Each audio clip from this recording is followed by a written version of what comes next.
144 have become 2. The prizes for the champion are plenty. Major opportunities, big stages awaiting. But ahead lies one of the toughest courses the Emerald Isle has on its green shores. Links land on the edge of the capital and an opening tee shot worthy of a winner. Who will follow in the footsteps of victors past? Get it done or go home. And she got it. Oh my, what a shot. Go on then. Oh, and it goes. 36 holes, 2 golfers, 1 champion. Good morning and welcome to the final of the 121st Women's Amateur Championship at Portmarnock in Ireland. A world-class international field teed it up at the start of the week, and 7 rounds later there are just 2 left competing for one of the most prestigious titles in ladies amateur golf. And what a location it is. A par 72, 6,624 yards. And the players won't just be battling each other today, they'll also be taking on some extremely difficult weather conditions. Sarah Mulkerrins is braving the weather for us as well, so let's head out to her now. Thanks, Kit. Yes, welcome along to Portmarnock Golf Club. We are all set in the rain here in North Dublin for the final of the 121st Women's Amateur Championship. This course has delighted us all week. We have got our honour roll of past champions, but today, over 36 holes, it is all about the final 2. We have got Scotland's Leona McClymont up against the USA's Melanie Green. We will see who will be the champion for 2024. What a final we've got ahead of us today. And a little bit of a change in the weather conditions. All week the wind has been really, really strong. 20 miles an hour plus, gusts up to 30, 35. But as you can see from the flags this morning, a lot less breeze. There is that moisture out there though, so something else for the players, our finalists Melanie Green and Leona McClymont, to think about. John Morgan is alongside me in the commentary box. Rachel Drummond will be joining later as well. Good morning, John. Great final ahead. Oh my goodness, can't wait, Kit. I mean, look at the conditions the players have got to play in today. It's all murky out there. Not a breath of breeze though. Flags are limp. They're ready to rock and roll though. It's going to be a completely different ball game today. They had to obviously weave their way and understand the wind conditions. It was very strong out there, very difficult. Now it's kind of like take aim and fire at the pins today. Yeah, scoring has been tough so far with that wind. Do you think a little bit less of that gustiness will help, even with the moisture around? Yeah, definitely. I mean, we'll see plenty more kind of birdies, if you want to say, a lot more chances for low scores out there. It was a huge battle yesterday. You're just battling the elements, which is great in links golf. That's what we're here for. We absolutely love it. But what a trophy. Look at it. Wonderful trophy. So many brilliant names on it. Which name will be added today to the likes of Louise Suggs, Catherine Lacoste, Katrina Matthew, Carlotta Zaganda, Anna Nordqvist, Georgia Hall, Celine Boutier, Leona Maguire, all previous winners of this great R&A Championship. And that is a first look this morning at the American Melanie Green, the avocado snood that we got used to seeing her in yesterday. Her debut in this championship, and that is Leona McClymont, the Scot. She was rampant yesterday. 7 and 6 and 4 and 3 wins. She looks pretty relaxed. So we know that Melanie Green is a fighter. McClymont has cruised her way through. Let's head down to the first tee.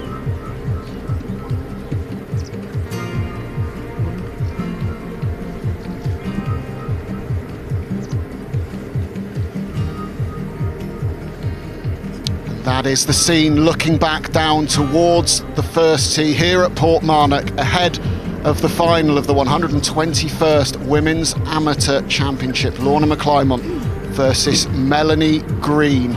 It's a mouth-watering prospect.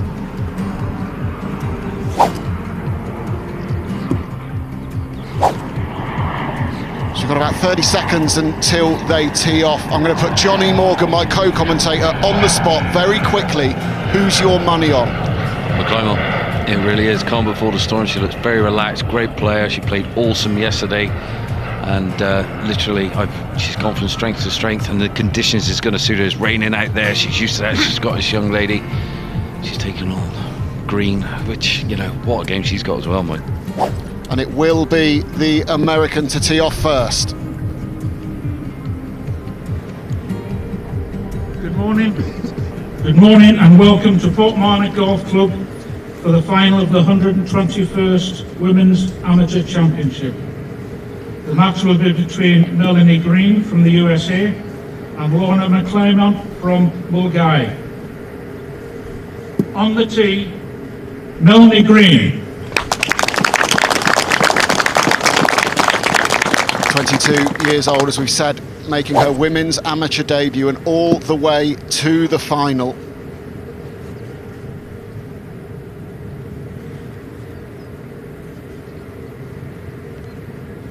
And a lot easier tee shot here on one without that wind humming off the right, John. Oh, exactly, yeah, pushing the ball towards those three bunkers you can see down the left-hand side. Yeah, this was a troublesome hole as we've seen the quarterfinals yesterday. You know, they were all going down that left-hand side, but now in the final,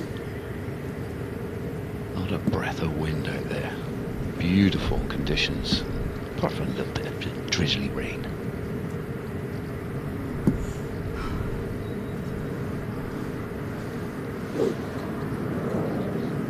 Time to get in the zone. We know Green has a repertoire of little manoeuvres before she gets into her zone. Outward driver, very positive play. She likes it.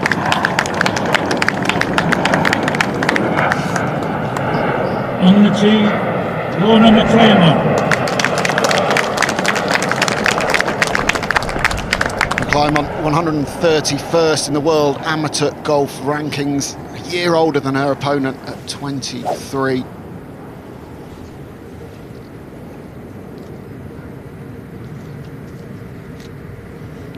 One big last deep breath. Here we go.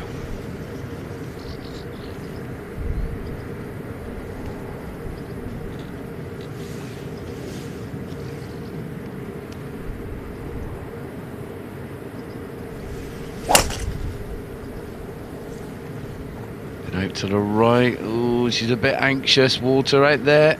She's okay. She's okay. Little friendly bounce. She'll take it. The walking referee is Dimpler Conlon. The scorer is Matthew Kenny. The scoreboard carrier is Charlie Kenny. And the bunker raker is James Cassidy.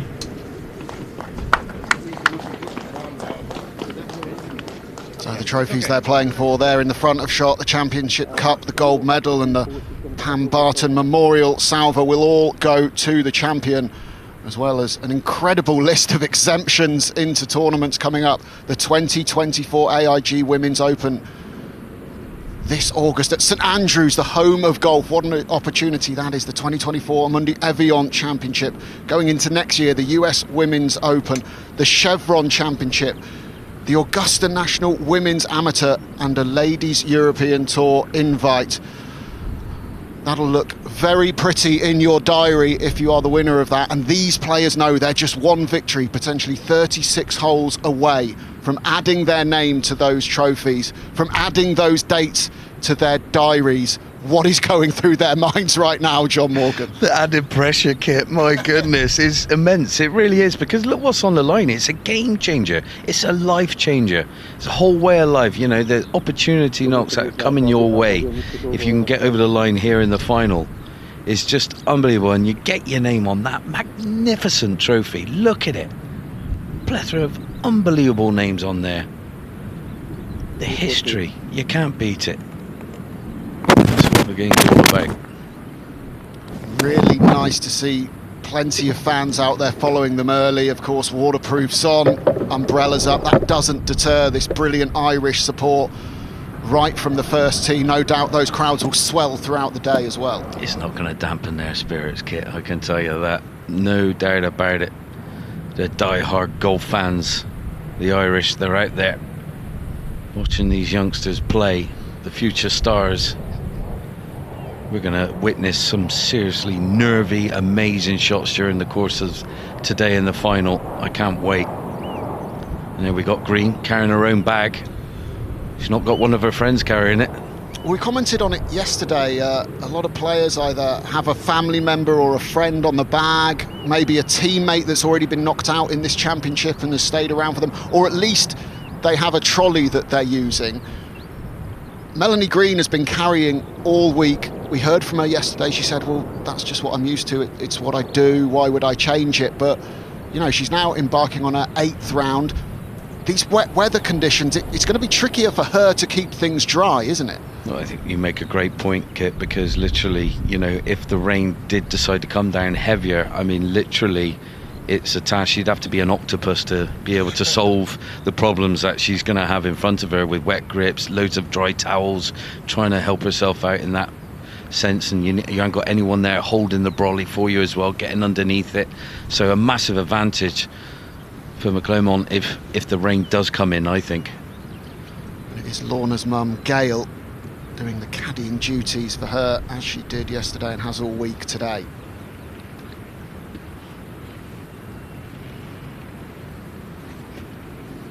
How much of an emphasis do you place on who has the opportunity to play first into the greens?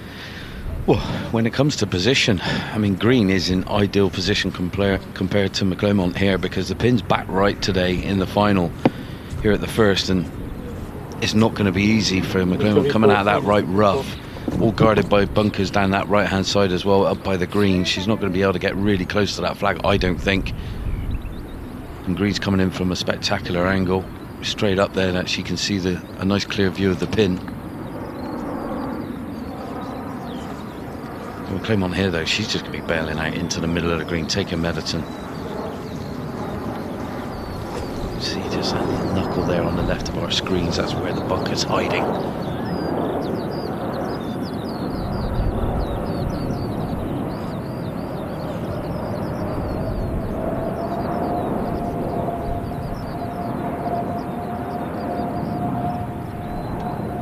Just rocking a 7-iron here.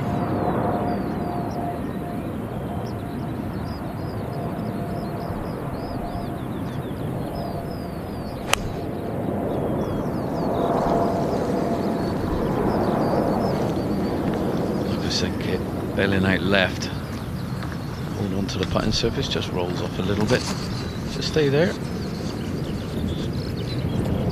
That's very good, sensible.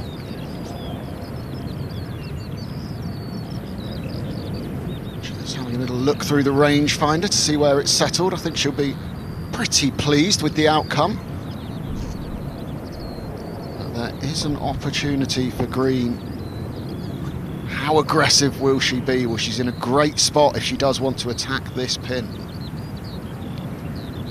She's got about 148 yards to go. Hardly a breath of breeze out there. You can see her hair there, just not much really going on at all.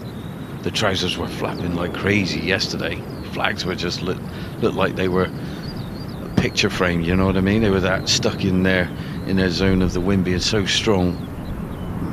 Now I've got a feeling Green's just going straight between the flag and our cameraman right there with a little drifty Virginia wave fade. Try and get close to that flag.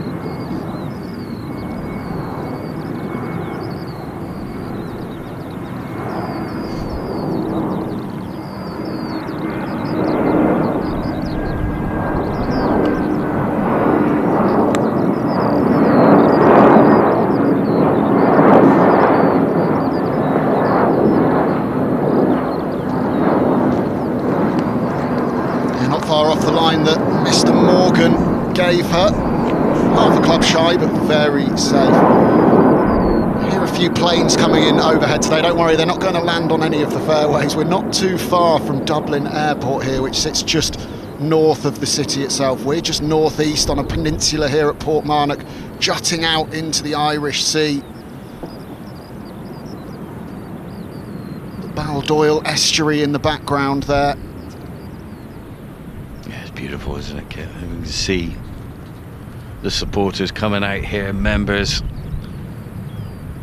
volunteers as well. You know, they're going to be out there. They're probably having a quick cup of coffee or cup of tea, a little bacon sarnie. They'll be out there in about 5 minutes. There'll be amphitheatre around the greens, you know it. Breakfast of champions, that, John. I just wonder what the players had to eat today, because it has been such a marathon week, as it always is at these great amateur championships. You have to stay hydrated, you have to stay fed to keep your mind and body sharp throughout the day. You do, and Green carrying her bag. I wonder what kind of goodies she's got in there, and that'll weigh down the bag as well. You know, plus golf balls, plus waterproofs, plus umbrella, plus towels. Strong young lady.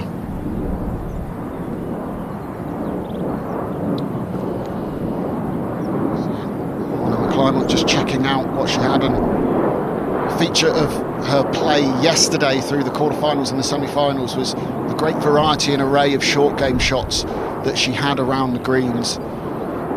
Reaching for the putter here. This is her path to the final. Defeated Kate Lanigan 2-1, Bailey Shoemaker 1 up, Camille Mingautier 4-3, and then yesterday that destruction of Inez Aché 7-6, and a really impressive win against Louise Nordqvist 4-3. Nordqvist, of course, a beaten finalist in this championship a couple of years ago at Hunstanton. Jess Baker defeating her, but she went down in the semi-finals to that lady, Leona Maguire. And the greens are just that little bit more speed in them, because it was so windy yesterday, just slowed them up a little bit. They're at 10.8 at the moment, but Leona had amazing pace on the greens yesterday. I mean, this is a tricky one. All of 50 feet across the back portion of the green from off the green. A little bit of dew, you know, that early morning dew, plus the rain as well is going to slow them up a little bit. Coming up a little soft rise here.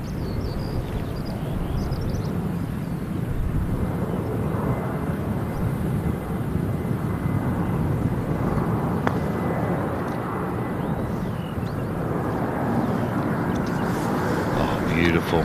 Stuck to the green like glue. Beautiful roll on that. That'll settle the nerves nicely. If there are any, she looks so cool, calm and collected. She does indeed. The green in the semi-finals made birdie here. And the hole, she's done pretty nice on this opening hole.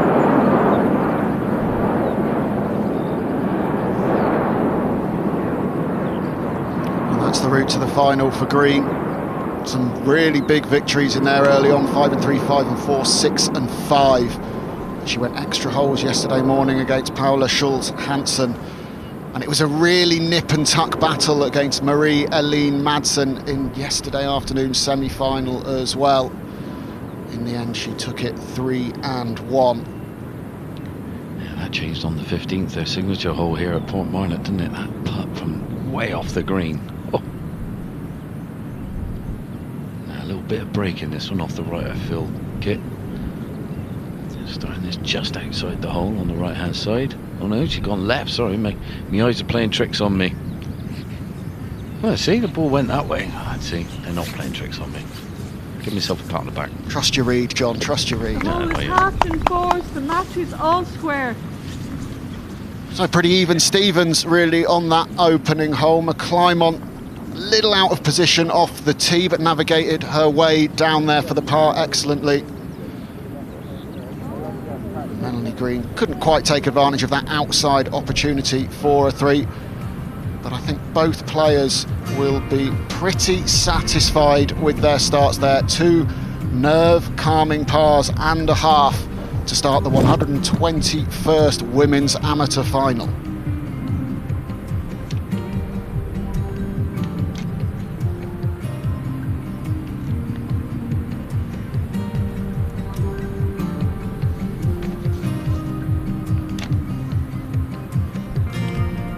cormorants drying off there. Plenty of animal life around here as well at Portmarnock. It's one of the great things about this course, and so many courses, so much nature. 322 species identified Really? at Portmarnock. This is when we need the mighty Tony Johnson in the middle of us right now. He could name all 322. 322, yeah, he could indeed. Oh yeah. Well, we got our own lovely Rachel. I'm sure she's the expert, to be honest. I take it all back. Now I'm just looking how confident this young lady is. I mean, she's been like a bulldozer, you know, during the course of when we came on air yesterday, just watching her mentality as she goes around. She looks so dominant in all around. She's taking it all on the chin. She's just nice and relaxed out there. She's winning in a lot of good fashion, I must admit. That rough looks pretty gnarly, of course. The fescue that you get here on the world's greatest links courses on the UK and Ireland, 90% fescue, the greens. And we saw how difficult it was to extricate your ball if you went into the longer stuff yesterday. That's only going to be made more difficult by how wet it is this morning. Oh, no doubt. No doubt about it. No. Green on the tee. No winners on the first, still all square. Look down this second, look how beautiful it is. All defined by the thick fescue, left and right. Pop bunkers down the right hand side here at the second. 351 yards. This hole on the card. And she's out with a little 3 metal here.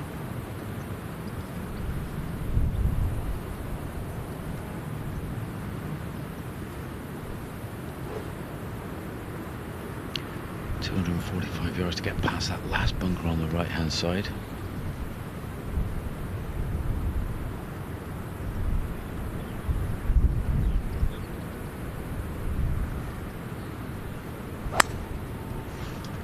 Ooh, just caught the ground before it, the old little drop kick. Oh, she got away with that one, dissects the fairway.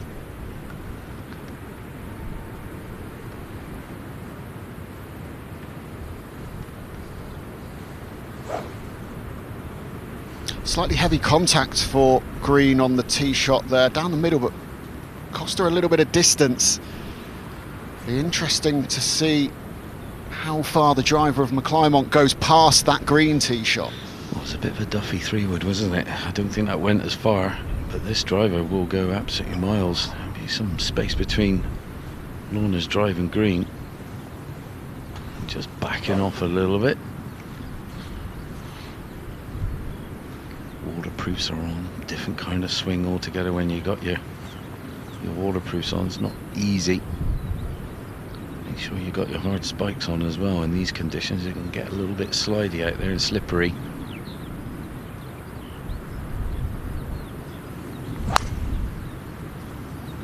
She missed it a little bit right, yeah, on the first. Has she done it here?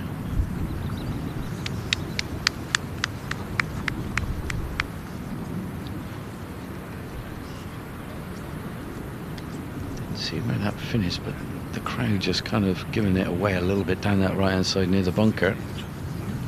Well, it's a lot longer than her playing partner's tee shot.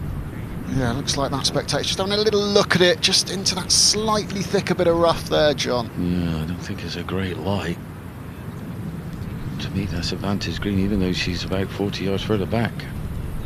We saw plenty of action yesterday from both of these players. So how far back here do you think Green is looking at this overhead of number 2? Just shy of that first bunker on the right hand side, I think Green is. I mean, she's got a lovely angle straight of the green. You can see it kind of bellows out at the start, gets narrow as it goes back in this green. The pin over today is kind of midway up on the left hand side, just 4 off it.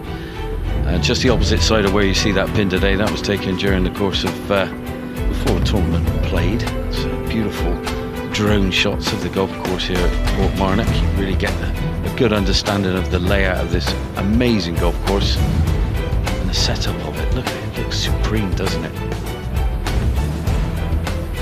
It has been presented in absolutely immaculate condition this week.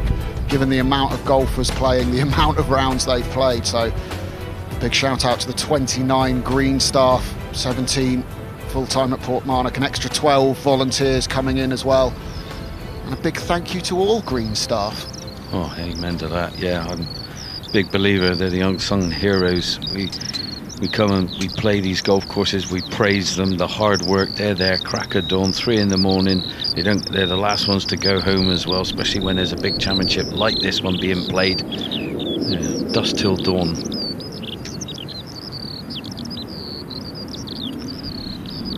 Green just taking a sip of water there. John, we saw both of these players in action, obviously a lot yesterday with the quarters and the semi-finals, albeit McClymont certainly didn't play as many holes as Green did. What did you perceive each player's strengths and weaknesses to be?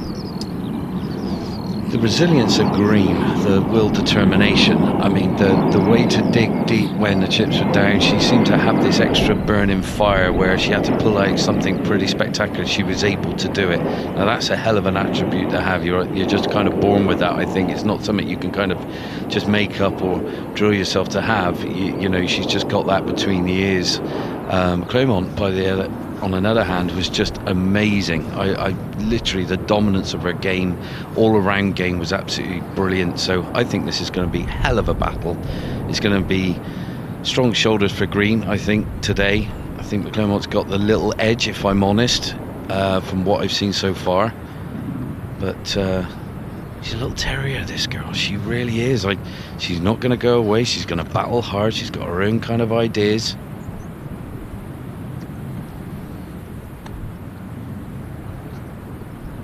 She's found a way that works for her, Green, and she hasn't deviated from that. She hasn't, Kit, at all. Now suits her little baby draw towards this flag. It's predominantly a little left to right, and she always sets up down the left-hand side of the holes in her. She's working on her turn and everything. You can see that. She's a little twitcher, isn't she? She's doing every little nichey little thing that she can do. Little fills.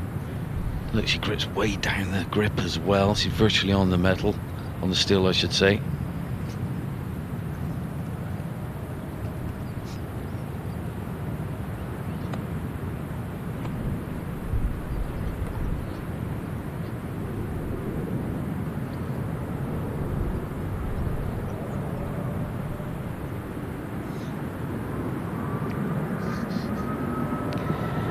About 134 yards for Green.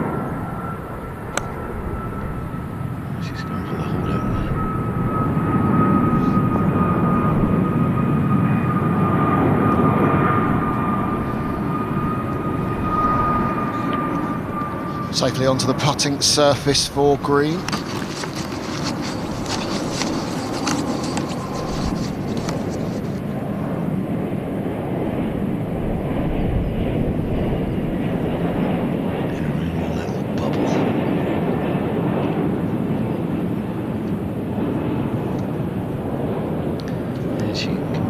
Congratulated by all her friends at the end of the semi-finals. I thought maybe one of them might have picked up the bag for her. Now let's have a look at this lie. Oh, look at that luscious lie down the right hand side. Good angle to come in from. It's just what the strike's going to be like. Just about 110 yards to go. A little bit on the right hand side maybe. Oh, beautiful shot. Advantage. McClymont. So a real chance for Leona McClymont to take an early lead here on the second. We're commenting on the conditions down there. Less wind than we've had all week, but the brollies are up. We can head down to Sarah Mulkerrins to tell us a little bit more about how it is down there. Well, we couldn't bring you to Ireland without giving you a little bit of rain. The wind has died down after the last couple of days, and it is coming from the Irish Sea across to the Baldoyle estuary right beside me. So it has slightly switched directions for the players, but it is a lot lighter than the last couple of days. It's going to be this rain, this mizzle and drizzle that they're having to deal with this morning. The tide is out, and as you can see, the clouds are really low lying, and there's a lot of them, and So because there isn't that high wind that we've had over the last couple of days, they're sticking around a little bit longer. And having just checked the weather app as well, it's going to be around all morning. We thought we might have got a little bit of a break up, but there is a flood of rain coming in from the south, from Wicklow, that is going to stay with us, we think, until about lunchtime. So maybe for the afternoon it might clear up a little bit. Flood of rain doesn't sound fun, John. No, but my fingers are crossed like Sarah. Just hopefully the sun pops its little wee head out later on in the day. It almost feels like that cloud's touching the top of that lovely clubhouse here at Portmarnock. You can hear the planes, but we can't see them. They are up there. Yeah, completely different to yesterday. My goodness, what a different beast of a golf course.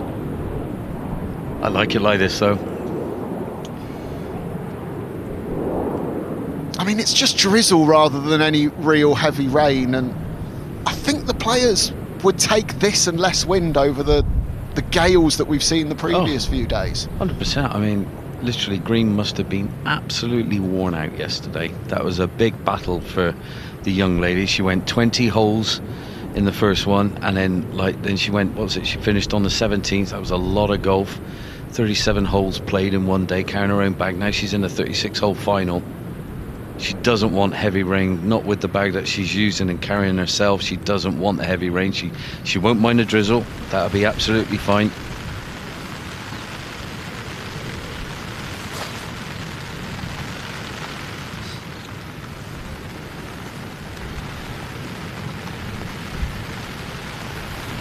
Well, maybe that rain is getting heavier because we can just hear it pitter-pattering onto the microphone. I was wondering, was it? Is that the rain? My goodness, that's getting stronger then. Wow. Yeah, that sounds heavy. And down the slope, little break off the right. Tracking. Ooh. Oh my goodness, a little bit too much adrenaline in that putt there. That certainly won't be conceded, so a couple of chances perhaps for McClymont to win this hole. Either she holes her putt or Green misses.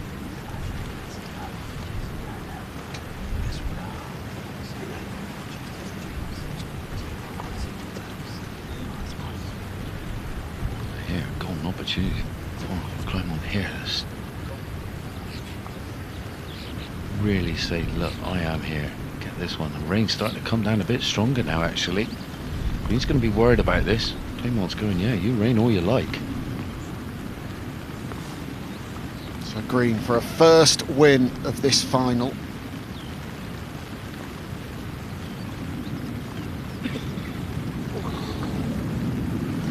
Glances the left edge.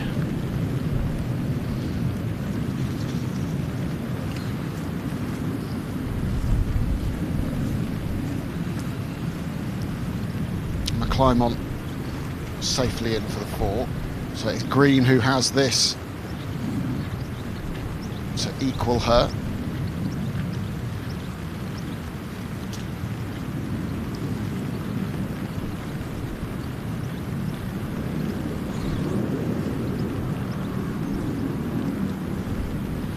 Much in this, John?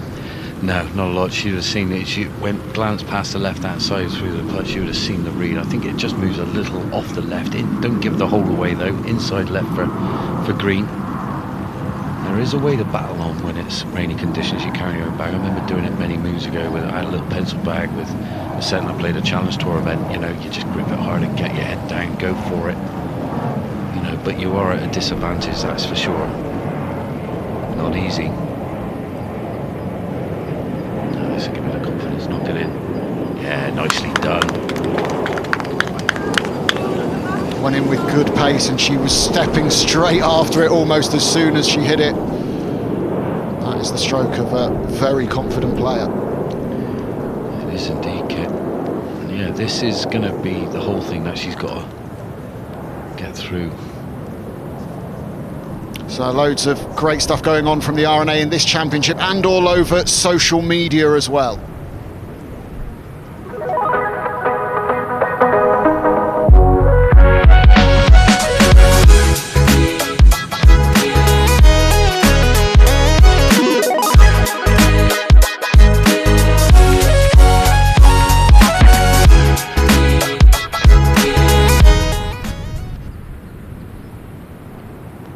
please get involved in social media. You're a part of this broadcast as well. We want to hear what you think. Who do you think's going to win? What do you think of Portmarnock?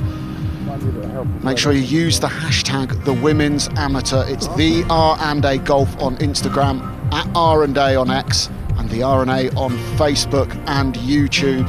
Loads of extra great content there as well.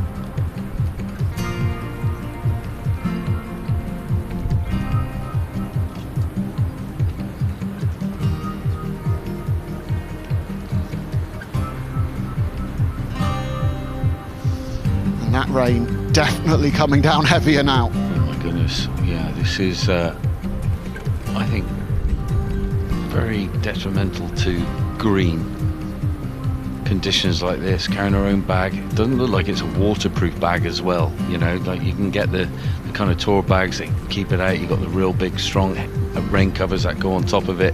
You can carry a plenty. I mean, look, she's got 2 towels there, one dry one, that's going to be wet in no time at all. She's got another one in the bag, I don't know. She has that luxury of changing it all up, trying to dry it off after 18 holes, yeah, of course, but that's all she's going to be doing if she's rushing to the first tee again. It's not a long break between the 2 rounds either, so she will struggle if it gets wet to dry it off. South Florida on the bag there, University of South Florida. Don't have to play in rain very often there.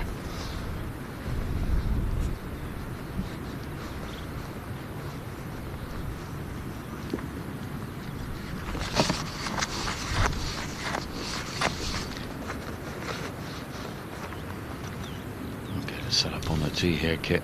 Here at the third. And the card is 377 yards. Teeing up on the right hand side. This is a gentle come around in soft dogleg from right to left. Not much in it. No bunkers down there that you're going to run into. Just a very tight tee shot.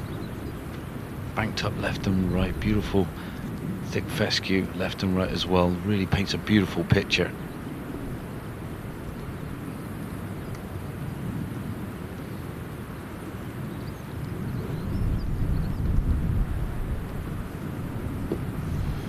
Saw her brushing the moisture from the club face there as well, and that can really start to affect things.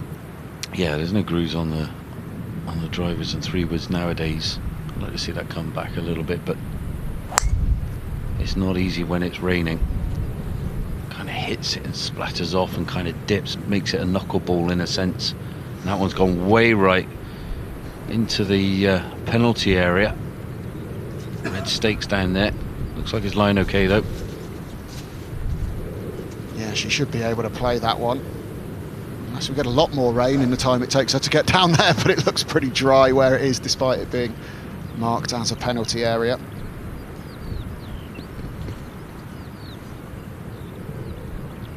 McClymont here going with driver as well. So he's playing 380. Brought the tee back just a little bit.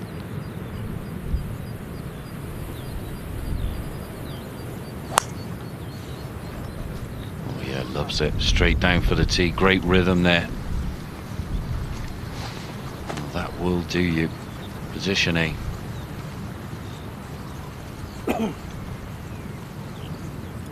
So Melanie Green just into the penalty area, she will be able to play it, but McClymont in position A.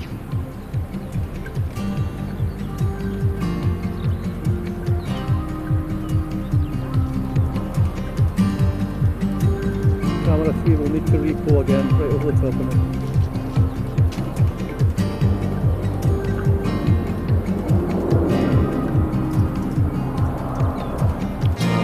Good look at this third hole from the air, as John rightly described, just gently bending from right to left. Yeah, stunning golf hole, isn't it? It really is. Portmarnock, if you've ever thought about coming over here and playing this golf course, do it. Honestly, book your trip. Get here, you won't be disappointed. 27 holes around Portmarnock, every one of them is absolutely stunning. You will not be disappointed. Not just Portmarnock, Ireland, the whole island's got amazing courses, and that's one great thing about the Women's Amateur Championship, these R&A championships. You go to the best courses in the world. You do. I mean, I was super lucky when I played the British Amateur way back when. We played, what did we play? Played up the road at Royal County Down. Graham Storm won it there. Amazing victory that was. I mean, we played over at Royal St George's, Hoylake, you know, at Royal Liverpool. Absolutely amazing. The places we used to go and play. Yeah, the RNA, I tip my cap to you. Thank you for letting us play amazing golf courses and gain experience. Sure, the clubhouse there just in the distance as we move further away from it on the third hole now. Portmarnock was founded in 1894. The original clubhouse built in 1896. Actually had a fire in 1905, so they had to rebuild it, done some upgrading ever since. It is a beautiful clubhouse, and these are some of the RNA events that Portmarnock has hosted.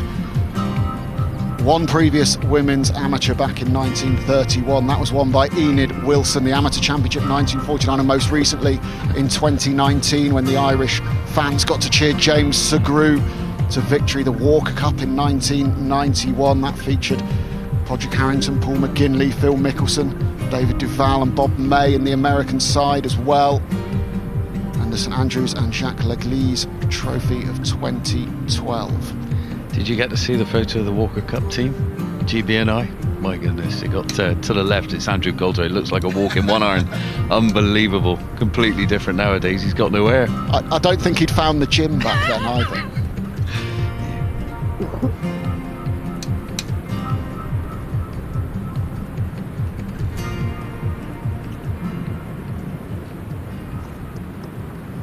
So that's Melanie Green's ball in the penalty area, but about as good a lie as you could hope to get in a penalty area. Yeah, that's as good as it kind of gets. Yeah, look at that. It might be a bit squelchy in there.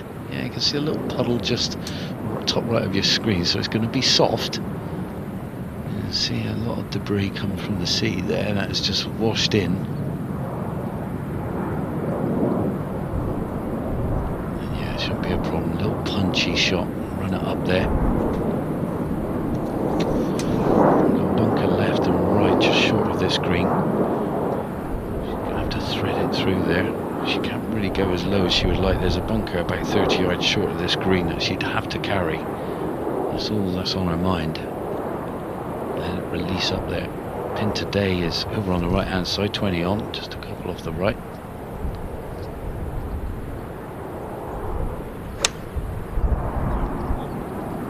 That was soft in there. There we go. Of course, she got a little bit of ground. She could have done with a bit of release on that one. Yeah, it goes to show that a well-struck shot will still get a bit of stop on the putting surfaces, even though it's been firm and fast all week, and now it's a little bit slippery with the moisture.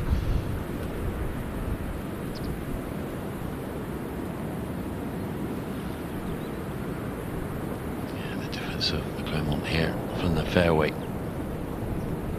So we've got an 8-iron in hand here. Look at that flag just dangling the carrot, saying, come on then, try and take me out if you can. God, what a difference in conditions from yesterday.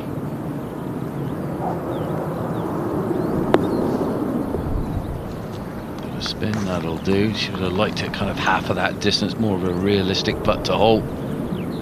She'll take it. Rain's still coming down heavy here, Kit. Certainly is. I mean, so many rounds of golf through the week, you're going to get differing conditions, differing match situations, of course, in match play. This championship as a whole is a real test of a player's adaptability. Oh, it is indeed. It really is. How resilient are you? You've got all facets of the game covered. Can you rebel against the elements? And Claremont, obviously coming from Scotland, she'll be used to plenty of this, without question. The coldness as well, you know, having hand warmers in your pockets, maybe not having that, just rubbing them and blowing hot air from your own lungs into your thing and rubbing your hands as hard as you can, trying to get some warmth into them on these cold days in the winter when you're just loving life and enjoying the game. Obviously the conditions are a test, but the course itself is a wonderful test. It's a really fair old school links golf course. Tom Watson's played here and he said there are no tricks or nasty surprises, only an honest, albeit searching test of shot-making skills. That's what we've seen, that's what we're going to see today, and that's what you want to identify the best player that week. Definitely. Well, if Tom Watson says that, one of the best links golfers to come over from America, that is something else. It really is. Don't get much better than him. Seen on social media, Tom Watson's been over recently for a little trip around some links courses over this way. Yeah, I tell you what I'd give. I remember my first ever interview I had to give Tom Watson. I was so nervous. They said, John, you got to go and give him an interview. I went, oh my God, Tom Watson. I couldn't believe it. I was bowing to him before I even got to him. Yeah, he really is an incredible person to talk to about golf. Great things in an interview. You don't have to ask him too many questions. He knows what you want to hear, and he's very good at delivering that incredibly eloquently. If there was ever a swing you want to copy, have a look at Tom Watson on YouTube, find some footage of it. You'll be very impressed. Now green from the front of this. Green. If you've got green on your bingo card today, then I think we'll have that covered. I think we got it. Now the mindset for green is going to be interesting today. She's doing it all on her own. She's only got herself to answer to. She's got no one to give her a little pat on the back, or, you know, if the chips are down, some momentum words, you know, in her favour. She's got to do it all on her own. She obviously likes it that way. It's a long putt. Getting the pace right is so difficult. The elements, you just think, is it going to be a lot slower? The rain's coming down, a lot more moisture on the green. They speed the greens up from yesterday because it was so windy.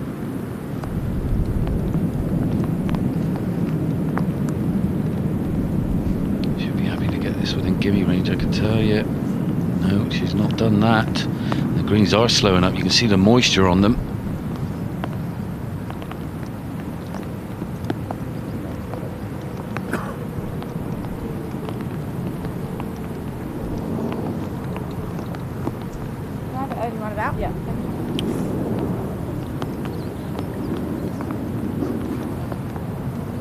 So McClymont with another putt to win a hole.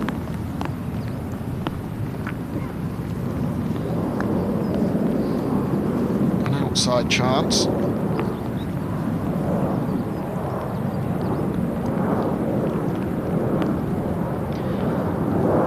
don't see a line in this putt, quite straight. And the thing is, when there's a lot more moisture on the greens, got to be a little bit more firmer. You can take a little bit of the break out. Turn as much.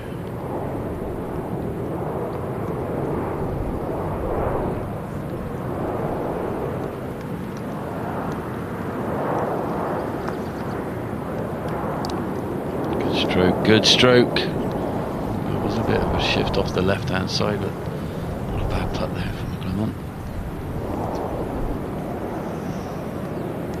Yeah, looks like the marker is going down, so that won't be given.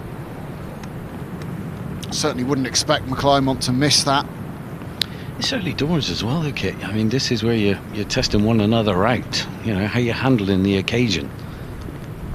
Well, there's the two schools of thought, isn't it? You give a load of those sort of, oh, do I, don't I, give them putts early, so when it comes later in the match they haven't had the confidence of holding them, or you make them see everyone in. Well, that's it, yeah. I mean, they're sizing one another up. They're seeing their faults, you know, and the vibes as well. It's like, no, I'll test her out now. I'm going to see if she can handle a 2.5 footer early doors, you know. Like the early rounds of a boxing match. Oh yeah, exactly. Test them, mate. You know, put one on them, see if they can handle it. Now, just outside right here for green. Bit of a break off that right. She's second guessing herself here. Come on, first train of thought, get it done.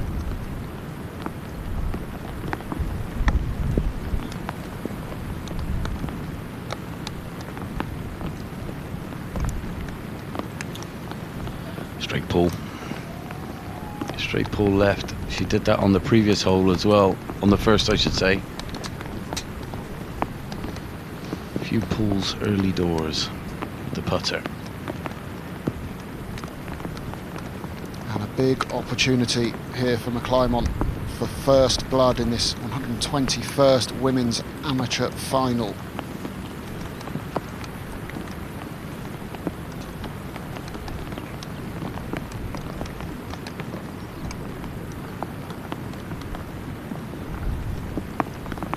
See a problem with this one, Kit.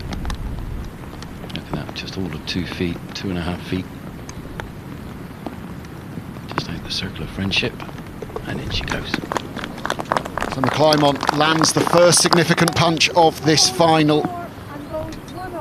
She takes the third and goes 1 up.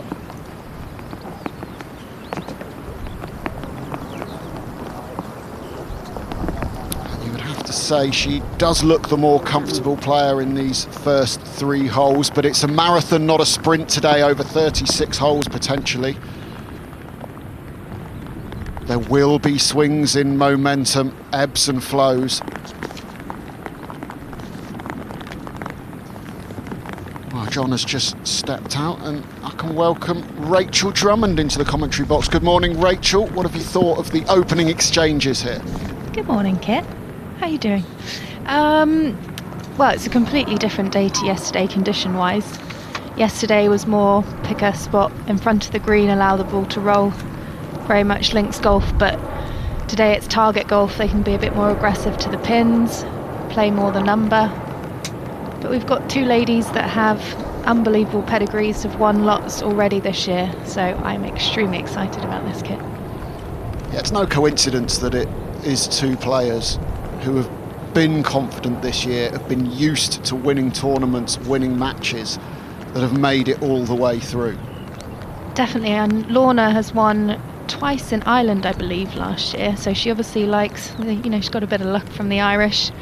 Melanie is a very accomplished career at USF. I just watched an interview she did with the university, 2 firsts, 6 top 4s this year, which is just ridiculous, really. Yeah, an All-American in 2023 and 2024, Melanie Green.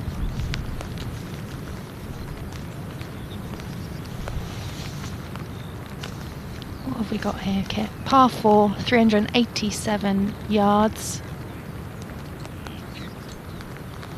Again, another hole with strategic bunkering, something very much a part of Portmarnock. Yeah, Green had the honour from the start of the match. Now McClymont has got it for the first time.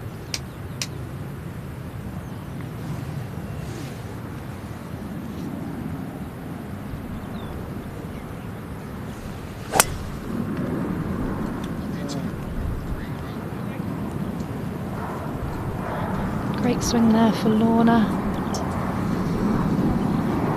Bunkering on the left, 230 off the tee. It looks like it's just grabbed the rough. Scuttled past the pot bunker. Not too bad there. You can get away with missing by a little bit around here, but as we've seen repeatedly, you find yourself in that taller fescue and you're staring dropped shots and therefore lost holes in the face. That left side of the fairway is a good play today, Kit. Flags 24 on 9 on the right hand side of the green, so left side, if you can navigate that bunker, gives you a good line in.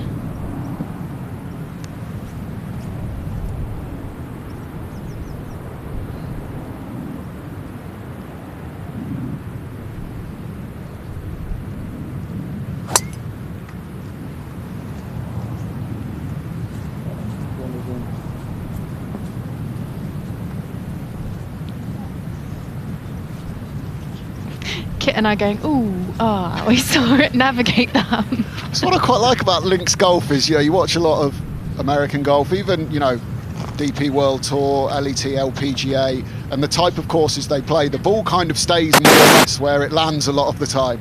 I quite enjoy not quite knowing how the humps and hollows are going to take the ball. That's all part of the magic of it. I sometimes think, can I keep the microphone close to my mouth when we go, ooh, Well, good tee shot. That's the ball of Melanie Green, and we can hear from her now with Sarah. Yeah, Melanie beside me. We're hunkering under the umbrellas, Melanie. Welcome to Ireland. Full of rain. We've had wind. How are you finding the rain this morning? Refreshing. No, we're taking what Ireland has to give. And how do you manage it? You know, you're on your own. You're carrying your own bag in the elements with the rain and cleaning everything down, the towels out. Yeah. I'm used to this. This is how it is in college. You're slumming it on your own, and maybe coaches are going to come and chat with you a little bit here and there. I don't have that here, which is fine. This is 4 years of college. So, how did you find recovery last night? You know, it's a long week, isn't it? It's a big test of the body. Oh yeah, for sure. I've been telling everybody, I'm just like, I'm just trying to get through this physically, and the golf will maybe come, right? It was good. Lots of massages and lots of sleep, so it was good. Appreciate your time. Yeah, thank you guys. Lovely first insight today into that bubbly, happy character that is Melanie Green. We'll see more of that throughout the day, I'm sure. And I liked that response to the rain, refreshing. It's all about how you frame situations, the narrative you tell yourself, and she's putting a positive spin on it. It is, Kit. It's all about staying positive in golf, in life. And I think what's so interesting about Melanie is she knows what works for her, which is so important as a golfer. She says she's used to this. We're all looking at her like she's crazy carrying the bag, but as she said, in college in the States, that's something they're very used to. Watching her the past few days, she's such a mature athlete. She's a well-rounded individual. She's worked hard to actually get to that place on and off the golf course, which I think is really important and something that a lot of amateurs can aspire to be. Yeah, I think some quotes from her coach at USF, Erica Brennan, are really enlightening to that point that you make. Brennan said that Green really learned to be her most authentic self through her 4 years at college. She's hit new heights in her senior year that she's just finished because she's a workhorse. And we see that. She's comfortable in her own skin. She's found what works for her. She's a worker. She's a grinder. She's had to overcome things to get to this point. It hasn't always come easy, and you can see that in how she plays the game, but my word, she plays it well. She certainly does, Kit. And she's only 22 years old. Can we just remember that? I mean, we look at some other golfers that's taken a long, long time to realise that, there's more than golf, the game of golf. So being able to figure that out at 22, and she said she's got great people around her, which is, the environment is so important. You get a good coach, you get a good team. Yeah, great maturity, and that's something that Leona McClymont exhibits as well, and she'll be the first to play into this fourth hole.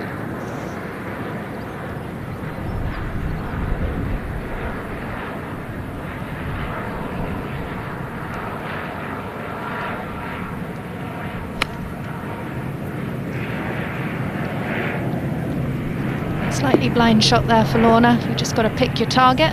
That is a fantastic shot. Great shot there on 4.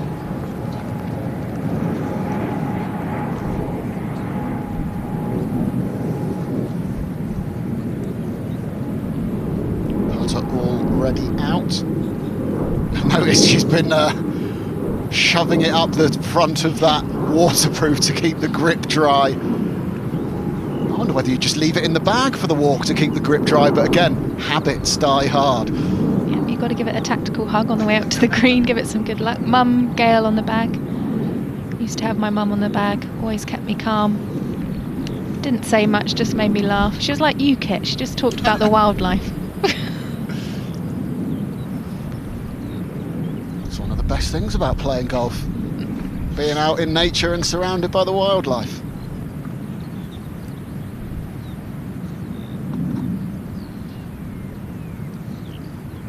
Melanie got around 120 into this green, 24 on as mentioned earlier, 9 to the right. Let's see if she can advance one closer than Lorna.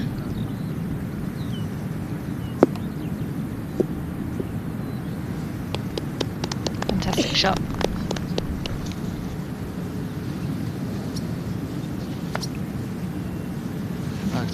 Pretty similar even Stevens there. probably be green to putt first.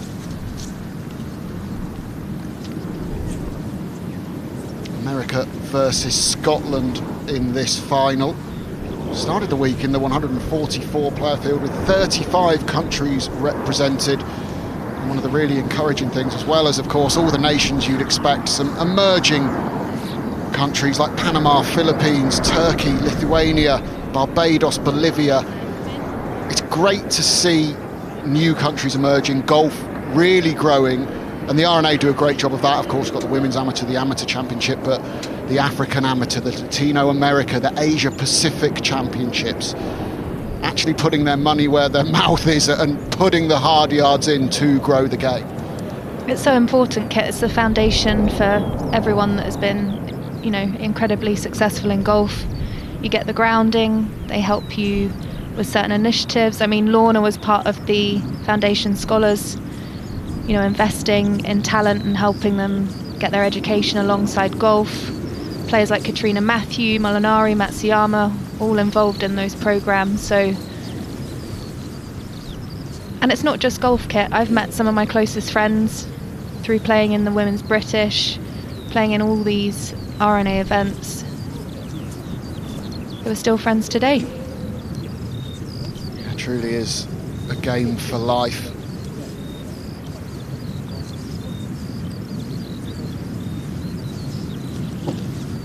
Oh, it's murky, Kit, isn't it? Yeah, that little island out there looked a lot more inviting yesterday. Even in the wind, there was a bit of... It was dry, you could see it properly. This is what I love, though. This is proper golf. No sun in the sky.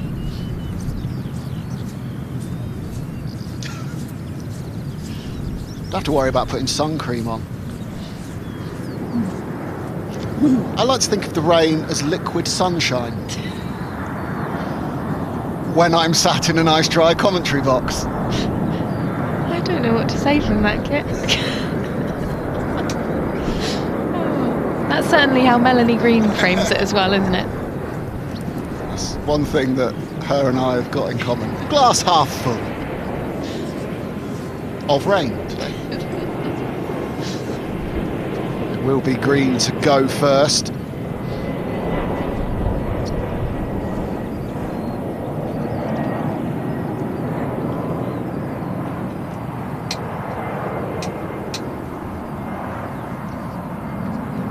Do you know what I've noticed, Kit? There's a lot of a lot of deliberation around these greens. They're stepping in, they're checking. There's been quite a few misreads. It just shows the subtleties of these greens here at Portmarnock. Great designs. Watch her go roll this in now.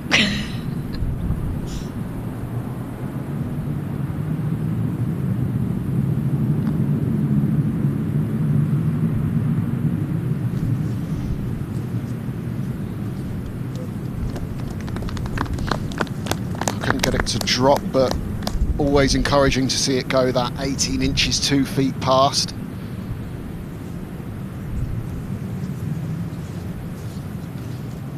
I don't know whether you saw on that close-up there, Kit, the amount of moisture that is on these greens at the moment. It's definitely playing completely different pace-wise than it was yesterday.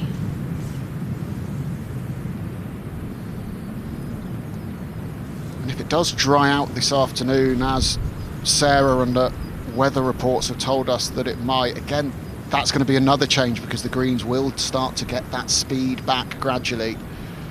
Got a feeling this moisture's around for a little bit longer before that, though.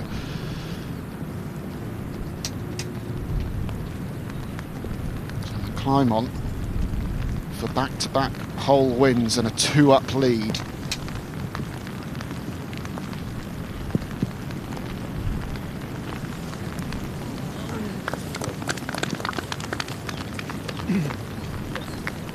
Doesn't appear that she's given Melanie that putt there.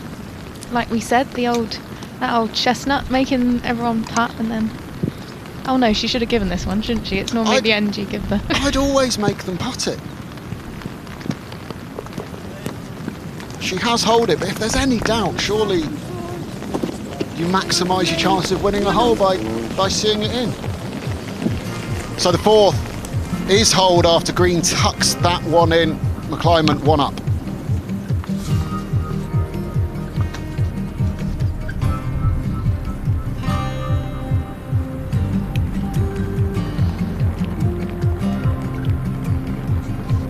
It's been a decent start from both players really in these difficult conditions. All pars apart from that one bogey from Melanie Green that cost her the third hole. Given the exacting test of golf that Portmarnock is at the best of times, coupled with this rain, a decent standard early on, and the pressure as well, Rachel. I know. Do you know what fascinates me though, Kit? These girls look absolutely fearless. It's like they're just playing a Saturday medal at Portmarnock. You know, they've just bowled onto the tee. I remember when I used to play in these, I had to get the old breathing techniques out and calm the nerves But yeah, they look absolutely fearless. But I think that's, you know, just shows how the game's come on and how well-rounded these athletes are, even at the ripe ages of 22 and 23. I might need to hear a little bit more about those breathing techniques, Rachel. Myself and all of the other amateur viewers and listeners around the world might be able to put them to our advantage before the Sunday medal. I still do it now for TV. Literally breathe in for 4, hold, breathe out for 4. It's called box breathing. That's what I used to do. Good old bit of hypnotherapy, visualization. Had some of my best rounds. Shot 8 under with a night before, visualized a 54 and shot an 8 under the time after. So, but these, you know, these girls will be having these sort of teams that are helping them do that. So yeah, anyone at home, visualise that 54, and you never know, at your home club you might go out and shoot. On the front nine. Well, it's a great point you make, because these elite amateurs these days are pros in waiting for the most part, and they've got the support around them. Of course there's a coach, but so often there's the dietary advice and psychologists as well. Yeah, and Lorna, who's on the tee now, is known for her strategical intelligence, which I didn't even know what that meant when I played golf. Something that her coach said she's absolutely amazing at.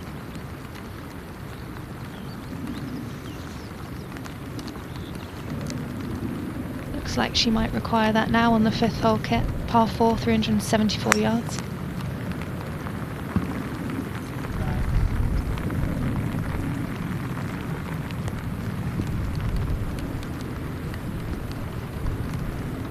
Fantastic, just laying up at that bunker, 275 off the tee. Little 3-wood there, Kit. Smart golf.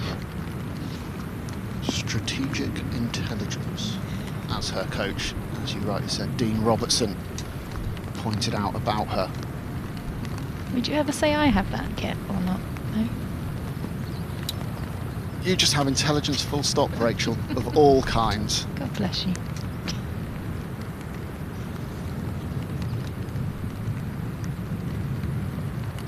It's really interesting that she is choking down on absolutely every shot, every swing on that grip. What's that doing for her, Rachel? Well, at first I thought it was tactical just for playing out here at Portmarnock, but I think it is something she adopts throughout her bag. Anthony Kim does similar. There's a few other golfers that grip down. Brooke Henderson, another female golfer that grips down the golf club. Gives you a little bit more control, but it's a feel thing. I know that Brooke Henderson... oh dear, that doesn't look good. Hopefully someone's got an eye on that. I know that Brooke Henderson used to play a lot of hockey, so again, that's a feel thing, that's what she's comfortable with. But for everyone at home, if you grip down, it gives you a little bit more control, can take a bit off the yardage, and also good for in the wind. Unfortunately, it didn't give her the control she wanted there, Green. That's a long way right. Yeah, I got a good way I in it. think that's going to be found, but it's in trouble. But while they head on down there, let's find out a little bit more about Leona McClymont. Right in there. It's a way to close out the match for Leona McClymont. 4-3 victory over Louise Nordqvist. It feels amazing to be one of the finalists for the women's amateur. I can't really believe it yet. It's just kind of, you're so focused in the game and the kind of what you've got in front of you. It's kind of hard to think about what might happen. But yeah, it sounds amazing. So yeah.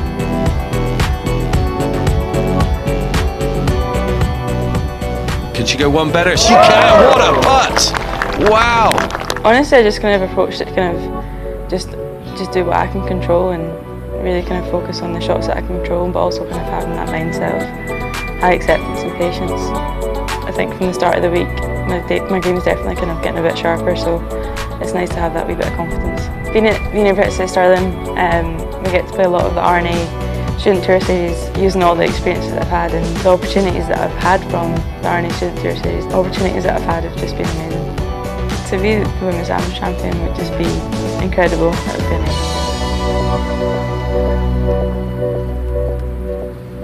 Well, great to hear from Lorna. Let's get straight down to Sarah Mulkerrins, who can hopefully tell us a little bit more about where that tee shot's ended up for green.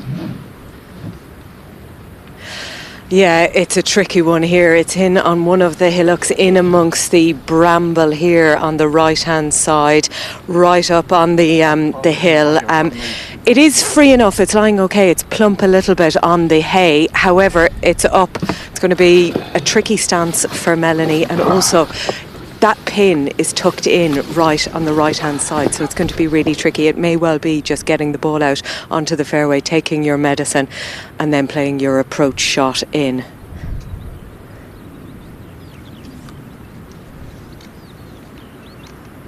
Kit, that lie did not look good. As Sarah said, she's going to have a side hill lie. The only good thing about that is going to add loft, which is going to help advance it. But will she take her medicine, or is she going to give it a good old whack and see how far she can get down? Well, one of the things I really like about match play, and that I think makes it so compelling, is that you can be super aggressive. The most you can lose is one hole. You're not going to make a triple or a quadruple bogey that's going to absolutely kill your chances. So there is something to be said for the aggressive play, but if it's just not possible, you don't want to give the hole away, so you still have to weigh it up. I love that, Kit. You'd be going full tilt at this, wouldn't you? Flapping around in the rough. I've got plenty of practice at it. Well, the best thing I could say about her lie over there was that there looked to be a lovely little purple orchid near her ball. And there's quite a few orchids out there at Portmarnock. Have you ever done the old classic where you found the ball, but you forget to put a marker down, you walk out of the rough, and then you can't find it?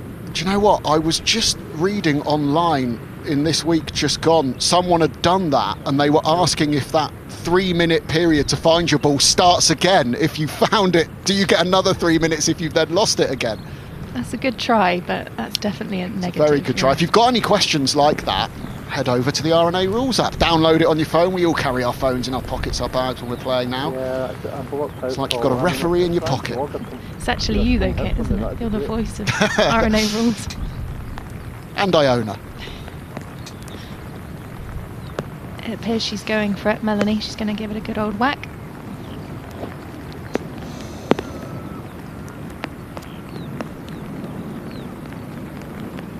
She's got to really generate speed into this to make sure that club head cuts through the grass, and choking down it is going to lessen the speed, isn't it?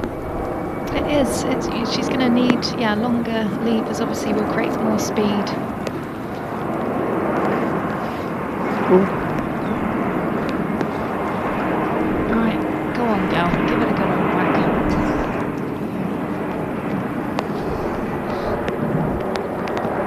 Balance looks tricky here as well. Ball way above her feet.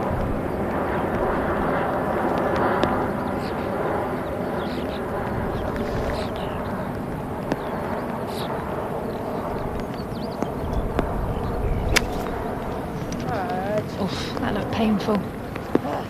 Still in there. Didn't really move, and has it buried further. She doesn't look like she's got a lot of loft there, Kit, either. That looks like an 8 or a 7, and it's still, she's just absolutely buried And again, it's still in there. So she has played 3. It's just, well, she's struggling to find it, I think, actually. She got it.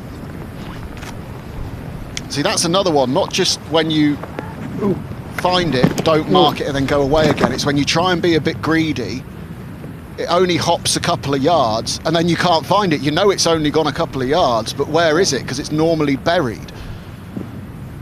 It's heartbreaking because we've all done it. every golfer I can reassure right now has been in this situation where you've gone for it. Similar to what you can do in a bunker. I've landed a few in the face before. So as we've said, 3 minutes now, of course, to find a golf ball.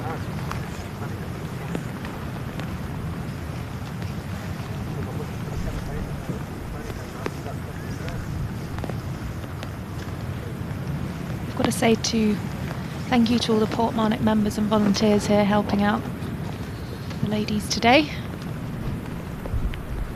At this point, Leona McClymont's in the nicest possible way rubbing her hands together because she appears to about to be handed this 5th hole on a platter.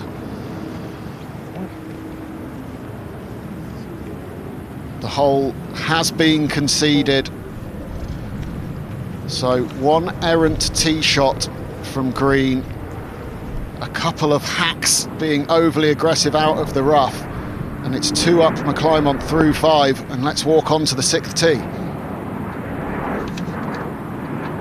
I think that's what makes Portmarnock such a challenging course, Kit. Just slightly off these thin fairways and it can be game over. They've grown up the rough for this tournament. I think that's an example of the rain affecting things there as well. Maybe that's a shot with the dry rough that she attempted there that she would have just about pulled off yesterday potentially, and that added bit of moisture, the heavier rough, she just couldn't get the club head through it to get that ball out. Yeah, there's complete brute force needed there. And the rain does massively affect ball flight. You've always got to make sure ball is dry, club face is dry, and that's one of the advantages of having a caddy. I'll tell you what, he's done really well there. The pressure of that camera on you, you're going to be all fingers and thumbs fumbling around. He's absolutely nailed changing that, so fair play to that volunteer, our scoreboard carrier. That was his moment and he shone. He's famous, Kit. Everyone gets their 15 minutes of fame, but this is a long walk now up to the 6th tee if you're that lady Melanie Green, having known you've just handed that hole away so easily. Psychologically, we've spoken about the fact they'll have psychologists, or they'll have at least had access to them and will be aware of that kind of thing. What's the process she needs to go through now? What does she need to do to make sure when she gets to that 6th tee she's ready to go again? Well, you've just got to forget about it as quick as possible, Kit. Lots of different players have different cues. A few girls I used to play with. Charlie Hole likes the old slap of the thigh. You know, there's lots of different things that reset people. Some people might want to have a word with themselves. But, you know, Melanie is an accomplished player. Well, there's a look at our most recent women's amateur champions. Of course, just last year it was Kiara Horder at Prince's, Jess Baker who beat Louise Nordqvist in that final in 2022, Louise Duncan, the last Scottish winner.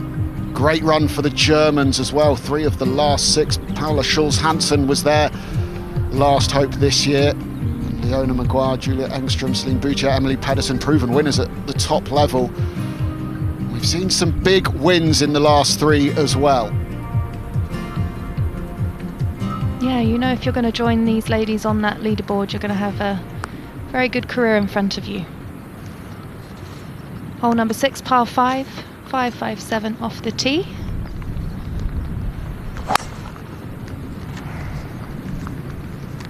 Pot bunker on the left at 271. Again, not going to make the layup as easy as she found the fairway, that wet rough. We can see the ball though, so nowhere near as bad of a lie as where Green found herself on the previous hole.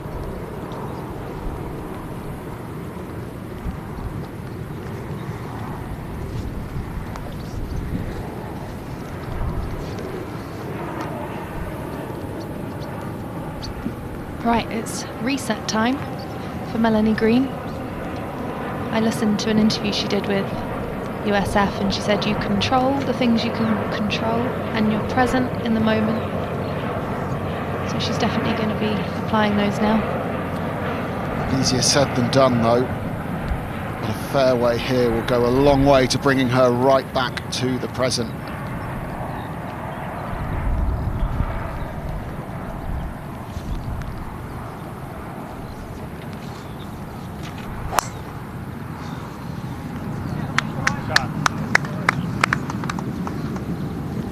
it, Kit. Tee out the ground.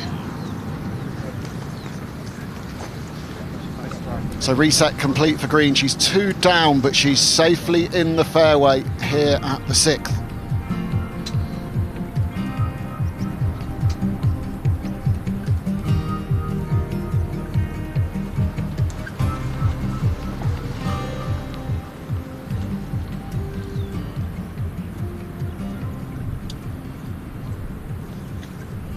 So a nice start for Leona McClymont, 2 up through 5, and that was a feature of her play yesterday as well, particularly in that quarter-final where she was 6 up through 8.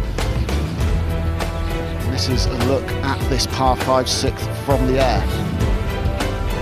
That's not today, is it, Kit? Sadly not. Fantastic hole though. Par 5, 557. I don't think the ladies will be getting home today in 2. Going to be needing some nice pitch shots.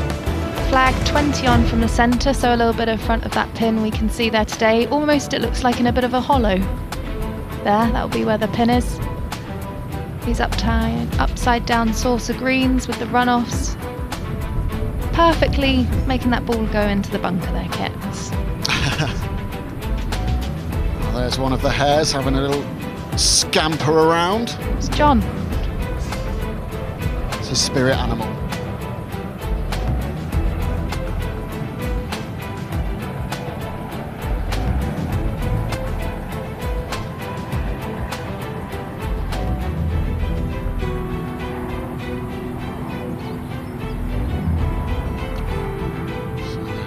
Enjoying his morning at Portmarnock, and so are all those fans, and great to see a few youngsters out there as well, inspiring the next generation of golfers. And that young lady following out there, she'll say, whoever won this, well, I saw them, I was only 6 feet away from them when I hit this shot when they did that, and then she'll be able to watch them in the AIG Women's Open in a couple of months' time as well, at the home of Golf St Andrews. I've got some of my best memories doing that, Kit. My mum and dad would take me to the British Open, the Head Twins. Do you remember the Head Twins? Used to watch them, autographs from Dame Laura. And then I played in a tournament with her, which was quite a surreal moment.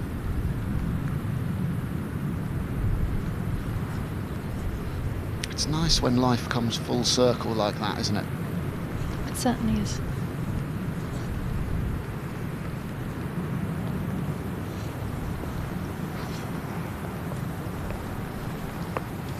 So Leona McClymont left of the fairway here on the par 5 6th, but what do you make of that lie, Rachel?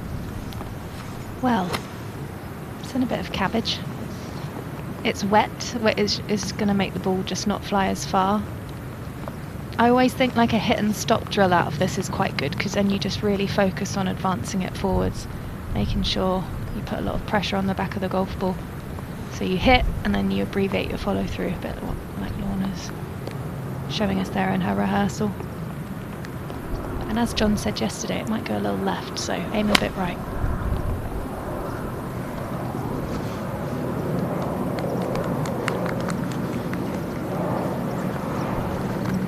Good off the face. We've got a ripple of applause from the crowd, and yet just in that first cut down the left, but not too bad. And I guess the positive here for Lorna missing the fairway on this hole is we don't think Green has the firepower to go for this par 5 in 2 anyway, even though she's in the fairway, so she perhaps hasn't really lost anything. I don't think so, and it will be a bit of a pitching comp the next shot.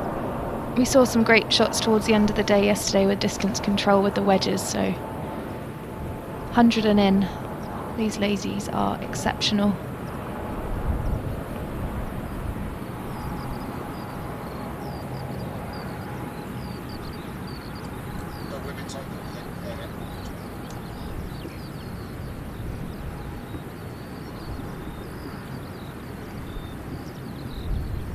Kit, she's got the 3 medal. Could she be trying to send one? Let's see.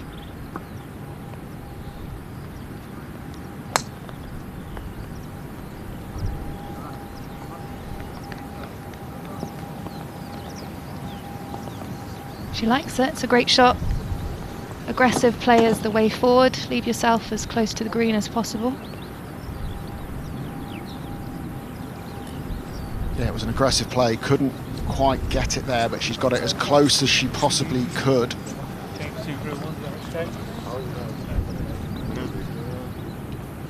Well, we mentioned that AIG Women's Open at St Andrews coming up at the end of August, and what a week that is going to be. On the tee. She's staring this one down, and for good reason. Look at this. Oh yeah, that's a beauty. Just delightfully done. She's on top of the world. Going directly at the hole. Tell you what, go on. Oh, get in there. Go on. Delightful. There's something about the AIG Women's Open. Oh my goodness.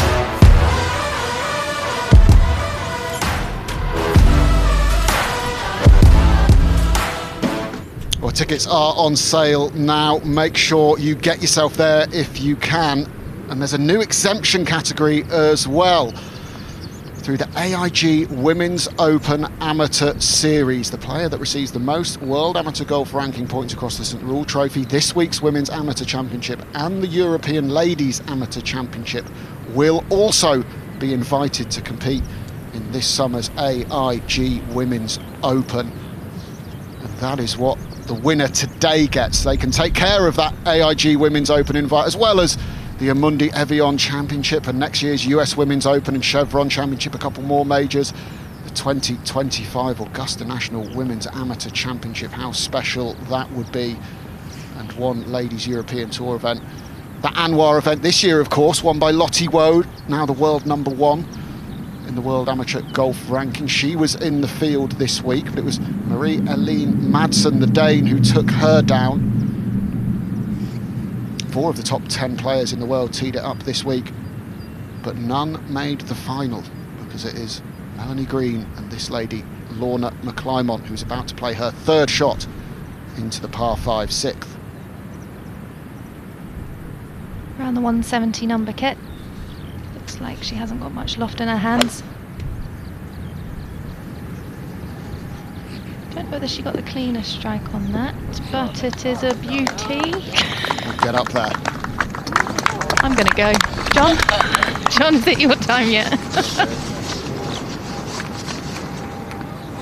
A beauty it is, Rachel.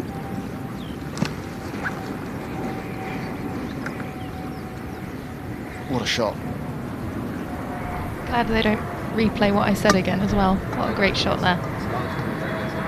And what a time to do it, when the slight advantage looked like Melanie being further up the fairway.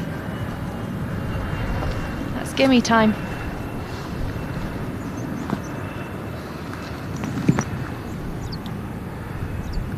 We were just thinking that because it's a par 5, McClymont hadn't really lost anything from being out of position off the tee, because it was a layup hole for both of them. She might be about to gain something. Well, Melanie knows what she has to do, Kit. Hole it. Or head it closer.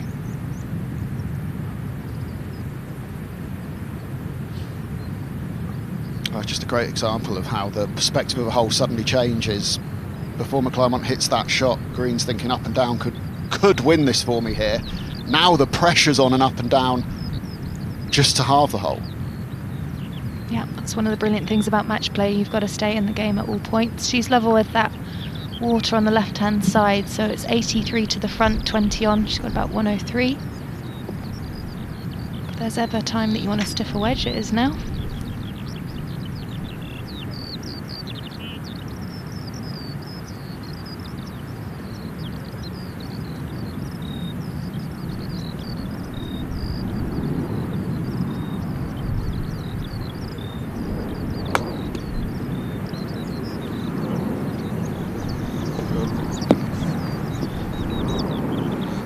Came off the club, which indicates she didn't love it. Did just wait for it to land there, because Hideki Matsuyama tends to fool us all with shots like that. Hand off the club, looks like he hates it, and then it lands 4 feet from the pin. You don't want to make an early call like me on the last one, Kit. I've done the one for the day. She can still hold it though. It's not over.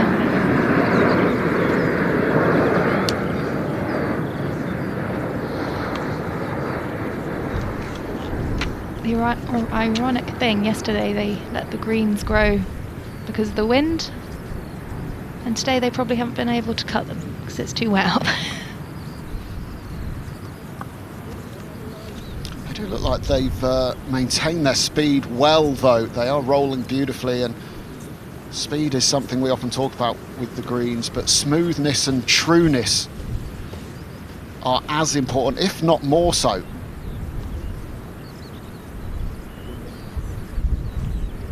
That's the state of play right now. 2 up McClymont. But we don't think she's going to need that putter. She's hit an absolute beauty into this par 5 for her third shot.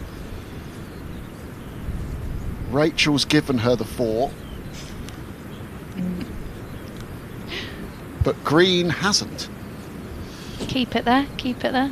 Keep them guessing. It's a good tactic. Yeah, I don't mind that actually, even if you're probably going to give the putt. Don't do it until after you've had your putt. It just gets in the head a little bit, and that's all part of match play. It is. I'd definitely give her the putt after my poor commentary. I think whether it's given or not, she will happily stroke it home if needed. But just for now at least, this putt for Green, well, it is for the half because it has now been given. So McClymont is in for 4, which means Green has to hold this one to avoid going 3 down.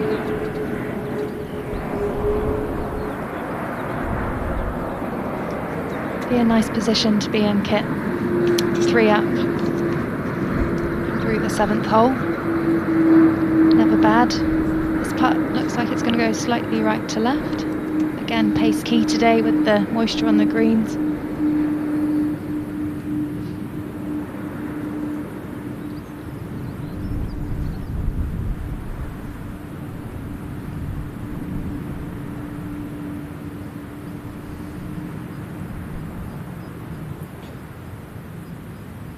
I used to like these putts, Kit. You just know you've got to hold them. You can be aggressive. Take a bit out of the break.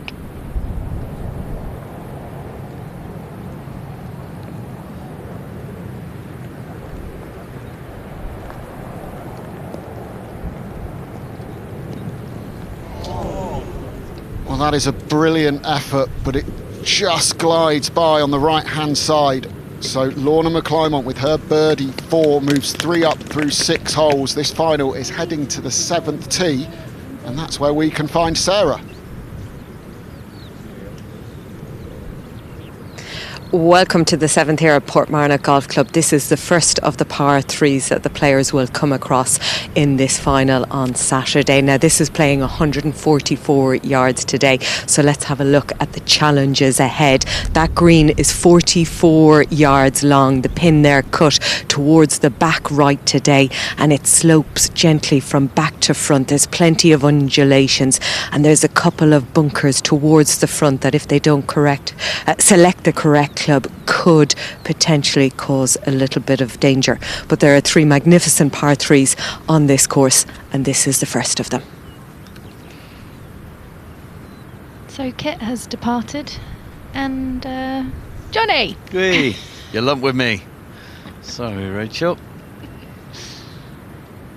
Right, serious face. 7th hole, par 3, 137 yards. Yeah, nice little raised tee box. Look down at this amazing little green.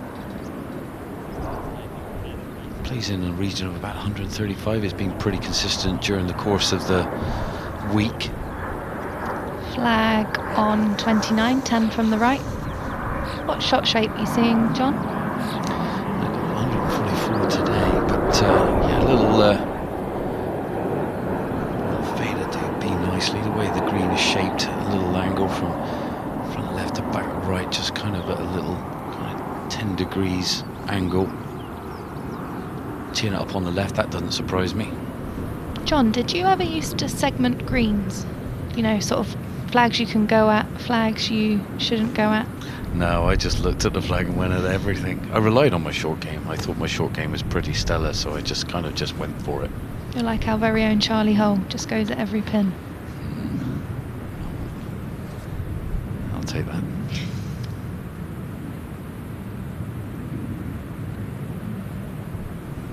All right, Lorna. Oh, this club in there, 144 yards, just going straight at it, I feel. Lovely rhythm. Maybe pulley, is it? She just looked like she leant a little bit to the left. Yeah, she did pull it. Is it going to come off of that cow? Yes, it is. Down onto the green. She got away with that one.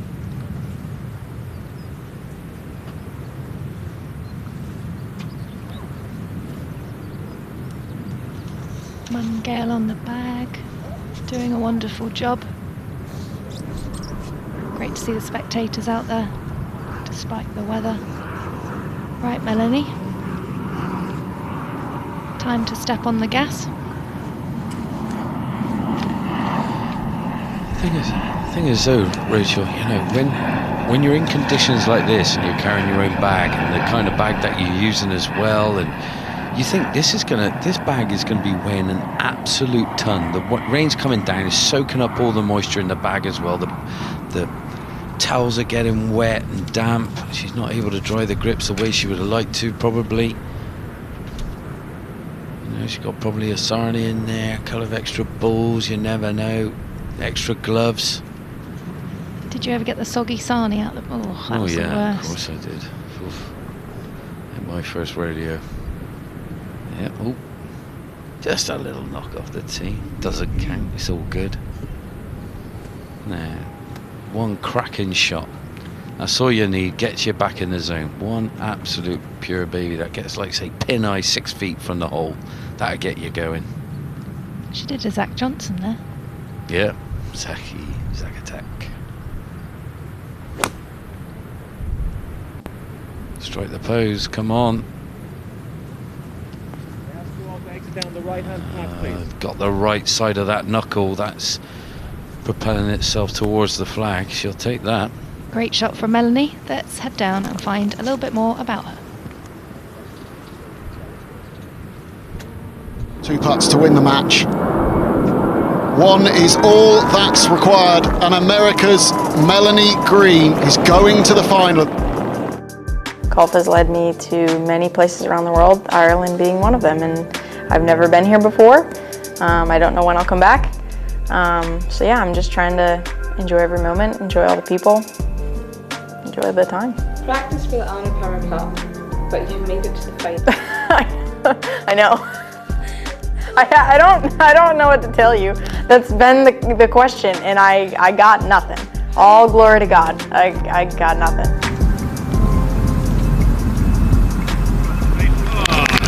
I feel like because, you know, I'm not anywhere from here, right? I'm from America, right? Like, I'm the total underdog. Like, nobody's looking at me, right? Like, at least that's what I feel like, right? Whether that's the case or not, we're just trying to experience different golf courses, right? So yeah, just excited. Yeah, I mean, it'd be a great deal. I'm gonna be honest with you, I haven't really thought too much about it, just because the more I think about it, the more added pressure or expectations come on. So haven't thought about it much. Maybe ask the question again tomorrow if things go my way. If things don't, I don't have to worry about it.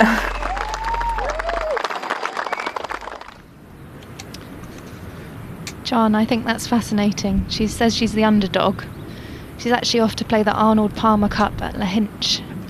And a member at her club said go play the Women's Amateur to get some experience of conditions out here. And here she is in the final. Wow. What a coincidence, isn't it? What a knock-on effect. It's unbelievable. Yeah, I mean, Green, she's probably pinching herself that she's in this position, but it's fair game now. It's mono a mono. She's 3 down. She's got a lot to do because an informed McClymont is breathing down her neck here. She's going to have to come up with some special shots to get herself back in the race to lift that trophy. She might have a newfound love affair with links golf now, John. Oh, definitely. You better believe it, because she's just shown to herself more than anything that she suits this style without question. And it's a lovely little surprise that comes your way when your eyes adapt, and the links golf is right up your street, and you just think, oh my goodness, where have I been playing all my years? I need to get over here more often and play some golf. It's a special feeling hitting off links turf and out of the bunkers. It is a different feel altogether. Steely gaze there from Lorna. She had this religious look about her, like she's got right now. Yesterday she was just formidable, like she has been all week. I think she's come into this match obviously a red hot favourite in the final. She's showing why she's 3 up now. There's a certain look about golfers, isn't there, John, when they're in that sort of... Oh yeah, the eyes just got the blinkers. They're just eyes on the prize. Nothing else is interrupting their concentration. That long putt here. Good roll, positive roll. Oh my goodness, that scared it on the right side. That must have looked very good. I think that finished right behind the hole. Now this is the type of putt Green needs to hold. This is the momentum changer. And you know, if I hold this one, I'd be marching after it and I'd be looking at my opponent. I would honestly look at them. I would. You know, I mean business. I'm back in this. I'm coming at you. You know, I would. You know, it's all fun and games at the end of the day. We're going to shake hands and have a hug at the end of it. Of course we are. We're all friends. No, come on, kid, come here, show me some love. But yeah, you know, she needs something like this to drop for her. It's not easy. Like she says, she feels the underdog. No one's looking at her, but they are now. I'll tell you that. Knock this one in. Come on in. Oh, just lack pace. Ounce more for Green. Still 3 down, Rachel. She knows that was an important putt, John. Like you said, that would have given her a little bit of an advantage, back to 2 as they moved on to 8. However, we move. What can she do? Yeah, exactly. We're off to the 8th we go. With McClymont 3 up.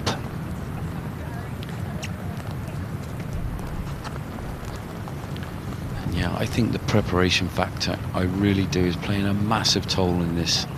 You know, McClymont's got her mum on the bag. You know, she's got the brolly, she's got all the waterproofs, she's not got the weight on her shoulders of her golf bag, everything else. There's a clear mindset there. Green, on the other hand, is working her own corner, and it's hard, very hard. Key part of golf, John, is that reflection process after. So, you know, she's going to the Arnold Palmer Cup. Will there be any reflection? Yeah, always is. Always is. Look at this beautiful golf course, and the course there on your left. You Americans tuning in to see your girl Green here, you don't see that course, do you? You don't even know what it is. It's evil stuff.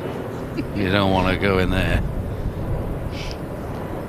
They'll be having their cup of coffee. What time is it there? 5 a.m? Oh yeah, they'll be waking up going, right, how's our girl Green getting on? And yeah, she's 3 down, I'm sorry to say, against this young lady who's playing some stellar golf. Out with the 3-wood. Another display of that strategical, the word I can't say, intelligence. Strategic, here. That's a word I could say over you, right? I mean, that's a first, isn't it, with my Bristolian accent? No, lovely, 360 yards, that's what it is on the scorecard. Today it's 362 yards. They've just pumped it back a little extra 2 yards. Suits a nice little draw this hole. Just Miranda's round from right to left. Beautiful par 4. No bunkers on the fairway, they'll be pleased to know. Did you say Miranda? What the female name? Miranda. Oh yeah, something like that. Meander. That's the one.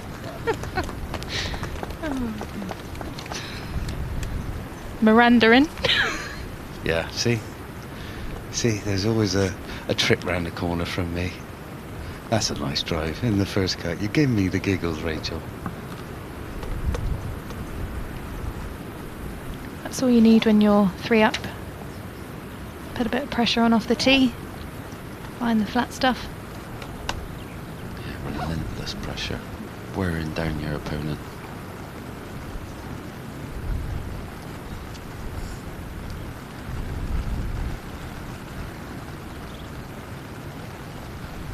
These are that kind of weather, what would be perfect for green. She had those kind of double gloves, you know, those wet gloves. Now she would need them. This would be a massive helping hand for her if she had those. John, you're not a double glove man, are you? No, I'm not. Obviously not. But I'm just thinking, with conditions the way they are, and she's caddying for herself, she needs some kind of help.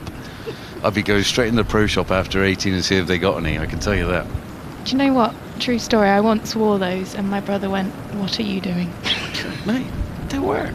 They work. Have a great interaction with the rubber on the grip there, and they just stick like glue. They're brilliant.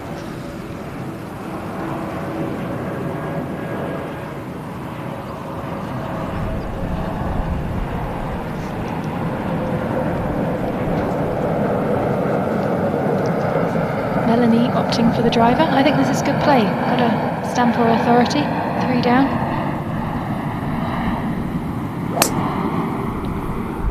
Strike. She's looking at it anxiously though. There's a few claps. Come on. Oh, what a rocket. Down there on the right hand side, just got past her opponent. Happy days. Oh, this tournament's getting fully underway in the final here.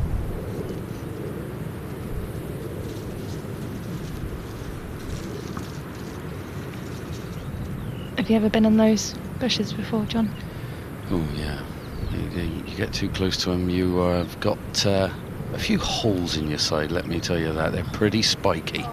How worse is that pain when you go near a gorse bush? But one time I had to do a follow through and I knew I was going to hit it, right? And I had to play the shot because I had the backswing, I had the strike, but my follow through was always going to hit it, and my arm honestly came up like a balloon after the round was done. I had loads of spike marks, and my shirt was a different colour. My best advice to everyone at home is get the waterproofs on. Yeah, so hindsight, I didn't have any on me, or I would have. No sense, no feeling there. No comment. Look at the crowds. Yeah. We saw this yesterday as the day went on. More and more people came down. Despite the rain, they love it in Ireland, don't they? They do. I mean, it's not damping their spirits out with the brollies. Come on, we're used to this. Roll your sleeves up, give it a go. Look at it, just the dunes, the shape of the holes, the way we see Lorna here taking a nice little stroll down. They're not getting under the umbrella with her mum. Little hoodie jacket on, I like that. Let's take a look at 8, John. We've had... Do you know what? I'd say this is birdie time looking at the scorebook, but we only had 17 in the qualifying rounds on this hole. 153 pars. But to me, they've probably only got around 110 into this green. Flags on 17 centre. It's got to be go time, John. Oh, definitely. Definitely. Look at that progression there as we see the scorecard. After 7 holes as they come to 8 now. 3 up for McClymont. Really has been a cracking final so far. Very dominant display. But yeah, look at the pin location. You alluded to it, Rachel. This is all systems go. Coming from the right side here. Great angle into this pin. How much of an advantage do you think it is, John, the fact that she's from Scotland, used to these conditions, weather and links golf? Huge. Absolutely huge.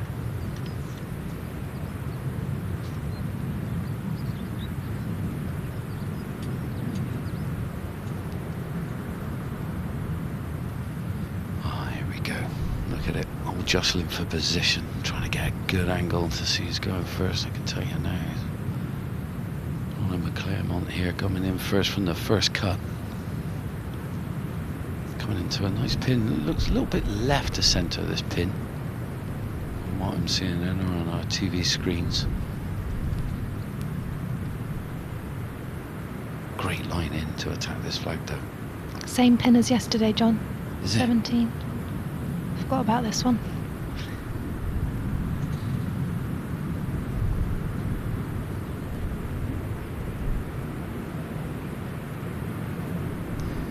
You can see just how lovely and raised this green is as well. Anything to the right, you can see the big swell that feed off miles. You've got that big pot bunker on the left hand side, short, that's not in play. She'd be going straight at this flag here, Rachel.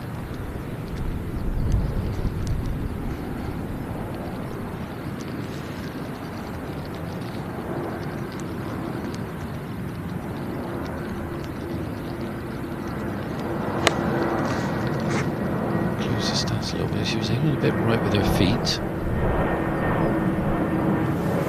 Stay there, stay there. What's this one? What's this one? Stay there. Wow, that is hanging on for dear life. It looked like it was a little below her feet there, John, as well, so naturally going to go a little bit right. Hindsight, eh? Hindsight, hindsight. Now, chance for green to step in and conjure up some magic and put some pressure on her opponent. She needs to. She needs to come up with the goods. Here we go. It is absolutely tipping down right now, constantly in and out underneath the umbrella, trying to get the grips dry. Drips and grips, it's all going on. Drips and grips, it's all going on, yeah.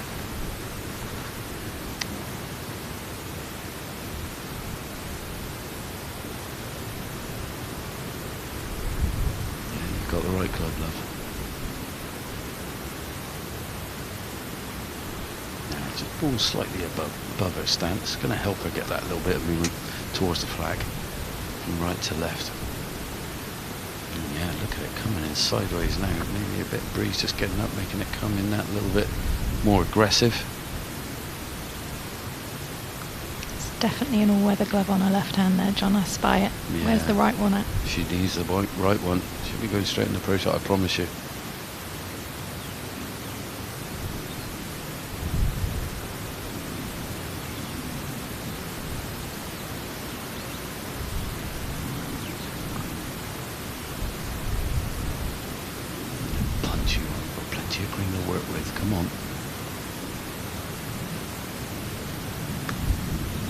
Like it, she's got after it. I like that style.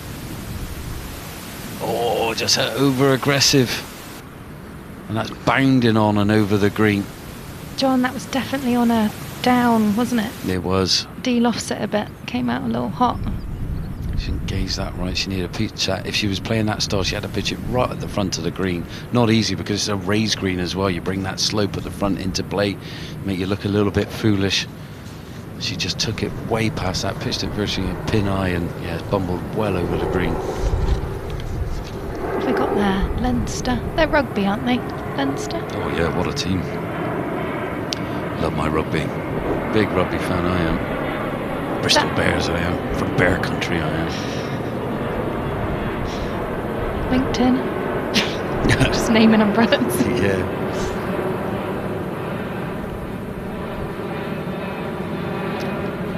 All tactics. Look, got the grip of her putter under her waterproofs, now bringing it out, keeping it as dry as long as she possibly can. Don't want anything getting wet in the bag, then it just feed off onto another grip and bringing it out, and it's a bit slimy, slip out your hand. All tactics.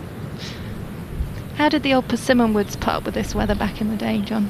Oh, I loved it. You're bringing up something I absolutely adore, but yeah, they were amazing. The feel off the face was second to none.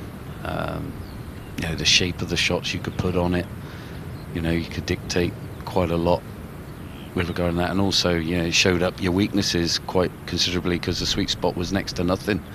You couldn't attack a shot like you do nowadays because the sweet spot wasn't there for it. You know, you couldn't get away with it, but you had to have more of a rhythm player, you know, like the likes of the late great Payne Stewart used to use persimmon back in the day, and he had a beautiful rhythm. Many players. I saw on Melanie Green's social, She was at the Kingdom with TaylorMade the other week, which is an amazing facility, getting her clubs fitted. Like you say though, John, there's not as much movement on the ball as there used to be with the new tech. Yeah, I would like to see a little bit more shape. Bring back the Sevi vibe. Do you know what I mean? That Sevi Ballesteros, you know, that conjure up magic, see it shape round trees, up and over, spin, you name it. But no, this is difficult for Green. I think she's gone far enough over. She might have just gone onto a little downslope, coming up the bank as well. Probably just run into the rough. You can see the rain there, John. Look at that in the distance. Oh yeah, it's horrid, isn't it? Camera in bits. Just hopefully it brightens up nicely for the players this afternoon.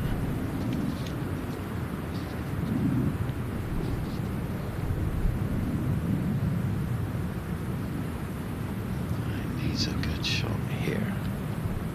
Lofted club out here, just get it up onto the dance floor, let it release.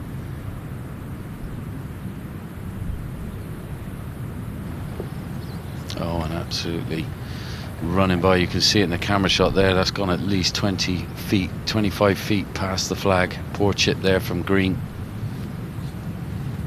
Having troubles with the weather getting in amongst a few little gremlins in the pipe work there, just causing havoc. And then we got the inspirational looks of the youngsters looking on here, thinking I'm going to take this game up tomorrow. Daddy, can I have a new set of golf clubs, please? He's going, all right. Better work overtime tomorrow.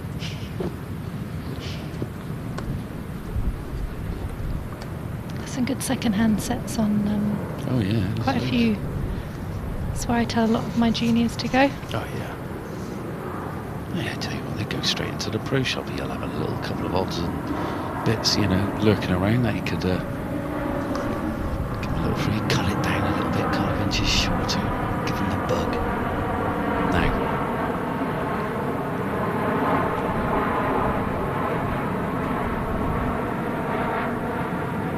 Good putt to nestle close here, put the pressure again on Melanie.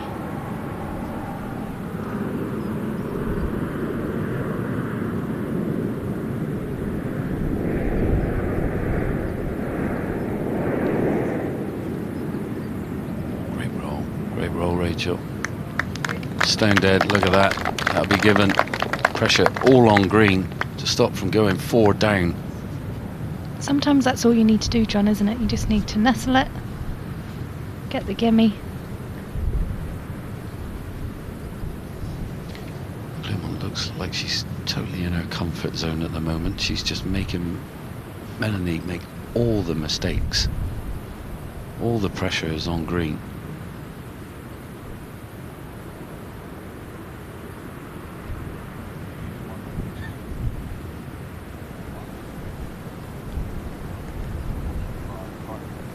Gotta hold it. Good roll, positive roll. Not the line. Another win for Laura. As we know, John, this is a 36-hole match, so you know there is a lot of golf to be played. But what would you be saying right now if you're on the bag for Melanie? Well, you know, she's got to play her own game. She can't do anything but that, obviously. But the resilience she's shown already that we've seen on our TV screens has been amazing. So I don't think she's going to go down without a fight, that's for sure. I think she's going to play out the bag some good shots, but I do think the conditions are hindering her chances of that, as we see some amazing wellies. There'll be loads of those at Glastonbury Festival this week, I can tell you that. Straight off the tactical talk to the footwear. Proper rainbows. And the what a smiles. great smile to go with it, eh? Love that. Do you have a pair of willies like that, Rachel? Got green ones. Might Got have green to ones? invest. Oh yeah. Have you seen those welly golf shoe boots? What are those? No, I've never seen them. Really? It's a new one on me.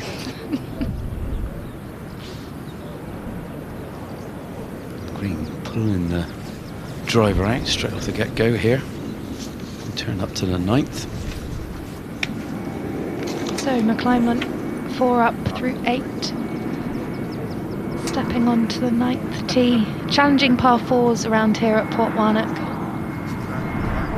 which is sometimes just a bit relentless, isn't it? Sometimes you want a par 5 that you know you can pick one up on, but when you've got long par 4s that you know you have to keep striking it well, finding greens, it's mentally tough. It is. Well, this hole was playing across the breeze yesterday. Not a breath of wind out there again today, so see that bunker in the distance you see down there? It's more down the left-hand side, so she'll be just aiming just on the right half of those 2 bunkers down the left that you see. And that is perfection there. Straight down for the tee, bumbling along on the fairway. Thank you very much. We laughed at this yesterday with Kit, John, how small the pot bunkers are, but the ball is literally a magnet to them, isn't it? Oh, it is, yeah, and they all gather. You think that you're just about to miss it, and it just takes a tiny bit of camber, catches it, and you're up against the lip coming out sideways. Cruel game. Now, green, out with driver.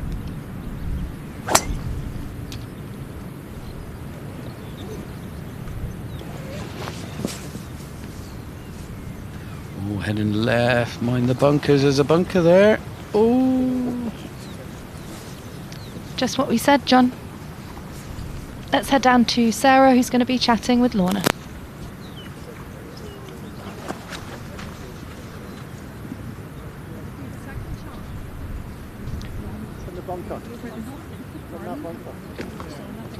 As we just see, we'll come to Sarah in a minute. I just see green just sorting her bag out here.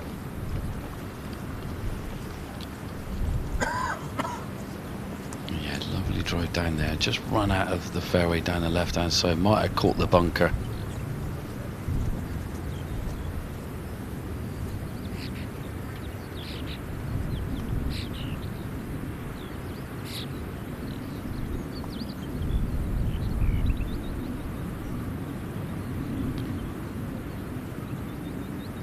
And Sarah's with Lorna. Well, Lorna, how about this for a day? It's typical of Ireland, typical of Scotland. Do you feel right at home?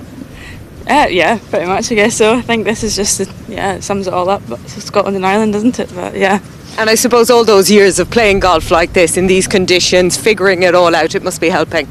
Yeah, definitely. I think it's just kind of, you learn that you just need to stay as dry as possible and kind of just stay patient as well, and just kind of enjoy it as well at the same time. And are you enjoying having your mum on the bag? You getting along? yeah, it's good. It's funny, we've not fallen out yet, so we'll take that as a positive. She came on the bag from yesterday morning, so she had a good couple of rounds with you yesterday, and hopefully another good couple of rounds today. Yeah, definitely. It was good yesterday, so we'll just keep that up. Well, best of luck. Thanks for talking. Thank you very much. Thank you.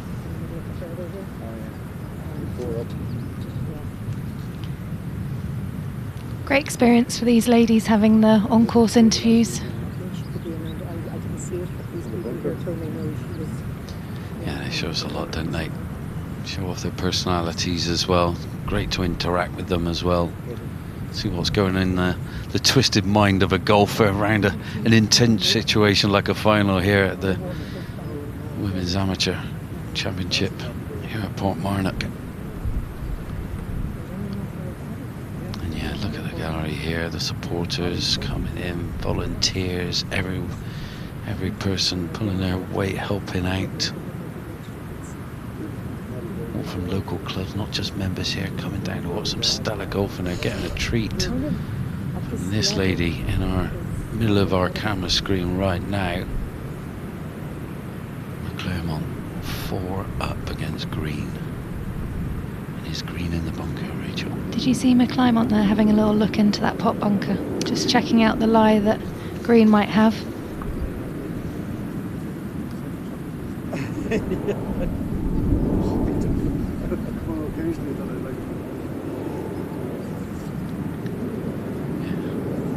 Let's see the reaction. She's getting her yardage quickly.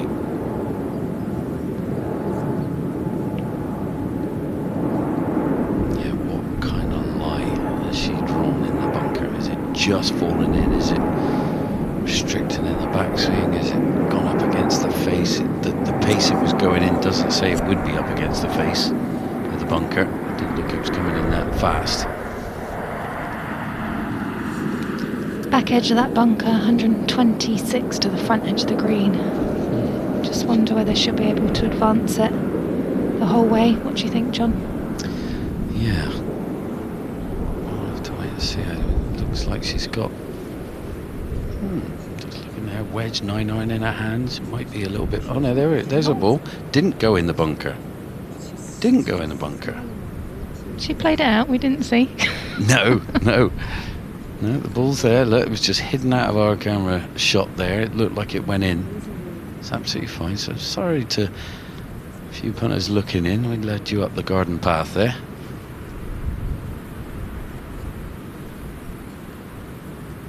But just to let you know, we didn't know either.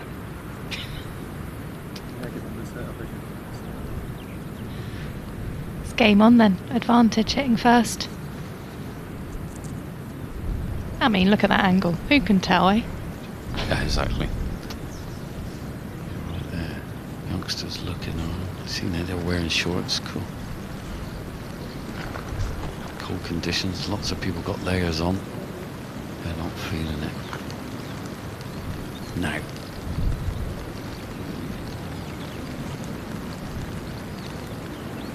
Green with what looks to be like an 8-iron, 7-iron here.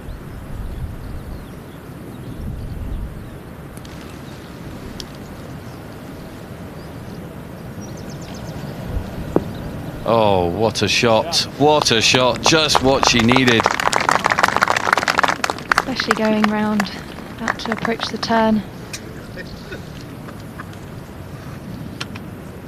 I love her move, John. She's got that really strong left hand on the golf club. It's a lovely draw. Yeah, big believer in that as well. Helps you, use the hands, get turning over. Helps with the release now. McClymont here, second shot. This is where Green doesn't want the best of McClymont here. She wants her to kind of hit it like 30, 40 feet away. Give her a chance to win the hole. She don't want her to get it in there nice and tight to the flag, put the pressure back on her.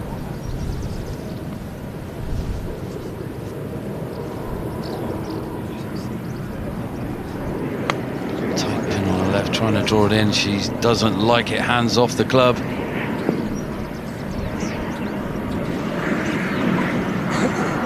Hold it left, long and left. That's awkward. That's exactly what Green would have been wanting.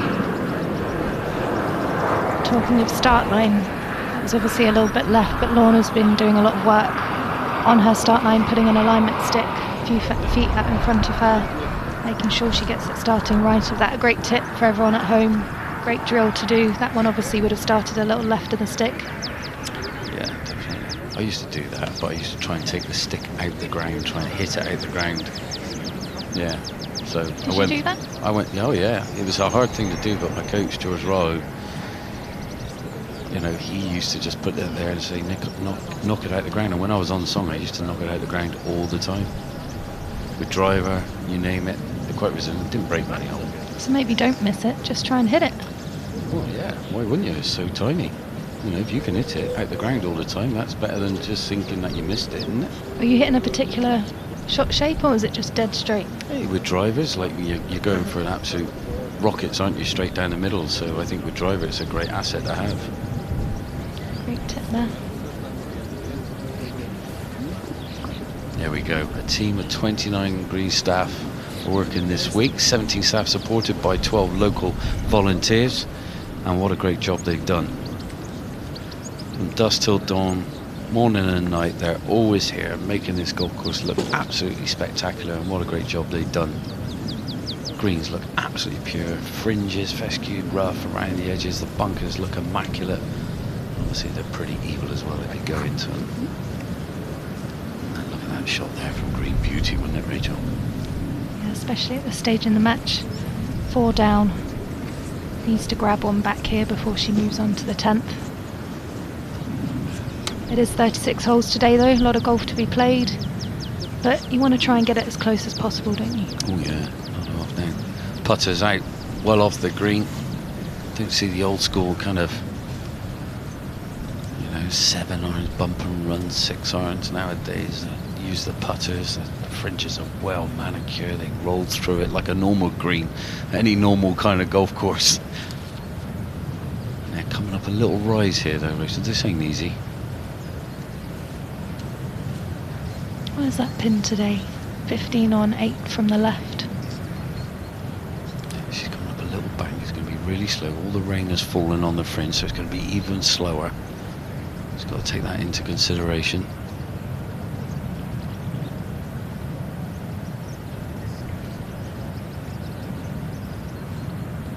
You can see she's visualising there. Seeing it roll end over end.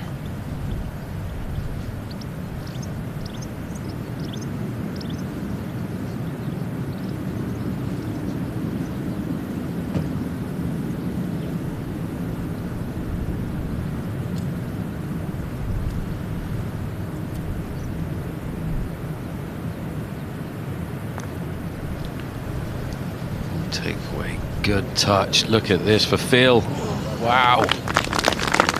Great pace putt that is from distance. That was awkward from down there, up and over, and a lot of bend off the right hand side as well. And yeah, just ended up about 2.5 feet away. Great putt. Green would have been thinking, no. Yeah, no. You're right there. You're right there. Please don't go in. I've got a chance here. She needs to hold one though. Rachel, this is massive for green. A little bit down the slope here. We haven't had many of these putts yesterday or today, have we, inside this sort of range? This is where these ladies are excellent. Come on.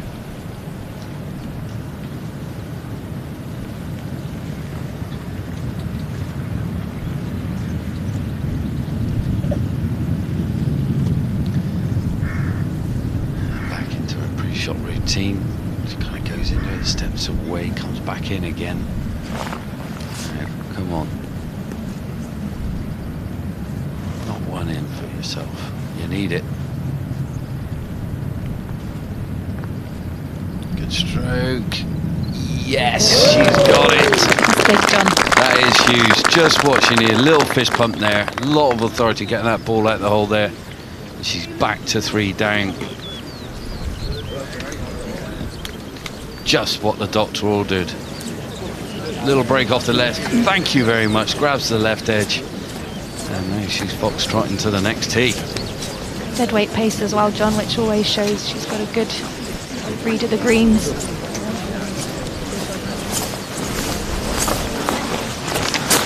There we go. Change of towel. That towel's absolutely drenched. New towel's just been given to her. Nice dry one.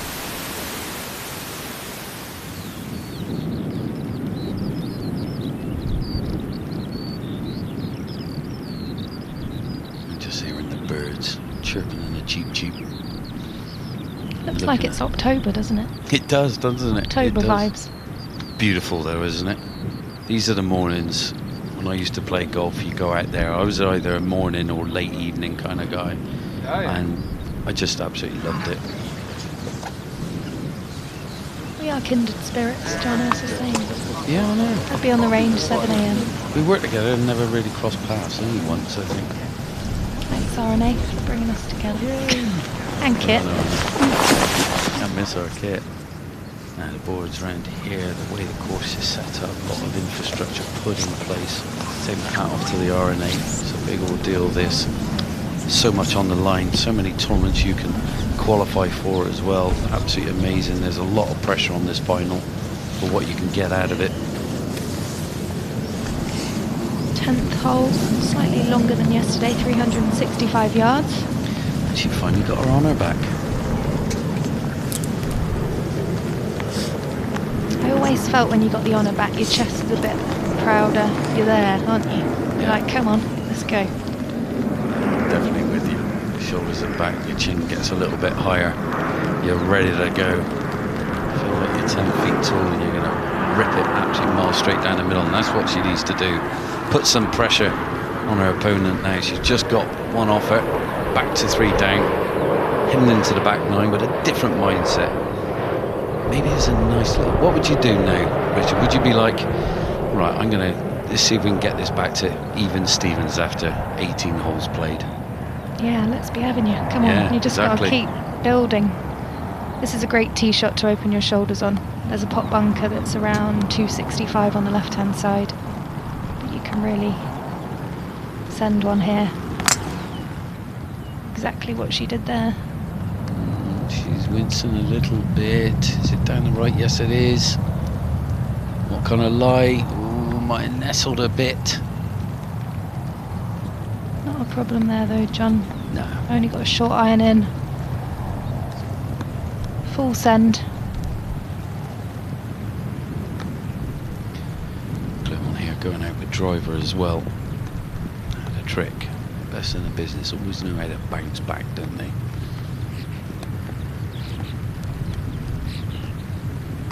365 yards. Just lovely little par 4.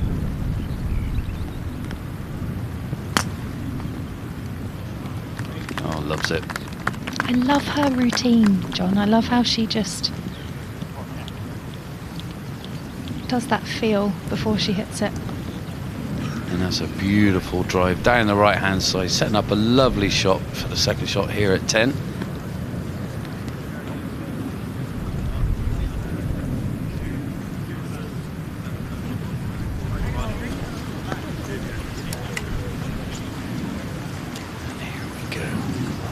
Stroll to the second shots, everyone follows behind. Ball spotters up in the distance if you're in a spot of bother.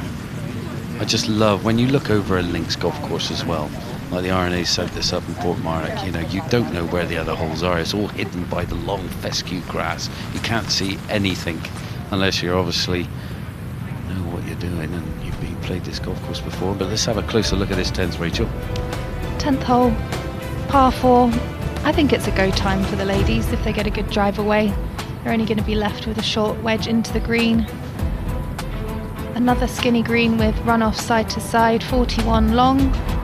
Pin today, 30 on in the centre, so that back portion can either take the flight off a little bit and get it to the back, or with the moisture, play it a little bit short, a bit more aggressive, John. Pin completely in the opposite place of where you've seen it on your TV screen there. It's right at the back of the screen. They got that little bit of green to work with, as you said, Rachel. And that'd be handy, because if the pin was at the front, you'd have to come in high, try and get some spin, flirt with that front bunker a little bit, but now they can take it over that, let it release up the back of the green, coming out of the rough. And I say the advantage is with, not with green. Green a little bit further to the right and looks an awkward lie over there.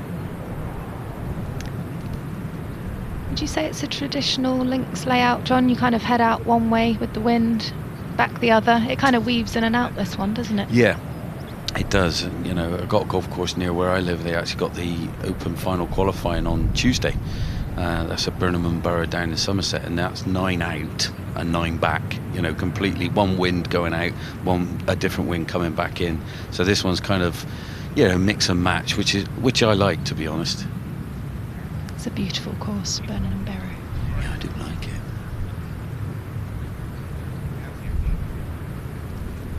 I heard Justin Rose is there for final qualifying. Can you believe it? Wow. Playing with Chris Wood. Fooch on the bag, no doubt. He's back on the bag. Probably, yeah. Another golfer that went through the R&A, England Golf. Great vibes here, looking at the crowds, looking on, loving life here.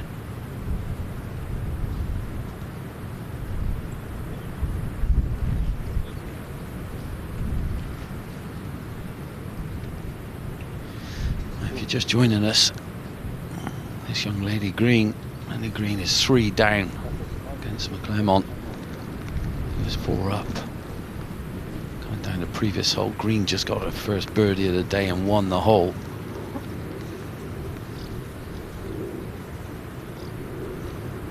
Green's hit it down the right here. You see the little young girl there with a pink hat. She got some cracking wellies on. She's been loving life, smiling at the camera.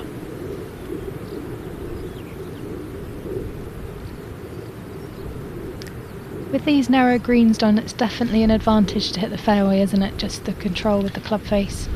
Oh, definitely huge. I mean, not so much when the pins say at the back like it is now. You can kind of get away with it. You can use the green to your advantage to get up there, but yeah, you can see that bunker right there. You can see the pin at the back of the green. She's just going to have to flirt with that bunker and just let it release up the back of this green.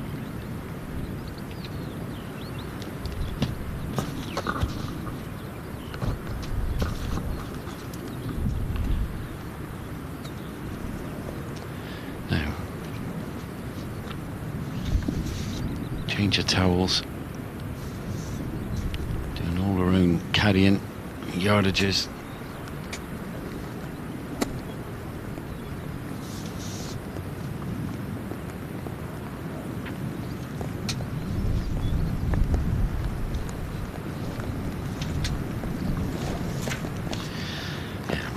Sideways now, just dropping that broadly down over the clubs. Don't want it going inside the bag and making all the clubs and grips wet. Strong breeze now would take that broadly out of the bag if she's not careful.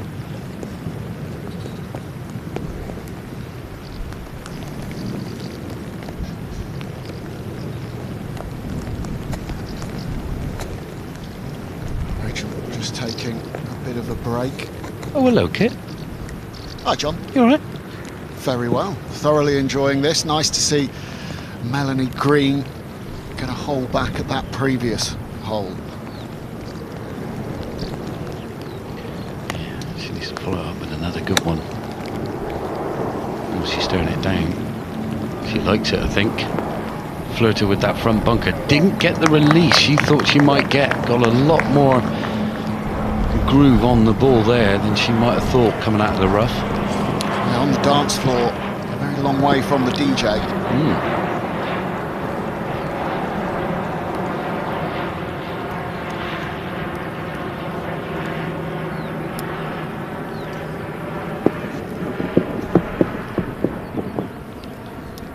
Advantage. McClymont here. Pin, as you can see it just in the distance, right pretty much in the middle of that bunker. You can see it just at the back of the green. 30 on centre.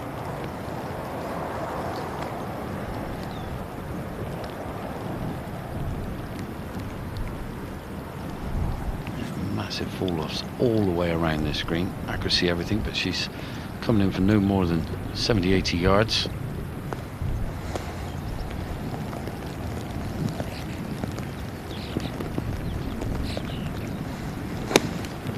Strike. Oh yeah. Oh yes. Very, very good indeed. Yeah, that one will feel good. You've just lost the previous hole, the first hole loss you've had all day. There's a glimmer of hope for Melanie Green. Is that going to turn the momentum? And then Green leaves the door ajar with a short approach, and you go and do that. Really good from McClymont. Yeah, very good. She's looked very relaxed, very focused all week.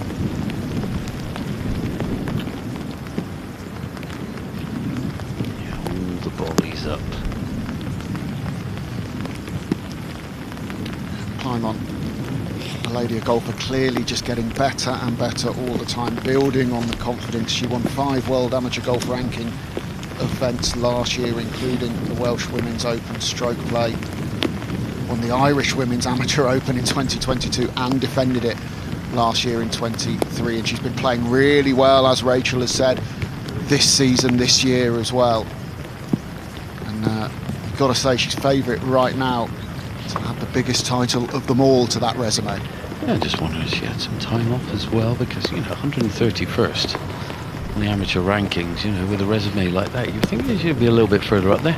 Well, I think one thing that somewhat goes against her is that she hasn't gone through that American collegiate system. She's done 4 years at the University of Stirling.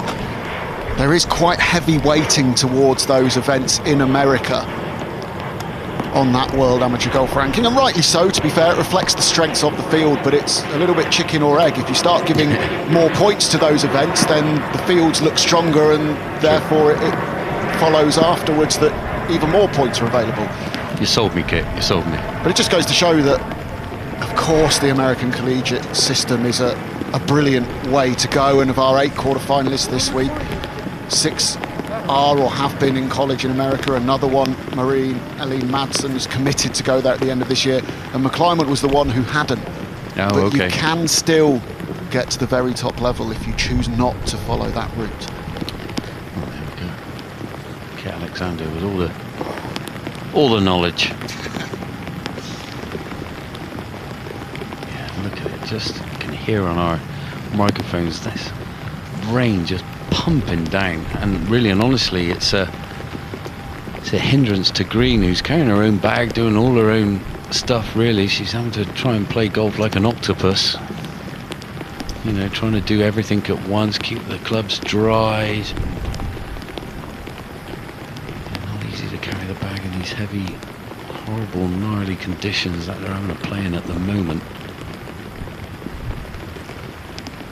Super long putt, all the 70-80 feet. And this one coming up a long way short and probably still green to go. Well, it's touch and go, isn't it, one way or the other. I mean, just to go back to the WAGR, that ranking, Green is 53rd, so in her mind she was the underdog coming in here, but you simply look at the World Amateur Golf rankings and according to that she's the better player. But as we know, rankings can change, form can change, and McClymont has looked the full package this week. Green, of course, has been excellent as well. She's made it to the final. We've been so impressed with her.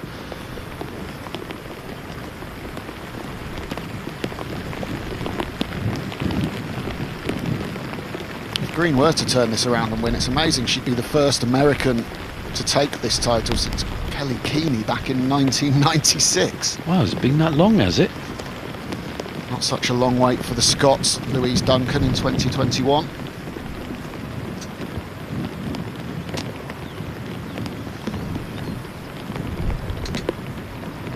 So you can see the water dripping down from the ponytail.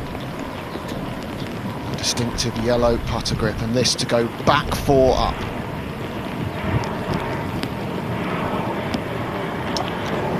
Never up, never in, as the old saying goes. Pressure's on Green though. She knows she's got to hold everything in her sight. She'll feel like now doors ajar. This one to have the hole and stay 3 down. She's dodged a little bullet there with McClymont missing it, but she has to take advantage by holding this.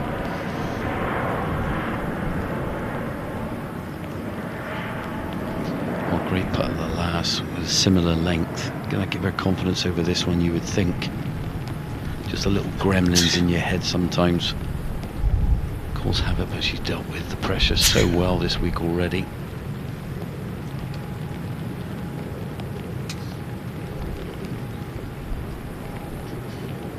Good stroke. Straight after it. She knew it. Brilliant putt there. Yeah, that's really, really impressive. Really, really gritty from Melanie Green. Remember I said that yesterday, the nitty and gritty area. She ain't going away. She's got the bit between her teeth, between the ears. Absolutely everything stellar, it really is. And now it is pouring it down. Take your time, Melanie. Not easy. Yeah,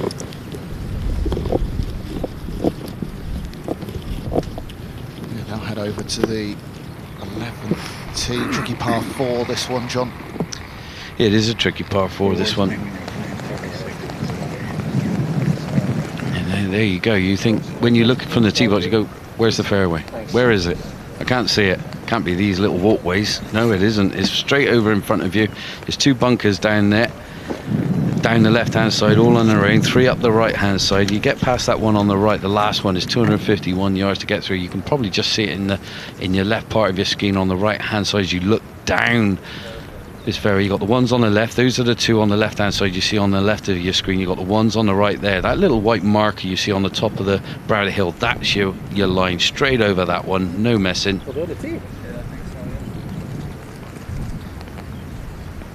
Just cameraman looking on, doing a great job, keeping everything nice and dry. I was going to say, they need a caddy to keep the camera equipment dry out there, never mind the golfers with the clubs. Brilliant pictures that they and all the production team are bringing us this morning and yesterday as well.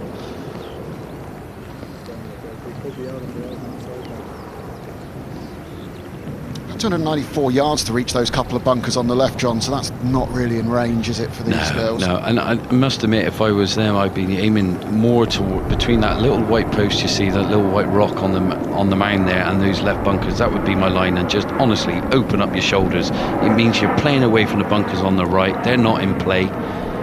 All about where you kind of start your aim point with regarding off the tee.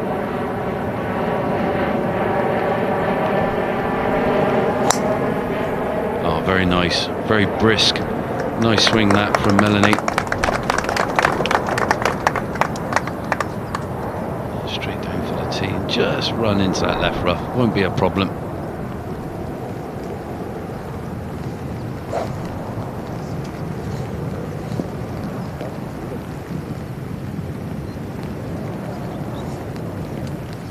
So how does McClymont respond to a decent tee shot from green?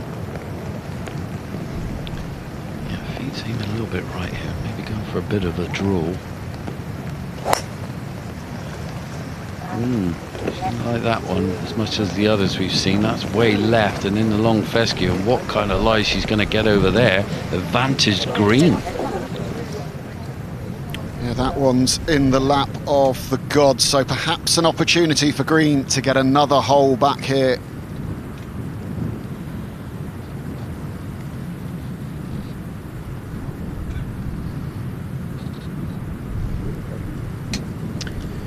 Here we go, Kit. This is getting exciting here. A few loose shot there from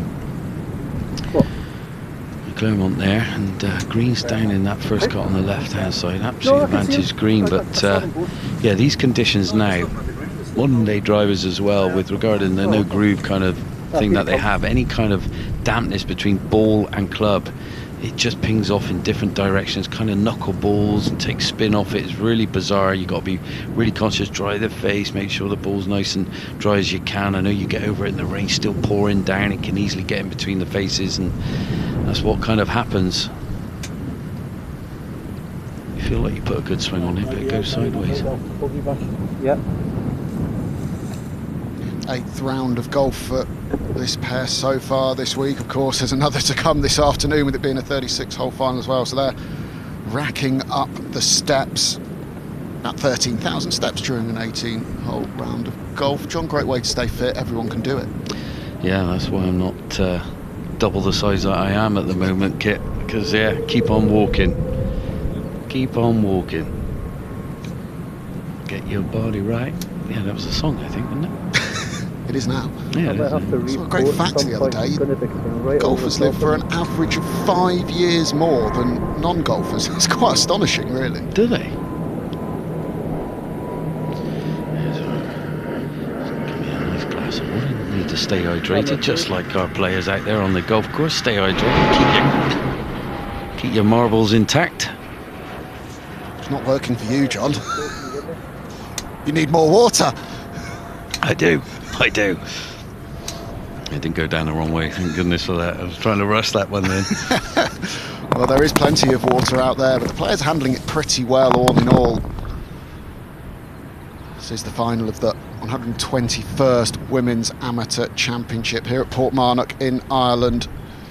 One of the great links golf courses, founded in 1894. And all of the greats have played here. Arnold Palmer, Sam Snead back in the day, Seve, Woozy, Langer, Olathabal, Torrance and Crenshaw. What a list of winners.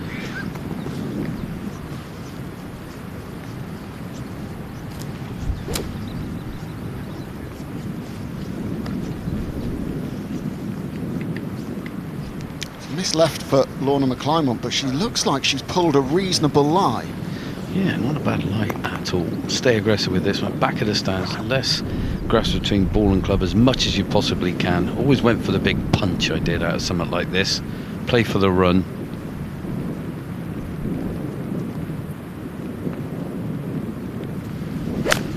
Cool. Wow. So whip at the bottom might be going a little bit left here. Easily done.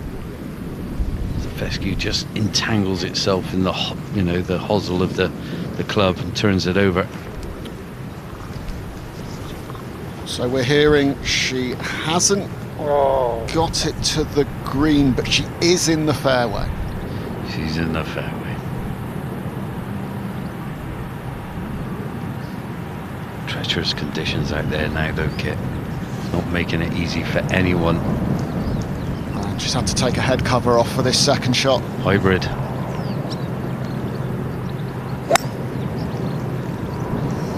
Likes it, staring at it, drawing in. On the approach, so there should be somebody there in the fairway.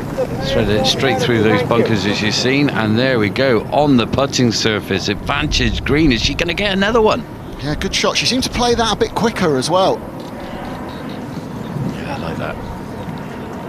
One trap mine. See it, hit it. I see the ball of Cullen there. McClymont up on the left hand side, just flirted with those two bunkers that were on the left for green to contend with.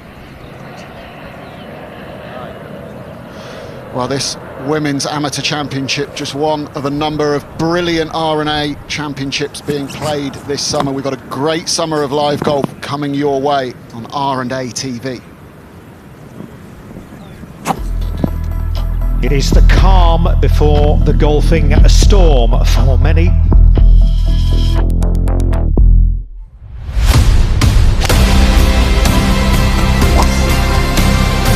Can he swing it back in his favour again?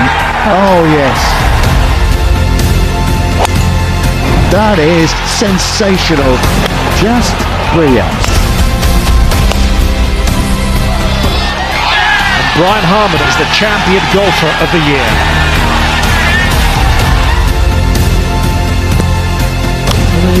She is the AIG Women's Open champion.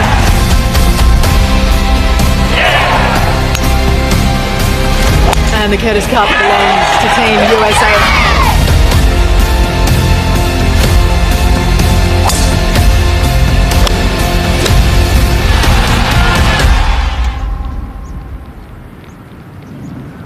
That gets the juices flowing, John. Or an ATV. Get tuned in, it's going to be epic. Green safely aboard into third shot here for McClymont, just stepping off it though.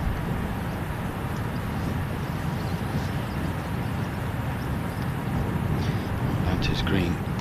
McClymont here, she's come up with the goods, she's given herself opportunities, she's got three, she's three up against green. Good shot required here, put some pressure on green, her opponent.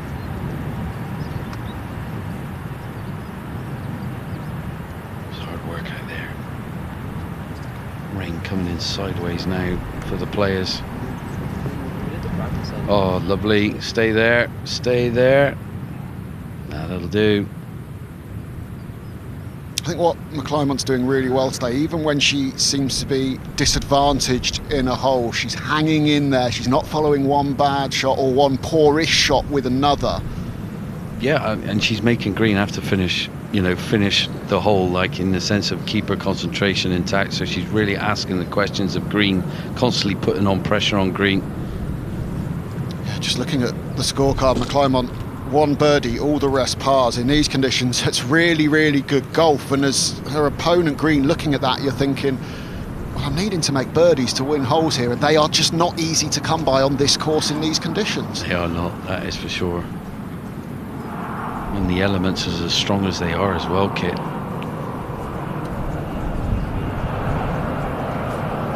Great shot from green to find the putting surface. From back there, beautiful draw into the green, just crept its way onto the front portion of it. Long putt coming away here. McClymont is about 10 foot away. One shot more.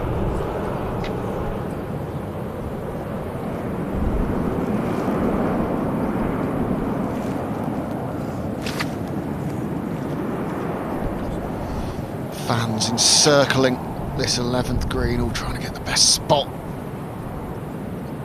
Such a privilege to be out there walking with these fantastic players, getting up close and personal.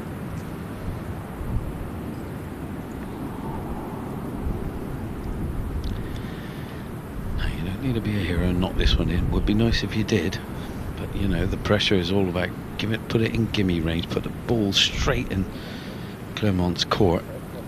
So right, how do you deal with that? Let's see you under pressure, because she won the one there back at 9 with a birdie. She's done it the right way.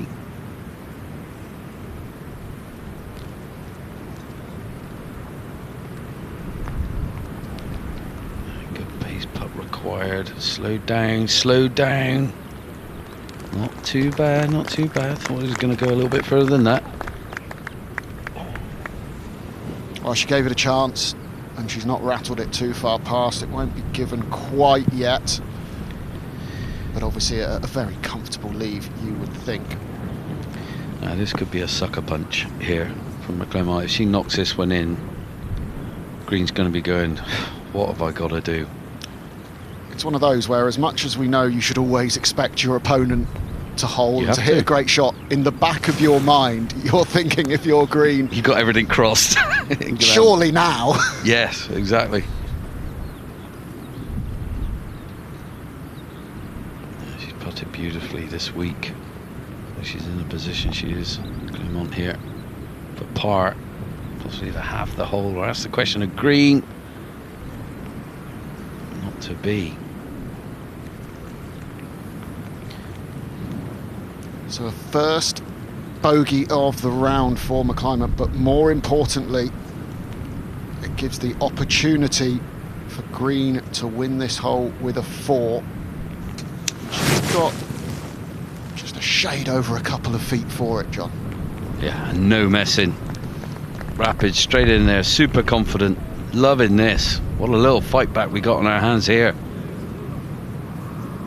Gritty, determined, words that we've used to describe Melanie Green all week. She's demonstrating that right now, back to 2 down after 11 holes of this 36-hole final of the 121st Women's Amateur Championship.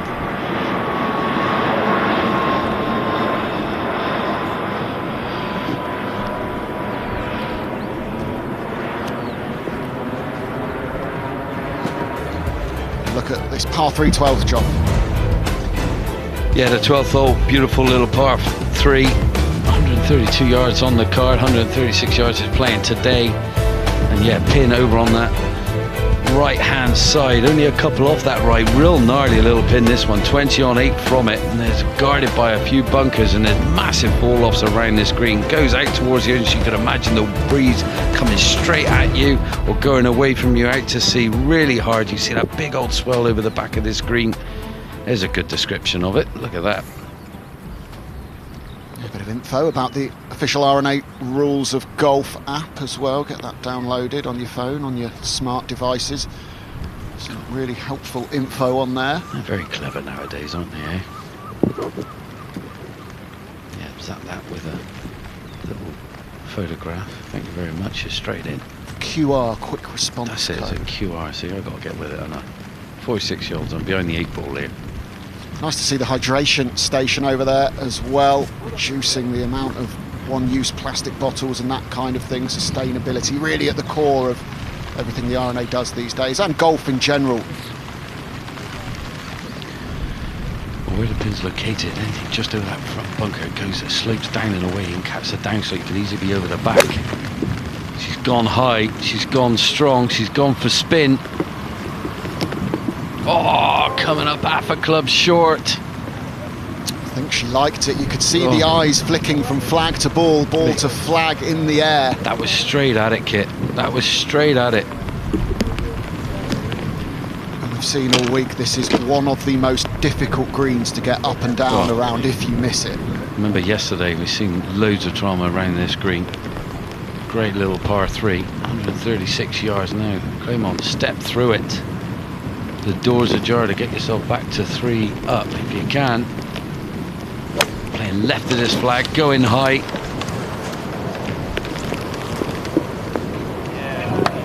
Stay there, backing up. There's a little slope there. Could fall back further, it is.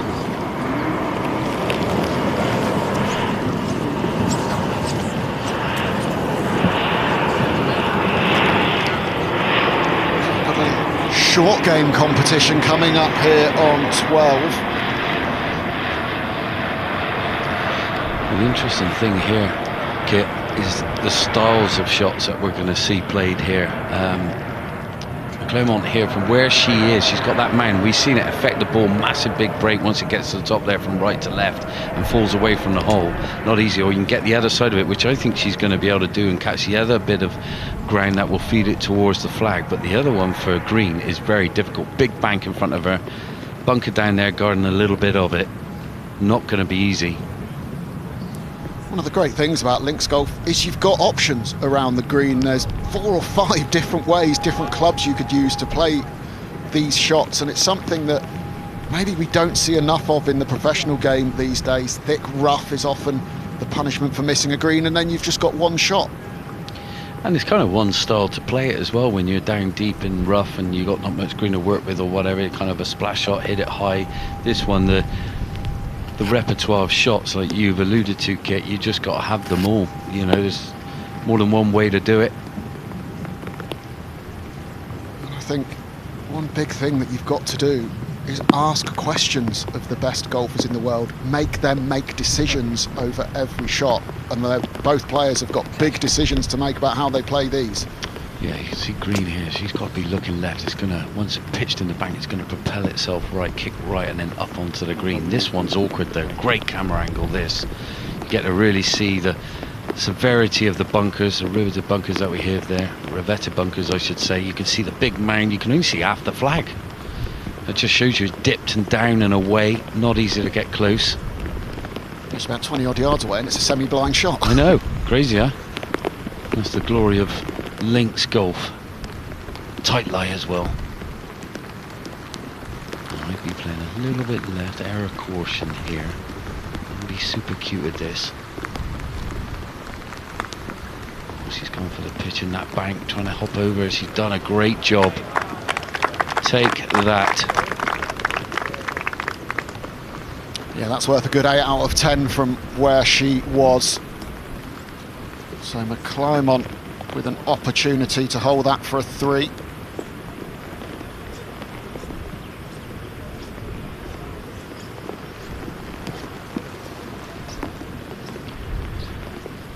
McClymont in a good position.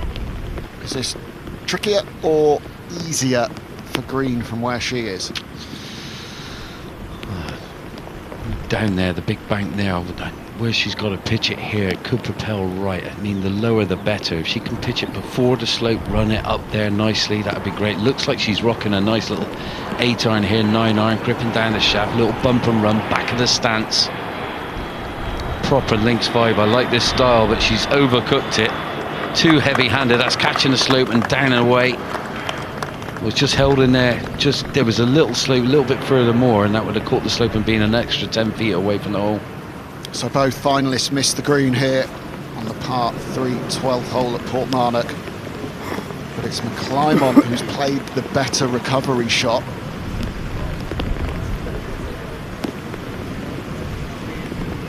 God, so hard for her. It really is. I'm sure her friends that were there congratulating her after a semi-final win yesterday probably offered, do you want me to caddy for you tomorrow? And she probably said no. I can do this, you know. And why stop something that's already working? Do you know what I mean? It's got her this far already. It's just these conditions. You just think, oh. That's the only thing, isn't it? It's the rain that's the spanner in the works of that. It is, mate. It is.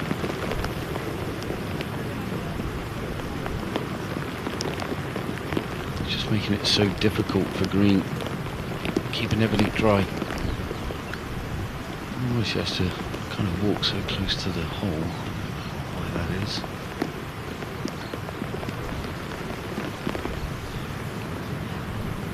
Fans watching on, living and breathing every shot of this final. It's a quick putt, this one, Kit. Down the hill.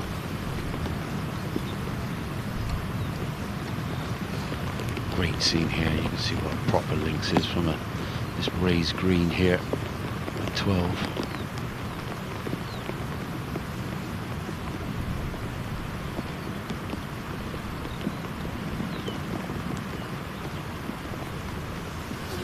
Yeah, fast putt, and I don't think that would be given. That's just out the circle of friendship, that one.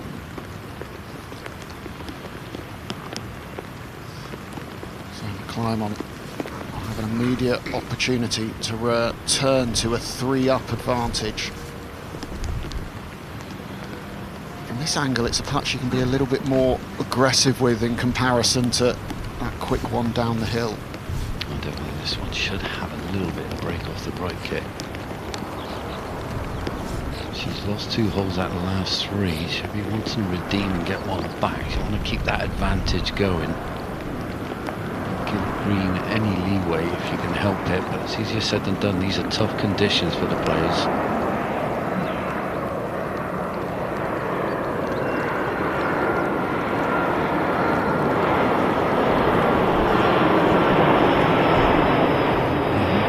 Play for a bit more break. I thought it would come a little bit more, but in damp condition doesn't break as much, so she obviously didn't take that into consideration.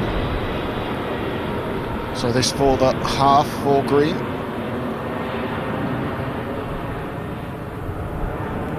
Super confident over those little ones, isn't she? No messing around, not like the other part of the game.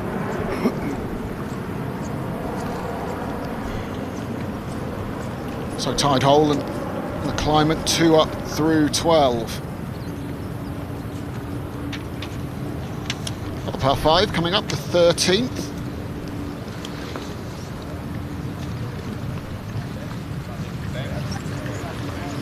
Wait. McClymont maybe with slightly more firepower off the tee if she can find a straight one. Definitely. I mean, yeah. Look how murky it is over the links. Beautiful day. Just hearing birds chirping away. They're going, this is lovely. Thank you very much. Getting all the grubs. Getting their din-dins in for later. Piling it up. And yeah, look at this fairway. Big old rolling fairway. Bunkers down the left-hand side here and the right-hand side. Last bunker down the left is at 250 yards to get past. And I've got one little lonesome bunker down the right. Comes in play for the players. I think they'll just come up just shy of that one though, just slightly out of reach. Raised tee box. I'm sure it'll be drivers out. This hole today playing 533 yards long.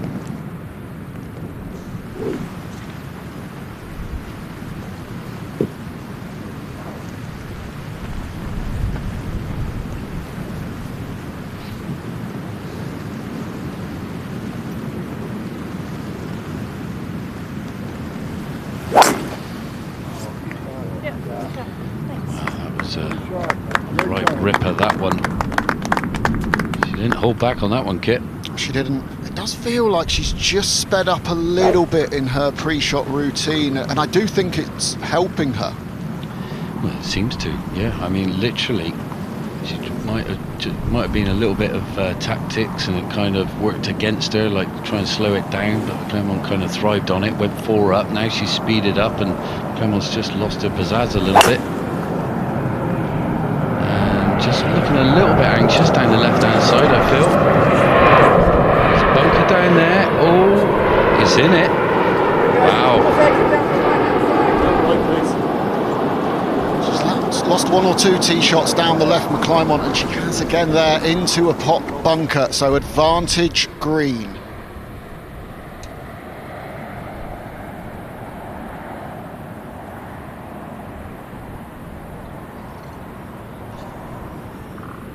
Well, Sarah Mulkerrins is out there braving the rain for us, doing sterling work, and she's catching up with a Leona McClymont superfan.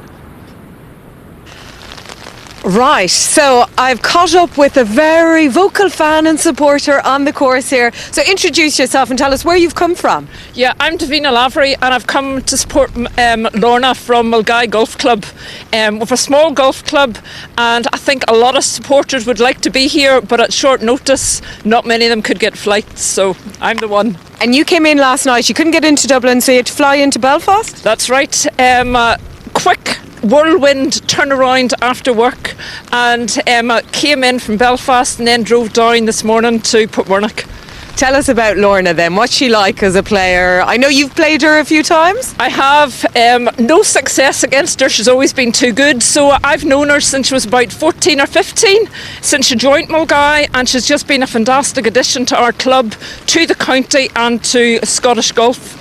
Yeah, she's a brilliant girl, really level-headed. Plays with anybody, even if their handicap is 54, she'll go out with them. She's a real supporter of our current juniors. Her mum is a junior convener, and Lorna goes up and helps with the juniors like regularly, so it's great. She's a real inspiration for them and for all the rest of us at the club. And can she do it today, Davina? She can, of course. Definitely. Come on, Lorna. Yeah. We won't keep you away too long. Get back following her now. Cheers. Thank you, Davina. Thank you. Okay. Oh, I love that support. That is exactly what you need. She's gone the extra mile to come and watch McClymont put on a display here in the final. And yeah, lovely to hear just how Lorna has really given back to the club, playing with everyone. No stone unturned there. Shows her their personality is absolutely where it wants to be. And yeah, brilliant. Yeah, superb. It tells you all you need to know about the person that she is, as well as the quality golfer that people from her club are willing to jump on a flight and just come over here to support her. Yeah, couldn't get a flight to Dublin, which is 10 miles away. Straight into Belfast International, thank you very much. You can hear one coming into Dublin now.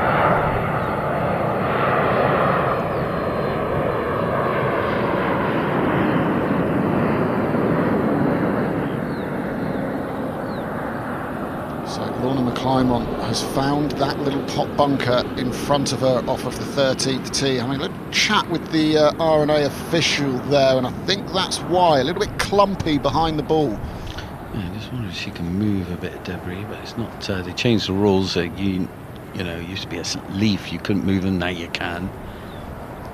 Yeah, and this is just a hank out, probably hopefully get it 40, 50 yards further down there if she can.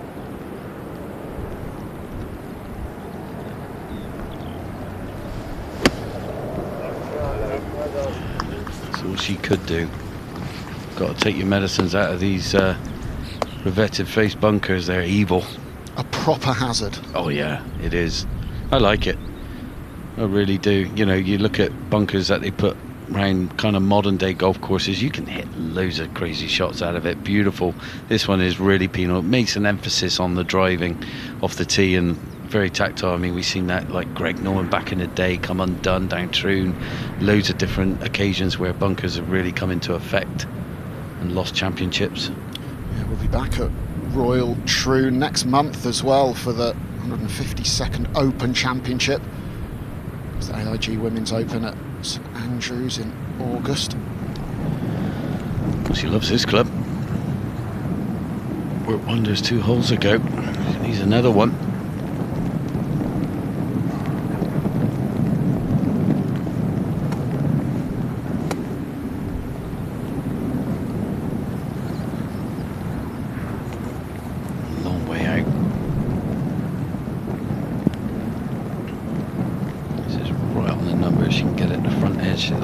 Personal best.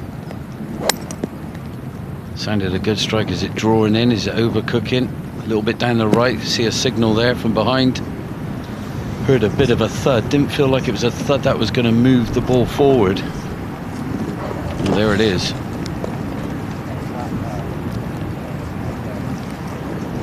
So similarly to the other par 5 where McClymont found a little bit of danger, trouble off the tee, she was able to recover and get a halve out of the hole. McClymont's still a long way back here, Kit. This is a big hit to get home in 3. The green is probably about 30 yards short of the green. I'd say she's probably 20, 25 yards further on, and she is a little bit longer, so can she squeak it on the front edge maybe? I think she can. It's just going to roll on. She's out with the 3 medal there in the fairway. This is her 3rd shot. The pressure's on McClymont here. Got to deliver a good shot here. He guarded with 2 bunkers, left and right this green. Very round green, not as narrow as the rest and long and narrow as the rest of the greens around this amazing golf course at Portmarnock. Oh, sounded sweet, didn't it? got height. Didn't have the accuracy. Oh, there's a lie. Nearly had our cameraman. Well, I tell you what, she's got a bit lucky with that lie there. A slightly flattened down bit of fescue that it's just sitting up on top of. Yeah, the pin's a little bit more on the left-hand side. they There's both a bit of a played? swell there, Yeah. so it can be an awkward little chip coming on his way. Well, we've noted that it looks like Green had sped up her I hope you got a pre-shot close-up of routine that over the coming last 3 or 4 holes, and we're hearing that the players have been warned about slow play. And if it had continued, they would be put on the clock, but it seems like they have sped up a bit. Well, but some of the players, and I've learned this, you know, being on course in the last couple of years, you know, they do have a few kind of different, you know, repertoires that they can go through to speed up their play, like they walk briskly between shots, or they have a different type of style of pre-shot routine if they're under the clock, so they do come prepared. I know that's hard to believe, but they do. It's not something I've ever even contemplated even thinking, but some of these players do that. Yeah, Bernhard Langer was a great winner example. here at Portmarnock in one of the 19 Irish Opens that this venue has hosted through the years, including the inaugural one back in 1927. He was a player that definitely had 2 gears that he could go to comfortably. He had his preferred, more deliberate speed, shall we say, and then when he did find himself in a bit of bother with the referees for pace of play, he could very easily just switch it up a little bit faster.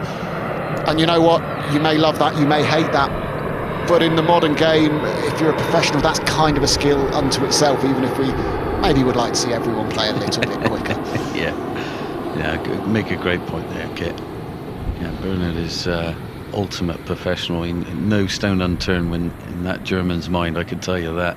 It's that great story, isn't there, when he asked his caddy what the yardage was for a particular shot, and I think he said whatever the yardage was, 174 yards according to that sprinkler, and Bernhard replied, from the front or the back of the sprinkler.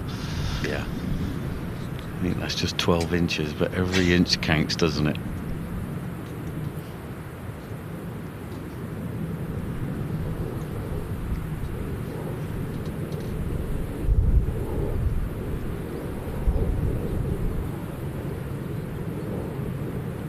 So the rope's out for a bit of crowd control. Yeah, they're loud, aren't they? Come on, pull them back. My goodness, they're getting too crazy. No, I'm only joking. Well, that's just a lovely scene, isn't it? It is. Harks back to yesteryear at the Open Championship as well, seeing the crowds come up behind the players. Yeah, beautiful kit now. 3rd shot for Green after a beautiful 2nd shot. Finding the fairway. For a little bit more height. How's your distance control? A little bit shy, but that will do. That will do. She only had to just put some pressure on McClymont, who's left of the green in a little bit of a furry line. It's an awkward one with a pin on the left. Yeah, with the lie of, when we see it shortly, of McClymont is sat up on those tufts of fescue, how aware does she have to be of going under it a bit and the ball coming high off the blade and coming out a bit dead? Here we go. You know, is she on a bit of an upslope? Is that making her think, right, I'm going to fly this high, land it soft? You know, we've had a bit of rain, the moisture on the greens making it a bit soft, and might bring that game plan into it. Or can you kind of bump it into a bank, let it feed out a little bit? Yeah, she's going with the back of the stance here. It's coming in lower.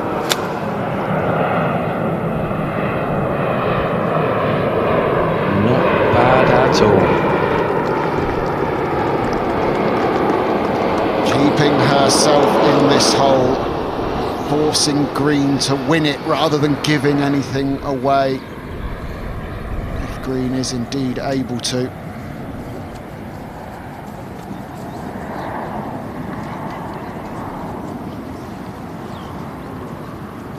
Just bear with me.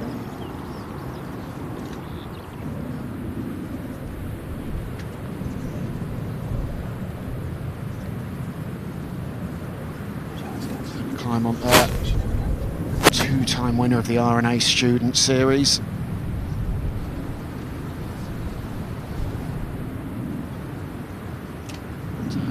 And welcome Rachel Drummond back into the commentary box. Rachel, feels like there's a little bit of a comeback here for Melanie Green. If she wins this hole, she's just one down. Hello, Kit. Yeah, there is complete shift in pace. Sometimes you do just need that one hole to get a bit of momentum back. I don't know about you, Kit, but they seem a little bit tired, and I'm not surprised the amount of golf they have played this week, going through the qualifying stages, all the match play rounds. It's a marathon, you know, 36 holes of stroke play qualifying, one round on Monday, one round on Tuesday, the first knockout round on Wednesday, 2 knockout rounds on Thursday, 2 knockout rounds yesterday, the quarters and the semis, and 2 rounds today as well. So, you know, the players have to be physically, but as much as anything else, mentally tired at this point. I know, especially with the pace of life these days. I struggle with 9 holes. But no, great point about the mental game as well. That's the biggest thing. So Green's putt to win is on its way. Is it going to get there?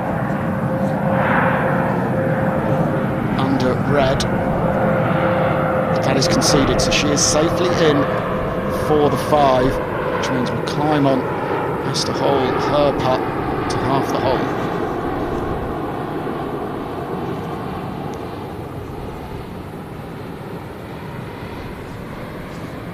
She was 3 down at one point, Green, and she is grabbing them back.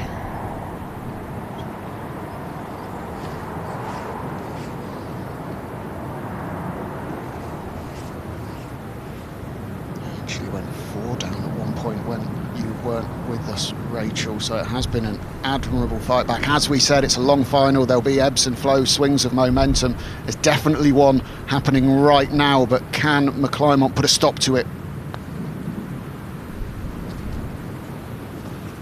End over end, Kit, there on the line on the golf ball. Didn't quite get the right start line. A bit of a misread, we think, there, but the arrears is just a single hole now. McClymont's still in front. Definitely the momentum has switched for the moment to Melanie Green.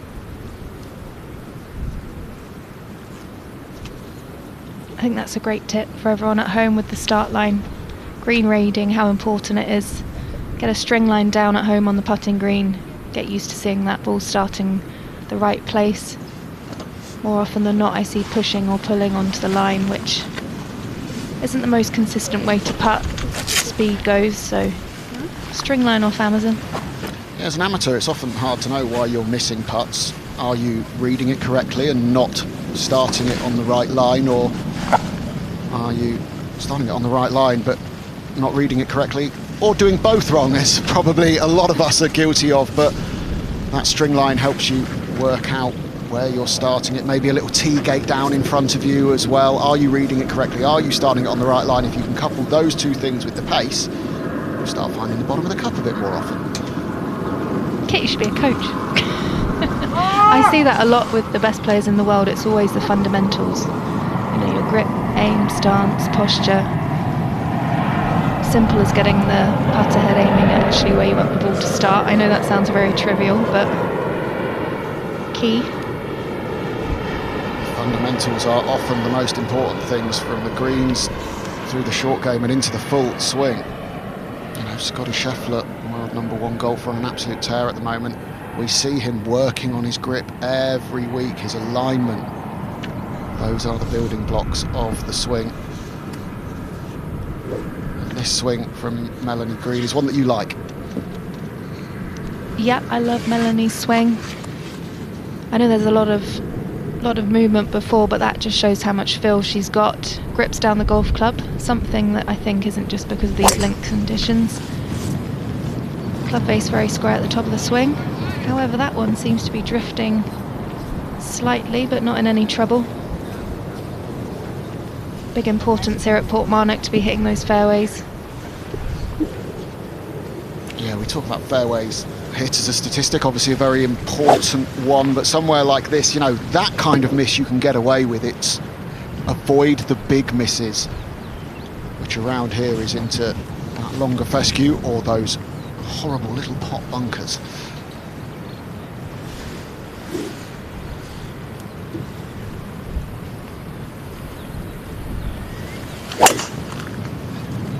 Pot bunkers surrounding this fairway. There's one on the left at 243, and there is one on the right at 274, but I think they have navigated these. So both players pretty much in play off the tee, and we've just been told they are going on the clock.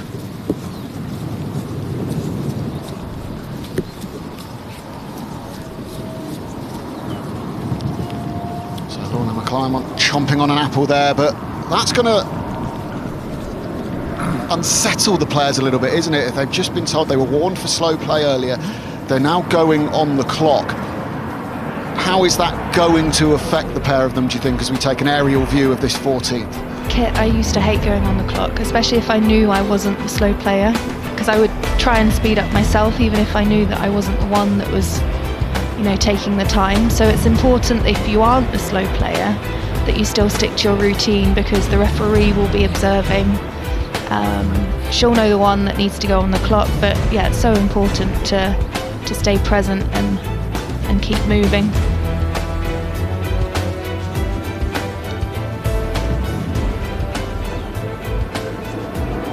It's tough conditions out there, of course. A lot more to do and look after when the rain's coming down and you're juggling an umbrella, a towel, trying to keep your glove and your grips dry. We know that Lorna has got her mum Gail on the bag to help with that, but as we've said before, Melanie Green choosing to carry her own clubs as she has done all week. She knows what she likes and she likes what she knows, sticking with that, and it's what's got her to the final. But it just means there's that little bit more time here and there to go to the extra effort of drying things off, putting things away. Shows how great mentally she is, Kit, the fact that she was 4 down. You know, despite being by herself, she's mentally strong, she's clawed it back. 14 here, pin on 25 centre. Tough green this one, Kit. There's a spine that runs through the middle, so it's a hard one to hit, and these characteristically skinny greens, only 17 wide, which is not big. Yeah, that's how most of the greens are around here, isn't it? You need to be straight, because if you do just creep off the edges of them, and some of them even play even narrower because you've got those runoffs either side and back and front often as well. What would we score around here? You'd probably do quite well, as would John. I not so much. Should we go?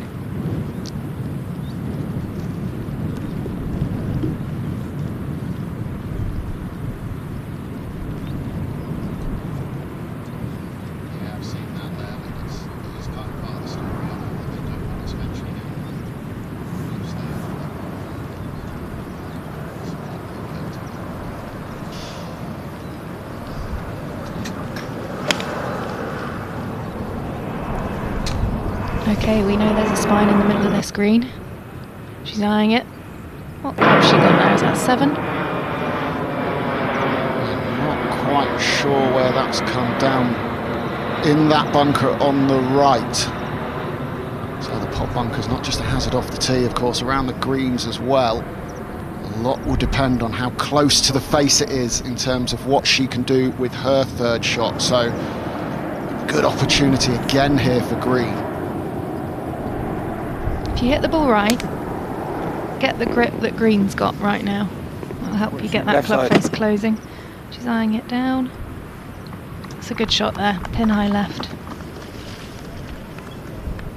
Yeah, she's grown into this final, hasn't she, Melanie Green? Really found her swing a little bit over the last few holes, started hitting some more quality shots, applying that pressure onto McClymont as opposed to being on the receiving end of it as she was in the early parts of the match.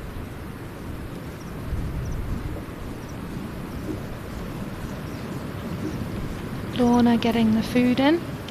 So important to keep the energy up with this battle. Yeah, it's constant refuelling, isn't it? They'll obviously have a bit of lunch in between the morning and the afternoon round, but there's not a huge amount of time there. Tough conditions. But it will have been an early start. We teed off at 8:30 this morning, so what sort of time do you think the players would have been here on site doing their preparations? Anything for an hour, hour 20, depending how meticulous they are. But yeah, then that's an alarm around 5, like us, Kit. That's getting up early. You have your routines that you do. You have your superstitions, as we've seen this week on the VT with all these ladies. Number of golf balls, lucky markers. Preparation. I used to clean my clubs between every tournament. My dad taught me that one in my shoes. It's very old school, but every evening used to clean the clubs. No, I like it. You know, as well as for playability terms, just a little bit of respect, isn't it, for the equipment, for the game. I know Aaron Wright used to rub baby oil onto his clubs when he first got them, the PGA Tour player now. Slippery grooves. I think he dried them off as well before playing, hopefully. She'll be relieved that it's come down to that flat section in the middle of the bunker. Yeah, one of the most common faults I see out of this sort of lie is trying to help the ball into the air. You've got to trust the loft on the club face. Open it up. Nice wide stance, get stable and stay left. As you can see, she's just rehearsing that release.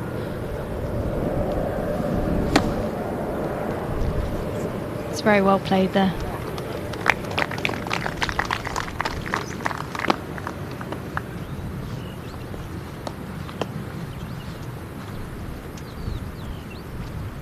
How much harder are those kind of shots where you're looking for a bit of spin when the sand is wet? Yep, you have to play a completely different shot, and you know that's something we have to credit Lorna with. Her coach said she's got such a array of short game shots that she can play. Yeah, when the sand's a little more compact, a little less resistance, don't need as much speed, you have to just learn how to adapt to different conditions. But the main thing is staying left and still. Trusting that your loft 60 degree 58 is going to help get the ball out of the bunker. Big putt here for Melanie. She was 4 down through 8 holes. She's got this to get things back to all square through 14.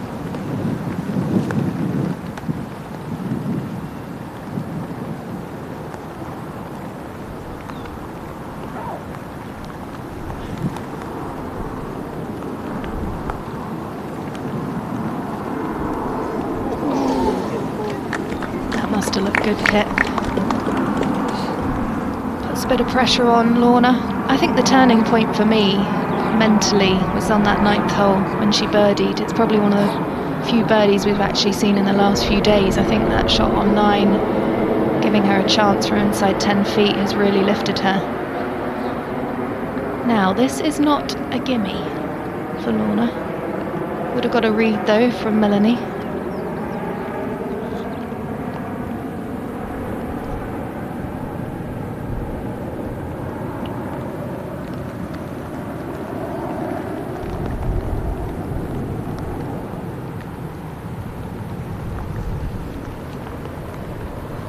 She's gotten away with one a little bit. If she can halve the hole with this putt. It was Melanie Green whose putts were sliding past in the early part of the match, but the worm has turned. We're back to all square. We thought this morning this could be a real ding-dong battle. McClymont got out into the lead, but as we've seen all week, Green is a fighter. Love that, Kit. Almost as much as I love your use of the word worm. The worm has turned. The worm it certainly has turned, and momentum is such a big part of match play golf. You know, you've played in these great championships, the Women's Amateur Championship, so many others through your career. What does it feel like out there in the moment when you can feel the momentum switching in your favour, or even worse, starting to turn against you? You've just got to stay in the present, Kit.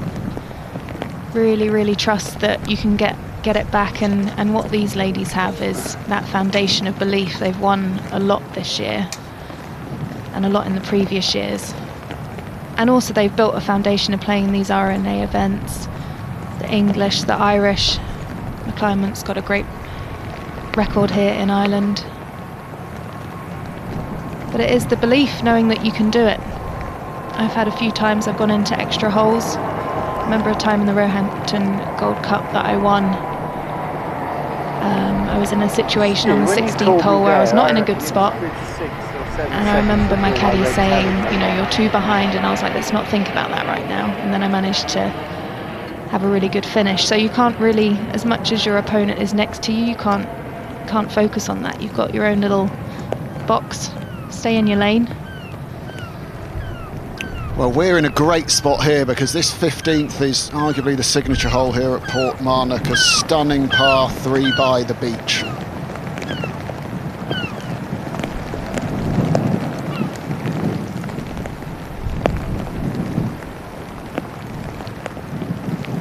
Is it Ben Crenshaw that calls this hole, the 15th, the shortest par 5 in the world? I like that.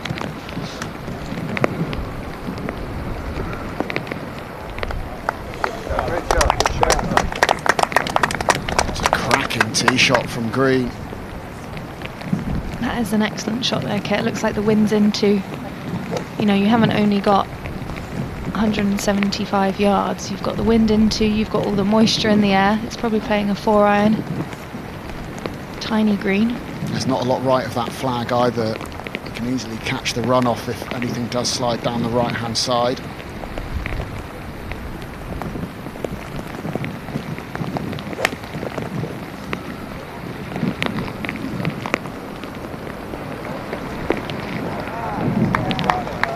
World class, Kit.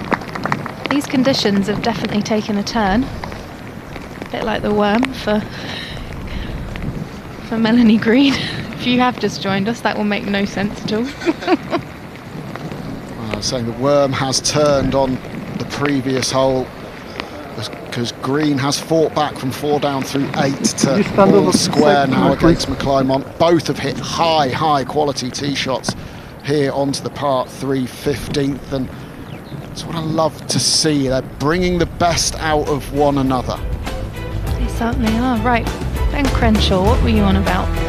Well, it is just a meaty par 3. You're going to have a long iron in your hand, surrounded by pot bunkers. 37 long, the pin on today, 19.5 from the right, so no room for error on that right hand side. Don't want to miswrite or short side yourself. As we've seen from Lorna and Melanie, it has not been a problem for them at all today.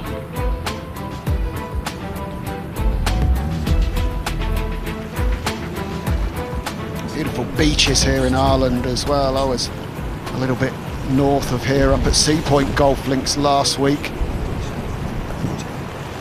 just near Drogheda, and it is a stunning country, Ireland, and the whole island of Ireland.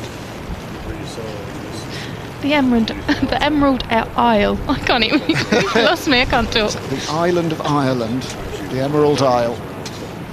Great to see a lot of really good golf tournaments being played in Ireland as well. The Open next year will be back to Royal Portrush, where it was such a success in 2019. Shane Lowry winning there in, well, pretty similar conditions to what we've got this morning. I wonder if Katrina Matthews out there today. She was spotted yesterday. She was also from Stirling University, where Lorna's from. Great pedigree of names have come out of Stirling. As was Louise Duncan, winner of this great championship in 2021. 9 and 8 scoreline for Duncan. Early doors, it looked like McClymont might be on course for something similar, a big win.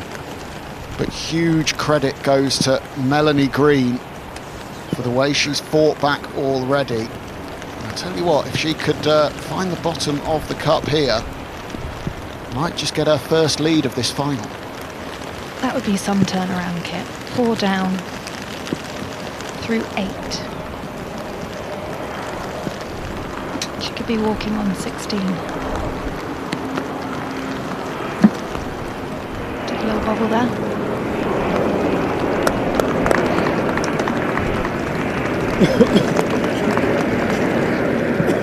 When the putts are missing. They're not missing by much for either player today. They seem to have the pace nicely. They're getting to that nice sort of 18 inches, 2 feet past, a good holing pace, and they're just sliding by close. They both have got their iron on the greens for the most part. Well, yesterday, Kit, we saw a lot of putts that were wides or pace not right because of the wind. I always found in conditions like this, at least you could be a little bit more aggressive with the moisture on the greens. A bit more target golf out there today. Green has missed her opportunity for the 2. What can McClymont do?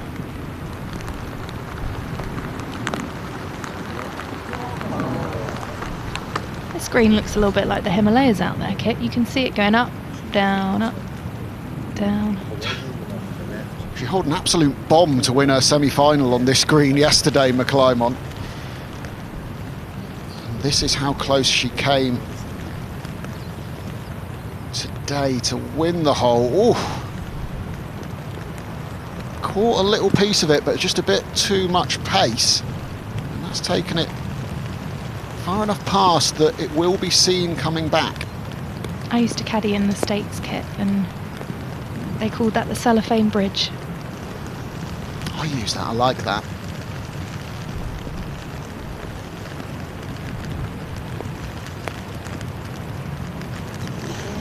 Ooh, that came out a little right. It did.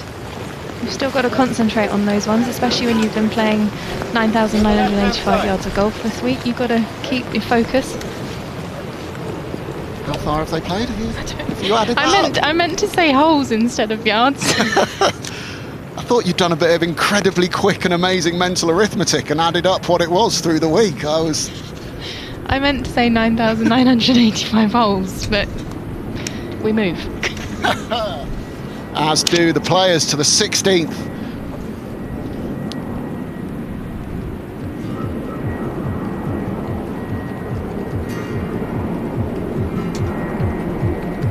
So confirmation of how things stand now as we're getting to the closing stages of the opening 18 of this 36-hole final of the 121st Women's Amateur Championship. Melanie Green of the United States, all square with Scotland's Leona McClymont here at Portmarnock. Tricky conditions this morning, the rain coming down, but less wind than we've had all week so far, and a good standard of golf, Rachel. Fantastic. And if you're just joining us, to think that Melanie was 4 down through 8, and she has now got it back to all square, used to Florida sun, Tampa conditions. Completely different style of golf here at Portmarnock. She does grip down it though, doesn't she? So she's taken that on board. Little Valderrama-esque tree there.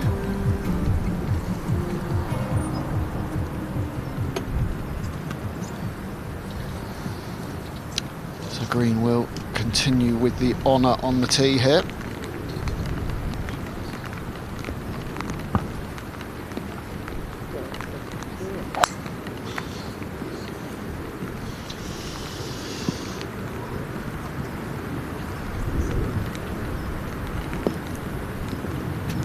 She hated it, we heard it land.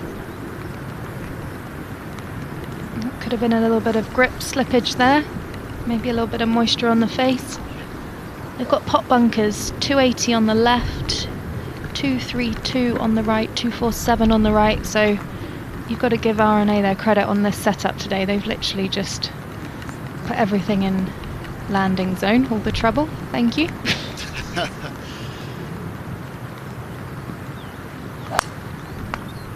That's great for us watching. Lorna known for her strategic intelligence, as we heard earlier. Just disappeared out of our view, the ball there, but I think that will be okay. Maybe it's just crept off the right-hand side of the fairway, but fine. The Highland Coup head cover goes back on the driver. Do you have any fun head covers in your day? Had a tiger. What else did I have? A pig. My mum used to love pigs. Had a pig. What else? Oh, and then I got some personalised leather head covers. That's when you know you've made it, when you've got the personalised leather ones. For my 21st. Nice. I had a crocodile one, I've still got it at home. Why the croc? Just looked cool. Weird shape. I bet John had a... Ooh, what would John have had? A bull.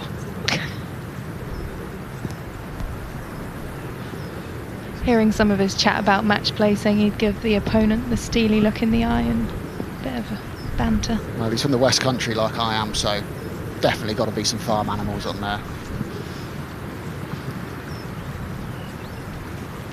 Good crowds there today.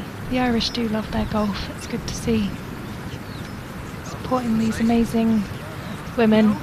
One of the biggest accolades in amateur golf to win this event, joining all those other fantastic athletes. Yeah, hearing the Greens tee shot has gone way left.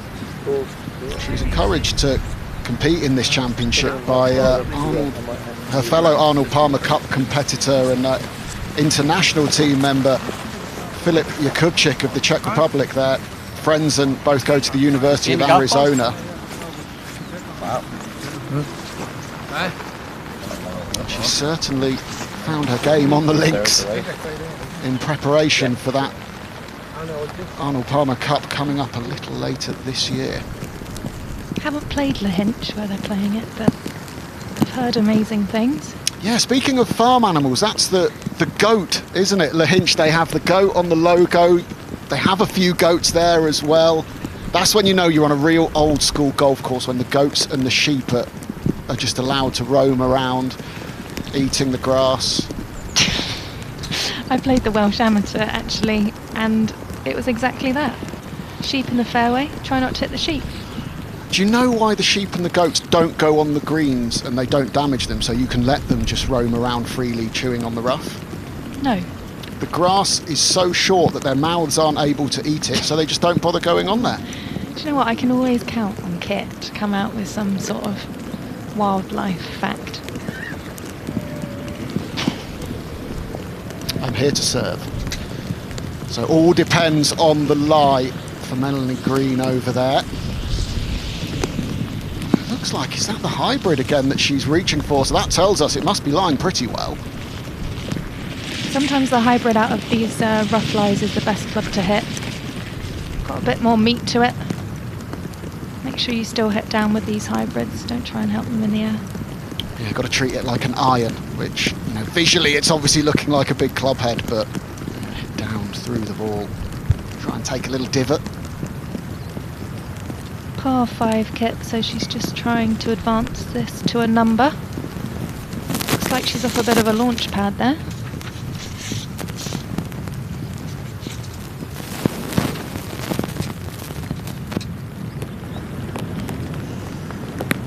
Not the layup she would have wanted. You definitely need to try and hit that fairway on this one to make the third a little easier.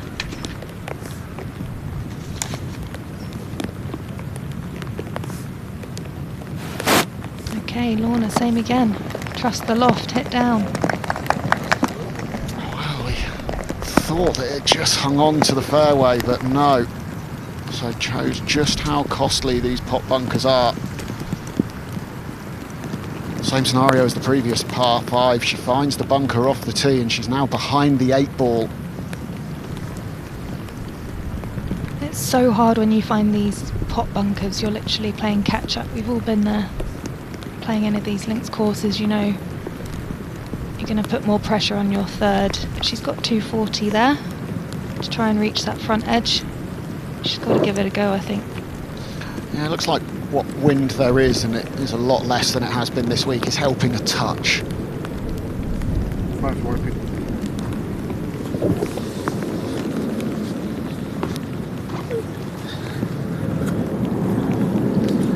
a bit of a side slope there, which is not going to help that 3-wood get in the air. Might give her a couple more yards. It's very skiddy out there today. You get that when there's a lot of moisture on the greens. It's just going to, a bit like wacky races, just skid along. Well, she needs to skid this one between those 2 bunkers. You can see we've got the 3 just in front, but beyond that, the 2 guarding the green, left and right. She'll be desperately hoping she can force this up onto the putting surface. left. 4 left.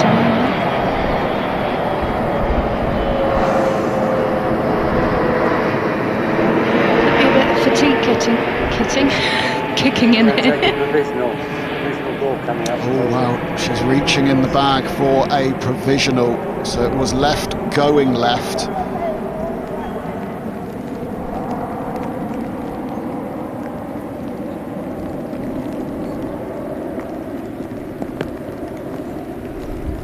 And at this stage it feels like McClymont is the player that really needs that little halfway break. She's just got to gut it out for the next 3 holes, get through to the end of this first 18.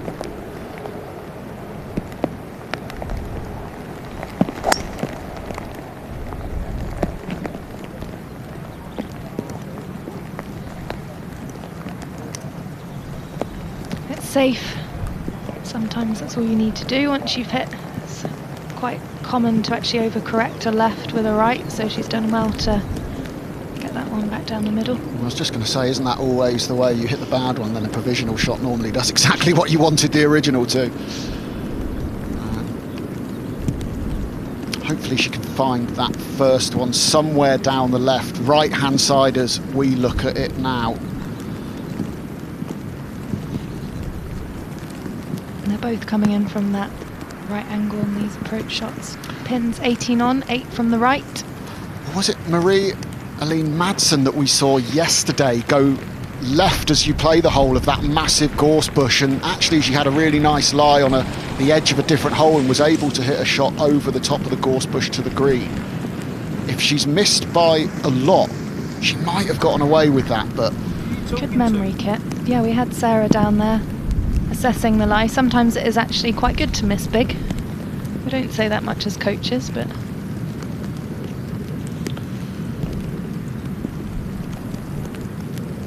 Great chance now, you would think, for Green to get her first lead of this final.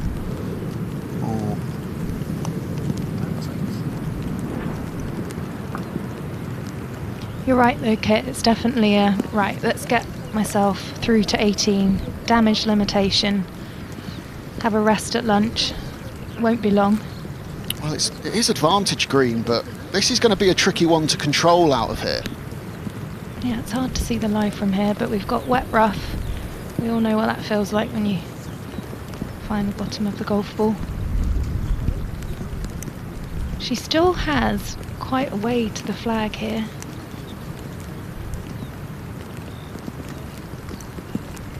Around the 130 number. Only 8 right of this pin. Like quite clean contact there though. It's a fantastic shot. What a time to play one. Well, that is an absolute beauty from Melanie Green. She will have that putt for a birdie 4.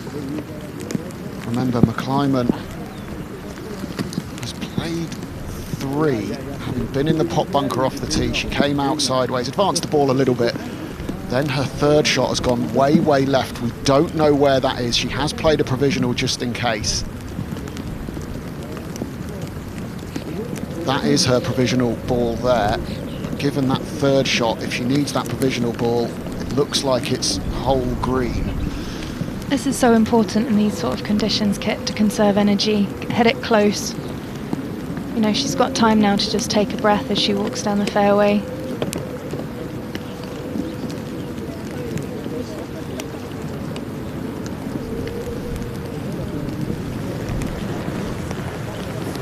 So you can't stand there.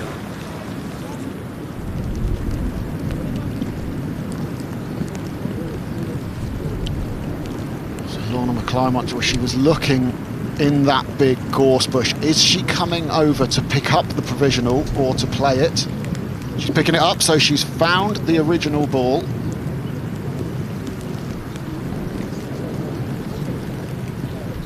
Yeah, I don't know whether she has, Kit. I think that could be game over. Well, yeah, we're hearing. I'm confused why she's conceded. That the hole has been conceded. She was 2 in the bush. 3 into the bush. 3 into the bush. Drop would have been 4, would have been playing 5. Yeah, but you still got to give it a go, no? She could have holed the 5th shot, and then that puts the pressure on green. Unlikely, but yeah, I still would have given it a go. But it doesn't matter what we would have done, because Leona McClymont has conceded that hole to Melanie Green, and she now, the American, has her first lead of this final. Kit, we've got to hand it to her, 4 down through 8. And what a back 9 she's had. And I don't really feel like Lorna has actually done much wrong. You know, she's just made a couple of, maybe off the tee and a pot bunker, a few shots, but Melanie has hit a couple close and put the pressure on, hold a few more putts. And here we are. Yeah, Green has won 5 of the last 8 holes to turn this final around. Take us through this 17th, Rachel. 17th par 4, 417 yards. Again, those tight fairways, and I think when they did this drone shot, it was, you know, the rough has grown up a fair bit since then. Probably one of the larger greens we actually have here at Portmarnock. 30 wide, I'm just doing my maths as I look at the course guide, and 37 long, pin today at the back. Another tricky par 4. They just don't give up on these par 4s here at Portmarnock. There's no gimme holes, there's no rest. You're always on edge, always being challenged to hit good golf shots. I know, I always would look at a course guide and I think, right, here's an opportunity, here's a chance. But there doesn't seem many here at Portmarnock. Green's tee shot on its way, she's signalling right.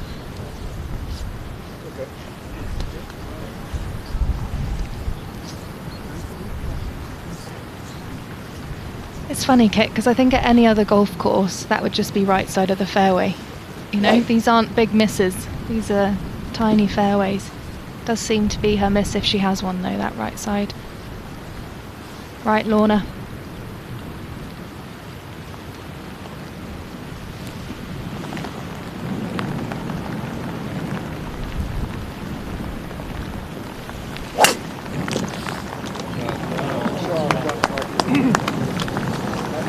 Very good swing. I think there's an importance, if you do lose a hole or if you do have a bad hole, to step up and swing it with authority on the next one, and that's what she did there.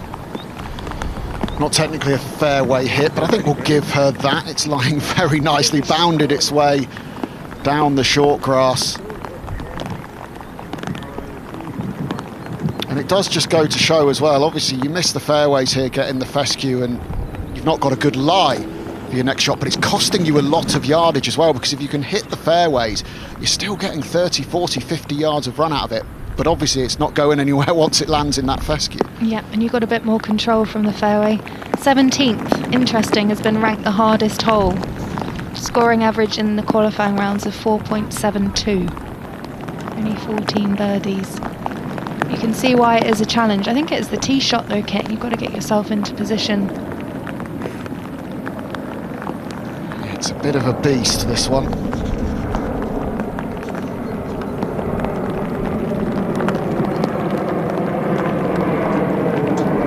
I love the crowd control here, Kit, with the string that goes across the fairway in case it gets a bit rowdy out there.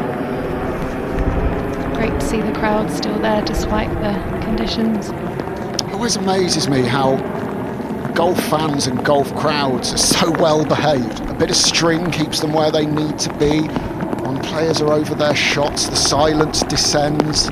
We need that for John in the commentary box. a bit of string and a quiet please sign, is that what you're saying? Oh, that's harsh. I love him, I love him.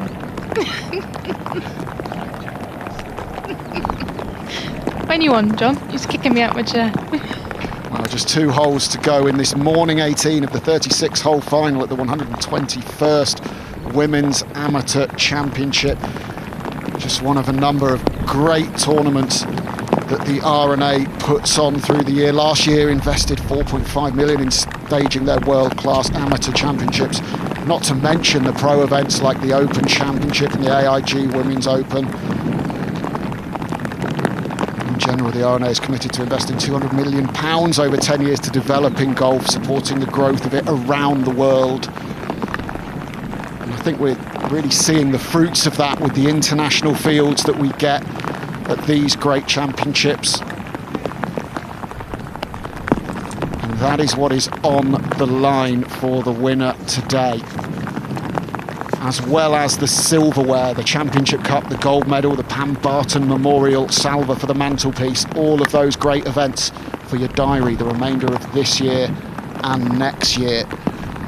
Really is life-changing stuff, Rachel. It is. I had Kelly Tidy, won, Lauren Taylor, Anna Nordqvist, Munoz, they're all players that won when I competed in the British. And I'd say they've had pretty glittering careers after winning this accolade, so it can only mean good things.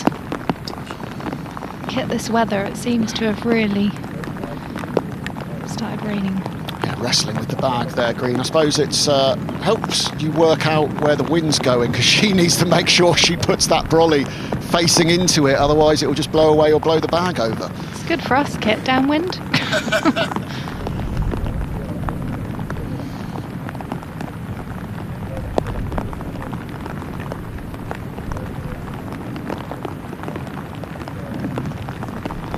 Around the 160 number. It's going to be playing a lot more in these conditions with the moisture out the rough, moisture in the air. It's not going to be flying as well. Nice and steep on that one. I love the little step through after it. It's a fantastic shot. That's all she needed to do. It's really impressive, this from Melanie Green. In yesterday morning's quarter-final, we found that actually she started playing her best golf as the pressure increased towards the back end of that match, eventually going through on the second extra hole, and she just seems to be raising her game as the pressure cranks up as we move through this final as well. It's down to Leona McClymont now. After the hot start, she's gone off the boil, she has to respond.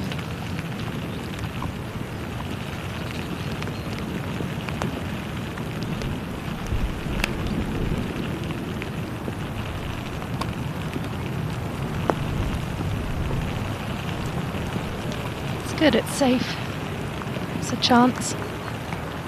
A word I'd use to describe both of these ladies is tenacious. You know, we've watched a lot of the players advance from the quarters, the semis. The tenacity in these two, you can see, super impressive.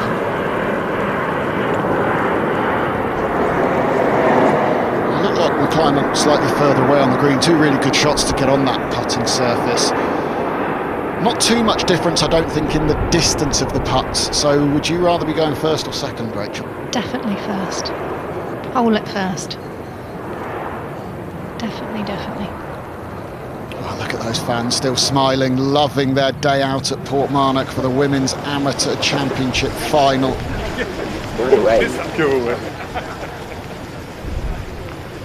Why wouldn't you? A world-class golf course, brilliant match play golf, culminating what has been a fantastic week.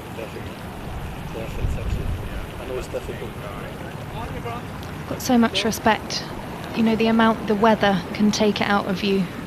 And they had the wind yesterday, they had the wind the day before. How many rounds have they played?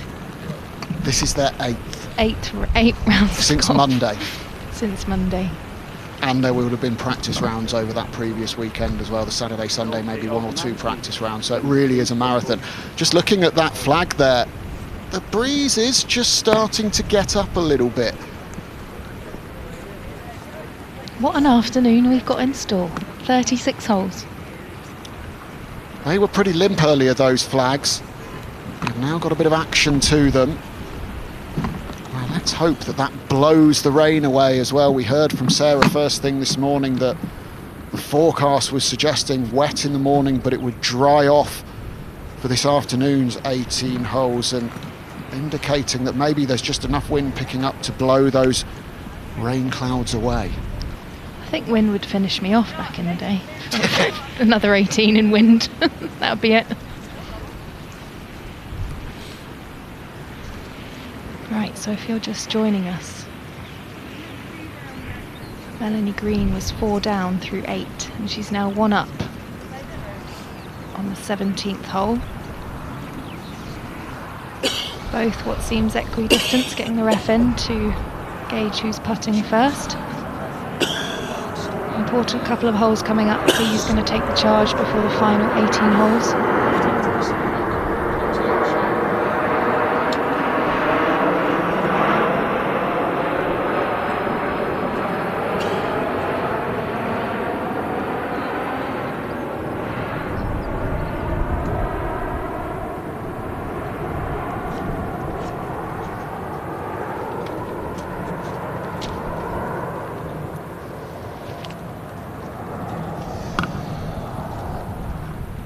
Its way, looking good for pace. Was good for pace.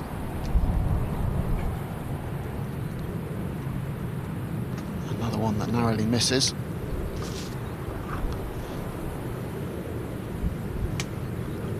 John Morgan back with us. Yeah, thanks, Ken. I've been watching just in admiration for Green, the fight, the grit, the determination of weave her way back into contention here and get the lead over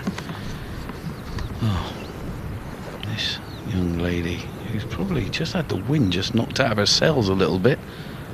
Probably a little bit of surprise, but here we go. To win the hole, to get it back to even Stevens.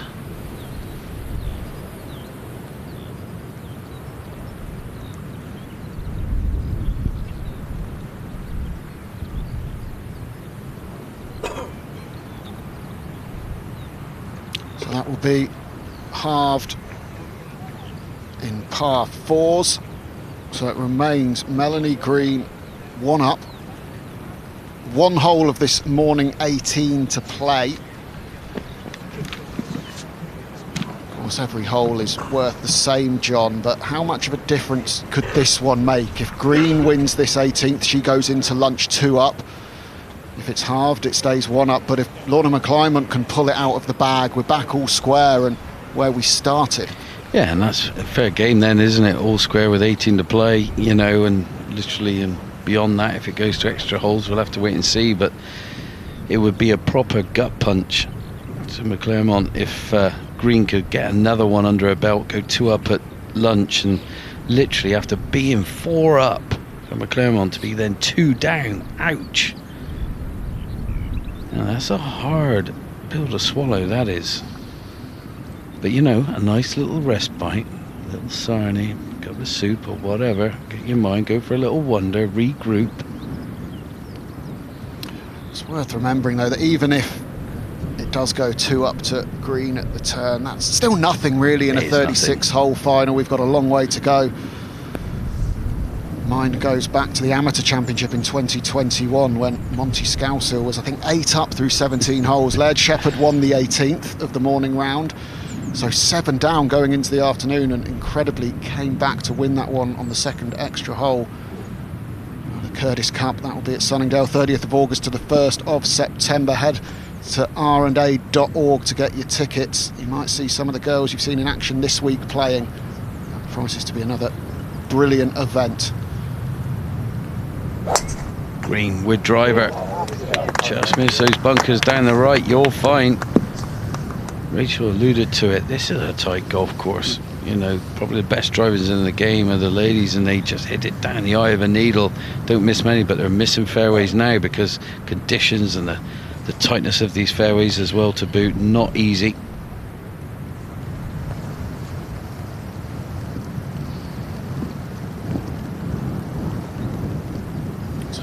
On driver.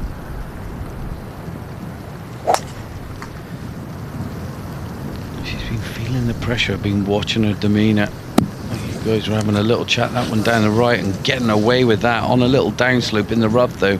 Not going to be easy. You can see the green in the distance.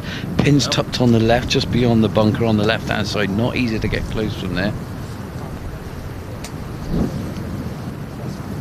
Slightly raised as well, the green, so drop-offs and run-offs in every direction.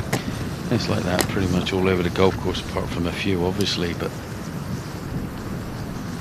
The great support out there, weathering the storm there, all the locals coming out to see the latest and greatest talent that's coming through. I should give a shout out to Lottie Wode, knocked out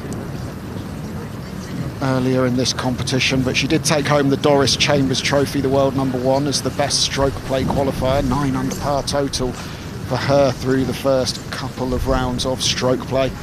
Maya Orton-Grent next best at 4 under par. Yeah, it would be conditions like this that they shot that in, I would imagine. If it was, that would be very impressive. Well, it was difficult, it was windy. I heard it was, the but week. you know, rain's a different beast together over wind.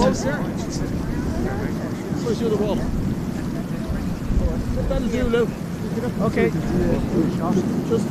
having a little chat there and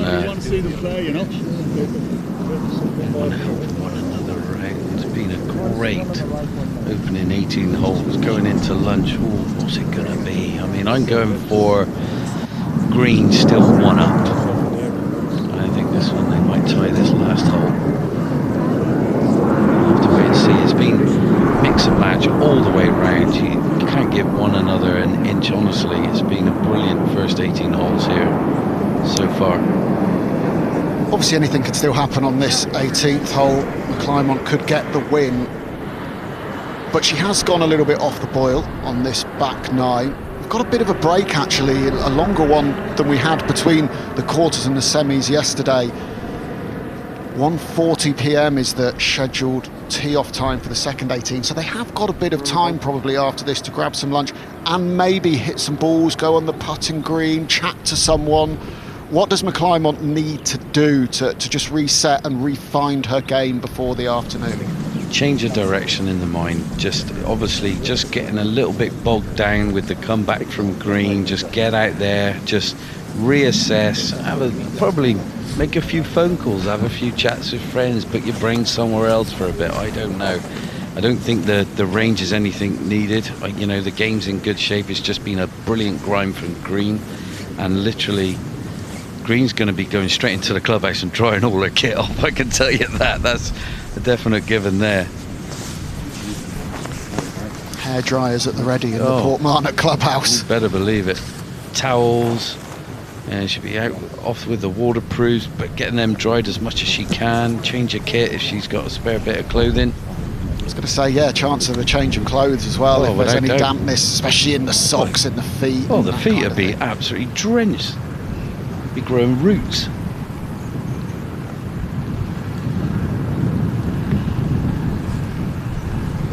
One good swing here though, and yeah.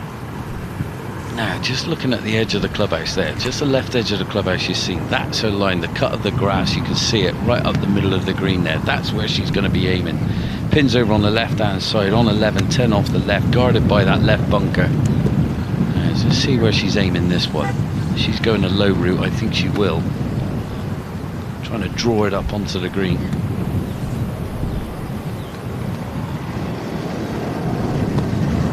Yes, here we go. Oh, I like this. Come on then, work your magic. Up we come. Just a bit heavy-handed, needs to slow down. Oh, beautiful. What a golf shot. Work of art. That is a lovely piece of shot making from Leona McClymont. That's the shot you want to take into lunch. That's the style you need. That is the boost you required. Now, pressure on green.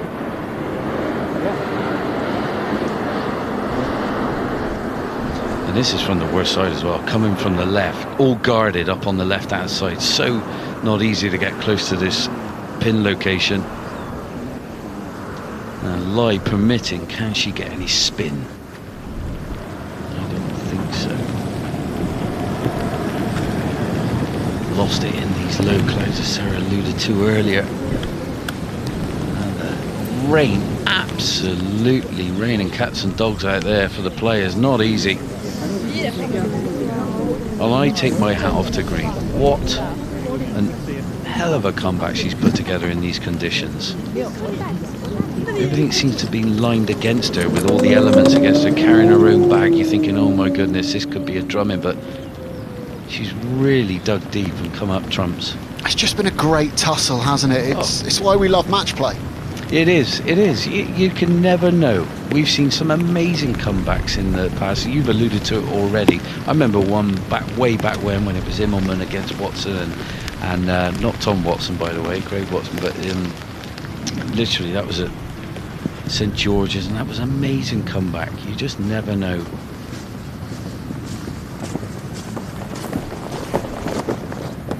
Look at the crowds, brilliant.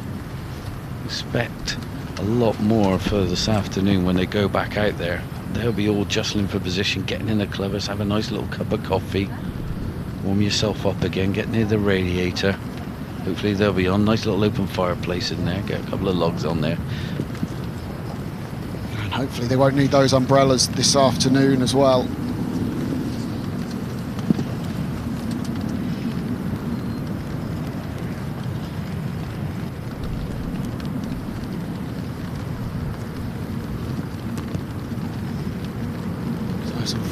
Moments ahead before that lunch break though here on the 18th hole.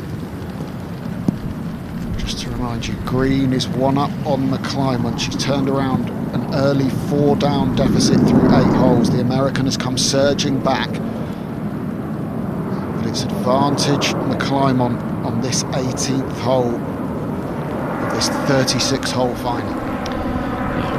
A bit shy up the bank, gonna be a slope up this, then down and away, down the breeze as well. Might just elevate a little bit further. That's why the other camera was absolutely pebble dashed in rain. He's just driving straight into our cameraman who's over the back of the screen.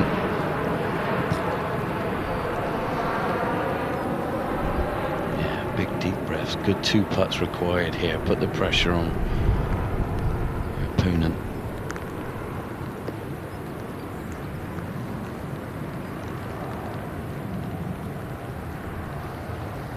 Third shot for green, putter from off the putting surface. Move, this has got a bit too much pace, slow down a little bit. A bit of work to be done there. A little round of applause from the crowd. Look at it, absolutely coming in sideways. I take my hat off to this young lady, I really do. It's mind over matter for her. So there, a good view of what she's left herself for the 4. You can see the marker of McClymont, the ball just about to go down. Scott has that putt for the win as the rain absolutely pelts in here at Portmarnock. Oh, wow. I think we need to do a rain dance in our studio here, and hopefully it stops for this afternoon. It might just disperse away a little bit, but it looks like it's there thick and heavy at the moment. I tell you what, if it doesn't leave and this breeze stays up as it has increased over the last 20-30 minutes or so, it just becomes doubly difficult. It does. But that's for a little bit later. Right now, Leona McClymont has this putt to take it back to all square through 18 holes. Locked it, rocked it, it's on its way. Can she seal the deal before break? No, not to be. I don't know, will that be given? No, that's out the circle of trust by a long way. I wouldn't be going gimme either.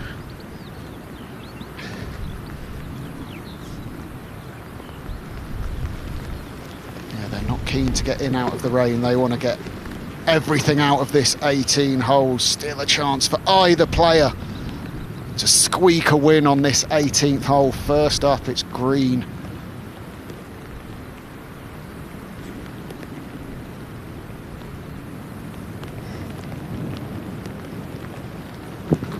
Green. Good putter here from well short of the green. Came up the bank, sort of around from right to left, just went past a couple of feet.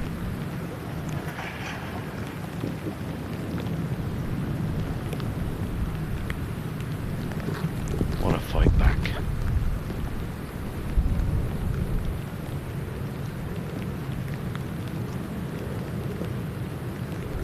Been brilliant from that range, super confident, knocks it in with such authority. Yeah, the holding out from both players has been good today. A lot of pressure putts of that sort of length, 4, 5, 6 feet. This is a big putt, Kit. Now, you miss one of these going into lunch, this is just going to dwell on your mind until you get to that first tee in about an hour's time. So, come on, take this to lunch, hold it straight in the middle of the hole, that's what you want.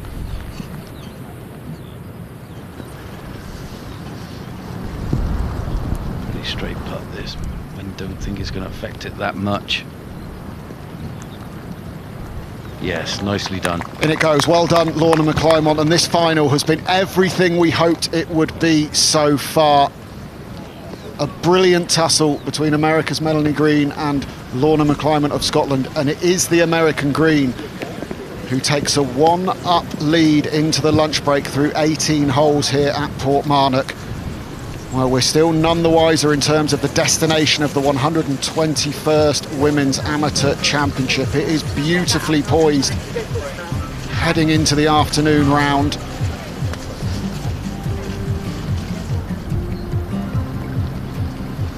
Melanie Green 1 up, and they will resume at 1:40 p.m. We'll be back at 1:35.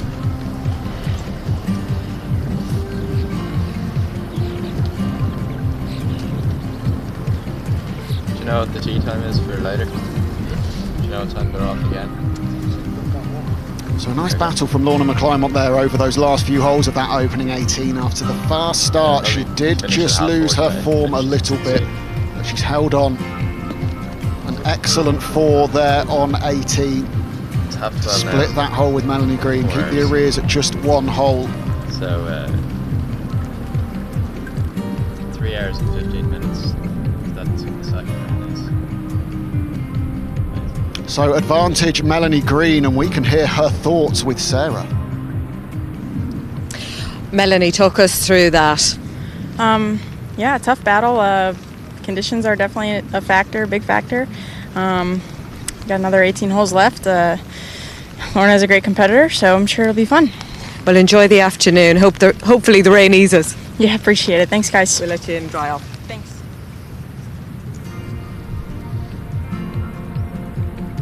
Still smiling, Melanie Green, and why not? Because she has the 1-up advantage going into this afternoon, but this is far from a done deal. Plenty of drama ahead of us.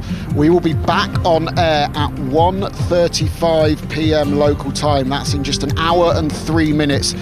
The second 18 holes will tee off at 1:40 p.m. We've already been treated to some intense match play. There's more to come this afternoon with so much on the line. We'll see you in about an hour.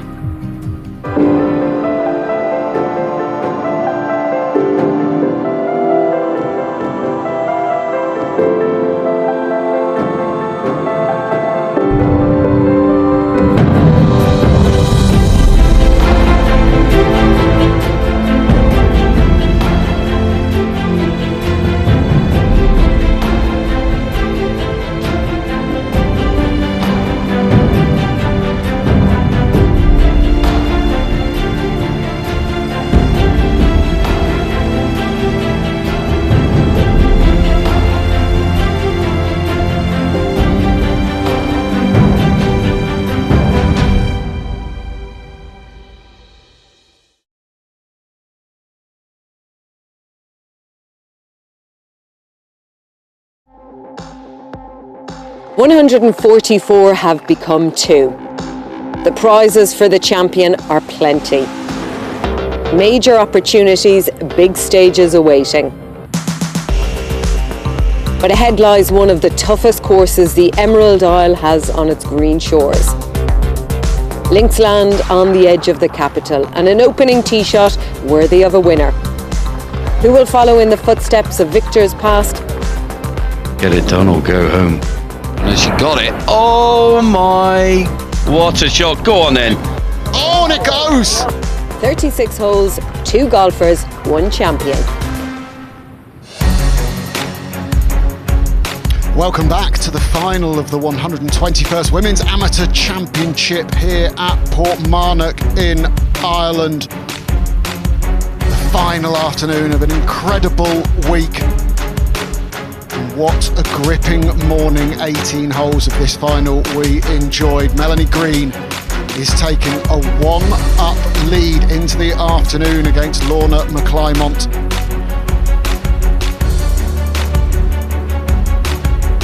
It was a morning that ebbed and flowed. McClymont got out of the blocks quickly. It's Green with that slender advantage, and what a test this course here at Portmarnock has been. Beautiful scenes when the sun is out, but not quite what we've been given today. Really wet this morning, constant rain. The good news being there was less wind than we've seen the rest of the week so far. Early forecast was that that rain might get pushed out of here later into the afternoon, but it looks like it's still hanging around. Those flags behind the first tee as we look back there, doing a little bit more than they did early this morning. I'm joined by Johnny Morgan in the commentary box. Rachel Drummond will be jumping in a bit later. That is the rather damp trophy that they are playing for, the Championship Cup, the gold medal and the Pam Barton Memorial Salver. Got a little bit of traditional Irish dancing going on there, Johnny Morgan. A bit like your moves on the dance floor. Oh, yeah. Was it river dance, was it, back in the day? Feet of flames, they're all dressed to the nines there. Loving this. All in harmony. Oh, that's a brilliant. Love it. Is that Rachel? All of a sudden she left the studio. She's there. Well done, girls. Well done. I don't think if you give me those shoes, I'll do myself an injury. I'm sure I've seen you wear something similar to that before, John. Matron. Anyway, back to this final, which has been an absolute doozy so far. Still could go either way. We've shown you the silverware. Of course, some incredible prizes in terms of the exemptions on offer as well. This year's AIG Women's Open at St Andrews, the Amundi Evian Championship as well, next year's US Women's Open and Chevron Championship, the 2025 Augusta National Women's Amateur. So much on the line. And tricky conditions, John. The rain wasn't pleasant, but at least we didn't have the wind. This is kind of the worst of both worlds if the rain's hanging around and that breeze has got up. You can tell flags were limp this morning when they teed off in the final, and now they're up pretty much between what it was yesterday and today. Right, it's met in the middle. It's going to be breezy, rain's going to be coming in sideways, and here's a lovely photograph for you. Melanie Green on the left, Leona McClymont on the right, getting a picture. They'll be teeing off in about 45 seconds. John, before that, what was your assessment of this morning's play? Well, really, it was tale of two halves, wasn't it? It was McClymont first half, and then Green made the big fight back and got, well, 1 up coming into the last 18. And, well, it's anyone's game now. I mean, I really thought this young lady was going to, just grabbing the ball by the horns, was going to extend her lead. I thought, the way she was going, I could easily see her being 6-7 up at the halfway stage, I should say. And what a comeback from Green. It's not over. It certainly isn't. Still 18 holes to play. Will it go even further? Who knows? Let's get down to the first tee.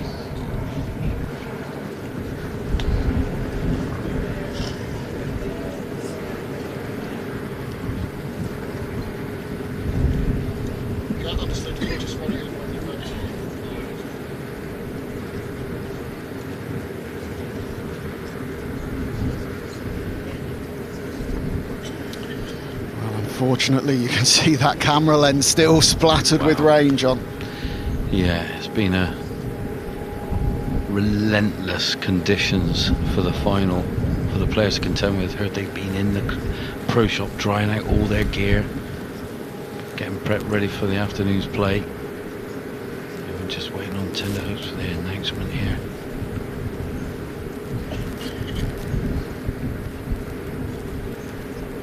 Starter might just be clearing his vocal cords here. Oh, come on. Where are you? Good afternoon and welcome to Portmarnock Golf Club for the final of the 121st Women's Amateur Championship. This is the afternoon round of the final between Melanie Green from the USA and Leona McClymont from Mulgai, Scotland. On the tee, Melanie Green. 22 years old, her debut in the Women's Amateur Championship. And she has made it all the way to the final and taking a one-up lead into this second 18 holes.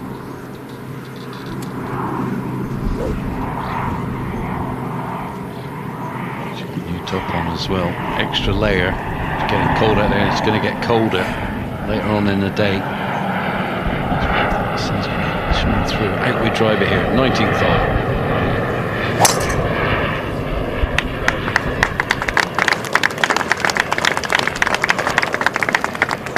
On the tee, Leona McClymont.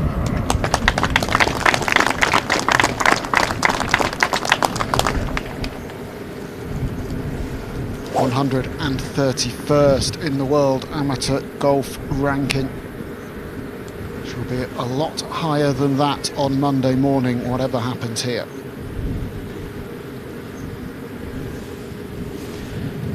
She's hoping for the start she had early doors this morning. McClymont. Driver out. A bit leaky to the right, that's what she did this morning. The walking referee was a match fine. Fifteenth Conlon. The scorer J.D. Buckley. The scoreboard carrier is Charlie Kenny. And the bunker rater is James just like I Cassidy. thought it was. They're playing tricks on me.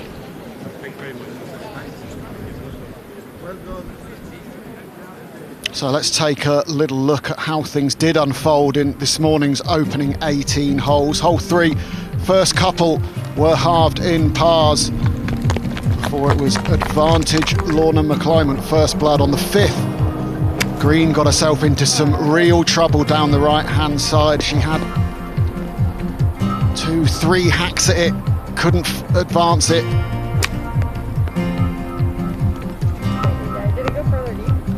It buried, she couldn't find it.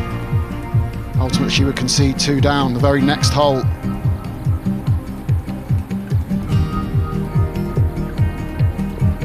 Absolutely cracking third shot into the par 5 for McClymont. All of a sudden, she was 3 up. She would get to 4 up through 8.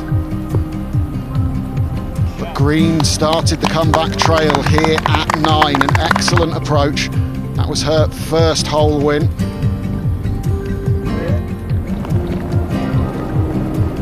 And the wins just kept on coming. As this one slid by for McClymont. All square after 14, and then on 16.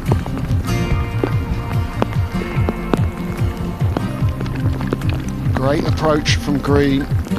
McClymont was in trouble down the left in a gorse bush. That forced a concession, and for the first time in the match, the American had the advantage. Both made hard-fought pars on 18 to split that hole. So Green turned it round, 4 down through 8, but she went to the lunch break 1 up on Leona McClymont.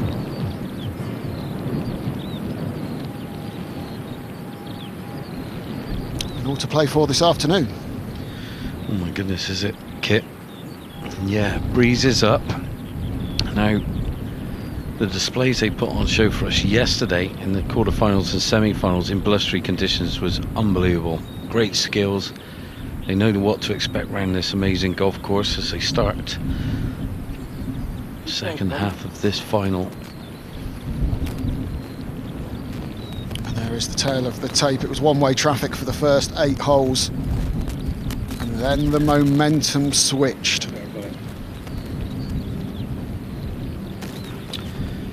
Pin there, back right on this green. Green hit the middle of the fairway on a nice little upslope, I think. McClymont is down the right hand side where she was this morning.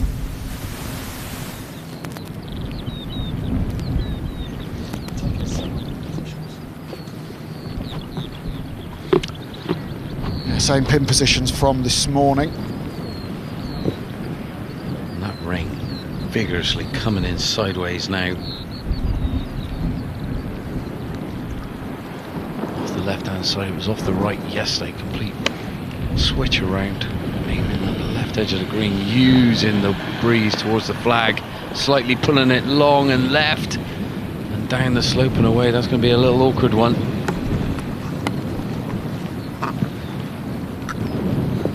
Yeah, decisions to be made on which shot from her fantastic repertoire of short game shots she has there.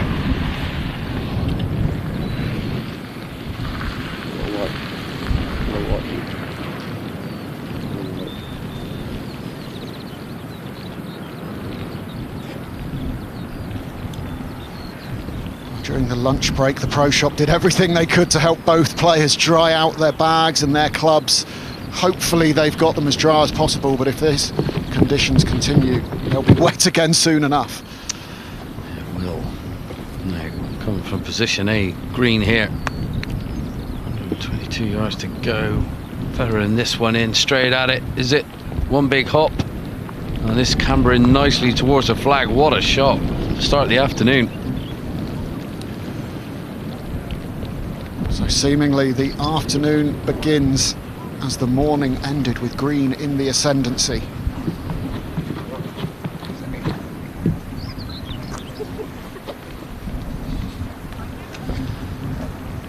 Just passing a little drink there. Just going to weigh down the bag even more. She doesn't want that. Yeah, it's something we referenced a lot this morning. Melanie Green carrying her own bag. It's something she's comfortable with and she's done all week. She likes to do it. Normally not a problem, but it just makes things a little bit more difficult when the rain's coming down. Everything's on her to keep everything dry. McClymont, in contrast, has her mum Gail on the bag and the brolly up, keeping everything in that bag hopefully nice and dry. Yeah, that's all she's there to do. I mean, the player's taking control of it herself, and Mum's just there, control of keeping everything dry. Good teamwork. Makes the dream work. Brilliant to see so many fans out here this afternoon and this morning. This is the route to the final for McClymont, 2-1 over Kate Lanigan, 1 up against Bailey Shoemaker. Camille Mingautier went down 4-3, and yesterday she was rampant. 7-6 against Inez Arche, and a big 4-3 win against the much fancied Louise Nordqvist, the losing finalist 2 years ago at Hunstanton, the Swede. Plenty of pedigree, 32nd in the world amateur golf ranking, but no match for Leona McClymont. No. Display a golf like no other around this amazing golf course kit. Now everyone's out. They've had their lunch. They've got their waterproofs on and their brollies out. Come out to watch some stellar golf now from over the green. Opposite the back foot, hands are forward.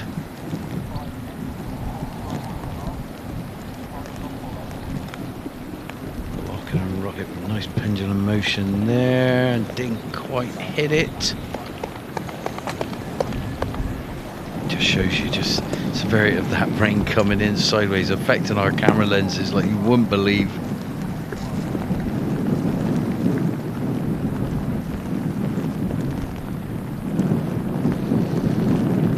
So a good opportunity here for Melanie Green to double her advantage straight out of the gates this afternoon.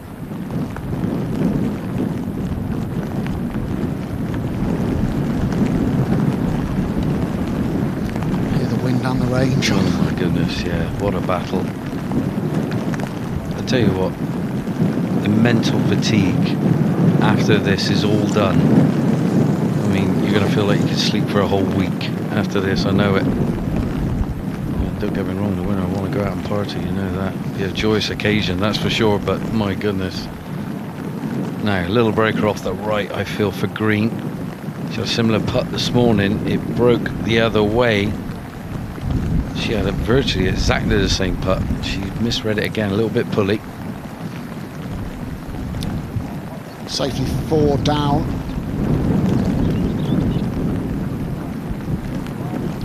work left here for McClymont as well. As we saw that camera angle from the side, it looked a good 6 feet. Or at least a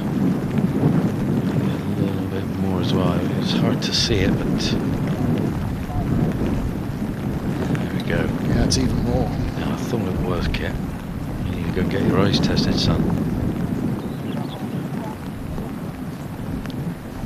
Pretty straight putt from McClymont. Needs to hold this one. Don't want to lose the first hole. No one does.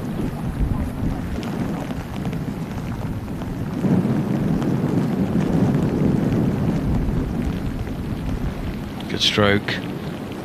Finds the bottom of the hole. Just what the doctor ordered. Beautiful putt there from McClymont. Goes to the second tee. Just half in that first hole. Still one down though to green. Well played, Lorna. How significant could this putt be for what is to come? Grab that little right edge there, Kit. She will take it, using all of the hole.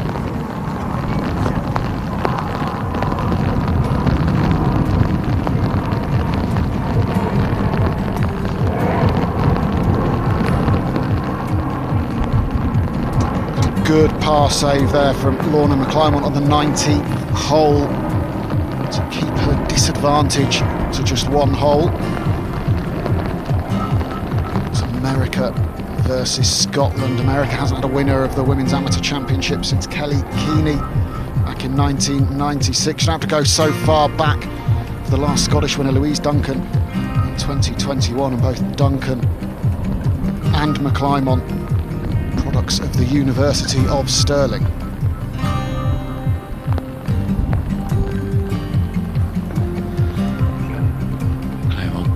Marching to the next tee. A bit more of a spring in the step than it would have been if that ball would have just glanced by the hole and she had gone 2 down, that's for sure. Look at Mummykins there, look, just keeping everything all right, as they do.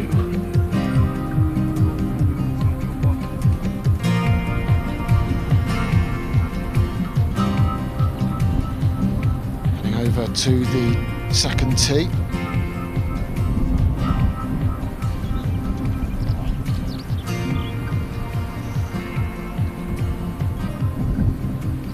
Great look at the clubhouse there on the right of screen. Wonderful place. Portmarnock, founded in 1894. The original clubhouse built in 1896. Suffered a fire in 1905. So had to be largely rebuilt at that point. It's a beautiful facility now. And just look at those droplets of water off of the sign. Playing 348 yards this second where the pin is. Yeah, a few people down the fairway there on the left-hand side. You can see she just wants them out of the way. She don't want to hurt anyone. Just moving them out the way. Come on, open your eyes. Get out of the way.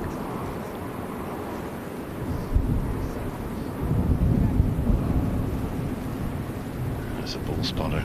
Just losing. Now, green on the tee here. This beautiful little soft meandering movement from right to left, this par 4. 351 yards it plays on the card. A few bunkers down there on the right. Big bunker in the middle of the fairway, way beyond reach. Oh, this is right, going right towards the crowd. Shouts a 4.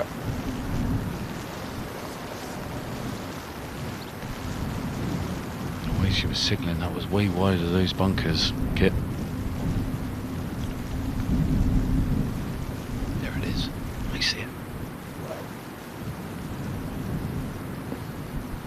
Sometimes better to miss big if you are going to miss here, because if you just trickle into one of those pot bunkers, you're only coming out sideways. Well, green looked like she found a good lie now. McClymont outward driver too. Straight at that big bunker you see, that's where they're aiming. And this one leaking right too. The wind's pushing the ball that way. Oh, did it get past that bunker or did it catch it? The way that guy's walking to it's just got past it. Not quite sure. We'll soon see. Well, McClymont will be praying that it did somehow clamber out of That pot bunker. Great look at 2 from above. Yeah, beautiful. There's that little soft dog leg vibe about it. You can see the 2 bunkers on the right, which has got a lot of action, and we'll have to wait and see if one's gone in there. But very tight green. Rachel alluded to it during the course of the week, how this golf course, beautiful tight entrances to the greens, and this one a bit bellowy at the start of it, gets narrow as it goes up to a little soft here in the middle of this green. All falls off left and right and beyond as well, and short of this green. Big bunker guard, so you can't run it in there.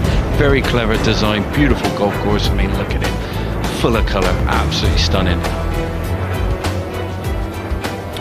It's the second time that Portmarnock has hosted the Women's Amateur. Enid Wilson lifted the trophy back in 1931. The Amateur Championship here a couple of times as well. Max McCready, the victor in 1949, and just back in 2019 when Ireland's James Segru earned the win.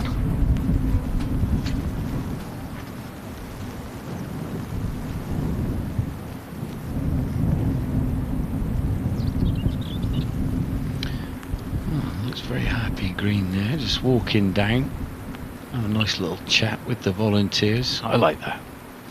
Really enjoyed how she's interacted with the crowds this Massive. week. We saw it yesterday as well. After her semi-final victory, she was applauding the crowds who followed her around as they applauded her. I mean, we've seen that, you know. It was a couple of weeks back, we just had the US Open, wasn't it, at Pinehurst. We've seen Bryson DeChambeau there, how he interacted with people, and it might have just taken that little edge and pressure off him, you know, keeping his mind away from all the ongoing stuff, and she's obviously doing the same, Green. I mentioned the Women's Amateur and Amateur Championships previous visits here, the Walker Cup in 1991. That was a team that featured Podrick Harrington and Paul McGinley and Andrew Coulthard, as well as Mickelson, Duval and Bob May for the Americans. And St Andrews and Jacques Leglise trophy in 2012 as well. Also hosted 19 Irish Opens, including the inaugural staging back in 1927.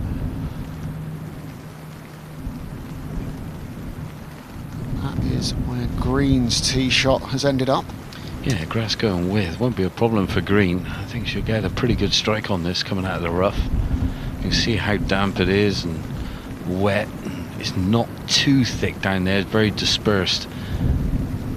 Willowy grass, and you can see she's just got a lovely little entrance coming from that right hand side there. The big bunkers just to the left of our screen, you see the 2 there. She can thread it through if she desired, if it was a bad lie. I think she'll fly this one quite considerably on the green though. The pin pretty much halfway up. It's 44 deep this green, but it's on 19 with the wind just bellowing off the left a little bit into her face. You can be nice and aggressive with this.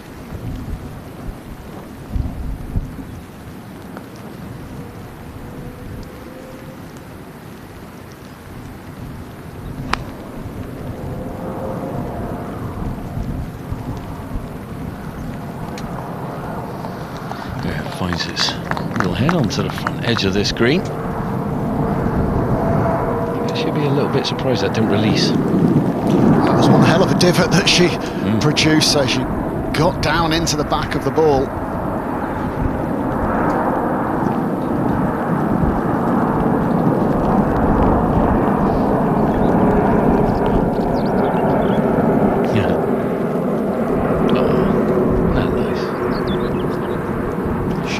With the volunteer. Yeah, I like that. Climb on. Do a great drive down the right, missed the bunker. Thought it might have been in it. Ball's slightly below her stance. Probably the most lofted club in the bag is out right now. About 70 yards to go.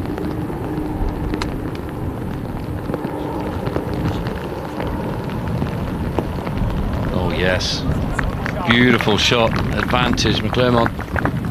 She got a huge break, the ball ricocheting off the revetted face of that fairway bunker, coming out into that right hand rough.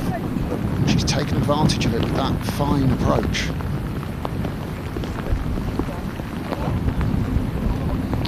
Ooh, is that a little Frogger? Do you remember that game, computer game, Frogger? I do remember Frogger. Many moons ago. Lovely weather for frogs out there. It is. You don't want to lick their backs. Did you know that? Yeah, some of them are a bit hallucinogenic, aren't they, John? I heard that, yeah. I think they're the ones you get in South America rather than He's lovely though, in isn't he? Ireland. What would you call him? What would you name him?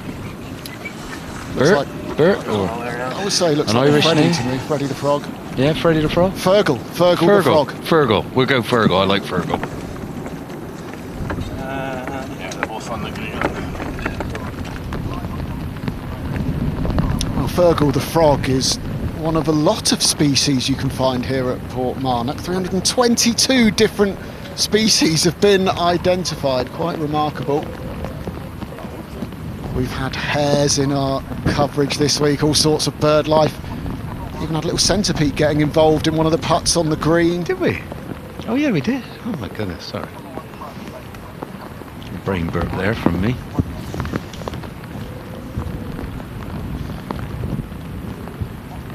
So it's going to be a long putt from the front of the green, for green. It's been raining pretty much continuously all day. Yeah. How much slower are these greens going to get if this does continue now into the afternoon? Well, yeah, I mean, it's really kind of embedding itself in the soil on the greens as well. You know, the ball's going to react different when it lands. It's definitely, you know, the skid kind of is gone out of it, I think. Well, it'll still be there, definitely, depending on what kind of shot you want to hit into the greens. But, yeah, the course really sucking it up now. It's just been relentless for the players. And I got to admit, Green has just handled it so well. I'm well impressed. The resilience of this young lady is amazing. Flag out from a long way away. That's the spirit.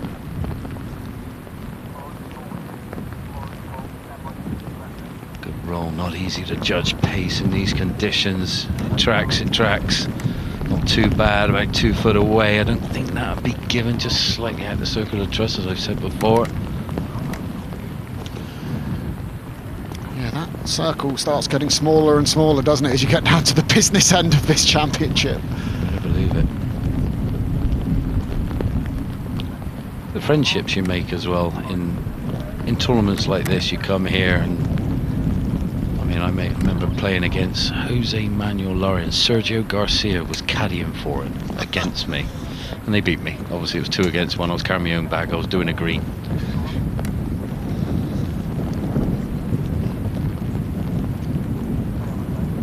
Climb on 15 feet to win the hole.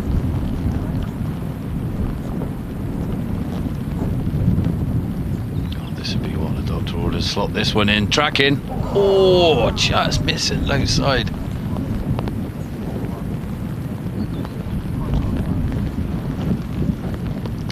I just felt like, you know, this morning coming into the back nine, she started to show her nerves a little bit, just a little bit more anxious than what she was when she began the day.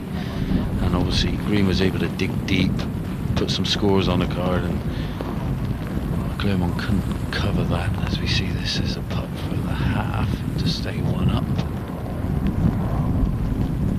And like she's been doing all day long, very nodgily knocks those in without giving it a little thought. Me and you would be quivering in our boots, wouldn't we? I'd have been hoping you'd give it to me. Yeah, I know you would. Now, you mentioned the nerves, but it's understandable. There's so much on the line. This is the biggest day of golf in these players' golfing lives, with what we've already discussed is available for the winner, and as well as, you know, the silverware and those exemptions, it's just the pride and the prestige of, you can call yourself a women's amateur champion for the rest of your life. Don't get much better than that, does it? I would have loved that accolade. It never came my way, but the champions that I remember when I played them went on for great careers, done great things. The confidence they built off the back of it was amazing. Yeah, you know what? And to be able to lift the trophy on such a nostalgic, you know, kind of golf course as well is amazing. You know what it's like to play in the amateur championship. Just tell us what a great opportunity and experience this is. Yeah, good question, Kit. I mean, I came to it with an open mind. I went there first time you get there, it's all about qualifying, getting through to the match play, because once match play, you know, it's just you against them and that is it. No one else. Yeah, they might be high up on the rankings, but you're there to prove a point to yourself and to everyone else that you can compete, and literally the confidence that you get from it is huge. For me, I knew I was ready to go pro after playing an amateur championship. You know, the kind of players I was playing against, giving them a run for their money, they were going on to bigger and better things, they were higher up the rankings, and all of a sudden I could live with them, and I thought, well, you know, this is it, I can do the same then. And I didn't fear going pro because of that. I was tempted to stay amateur because the amateur circuit is so good. You know, the RNA put on such a great show, and then the amateur kind of circuits that you can go on are absolutely amazing. You play amazing golf courses, but you learn so much, and there's more match play involved as well with the amateur game, so which I like as well, and you learn a lot about yourself. It's taken a while to get to the next tee here at the third. 21st hole of this final.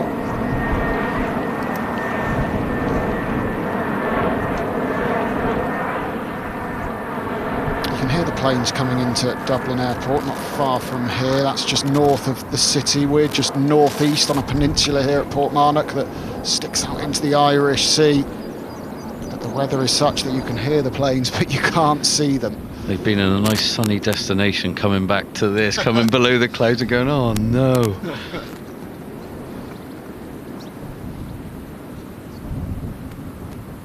Tune it up on the right. Now, I see this a good play for green. Yeah, camber of this hole goes from right to left again, like the previous hole, the second and the first.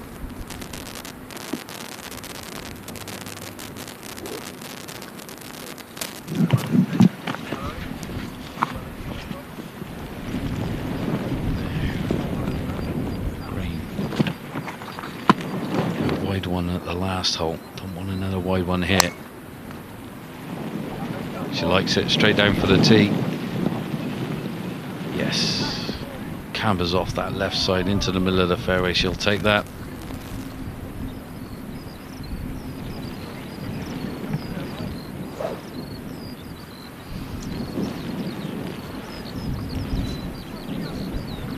McClymont looking for something similar. Definitely a tight fairway, this one here at the third. Got to be on your best behaviour. Nice swing here. Keep your rhythm. Not easy. Yeah, loves it. Loves it. Oh, she looked like she loved it, but that is horrible. That's found the puddles in the penalty area down the right. No, that's not going to be... That might have just submerged, so she might be able to hit it out. I'm not sure.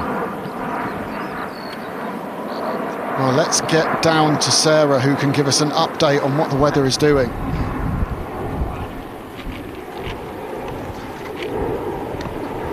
Well, this morning we thought we may well have passed the worst of the rain so far today, but the forecast has been changing all morning, and you can see just right behind me the Baldoyle estuary. It's covered with this low-lying cloud, and if we swing out towards the Irish Sea, well, it gets even lower, even thicker. All those stunning sights, not quite able to see them today. The winds are whipping up this afternoon. They're gusting up to about 15 miles an hour, so the players are going to have to battle that a little bit more. We think the latest forecast is saying maybe around 3 o'clock the rain should be leaving us, but it has dumped a lot on this course, so it's definitely going to affect the play.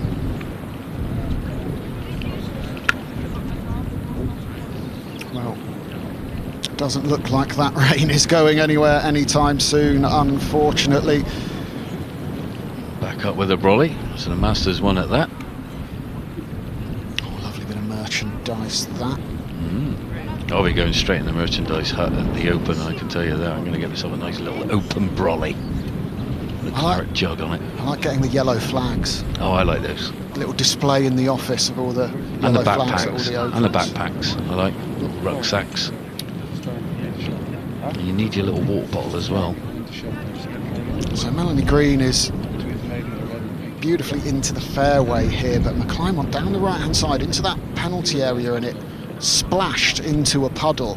And I think that's the same penalty area that Green just went into this morning, she was okay, it was dry. I joked at the time she'll need to get down there quickly, otherwise the rain will fill up that penalty area. And well, here are we, what, 4 hours later, and it seems like it has started to. Oh, it has. I mean, Green was only probably, what was it, a couple of paces into the penalty area, and then obviously McClymont went thunderbolting in there, a hell of a rate of knots, and went a little bit further in, and yeah, found the puddle. Now, is it going to be completely submerged, or are we going to see the top of the ball? We'll have to wait and see. Will she be able to just punch it out?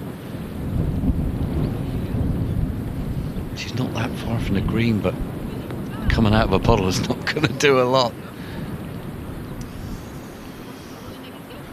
It looked pretty submerged to me, the way it went into it.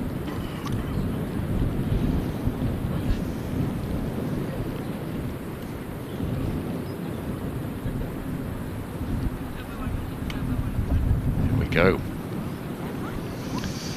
Now you can do a bit with that. You can. I was going to say, you'd play that, wouldn't you, John? I would, yeah. Definitely would play that. I'd see myself... Now, my imagination's going a bit crazier, so bear with me a minute, right? So, I'm thinking 7-iron, right? I'm thinking 7-iron, hell for leather. It's going to come out low, flirty, with the kind of like ditch that is running across a little bit there. We see the bunker. I'm just thinking, go hell for leather. Get it as far up there as you can, because you can easily come to the line here where she's probably going to look... I mean, power is a necessity with a shot like that. You need plenty of it.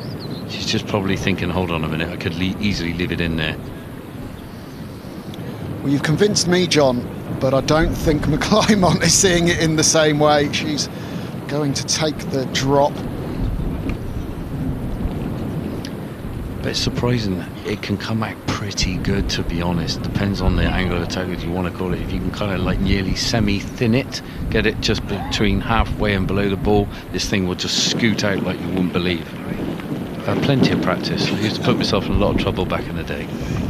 Measuring out her 2 club lengths, no nearer the hole for the drop. If you've got any doubts about what to do in any rule situations like this, make sure you get the RNA's official rules app downloaded onto your smartphone.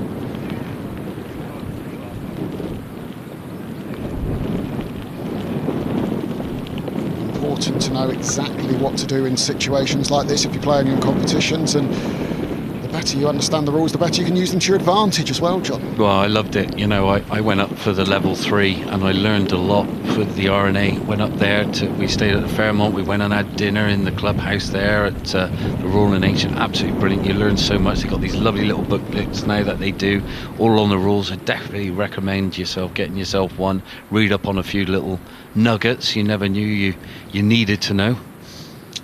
So she's dropped for 2 and will be playing 3. Just discussing who it is to play first, I think. My apologies.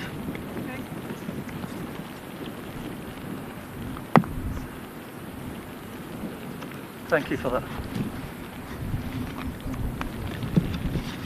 There's nowhere to go here. Divots and bare patches around there, John, but she seems to have dropped it into a pretty nice lie. Yeah, she has. Obviously getting in there. She needs a good shot here, though. Green's in great position down the fairway.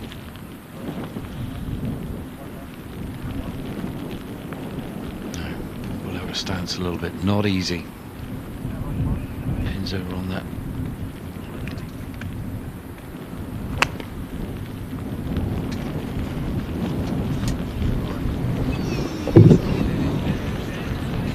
That came out a little bit skinny and it's raced its way through the green.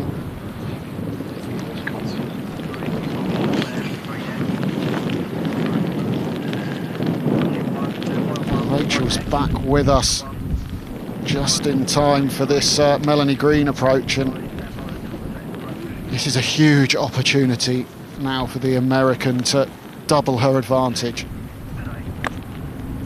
It is, Kit. It seems as though momentum has stayed with her even after the lunch.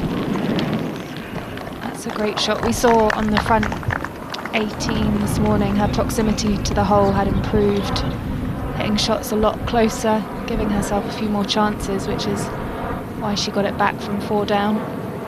Another chance there. Yeah, she's got a really good look for a 3. And of course, after the drop, McClymont will be playing her 4th from well long of the green. I think I agree with John there out of the hazard. I think as it's match play, I would have gone hell for leather trying to get that out rather than taking the penalty. Yeah, you've kind of got to think, you can be more aggressive in match play, of course. You can only lose the 1 hole. It's not like you can wrap up a double, triple, quadruple bogey. And where she dropped it to, even if you have a slash at it, you're going to advance it a bit, surely, even if it doesn't go quite to plan. I think so, and you're already soaked out there. You've got your waterproofs on. You're good to go. But we are where we are. Yeah, probably not a shot you take on in white trousers. Definitely not. Definitely not. But you never know in match play. She could easily chip this one in. It was a beauty of an approach shot from green, and as much as McClymont is in trouble on this hole, if she wins it with a birdie and that great approach, that's even more valuable psychologically than just kind of bumbling your way down the hole and getting handed it by a mistake from the other player. Definitely, and I think as a player, if you're starting to see shots go close, giving yourself more opportunities. She's clearly striking it well. We can see that because her yardage is good.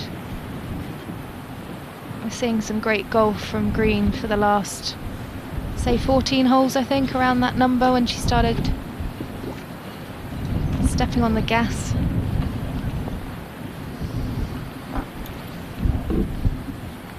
And I have to say, leaving yourself within that 10-foot range, they are so good from inside that.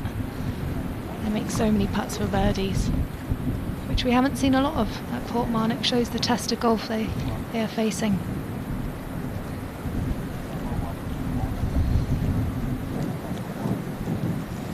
I like how she flares her 2 feet to the left there. Really good when you're chipping. Help you turn through the shot. Keep the club head on the outside on the way back and then turn through it nicely. Got a great short game, Lorna. That's a fantastic shot. Yeah, she's done really well there. Short game is one thing that her head coach at the University of Stirling, Dean Robertson, who's also 2025 GBNI Walker Cup captain, has drawn attention to. It was a good short game shot, but not good enough, as that is conceded. So Melanie Green, 2 up through 21 holes in the final of the 121st Women's Amateur Championship. And she didn't even need to hold the birdie putt for it. This is some turnaround. I would always putt those anyway. You're allowed to. Just see it go in. John would have probably given a glance to his opponent anyway. Leona McClymont hasn't won a hole since the 8th. And at some point, that starts to get in your head. It does, and we mentioned it earlier, just the amount of fatigue these ladies are facing. The sheer amount of golf they've played, not just physically, but mentally. And I think you can see it when they zoom in on their faces. It is brutal out there.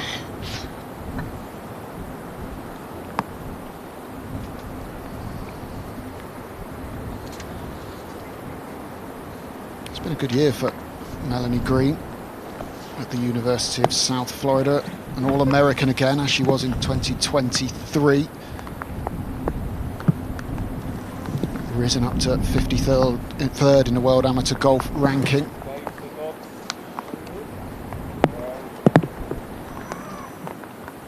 Two wins and 9 top 6 finishes this season in college. Did not finish lower than 14th in her 11 starts, and you can see the confidence that that has given her. That's incredible. You just need a look in. You need that one win. And then you're off. You look at Nelly Corder this year. Win, win. Scotty Scheffler. Win, win, win. It's a mentality. My secret source of information from the pro shop, Dara, who I've just finished my PGA training with. I think we've both passed. I might have to do one more exam, but he said the Rainsmen are stop at 4 o'clock. Do we believe this? That has gone left. There's some pretty gnarly fescue up there on those dunes. Well, 4 o'clock's about an hour and 40 minutes away, so we hope it stops, but it certainly isn't right now. So a chance for McClymont here to hit straight back if she can find the straight and narrow. Looks like she's teed it down a little there through the rain on the camera. Really good if you want a fairway finder, just peg it down a bit. Normally hit a sort of lower fade, which I think would be a good play. There it is, perfect. We saw a fantastic shot from Leona on the 18th, which was like a low drawy shot, which was fantastic. She's really playing to the conditions. Excellent links golf. I love it when I see the artistry, not just that high bomb. That's one thing that we get from links golf, creativity and artistry. Melanie Green in her debut in this Women's Amateur Championship seems to be mastering it so far. She's 2 up in this final, so let's find out a bit more about her. 2 putts to win the match. 1 is all that's required, and America's Melanie Green is going to the final. Golf has led me to many places around the world, Ireland being one of them, and I've never been here before. I don't know when I'll come back. So yeah, I'm just trying to enjoy every moment, enjoy all the people, enjoy the time. Practice for the Eleventh Power Cup, but you made it to the fight. I know. I don't know what to tell you. That's been the question, and I got nothing. All glory to God. I got nothing.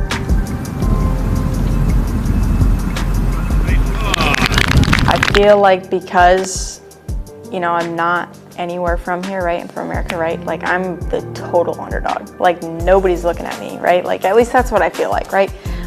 Whether that's the case or not, we're just trying to experience different golf courses, right? So yeah, just excited. Yeah, I mean, it'd be a great deal. I'm gonna be honest with you, I haven't really thought too much about it, just because the more I think about it, the more added pressure or expectations come on. So haven't thought about it much. Maybe ask the question again tomorrow if things go my way. If things don't, I don't have to worry about it. Well, everyone's looking at you now, Melanie. Leading this 121st Amateur Championship. This was her route to the final. Very convincing in the early rounds. 5-3, 5-4 and 6-5 victories. Got a bit tougher yesterday, took 2 extra holes to take down Germany's Paula Schulz-Hansen, and then defeated the giant killer Marie-Eline Madsen, who had taken down world number 1 Lottie Woad and last year's losing finalist Annabelle Pancake already. But Melanie Green was a step too far for her as the American advanced 3-1.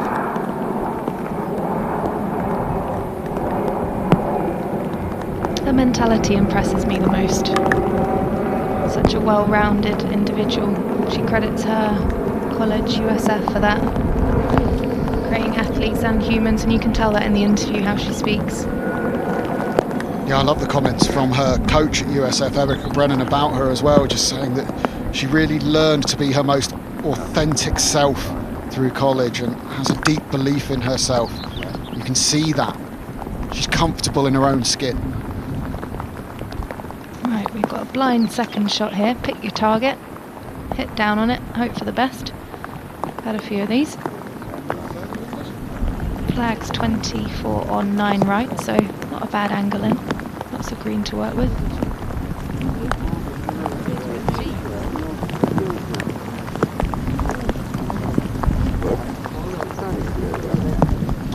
That seemed to come out pretty well, not quite sure where it's ended up.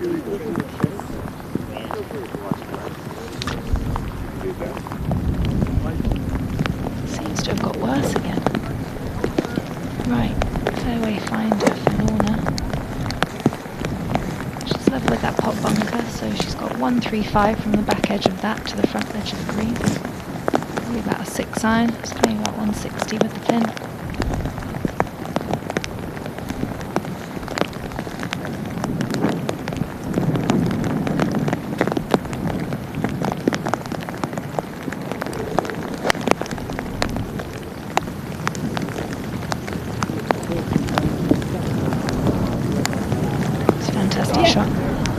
Lovely little bounce in off the cush, isn't it? Just getting the downslope of that bunker. And she will be delighted with that result. I urge everyone at home to have a go at that pre-shot routine, that waggle. Helps you replicate what you want to do with the golf shot. I'd be a bit nervy doing it that close to the ball though. I've definitely done one of those and hit it before, but especially when you've got the nerves going.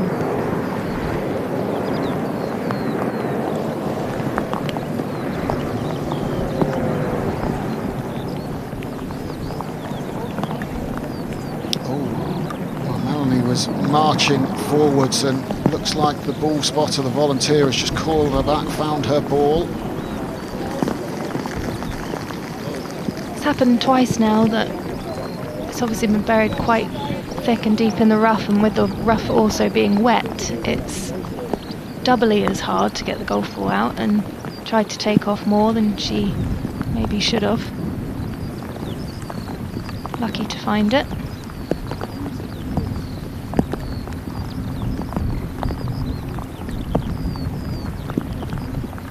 Totally lie dependent what she can do here with the third though.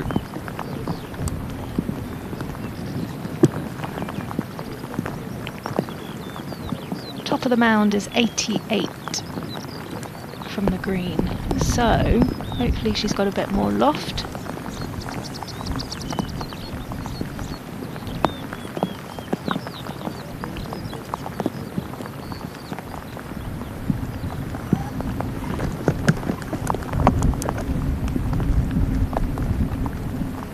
Routine's definitely got shorter than this morning.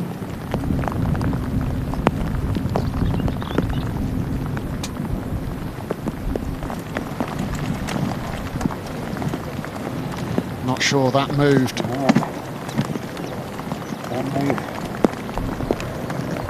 About a yard forwards maybe. So this, the fourth shot.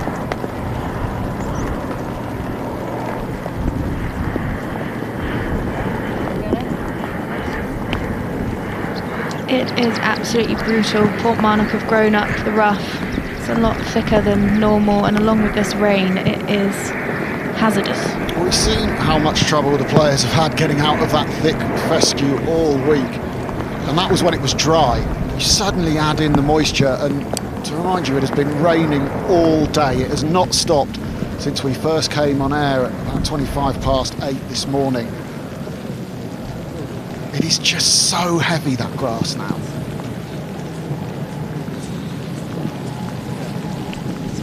And with Lorna putting the pressure on with her second shot, getting it to 10, 15 feet, you have to go for it in match play. You have to be aggressive. Yeah, you're going to see some mistakes that you might not ordinarily see in stroke play competition because players are being naturally more aggressive. But on the flip side, that's why we see so many special shots in match play. They take things on. You know, sometimes it's hole it or nothing. I love it. I love it. I love it. That's what you want to see. It's golf in its purest form. From the aggressive nature of it to that head-to-head battle. It's just you and that one other person, eye to eye.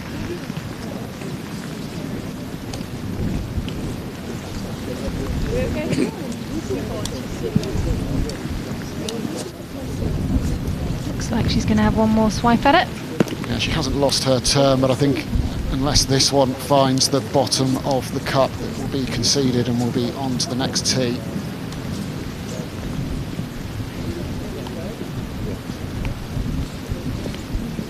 But even when it's the slimmest of chances, you never know when that magical shot will happen. Keep battling until you can't possibly win the hole or halve it.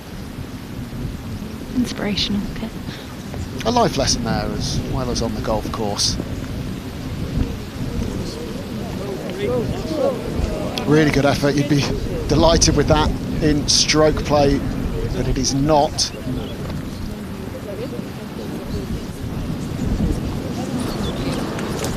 And it has been conceded.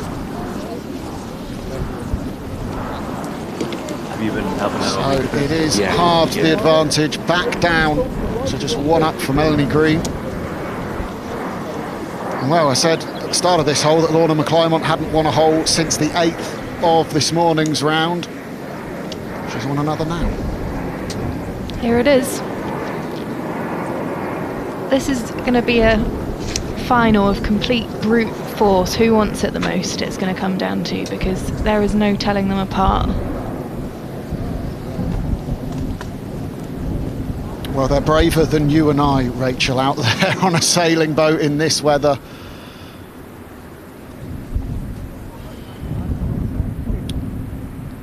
Looks absolutely beautiful when the sun is out. Is that dangerous? I'm not a sailor. It would be if I was doing it, but I think they look like they know what they're doing. There's more of them coming as well. It might be a little race, you know. They've got a good bit of speed going as well. It's making me a bit seasick. The blue boat and the red boat had a race. Blue one's pulling away. It's like Lorna and Melanie, neck and neck. Right. Mama Gale on the bag. So we go to the 5th hole on the course, the 23rd hole of what is developing into an epic final of this 121st Women's Amateur Championship. Hydration station on the right there, place to fill up your water bottles. Sustainability so important.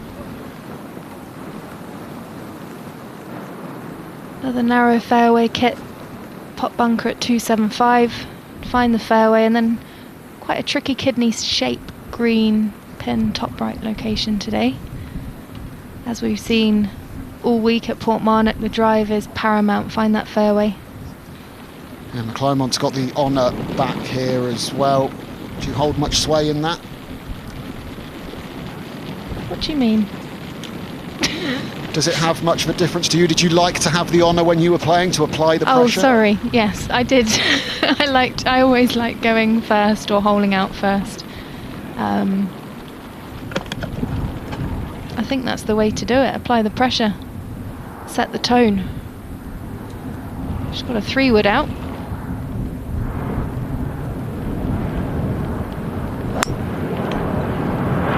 Still laid off at the top of the backswing. Shallows it lovely. So impressed by the technique from both of the girls. Powerful. Hit it as far as a lot of the ladies that I played on on the Ladies European Tour, which shows that they're ready for the big leagues when the time comes. Well, McClymont looked pretty happy with it. She was quickly down to pick up the tee, normally a good sign.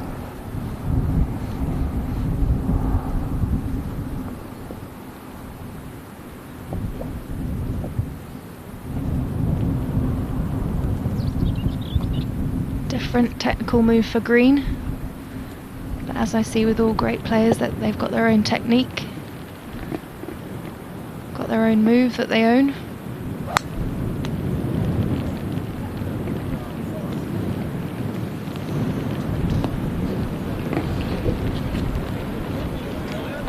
She looked happy, and rightly so, and there you can see McClymont's ball as well, so both of them right down the hay diddle diddle. Interesting that you use the term owning the swing there, ownership. What exactly do you mean by that, and why is it an advantage? So, you know, on the golf course, think about the amount of time you're out there. Who have you got? Just yourself. You haven't got any coaches. You have got your caddy, but normally they don't know too much technically. So the only one that can actually get the ball in the hole is yourself. And I think what's special about these two ladies is their pre-shot routine, their waggles. You know, they only would have been able to realise those things from putting in the hard work and the hours. That's the ownership there, Kit. Yeah, having that understanding of it, maybe being able to tweak it or fix it as you go through the course of a round. Or in the case of this week, 9 rounds.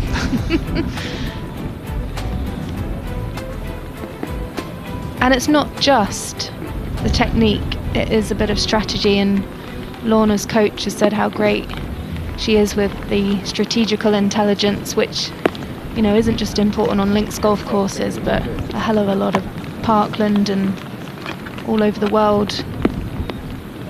you can gain strokes gained by actually just plotting yourself around a golf course.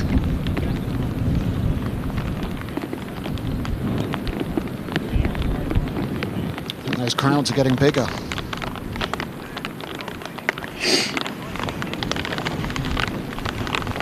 John's left us. Do you think he's hopped out? He keeps going on about going out there. Do you think he's hopped on a Ryanair flight? I'll be on one of those planes we're hearing coming in to land.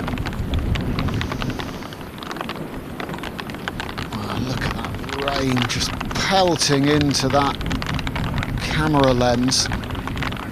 Sterling work from all the cameramen out there, the ball spotters, the volunteers as well, not just the players that are battling the conditions today.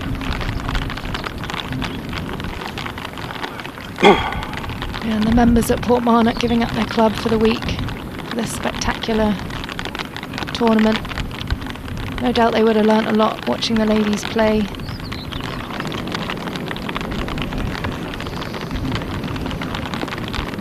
So Green 1 up.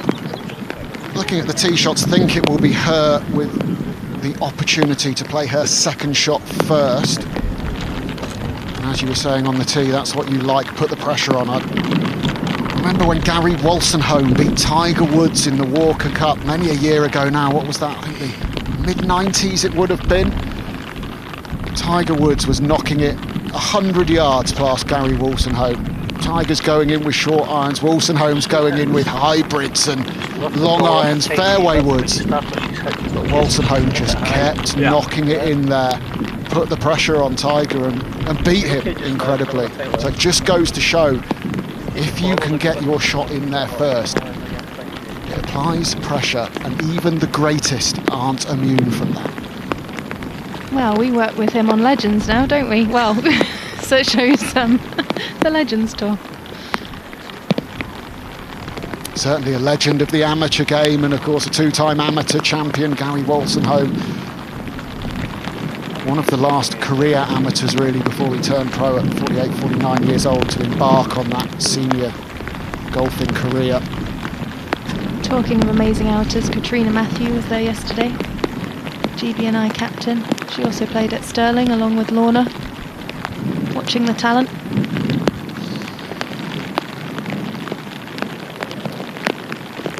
Good angle at this pin that Green's given herself.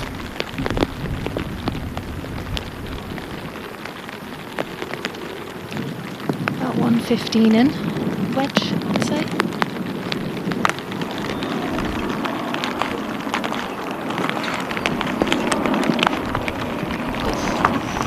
Got an unfavourable bounce off that slope.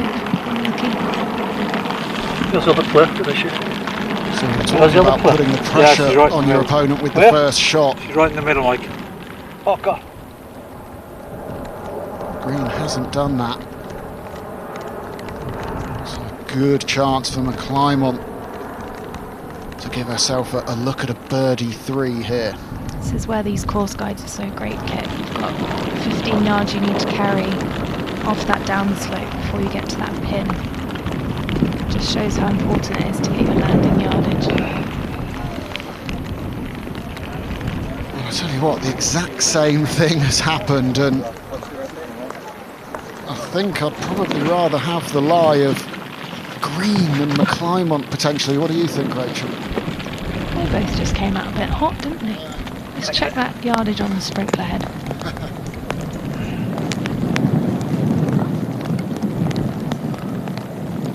It's the tail of the tape. McClymont out to that hot start, 4 up through 8.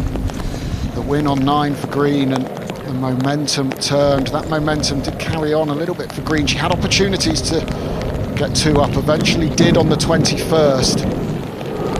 An important first win on the 22nd hole since the 8th for the Scot.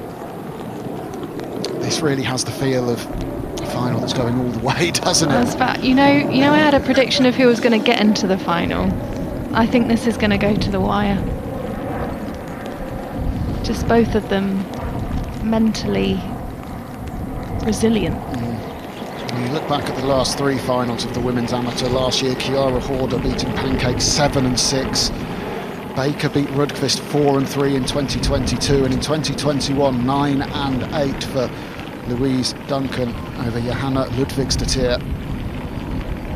They were tighter affairs prior to that. I don't think we're going to see a margin of victory like we have in recent years. Whichever way this one goes, I think it's going to be tight all the way to the end.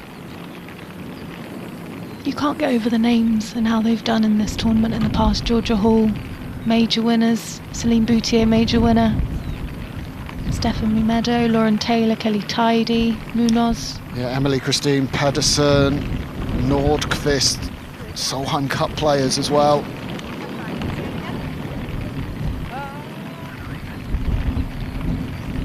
They are the women's amateur champions to go on and win a major. What a list of incredible golfers that is, Rachel. Go on, Louise, 11.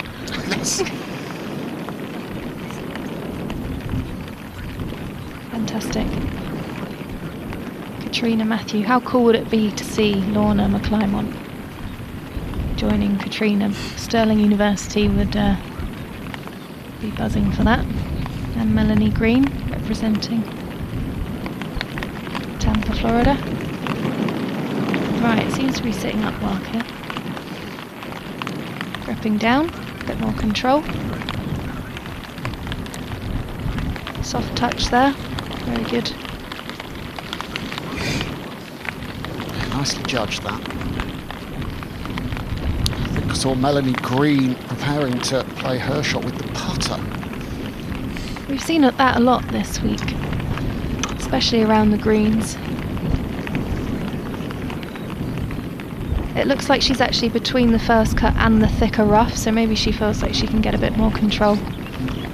I was at a short game school with Dan Grieve the other week, who's the master of short game at the moment, and he was playing some ridiculous shots, moving it back in your stance, getting a bit more shaftling with the putter and almost playing it like a rescue, and it came out beautifully. So maybe Green's channeling her inner Grieve.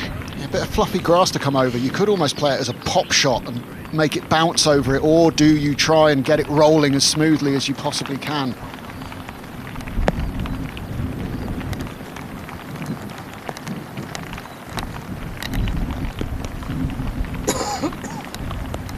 Well, she tried to get it running smoothly, and it did come out pretty smoothly. I think she'll be quite happy with that. Yeah, you take that.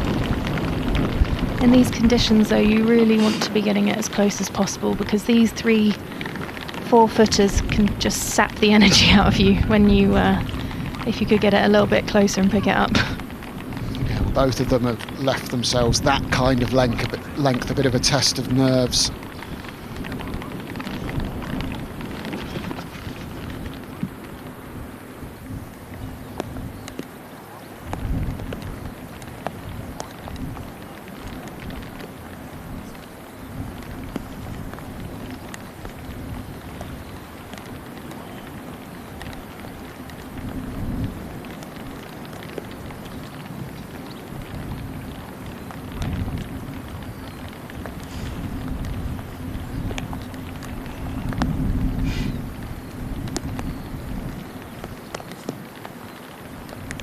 It's got to go a little left to right on Lorna here. Testing putt, needs to hold.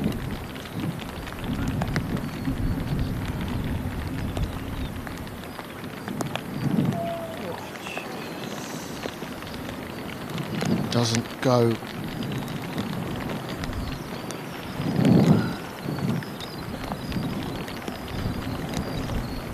A little bit past as well, the marker went down.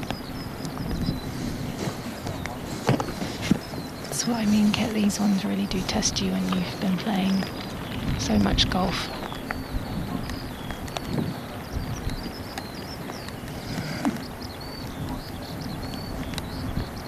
And these greens here at Portmarnock are so subtle. Pace changing all the time with the rain. Can't hold a putt if you haven't got the line and pace.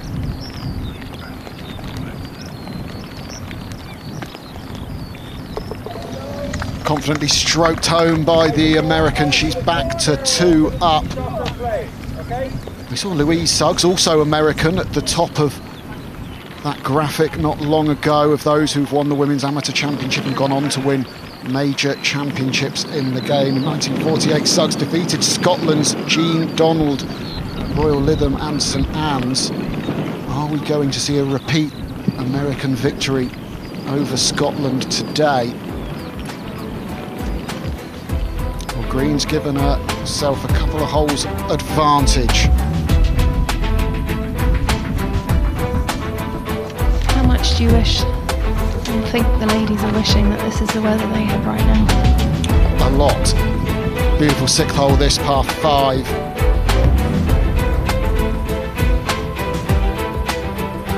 And in these conditions, we've just not been able to see any of the players really have a go at the par 5s here in 2. No, we haven't, and credit to the R&A, they've set it up extremely well. Pot bunkering, completely in line off tee. We haven't had many birdies throughout the tournament. Just shows what breed the course is.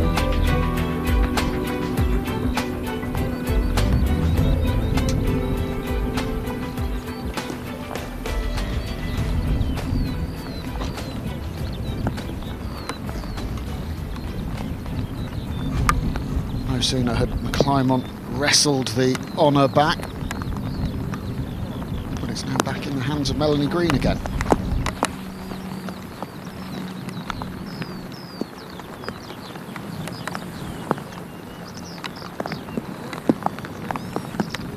There's a bunker on the right, 240. One of these sneaky pot bunkers and another one at 271. Somewhere in between the two. They're just so well placed, aren't they? Especially for the right-hander there. You know, you come out of the shot a little bit, goes a bit shorter and right. Well, there's a bunker there. You turn it over a little bit, close the face, and it runs a little bit more. There's a bunker there. It's just brutal off the tee here, Kate. If you can get it and play off the tee, you're laughing. Boom. Referee signal, right? I wonder if that's just stopped short of that pot bunker. I'm not going to call it. I've done a few dodgy calls this morning. Right, come on, Lorna.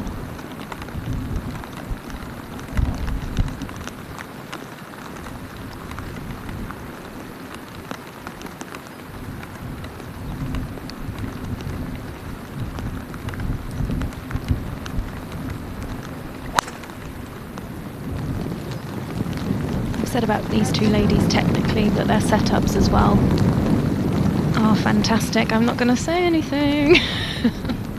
If I were a betting man, I'd say the added bit of length from McClymont has taken her into that bunker, and Green might have just pulled up short in these wet conditions. I would agree, but I'm not going to say anything.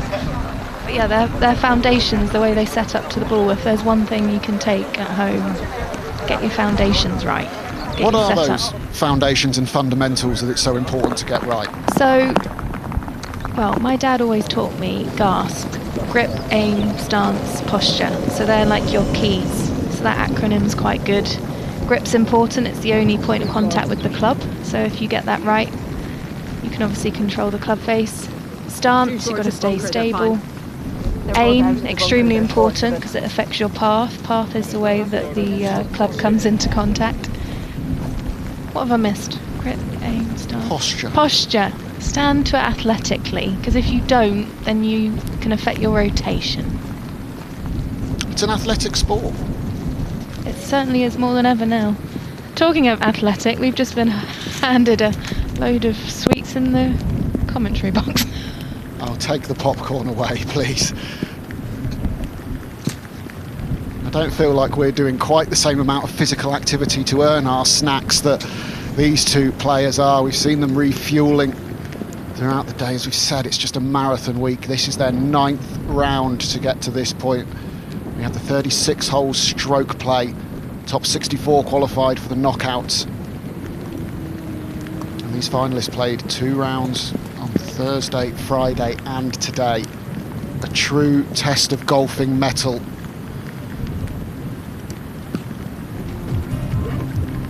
Oh, Mickey Walker, what a great name at the top of there. All of these ladies here who've won the Women's Amateur Championship and gone on to win on the LET or the LPGA Tour. Aline Krauter most recently, part of that fantastic run of 3 German winners in the last 6 years here at the Women's Amateur Championship. Georgia Hall, a winner of the Women's Amateur and the AIG Women's Open. Kelly Keeney, the last American to lift this Women's Amateur Championship.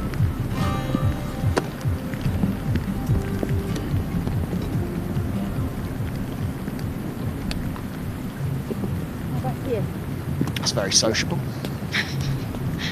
Glad we didn't say anything. On the fairway, prime position, trying to advance the ball as close as they can to that green.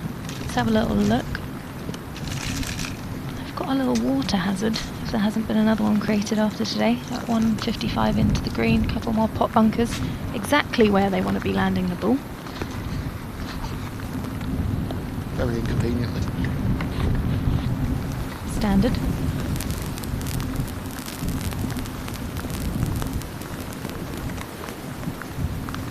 That wind's kicked up a notch again.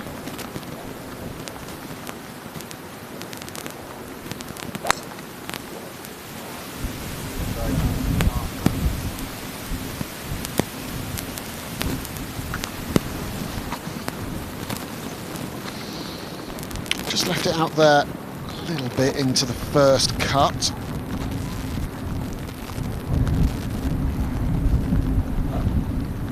I recognise that referee. Asked there for a few rulings in my time.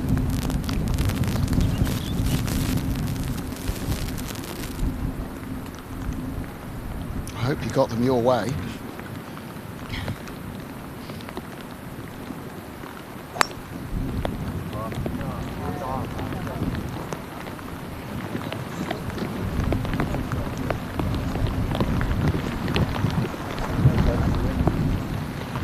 McClymont does find the fairway with her second shot here at the par 5, 6th, 24th hole of this 121st Amateur Championship final at Portmarnock.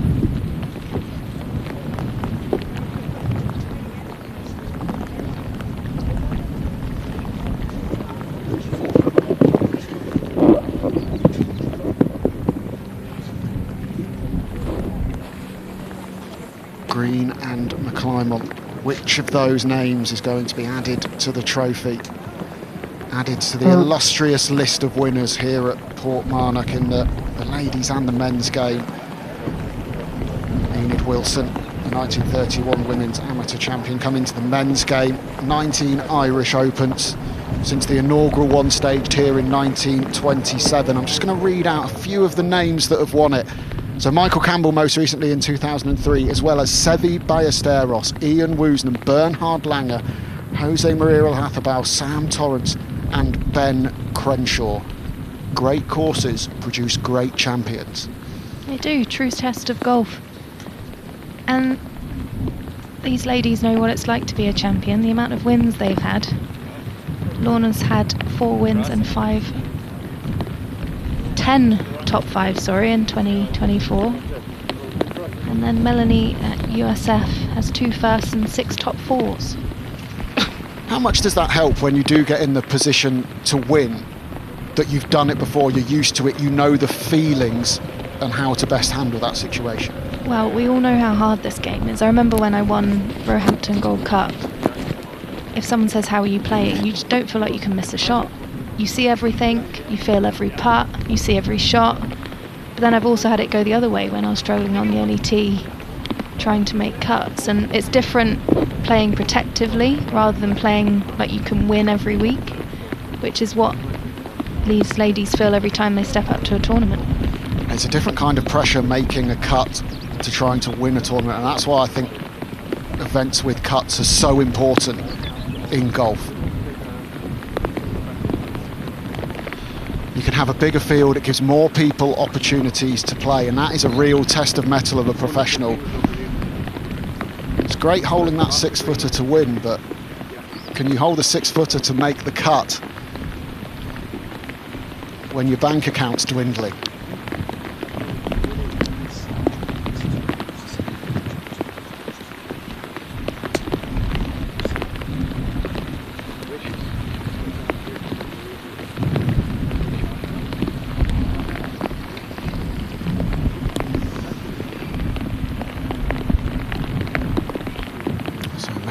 green, just in that first cut of rough, but doesn't look like that'll cause too many problems. What are we looking at yardage wise? Pins 20 on centre, as we can see, a nice central location. A little bit below her feet. I'm seeing a little fade in there.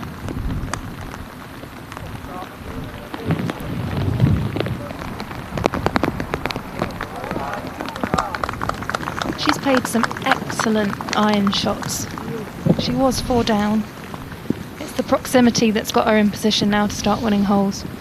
Yeah, it's what she discovered yesterday as well, was controlling those iron shots, getting them a bit closer than her opponents.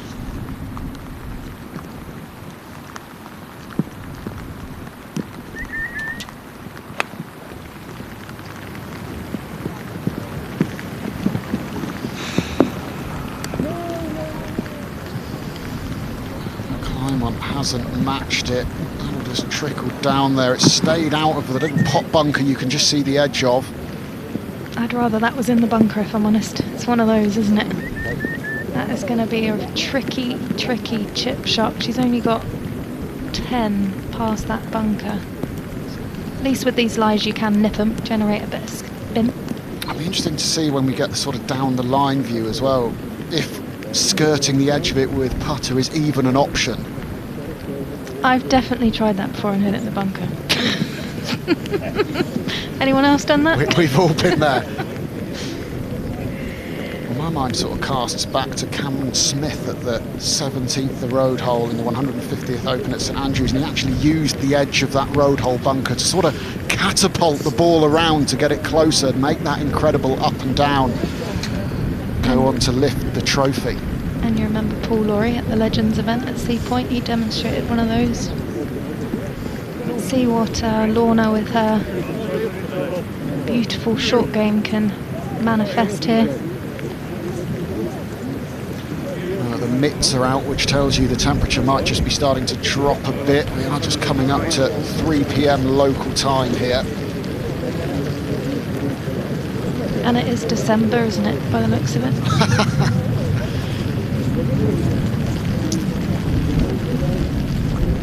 Can't beat the Irish and British summer. I wouldn't have it any other way. No, I love it. This is proper golf, isn't it? Who wants sun and perfect conditions? There's people watching this around the world thinking they should do this in summer, you know. But it's all part of it. It's what makes links golf and the amateur, the women's amateur, the AIG Women's Open, the Open Championship, what they are. It gives them their personality, their character. And you need a bit of this on a links golf course. If it just lies down and it's sunny and there's no wind, it's not quite the same. No, it also gives players character. You know, life's not easy. This ain't easy. Bosh. Taking it very deep there, Rachel. It's true, though. But it is true. Looks like a bit of loft, so she will look to lift it over or past that bunker.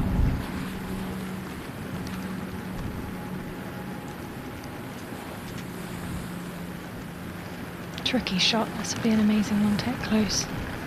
Very tight lie.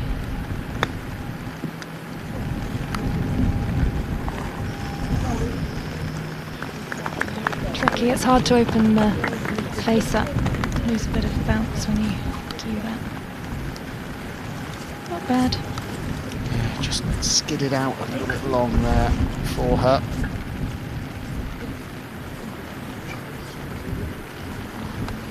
So very much advantage green once again. As it feels like we've said a lot. But as we saw earlier today, it only takes 1 or 2 shots or holes for that momentum to completely reverse.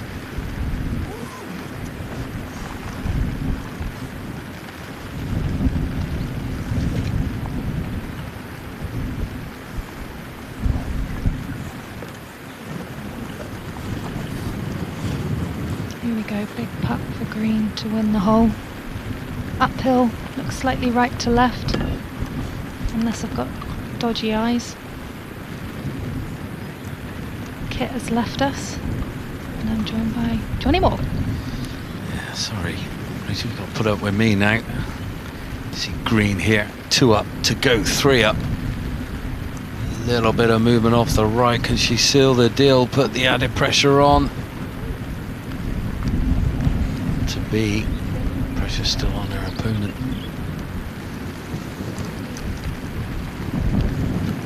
That would have been a big one to hold there. This latter part of the day.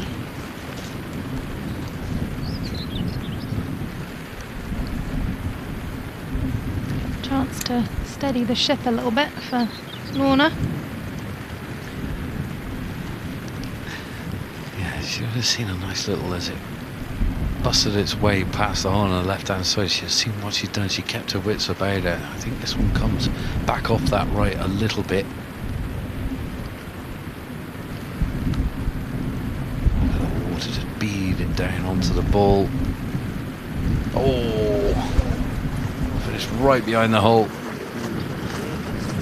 That's it. She's 3 down, Rachel. What a turnaround. That's 7 holes, if I've done the maths correct. That yeah. Melanie has won to get back to this position. She was 4 down through 8. We're now through 24. Yes, this is a 36-hole match. Can you believe it? I know. 24 holes played, and Sarah's down there on the 7th green. What have you got to tell us? Well, welcome. Well, welcome to the first of the par 3s that the players will come across. This is the green on the 7th, and as you can see right behind me, it's a brilliant green. It is full of undulations. It has this depression slightly in the middle where you can see the pin is cut today. All sorts of bumps and ridges for the players to navigate. Playing 144 yards today. The length of the green is 44, and it's quite narrow. Important to get that middle. So good to have Sarah on the ground there showing us.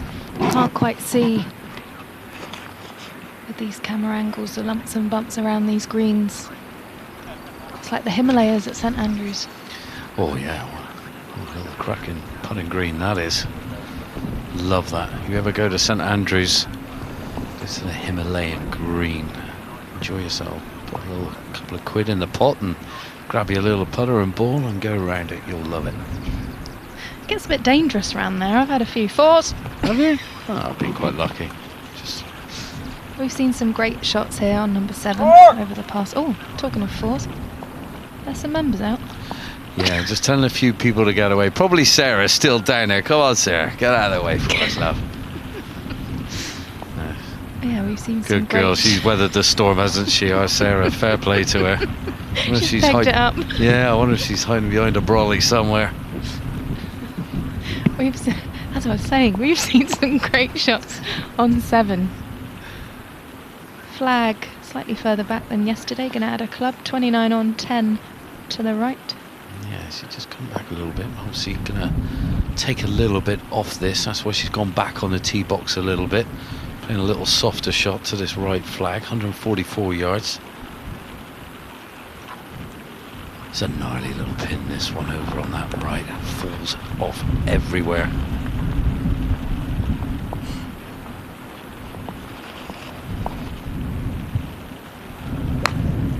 You hit this green, it's a big bonus. She missed it way right and short this morning.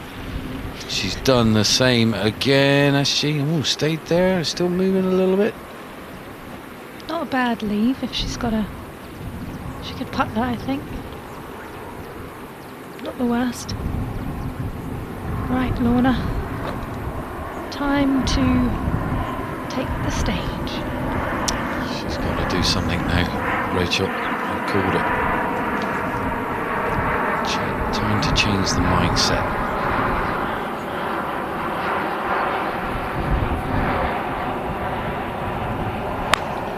7 iron in hand, staring it down.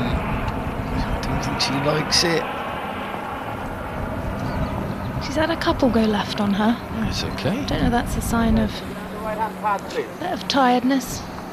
Body slowing down a little, hands taking over. Or, hey, she just hit a golf shot. It's on the green. Exactly. That is What golf do I know? course. Yeah, you know a lot. It's a helter-skelter world, this game, isn't it? My goodness. You're telling me. Oh, one minute you feel like you just can't put a foot wrong. Next minute you're right behind it thinking, how do I hit a good golf shot?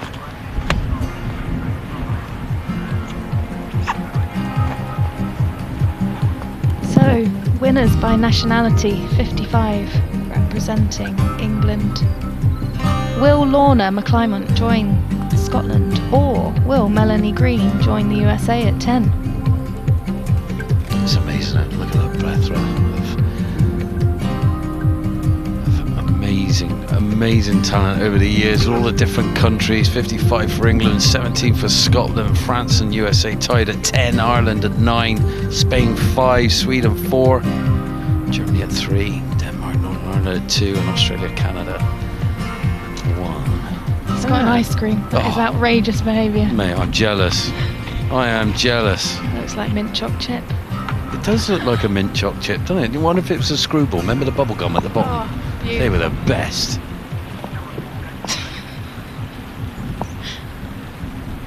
Bless the ice cream man. Must be an absolute bits. Can't be taking much revenue this.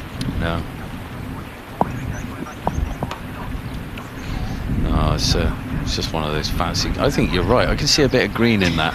There's definitely a bit of mint chocolate chip in that one. Yeah, I think you've nailed it. Or pistachio, but that's quite an acquired. Pistachio. I don't think he's that kind of. I mean, go on, mate. You can get the whole lot in there. Go on. Go on there. Oh yeah, that's the choc chip right there. That's the chocolate chip. You nailed it, Rachel. Good eyes. Oh, I love banana ice cream. Not very common. Right, golf. There is golf on. There is. Melanie Green with the putter. We've seen that quite a lot around these greens. Looks like it could be moving a few ways here. Yeah, I think it's going to kind of go up the right, kind of just veer past that bunker, which is to the right of her, come off the camber and that knuckle and veer off from right to left and down the hill towards the hole. There you go, painted the picture. Yeah, she's aiming right. You've got eyes for the ice cream, I've got eyes on the golf. I think it's going to come back a bit. Yeah, no, it's gone the other way. Oof.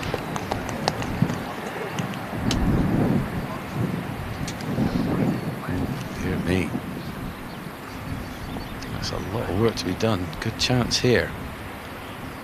Leona McClymont to get one in there, nice and tight, get it at gimme, put all the pressure back on green. Credit to the club, Portmarnock members, green staff. How good does this course look? The greens look pure. Got them running 11 and a half at the beginning of the week and then had to grow them up a little because of the wind. Right to win hole now. This put a huge spring. McClymont step. She can knock this one in. It's from downtown. All the way from Dublin. Can she hole it? Oh, it was a great putt. Great putt. Just what she needed. Yeah, exactly. This is tough out here. Now, this is just fatigue kicking in. They've had numerous rounds of golf to get to this point.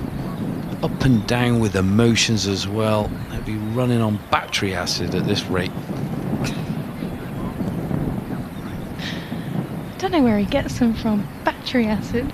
Well, you know, I don't know. It's just, you just know it. I mean, literally, the youthfulness. You know, they've got so much energy. I remember those days. Right. They're in my head, but not in physical form. Now, green. To keep at 3. To keep it 3, going through the same routine. She's never deferred from it. She might have got a little hurry up earlier on in the first round.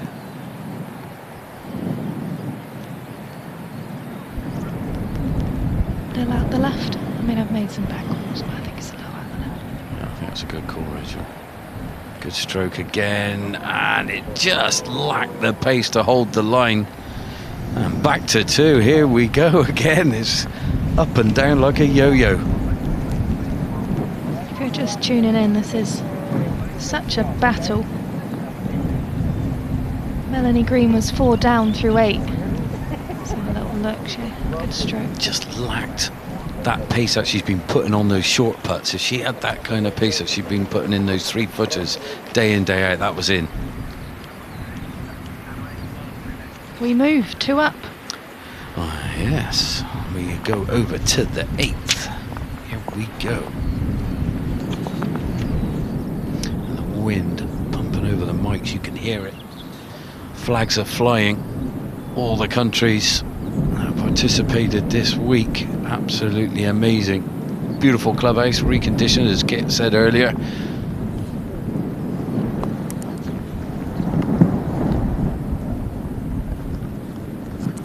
Everyone jostling for position. Want to see the tee shot. They picking up the high, gonna let it fly. Are they teeing it down low and hit a little scorchy one under the radar? We'll have to wait and see. Looks like there's a 3-wood over there. We see. Got me the chop chip right. Is that no? Yeah, you're bob on. 3-woods are nearly the size of a driver nowadays, so nearly close. We've got 360 yards this hole, normally plays 362 today. Dog leg from right to left this plays. Sounded a bit high on the face. No, she likes it. You can see that flat lead wrist at the top of the backswing there. Great tip for everyone at home. Bit of a Sean Foley-esque tip. Get a flat lead rest and match it with the club face.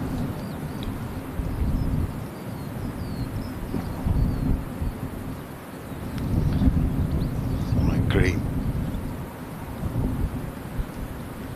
The 3-wood as well.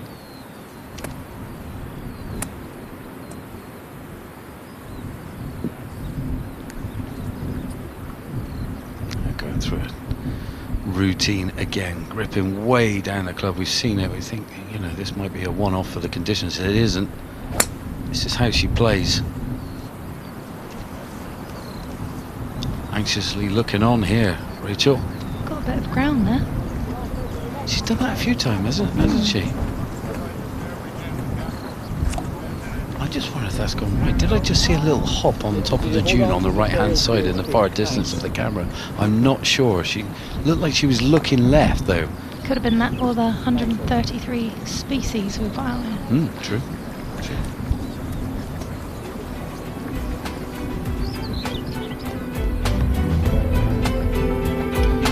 Let's have a great look at this 8th hole. 362 yards is playing today. There's that dog leg I'm talking about. Not a bunker in sight apart from up by the green, but it's fraught with danger left and right. Thick rough is lurking. Tight golf course, as we know. The players get to the corner, then they hit for home for the second shot. You got that little pot bunker there to gather your ball on the left-hand side, and then left, right, beyond and short, all falls away. So you better find the dance floor for a putt. That's for sure. This is a tough little cookie, and especially in these conditions, Rachel. It is a tough little cookie. Another one you want to hit the fairway. Give yourself a good chance into that green. Flag 17 on. Not sure where Melanie is. This could be a glimmer of hope for Lorna down the fairway. Well, you go off the beaten track here into this long, thick fescue. You don't know what you're going to get. You could be having a hit out sideways. You know, we've seen some good fortune, a couple of good breaks, good lies in the thick stuff, but all of a sudden, you don't get the break, and it's a horrible lie. Now, I'm just looking down the left. I'm seeing a few people jostling for position to have a look for something. How do you get out this rough? I used to just grip down it and whack it hard and use loft. Well, yeah, I mean, you have a look at kind of where you're going to be pitching it first. I think you always got to look at the end result, where you think you could get it to, and that dictates on if you can achieve the shot or not. I think that's such a good point, John, is, trying to, if you can't advance it, leave a number you like. That's where Lorna's so great with her strategy. At least leave a number that you like the look of. She's sitting good on the right side. Great line in as well. I believe Sarah on the ground has found the golf ball. Let's have a little chat. She's with the golf ball right now. Yeah, we've got the golf ball here. We've got the golf ball here, and Melanie Green just arriving down. It's out on the left-hand side, just down in a big swale in amongst the hay here, so a dip down below the fairway. And this hole as well, remember, it just snakes around dogleg to the left, so she's on the left-hand side, so a little bit blind in terms of how she plays her approach shot in now. And it will be Melanie Green to play the shot first. Lorna McClymont up over on the fairway on the right hand side.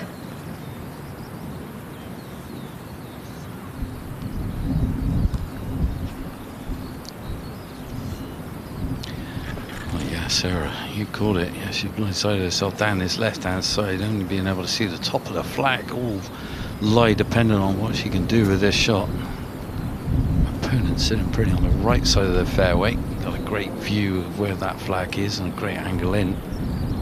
Don't see a lot of spin coming out of this one, even though the ground is softened over the relentless force of the rain falling over, well, what has been probably the last 7-8 hours has been relentless.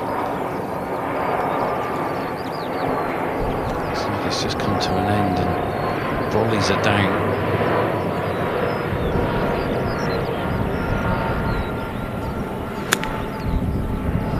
Come out a bit jumpy if she's not careful. It has. It's jumped on her and she pulled it left, and that is short-siding yourself. That's not going to be easy down there at all. Coming up a big steep bank, pinned tight towards you. Now, what's the game plan for McClymont here? Aggressive, I'd say, wouldn't you say? Oh, I don't know. You know, your opponent's in an awkward position. Now, this is where, do you aim like just 10 feet right of the flag, take your medicine there, try and take your chance and hold a putt, put the pressure on your opponent? Pins in the centre. Go. You got to go. Yeah, true.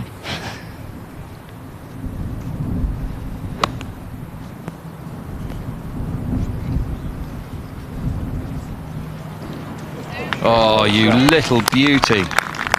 You little beauty. There you go. 6-7 feet. That's the way you want to do it.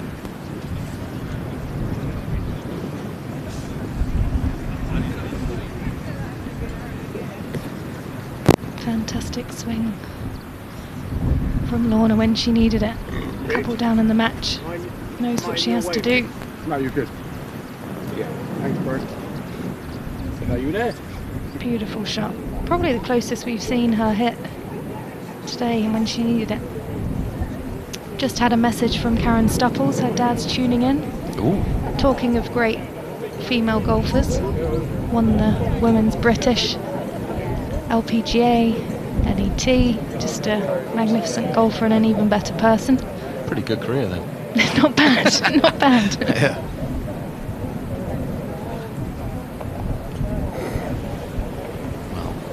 Just wandering up here, getting to see what is ahead of her. You can see her kind of painting the picture. See her eyes just kind of going across the horizon, looking where she's going to pitch this, getting a feel for it already as she's walking towards the ball.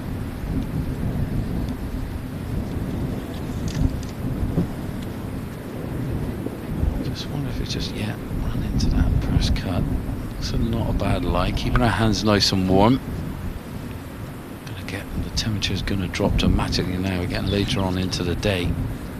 By the time if they go to the 18th, the 36th hole, my goodness, it will be pretty cold now. Looks a nice line. She could float a little lofted club to the fringe here and just let it release. What do you think, Richard? Yeah, she's got 10 by the side of the pin. Definitely room to land. Don't know about you, John, but I'd always try and land it on the flattest part of the green. At least you know semi kind of how it's going to come out and react. Well, that's a nice lie. That looks like you could glide it underneath it if you wanted to. You could go quite aerial if you want to. You could do the putt and run in the bank if you do, but then it's a guessing game. I'm with you, Rachel. Get it, pitch it on the flattest surface of the green. The greens are a little bit damper now.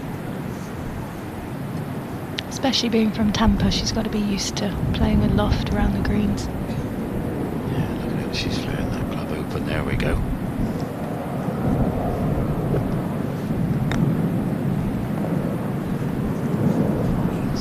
Sit down. Lovely, well played. Great execution that.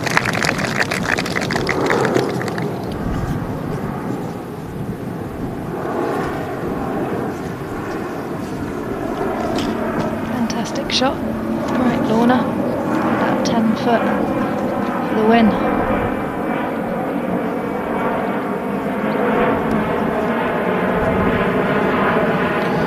Well, the way that Green has putted, you would think she'd make quite easy work of that, but you never know. You never know. Great opportunity going on here.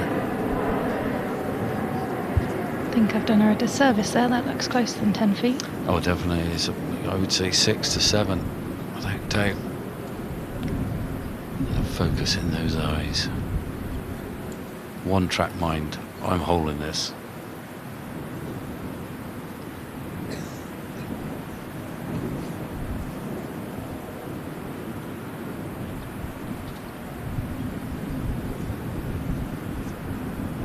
Big putt here to win the hole, to get it back to 1 on the 26th hole.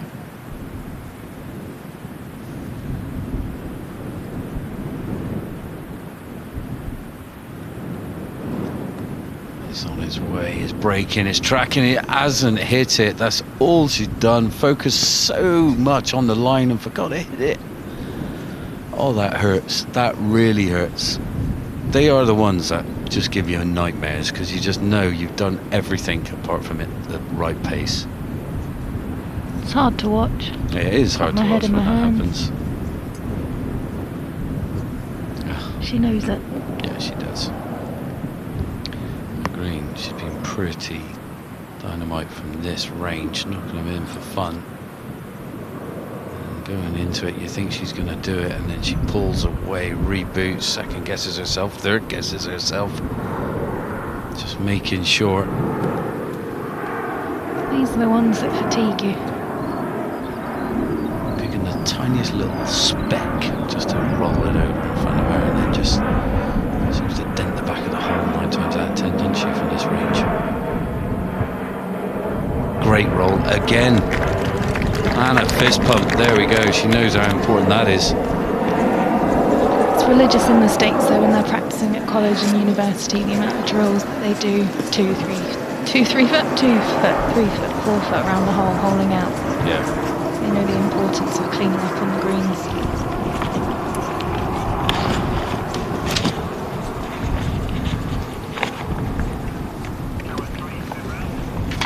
We head to the 9th hole. 27th hole of the day for the players. That's just unbelievable, isn't it? Oh yeah, but we used to do it when we were kids. 36 holes a day, 54 holes a day, 72 holes a day I would do. I had a hilly golf course with my clubs on my back. Wouldn't even bat an eyelid. Drop me off first thing in the morning, go home late at night. It's true. My mum and dad used to do that at Beaconsfield Golf Club. Off you go. Free childcare. When you think of it now, it wears me out. I need to go to bed just thinking about it. Now, McClymont. Stepping on 9.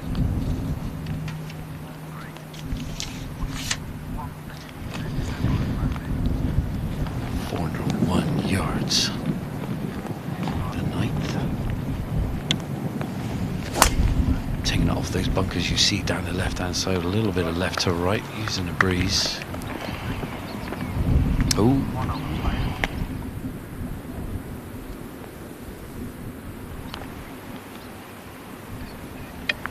What are you doing at the turn? You having a little snack, or what are you thinking? What was it? The slow release of the banana. You can't get any better than that for me. Just adds fuel to the fire. Just it's a slow burner into your system, give you a bit of energy. We can have one of those kind of crazy shakes that get you all wired to the moon. Crazy shakes.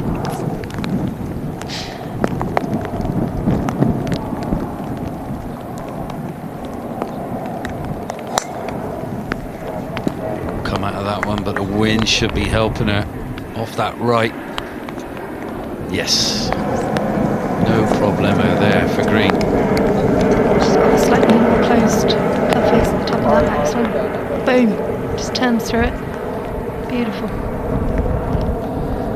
Like I said yesterday, watching her, she's just like one of those kind of little terriers that have been chipping at your ankles, just won't let go of you. Like, she's just relentless. I love the fire that is just burning inside her. You can see it as we're going around, and this is why being 4 down was nothing there. She's just really bounced back, unbelievable. And look at it now, she's 2 up. What a comeback it is. Hopefully she's got family at home watching right now. They'll definitely be up with the time difference. And some of the friends, I hope they stayed around, because I tell you what, if she goes and lifts this trophy, there'll be definitely a party afterwards, I can tell you that. Yeah, was it Melanie that said she wanted some Guinness? I think it was. Yeah, it was, yeah. Go on, girl. Well, why not? I'll have one as well, I think. Right, yeah, let's get the flight over after this, go and meet her. It's amazing if you've never been to that factory around near Dublin where they make it. Definitely worth it, but book yourself a taxi. Looks like they're going to have a bit of a limbo halfway down the fairway. Got the old rope out. Big hole for Lorna if she can grab one back.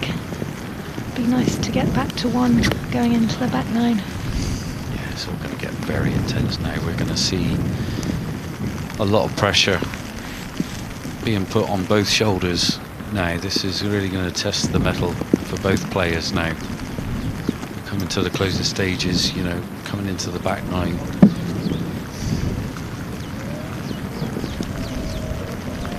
As the rain starts to pour again, it just let up for 5 minutes, but then it said, no, you're having a bit more. So get your brollies back out again, get your waterproofs back on again.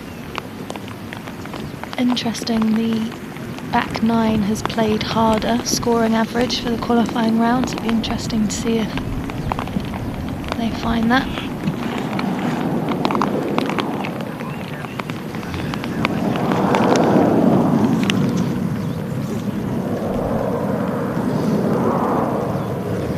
What a great reflection looking back down the fairway from the green. Clouds just that right down there, well, that big hill in the distance, just hidden by the murky low clouds that Sarah was talking about. That's just stayed around relentlessly today.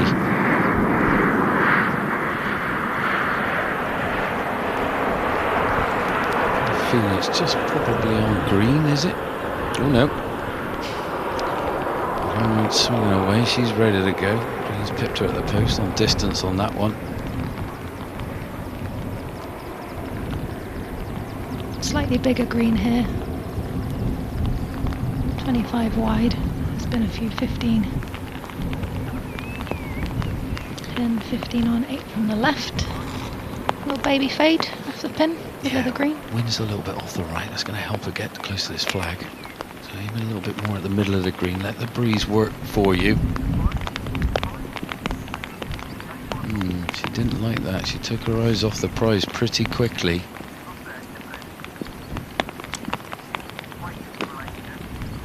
Wow. And just a reaction. We've seen no sign of the ball up by the green, so she's not a happy chappy. So green here. What a chance to walk straight through and go 3 up possibly if you can get this one close.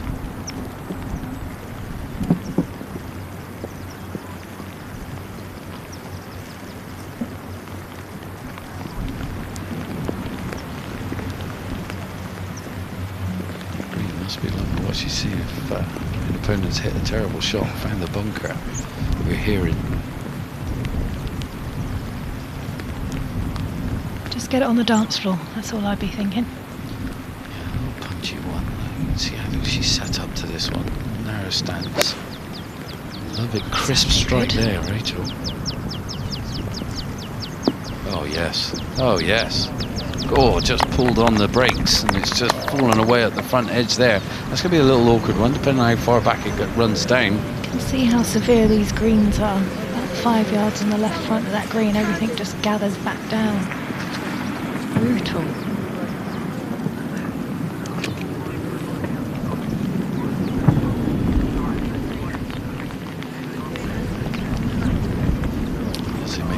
to the green here, Rachel. I've got a feeling, I'm just hearing through the grapevine, it's McClymont's ball has found the bunker out on the right hand side, and that's a long bunker shot. She might be up against the face, we don't know. Move that buggy. Yeah, depending on which bunker she's in, she could be around a 40-yard shot. Bit of a Bryson moment.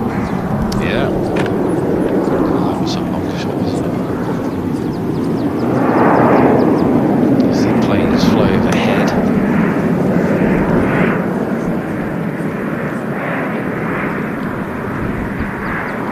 It's got to be the hardest shot in golf, isn't it? That long bunker shot. It's just so much about strike and... You can play it with a numerous amount of clubs though to get the same effect, like a bit more release. You can play it with an iron, you can play it and take a bit more sand. You can do a lot with long bunker shots, to be fair.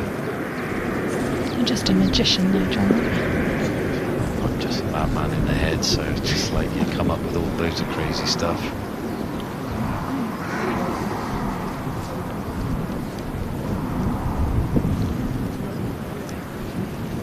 Now, yes. Confirm it is in the bunker. Now what's the lie like? This dictates if she can get this close. You know how severe these bunker faces are, and she's up against it. She's looking at it. I'm thinking it is pretty well in there, and if it is, this is going to have a lot of speed to get it up and out quickly. I wonder what club she's got there. Let's hope it's like a little 54 or something, as you say. No, it's okay. As you say, take a little less loft and the club do the work.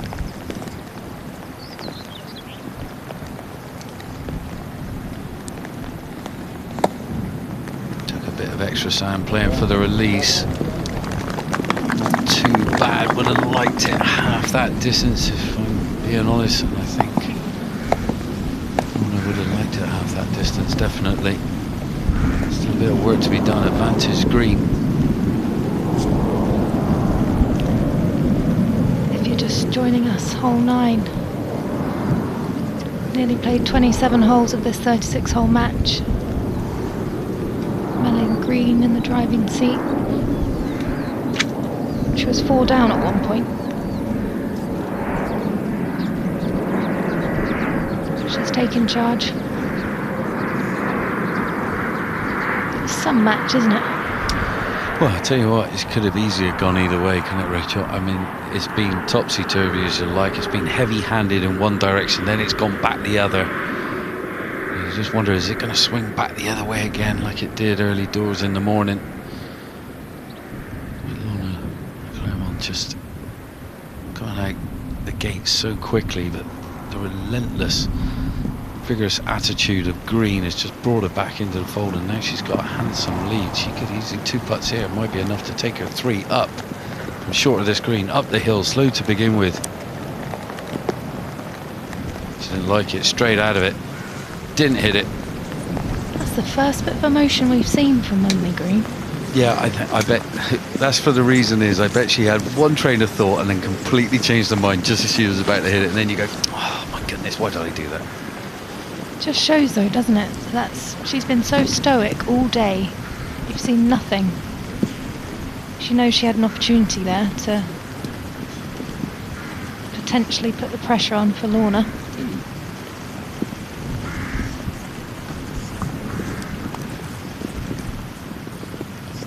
No, this is huge. This is a proper match play scenario. Out of position, Lorna knocks this one in. Green misses. What an absolute swing we've got on our hands here. Proper great match play scenario, this. Green's thinking that she would have it, you know, put it up there, stone dead, but all the pressure. See, Lorna missed. Now she's laid up, you know, didn't hit the right putt, come up short. Lorna now holds an absolute gobbler, and then Green misses. You never know.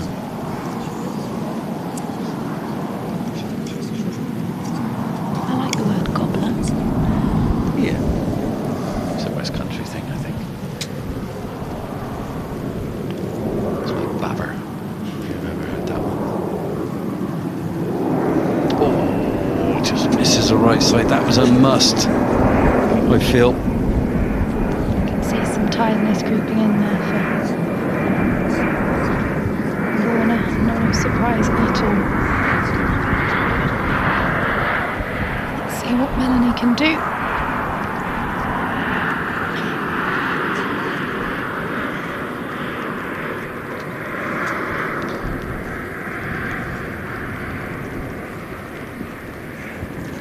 Do you know what I like though? I know our producers are probably being fooled all the time, which is hilarious. They're all down there getting all ready, think they're getting, you know, put a graphic up, and then all of a sudden she steps away again. They haven't learned, have they?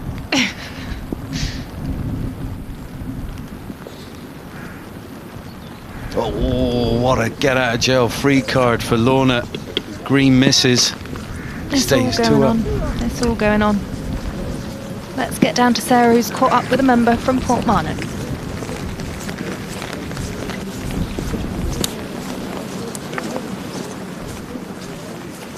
Well, we're still enjoying the conditions, the lovely Irish rain. Johnny O'Hanlon, member here at Portmarnock Golf Club. Member for 50 years. 50 years. Yeah. You must be delighted with the show it's been putting on this We week. are. It's as good, if not better, than the men's amateur. And it's a tribute to golf here. And the club is really enjoying having all these guests and you guys here as well. What makes the course so special then? I think what makes the course so special is not only the staff and the way it's being presented, but its layout. There are 3 nines. They all finish at the clubhouse, which means it's not all the way out into the breeze and all the way back with the breeze, with a lot of the more traditional links. So it's very like Muirfield in that respect. The nines finish at the clubhouse, and you're constantly challenged as to where the wind direction is coming. Yeah, we've certainly seen that this week, haven't we? It's been a brilliant test for these, you know, world's best amateur players. What have you made of how they've navigated their way around this course? Well, I followed the American girl for the last 2 days, and she is just an incredible competitor, dowdy and a great putter. She saved her match on 17 in the quarterfinal. She won her semi-final on the 17th as well with putting, and she got out of the rough, being in terrible conditions. She's now 1 or 2 up. Is it 1 or 2? She's a couple up at the moment. Couple up at the moment, and she's going well. And if it is a putting competition, well, she's the girl. She takes a lot of time. I hear she's been on the clock a couple of times, but it doesn't faze her at all. And finally, what do you think the club and the members and all of you will gain from this week going forward? Well, as you know, it has been an all-male club for over 100 years. And now, maybe we're the home of ladies' golf. Could that be a fitting ending to the whole thing? Well, it's certainly wonderful, isn't it, seeing the players out? It is, yeah. And everyone's enjoying themselves. Now, it's been a tough day for the competitors and for those who are here today. I mean, I watched on television this morning and you did a great job, and I was bone dry. Well, it's about time you got out and got a bit wet, Johnny. Thank you very much. Appreciate your time. Oh, absolute pleasure. Good to have you here. Well, that was lovely, wasn't it? Nice to hear from the locals. He was there, watched the first 18, come back out for the second 18. Sarah interacting with the locals. I just wish I had that kind of accent, to be sure. And true what he said about, you know, traditional links going the whole way out and the whole way back, 9 and 9. This one is challenging, weaving in and out, wind changing all the time.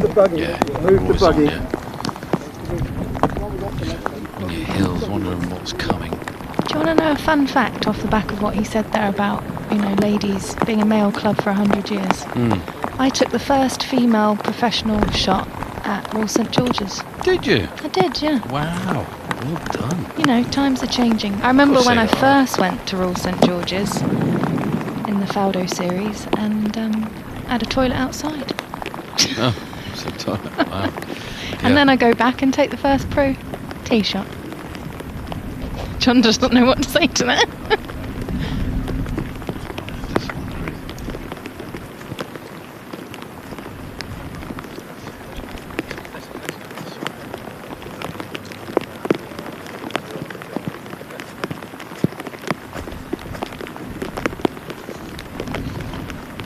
We see one in the fairway there. Play it down the right hand side a little bit. That's a perfect tee shot there. Oh, cracking tee shots right down by the green. Really caught hold of those. Wind helping as well. Straight down the breeze is 10th. Some of the lady pros these days, a bit of downwind, they'd be flirting with that front edge. Oh yeah, all day long.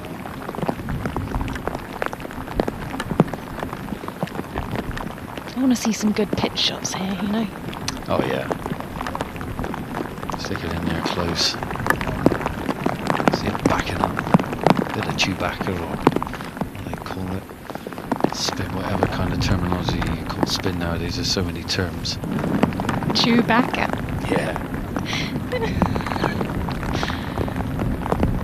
There's some great ones in golf, isn't there? Oh yeah, there's loads. The amount I meet when I'm on tour, the caddies, the chat that they've got on the stories and the Chewbacca. Munch. Yeah. Say at the same time. Munch. There we go. Zippity doo dah. Razzie. Yes. And I think we're going to see plenty of it here. Look at this as a pin location that's just saying, yeah, come on then. Do a little dance around me if you dare. Central location, 30 on. 41 deep this green. And it's a narrow green at that, like Rachel's been talking about all week. They're tight targets, these greens. And the rain just relentless. My goodness. Do you think that'll affect the spin? Oh, definitely. That first hop will be a skip, and then it'll be an abrupt halt. It's all about the strike, though, if you're going to get the backspin and all the right control. Skip and a munch. Yep. Right, come on, McClymont. Serious. 2 down. Lost it, club in hand. Sand iron in hand for McClymont. Punched it through, taking a little divot. A bit steep on it. Needs to get a wriggle on. Not bad. Just need an extra big hop, and that would have been lovely. There's a chance. Not entirely sure where Melanie Green is. Might be advantageous not being on the fairway, allowing it to release a lot more on the screen. Didn't see much munch on that one, did we? No, I think she's just pipped a little bit further down the fairway. She's more on the flat.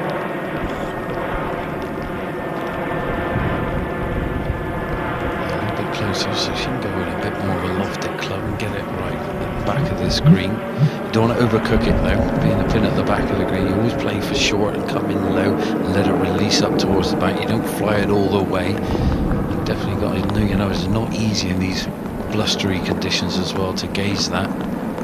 See Lorna's ball there on the green. I'll look closer at what it actually is. Nice, is it a little bit too far right? She doesn't like it from that distance. Needs to stay there. That's very poor though from that range, Rachel. Yeah, it looked a bit below her feet there at setup. I always find them so hard to get that contact. You've really got to allow your arms to go down. Otherwise you can get it a bit leaky like that. Look how severe that bank is on the right. I mean, she was an extra yard or two and that was down that bank, and that would have been treacherous down there on the right hand side. Game over. Phew, you think so?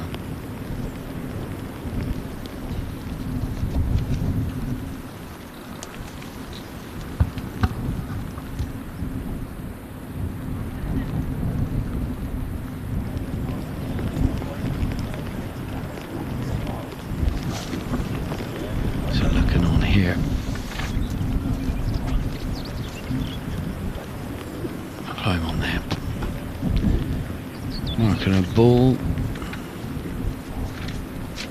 Everyone coming up onto this green. Lovely little raised green, this one. It's going to be green to go first. She's still making her way up on the green.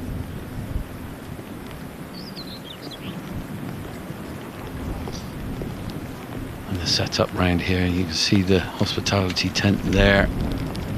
All the rules officials in there, everything. Sign your scorecards, go inside. Players lounge, members lounge, you name it. Beautiful here at Portmarnock. Go in a pro shop and get yourself a little bit of merchandise with their logo on it. Why not? Take it home. You like a bit of merch, don't you, John? I've seen you at the Open Championship. You're in there like it's supermarket sweep. I am pretty addicted, I must admit. I do love it. Do get carried away. My bank balance is not happy with me.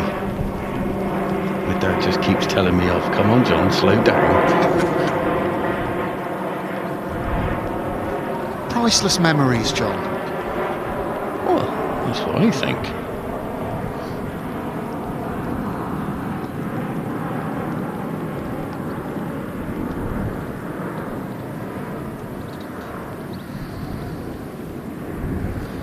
Okay. This was a poor approach shot from Green from where she was. Very poor. She's been playing some stellar golf. This was a very weak shot into the green now. First to go, 45 feet out for birdie.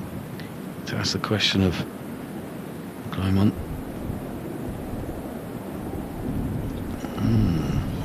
Bit of a wide. The bare minimum was get it into gimme range, really. It's just that application of pressure, isn't it? And she hasn't quite done it there.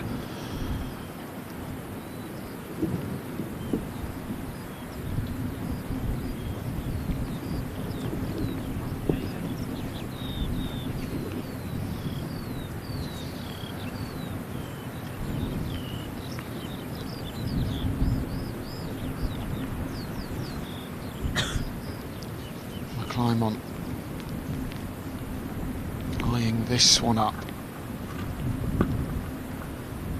to win the hole.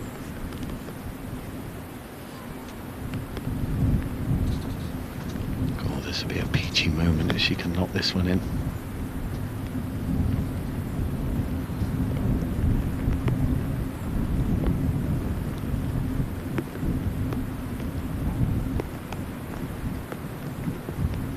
Way. Is it going to drop? It is! Back to one. Game on. Boom. Shake the room. Matches can turn on moments like that. This is huge, Kit. Straight in the heart. Halfway there, it just didn't look anywhere else, did it? It was struck with conviction. The pace was spot on. The line was perfect. And it's just a one-up lead for Green now. McClymont winning that hole, taking the honour. The important thing now is to capitalise on having that honour and hit a couple of good shots here. No doubt about it. She's coming to 11 now, where you can really open your shoulders up. You've got bunkers down the right, not really in play. Two bunkers down the far left-hand side. You kind of just aim at those and go hell for leather. So this is quite a nice hole to be able to stand on and cut loose. This is 403 on the card. They're playing a yard or two different now today. They've just moved the tee boxes a couple of yards here or there.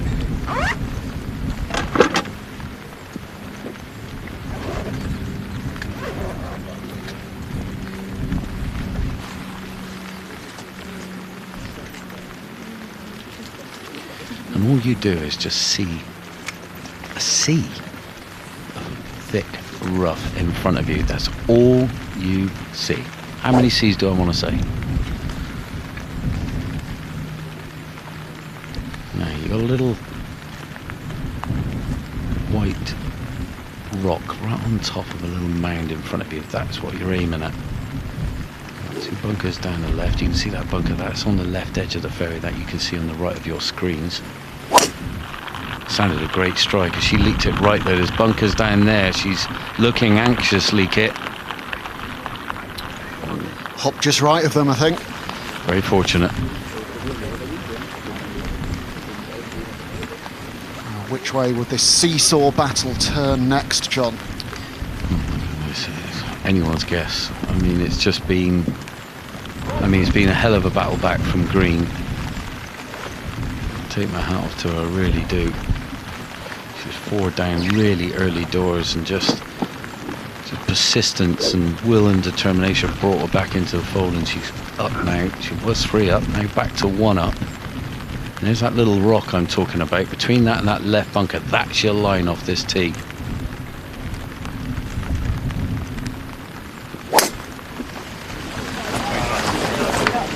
Please wait till the players leave the tee and then exit to the right, please. And That's why absolute beauty down the left half of the fairway.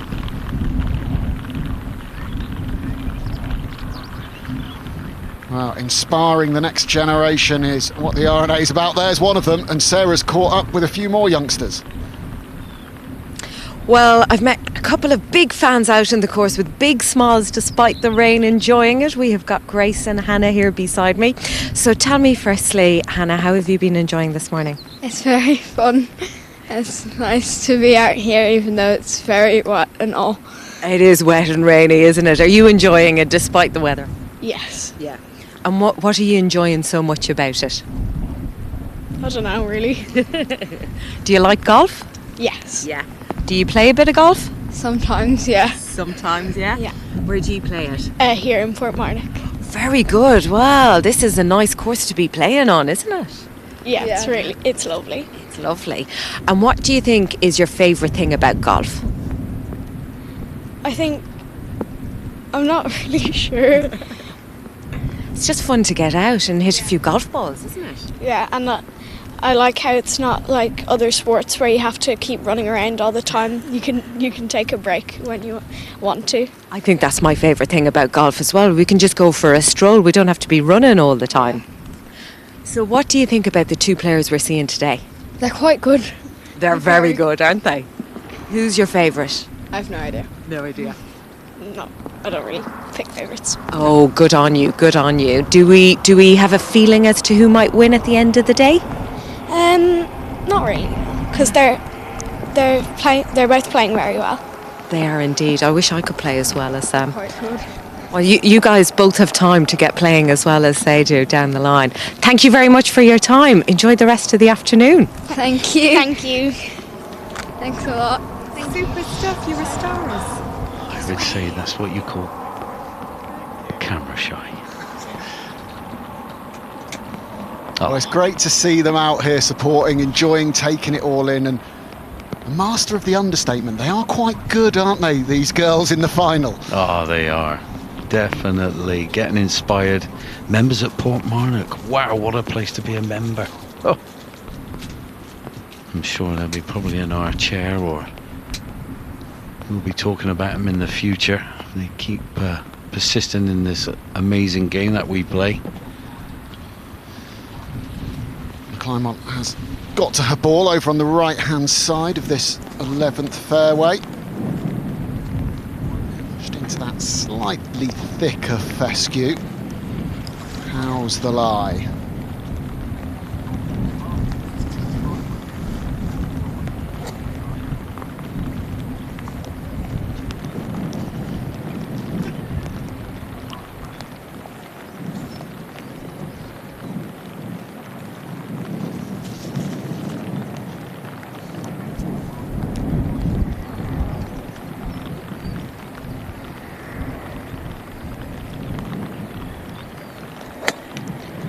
Coming out with a low grass cutter here, all the way up to the green, still running. Is it going to get there? No, it can't do. Surely. Good effort, though. She played a brilliant shot like that into 18 this morning, didn't she? Hasn't quite judged that one as well, but she'll have plenty of the putting surface to work with for her third.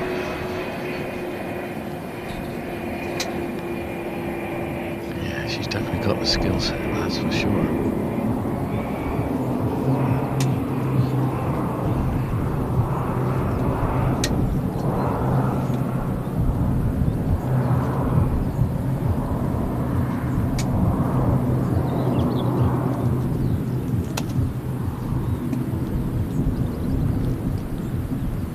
Little club switch. She used to be indecisive, but now she's not so sure, Kit.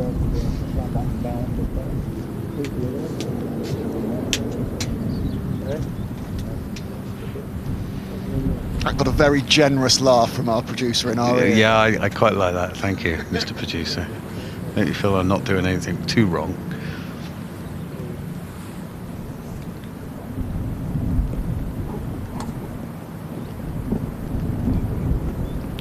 Just looked like a little bit of a slip there.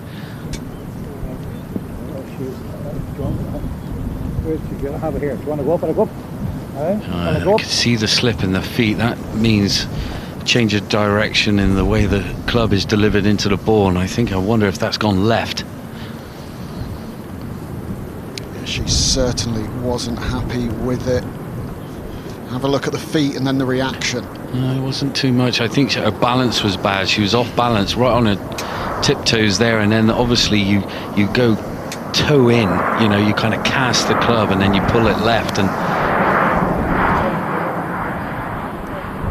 yeah, she might be in a world of trouble there. Yeah, no bunkers left of this green. If she's got it sort of pin high, green high, there's one just short and left, but if she's carried that, it's just the fescue and a steep slope she'll have to handle. Well, no one's hit the green, so it's a short game experiment coming their way now. Who can get up and down?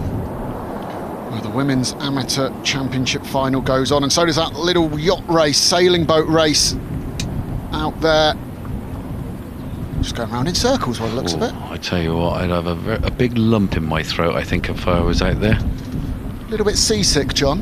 I do have my moments. I've got better as I've got older. Ooh. There is the lie. Evelyn Green. She's not going to like that, and the direction she's going as well. She's pin eye. That's down deep. She might have to pitch it just in that little gully side, bump it up there. Location today is quite central.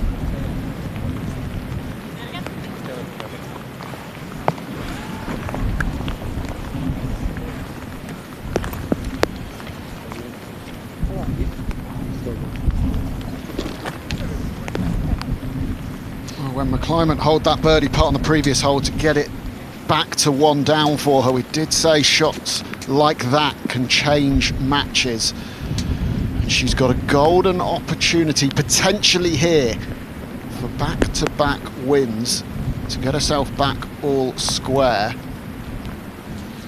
and it will be McClymont, we think, to play her third first, and she's going for putter. If she gets this one in close, it just piles the pressure onto green in that thick rough.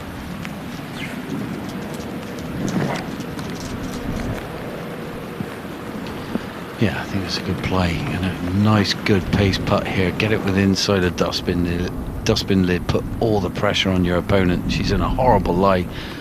Pin eye of the green. Hefty stroke this one. Better get a wriggle on that. It's woefully short. Oh, there was a chance there.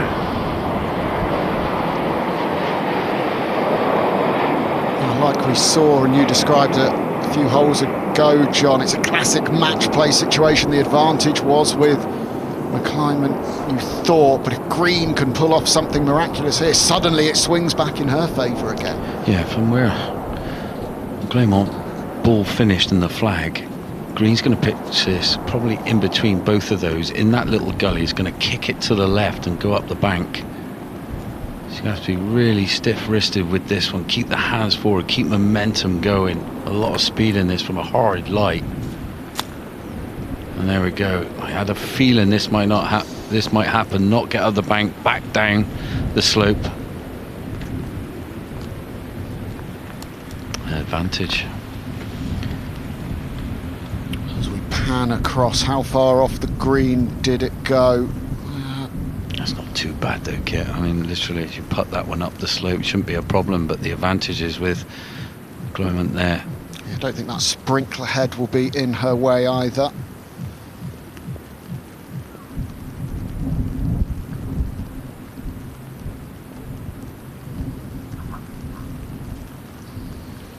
So McClymont, steely gaze, watching on as her opponent tries to scramble for a 5. The nitty and gritty of a great old match play moment, all happening and unfolding in front of our eyes.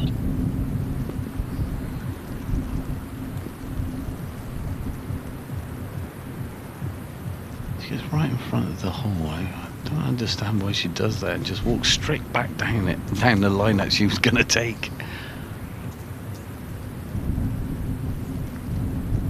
Now out with the putter. First 5-6 feet going to be super slow coming up that bank, and it's all wet as we know.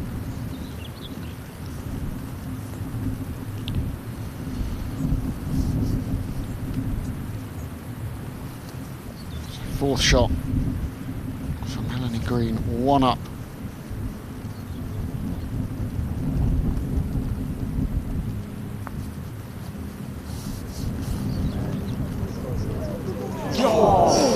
Wow, I thought she had that then. That was a great putt from Green. So did I.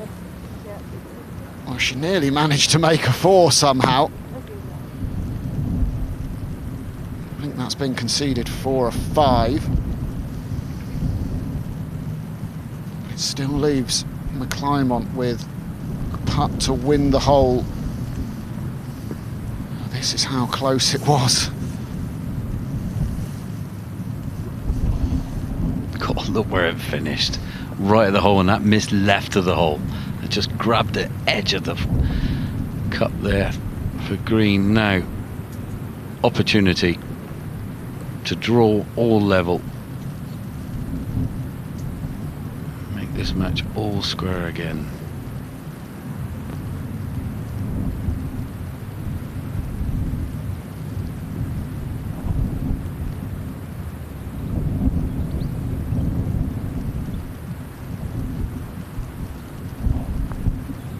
Great stroke. Likes it. Oh, raced it. I think that might be given, will it? That's one of those. Oh no, she wants to see it. Green wants to see it. Everyone's serious now. Well, everyone's nervous now. This is, the nerves are really in full flow now. This is coming to the closing stages. Every shot is vital.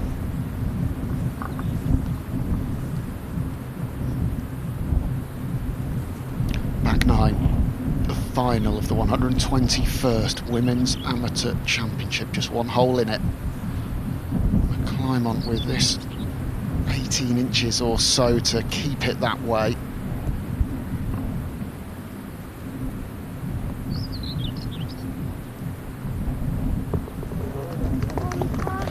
Nicely done. Go to the next hole. Still 1 down for McClymont. Green 1 up. The end is near. Ooh. I don't know how near the end is, John. I can see this one going beyond the 36. What a hole this is, though, Kit. The 12th, the par 3, fraught with danger. What a green this is. 136 yards is playing. They got the pin further right than what you see it right now. Way over there on the right-hand side. 20 on 8 from the right, guarding that little bunker there. Seen Green miss this green right on the first round. And yeah, Clermont finished short and left. Awkward chips. You miss this green, you're in a world of pain, I can tell you that. This is a little cracker out towards the sea, and the wind's normally back into your face. So today, though, it's been slightly down the breeze, so it's been a little bit harder to get the ball close, Kit. I think it's my favourite hole on the course. It's a little shorty, tempts you into having a go at it, but we've seen it's one of the most difficult greens to get up and down from if you do miss it, and you've got so many choices for the shot you need to play. Well, 15's their signature hole, but I hit a Halter rocket there the first time I played it, so it's not my favourite hole. Hit it out to sea. So yeah, I would prefer this one.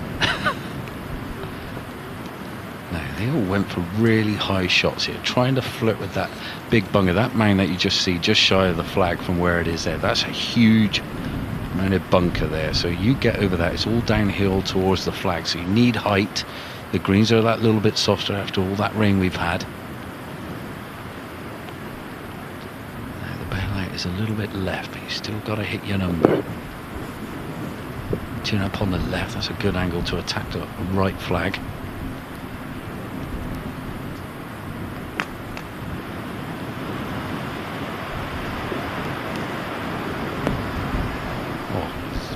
I tell you what, that is a carbon copy of this morning.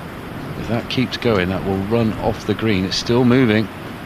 Now this could disappear. If it just grabs a bit more momentum, it might stop there. The rain has just slowed it up nicely, but that's difficult from there. Wouldn't be surprised if she chips that. Well, there's that massive slope off the back of that bunker that you were talking about with the tee shot. It just chucks the ball from right to left if it's running over it.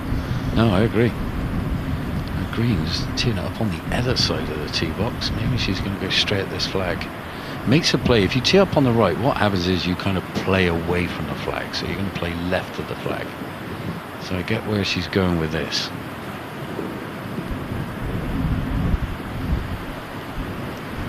For the most part, her distance control has been impressive over the last couple of days that we've seen her, and she needs it now.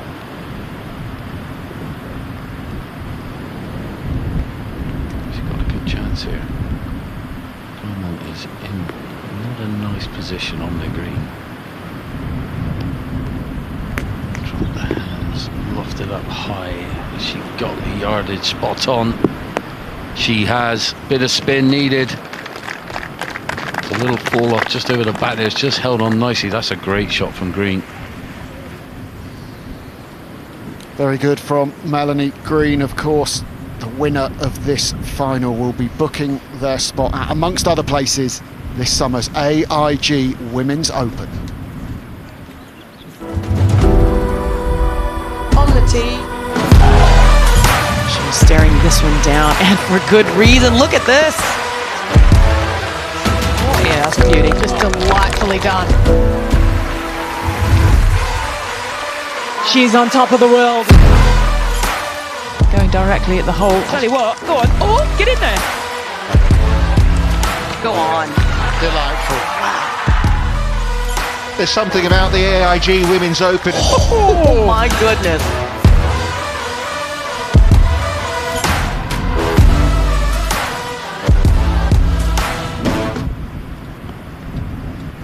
As well as the winner today, there's a great opportunity for another amateur to be teeing it up in the AIG Women's Open in a couple of months' time, because there's a new exemption category available through the AIG Women's Open Amateur Series.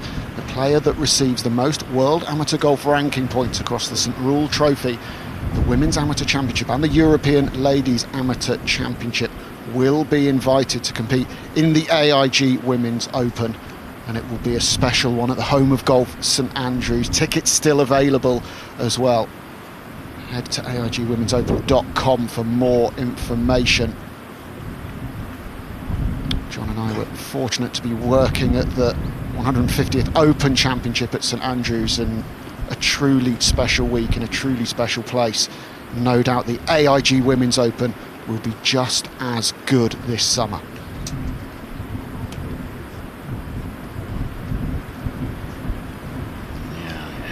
Words, Kit.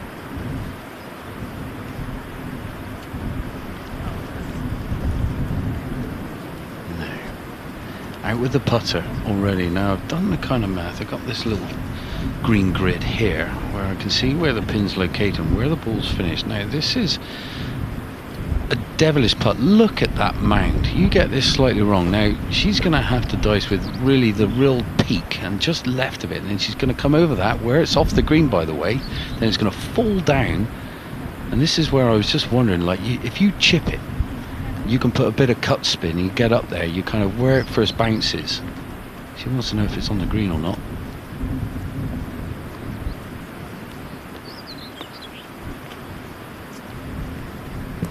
It's on McClymont here to go first. How brave is she with this? Because, well, she's got to start it pretty close, I would think, to that sprinkler head. Well, it is. She's just going to shave the left edge of it, and it's going to come to the peak of the hill there, and she's got to be the right side of it on the left. I think chipping it's the way forward, but she's seeing putter. Please prove me wrong. Up and over we go. Look at the borrow. It's going to take a bit more. No, that is absolutely brilliant. I stand corrected. That's absolutely magnificent. That's one of the shots of this final. Definitely. Hold your nerve. She got a better look at it than I could, so She knew what she was doing, and that's a gimme. That's a hell of a two-putt. Let's see that again. Up and over the hill we go. Now she had to hit it really hard. That was a slow incline up the hill, then down as fast as you like. Holds its line. I thought that might break the other way a little bit, but she can see more than me. Well, because she got it quite close to the line she needed up over the hill, it even started edging back towards the hole at the end. If it was lower, it works further away from the hole that we've seen earlier. You got it. But that wonderful touch will all be for naught if Melanie Green can find the bottom of the cup here.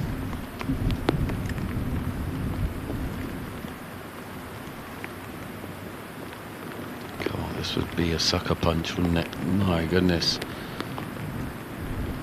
This one goes in from Green.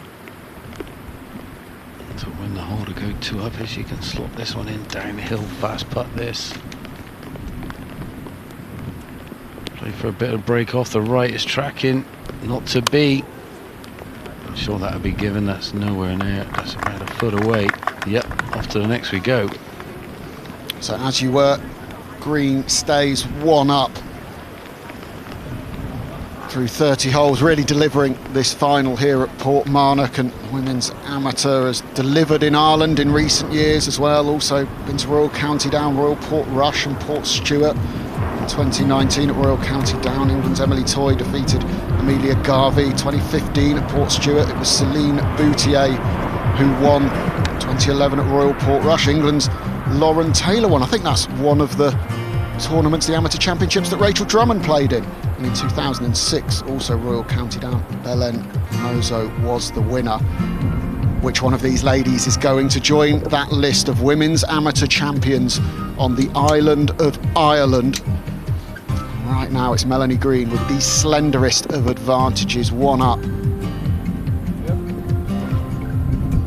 Here's a slender advantage, but as we get towards the end of this, 6 holes to play, suddenly if McClymont just loses 1 more, 2 up with 6, 5, 4 to play, feels a little bit steeper than it does right now, but she has got time on her side just at the minute, John. Yeah, now they come to the par 5, the 13th, 540 yards on the card. Bunkers left and right, got a dodge zone, find the cut stuff. 1 yard less is playing today. Oh, bend of the knees, going left, going a long way left. Oh, and that's in the real thick stuff. What kind of line you're going to get is anyone's guess. Volunteer scampered over, looks like he spotted it pretty quickly.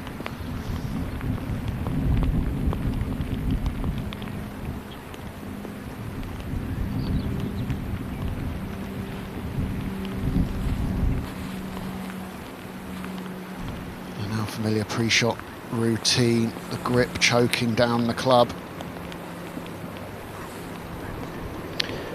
We're driving rightly so at this par 5, and yeah, stepping away again, just a little second thought there. Must find fairway. I mean, what an advantage if you can find the fairway now after your opponent's found the left rough. It could be a bad lie as well to boot. Good swing, she likes it, she's walking after shots, she's very confident. Green loves it, and that one's bounding on. Brilliant tee shot. Green delighted to see it hit the middle of the fairway, no doubt. Father Ron and Mother Melissa, older sister Tiffany and older brother Dylan, who I'm sure are watching this coverage, shout out to you guys, will be equally as happy to see that find the fairway. Thank you for that, that's brilliant. Right, so one of these Imagine the party when she gets home. Parents and siblings will put it together for her, my goodness. Well, she's staying here next week for that Arnold Palmer Cup in Lynch, so... Well, might fly over then and join in the party that's already happening. I'd be if it does happen on a plane, wouldn't you? Oh, yeah. But it's not over yet, is it? Anything can happen. Far, far from it. Great turnout, great support for the amateur championship here for the women, and I tell you what everyone getting inspired watching some amazing golf around Portmarnock. Who's going to put their name on that trophy kit?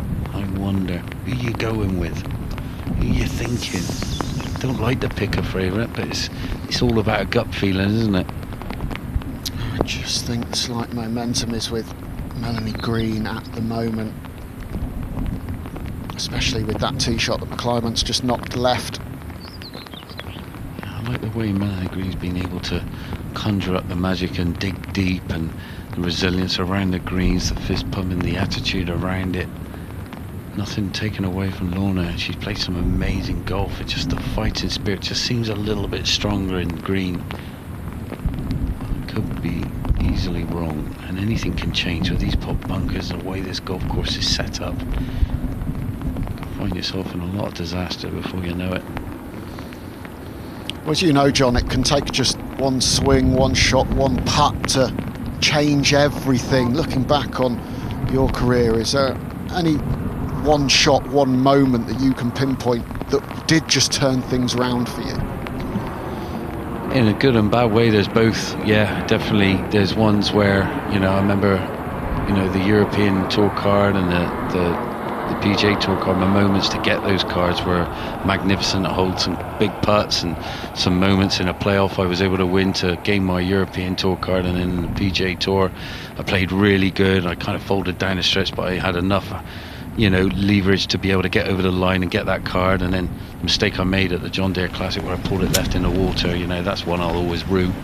But you can see the lie here. Claremont down that left hand side, it doesn't look good. I cannot see it.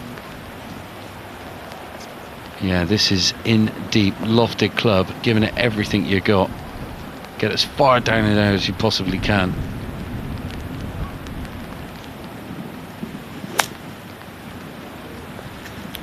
Did that come out a bit low and thin?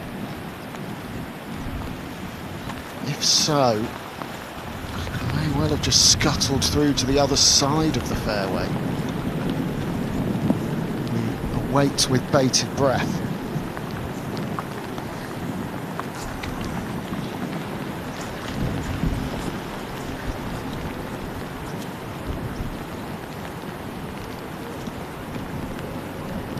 Just trying the grip of that trusty hybrid. She's hit some good shots with that today. Oh, unbelievable shots. Yeah, this is her go-to club. Everyone's got one. Everyone's got a club in their bag they will not be without, I can tell you that. He's played some magical shots, the memories are there. A bit like going back to your conversation, Kit, about ones that stay in the memory bank and clutch moments in your career that you actually find. This is something you'll reflect on, you know, after the tournament's finished, especially if you're victorious. You know, you'll look back at it and think, I can use that, you know, for the future. And, you know, I dug deep there, the chips were down, I came back fighting, I won. This was a shot that changed it all. Now, pin's over there, you can just see it in the right hand corner of your TV screen. Sounded a great strike.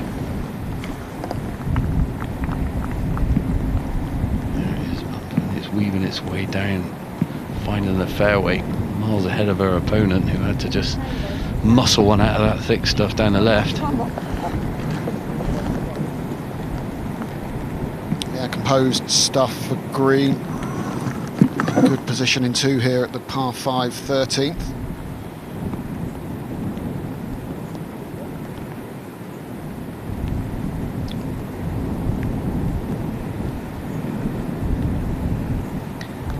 See Green's ball there, right by screen, just going out of shot. I think the McClymont is a little bit shy of the brow of that hill that we see. Coming out of the rough, she wasn't able to get it down there, and she found the right rough in the end, and it just sat down. And she's not going to be able to see the flag from here though, Kit. The dune on the right hand side is hiding there. Look to where the flag is on the right hand side, and that tree you see just out coming out of shot there on the right hand side. So that tree you see right there, just on the right side, in the middle of our camera there, that the pin is just right of that tree.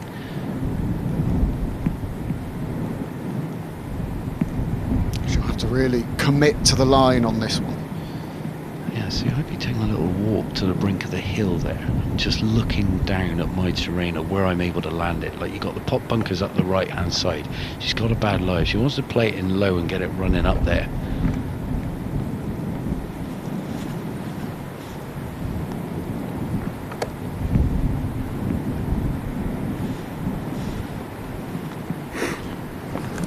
third shot for Leona McClymont here, 31st hole.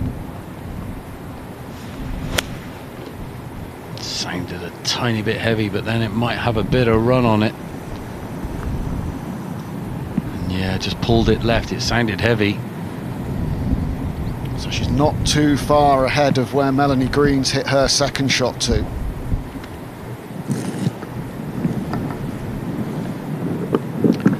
This could be a big moment for Green if she can get this hole, give her that little two hole advantage over McClymont.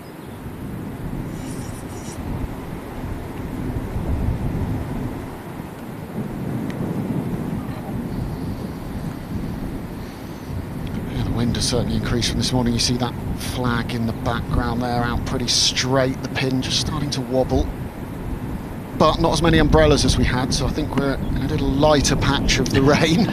Yeah. Typical. By near the end of the day it starts dispersing and going away. Players are already soaked.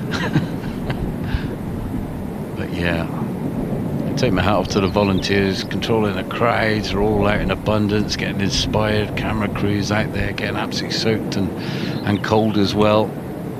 Everyone a part of it to make this happen, done an amazing job. Like you said, the green staff as well, they're there in abundance. 17 of them actually work constantly here at Portmarnock. 27 holes they look after is absolutely phenomenal. And there you go, I was right with the 17 staff supported by 12 local volunteers, which comes to a nice round number of 29. Does, and green staff up and down Ireland and around the world doing great work to present golf courses so we can enjoy them. I think we'd all enjoy playing here at Portmarnock, wouldn't we? Oh yeah.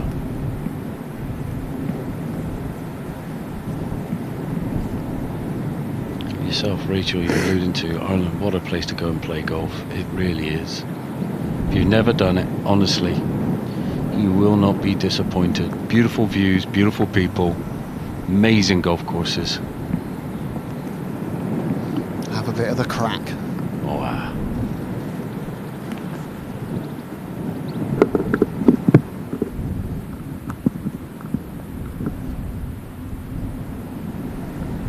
This is an opportunity to be aggressive, John. Got to be, yeah.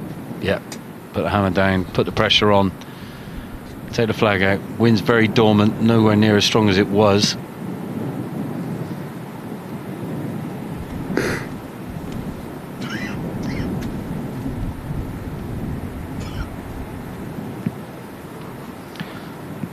Nice lie in the fairway. Clip this one, get plenty of control. Have the sand iron here. Hands are forward. Nice crisp strike, I like that.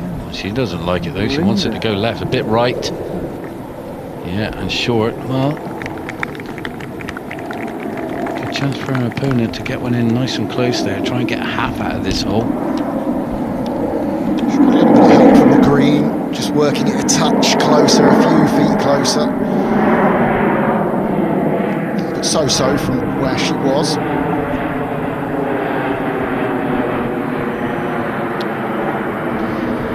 Big shot from McClymont here. Now, get this one in close, a couple of feet.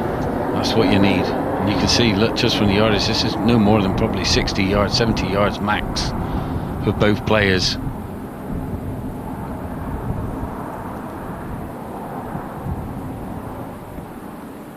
And get this a little bit left of the hole. Give yourself that little uphiller if you can.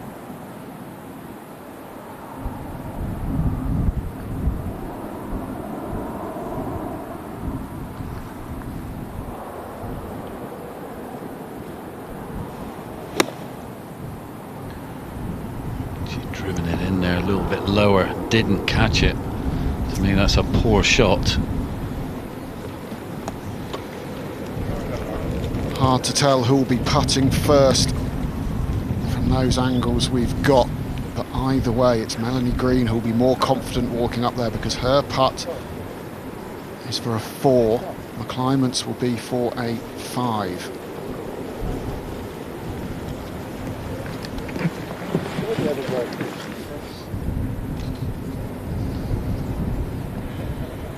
Just having a look at some of the quotes from Dean Robertson, 2025 GB&I Walker Cup captain and University of Stirling head of golf, who's been looking after and working with McClymont for the last 4 years with her there. He says she's ready to step up to the next levels of the game.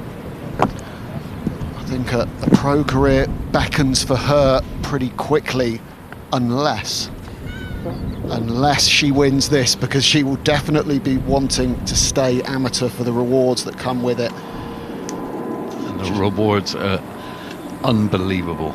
They are. You've got the silverware. You need a big mantelpiece for this. The Championship Cup, the gold medal and the Pam Barton Memorial Salver. And then those invites, this year's AIG Women's Open and Amundi Evian Championship going into 2025, the US Women's Open, the Chevron Championship and the Augusta National Women's Amateur. What a treat that is. Great to see the amateur ladies given the opportunity to play at Augusta National the last few years as well. Lottie Wode, who was in the field this week, world #1 from Farnham, with that incredible finish to win it this year. So that is what's up for grabs, but the winner has to stay amateur to get all those invites. Yeah, amazing, amazing. What an incentive as well, on top of lifting this amazing trophy. Now, just on green. Thought it might have been vice versa there. Green, I like this out, she's going first, especially with a shot in hand over her opponent on this hole. She's in for one less, 3. McClymont's 4. This one, I feel, wants to break off the right a little bit down the hill.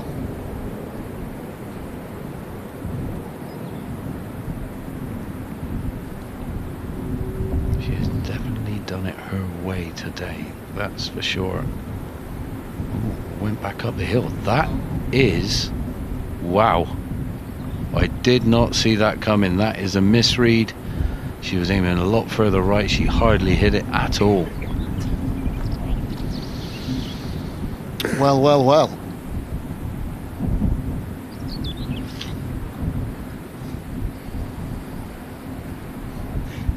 So she had the chance to win the hole. She's certainly not assured of her 5 just yet after that approach putt. McClymont has this for her par 5. Wow, that's opened the door. Well, here you go. There as they stand now. Slot this one in. Holy moly. Holy guacamole. Well, she has a guacamole. The avocado snood, I know where you're going with that. Yeah, there you go, see?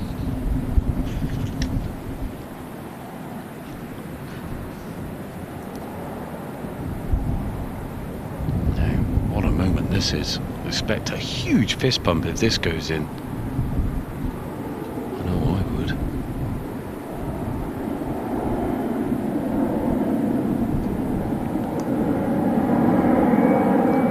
Gotta get a wriggle on, gotta get a wriggle on.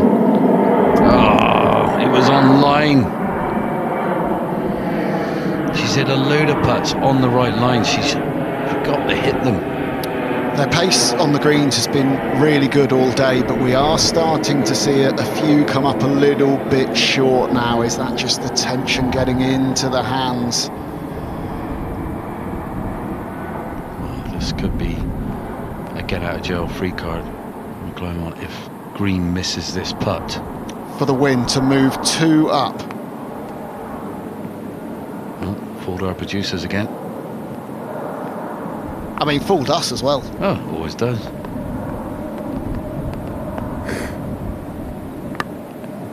Now, down the hill, fast putt this one, right edge.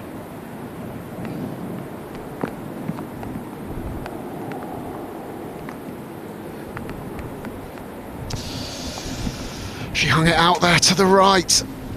Oh, wow. Talk about get away with one for McClymont there. She's half the hole. It looked like it was destined to go 2 down. She's only 1 down. It's half, but it'll feel mentally like a loss there for Green and a win for McClymont. And that putter has been placed back in the bag with some intent from Melanie Green. She's got to remember it was a half. She has kept her advantage. 5 holes left to play. So where's the rain out? There you go.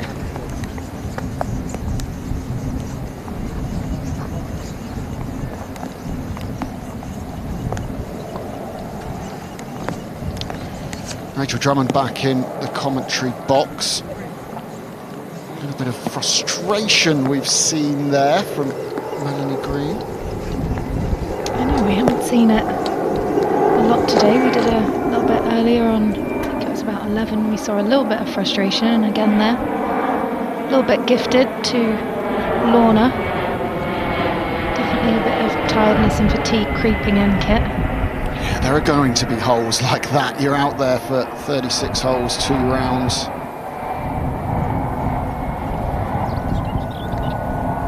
It's interesting, if we look at the scorecard from Melanie Green on the front 18, she played very, very solid on the back 9.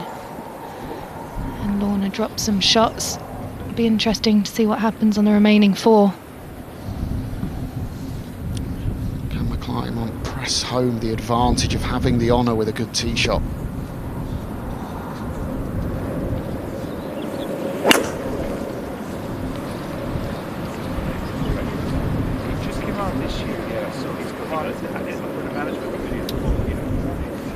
It's a fantastic drive.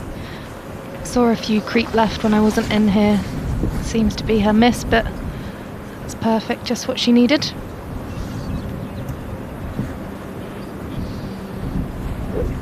Tough tee shot this, blind fairway. Gotta pick your line. I'm thinking it's that tallest mound at the back of the on the horizon.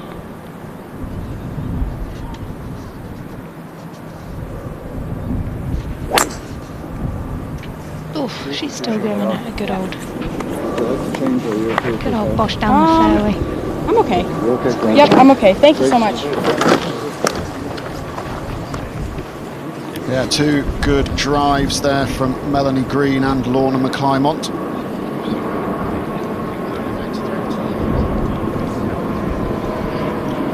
And we can find out a little bit more about the Scottish representative in this final, Lorna McClymont.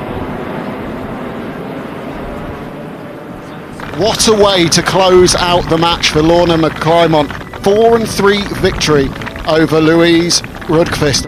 It feels amazing to be one of the finalists for the women's amateur. I can't really believe it yet. That it's kind of, you're so focused in the game and the kind of what you've got in front of you. It's kind of hard to think about what might happen or whatnot. But yeah, it sounds amazing. So yeah.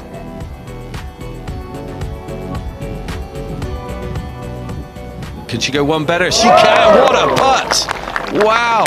Honestly, I just kind of approached it kind of just do what I can control and really kind of focus on the shots that I can control, but also kind of having that mindset of high acceptance and patience. I think from the start of the week, my game is definitely kind of getting a bit sharper, so it's nice to have that wee bit of confidence. Being at the University of Stirling, we get to play a lot of the R&A Student Tour Series, using all the experiences I've had and the opportunities that I've had from the R&A Student Tour Series. The opportunities that I've had have just been amazing. To be the Women's Amateur Champion would just be incredible. That would be amazing, yeah.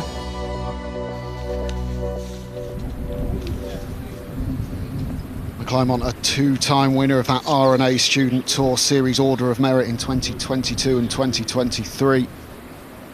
Putting those winning experiences to good use, making it all the way to the final here of the 121st Women's Amateur Championship at Portmarnock.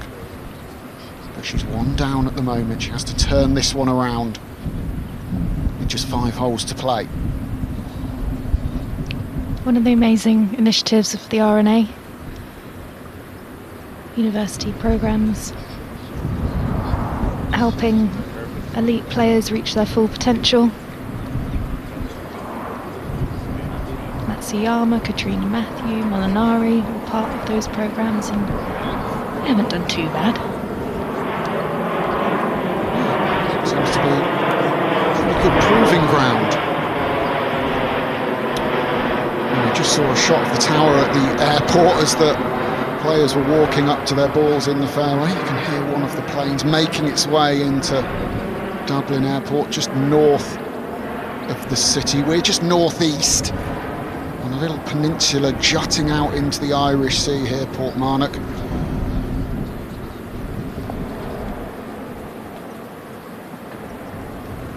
What have we got here, Kit? Looks like it's around 100 number if I've got the right bunker. Flag's 25 on. Again, another very narrow green. It just shows the importance these ladies are having to hit centre strike after centre strike with these greens. It is relentless. There's no margin for error out here at Portmarnock. McClymont with the opportunity to get her approach in close first.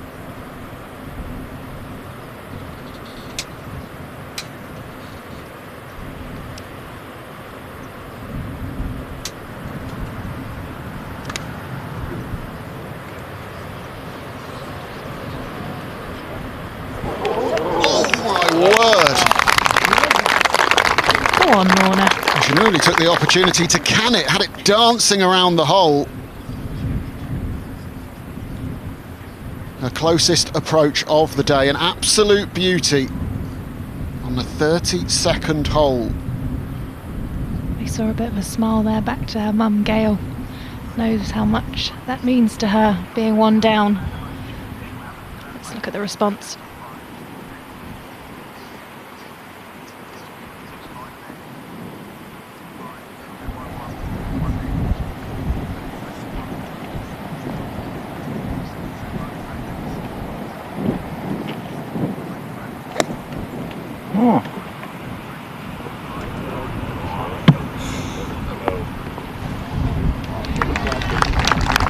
Good shot as well. A putt of probably 3 or 4 times the length that McClymont has left herself after that absolute peach of an approach. But Green's got a chance. Brooke Henderson-esque from Melanie Green, gripping down the club. Still manages to generate a lot of speed. You normally fit clubs these days as long as possible to get the most for players. Let's have a little look at that swing.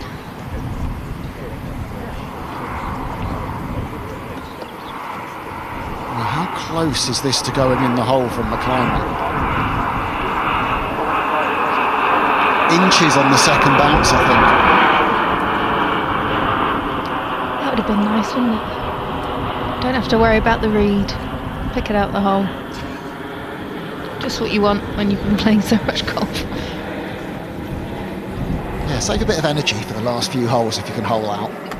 Didn't quite go in, but it's gone very close, as you can see there.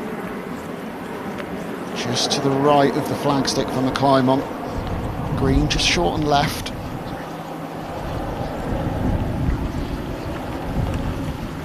I almost foresee that sort of situation where they start hitting it close and then the other one ups their game and hits it close. I can see that starting to creep in this last charge. Yeah, it's funny how that sometimes happens, isn't it? Your opponent raises the game, you know you've got to as well, and you know, occasionally it can work in the other direction. Things can get a bit scrappy. It's been a battle out there in these conditions. But sometimes that added pressure, that added immediacy of the finish line coming into view helps players find an extra gear.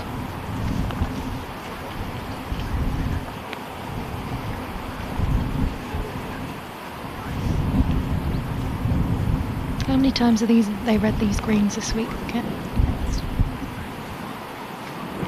Well, it's the 9th round. They won't have necessarily gone the distance in all of them. Certainly early in the knockout stages, Melanie Green was having some big victories.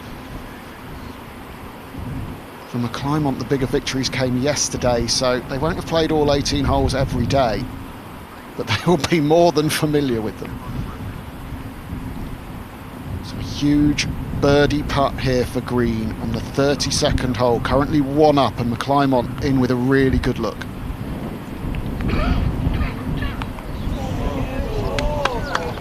It's a great putt. Infused expression.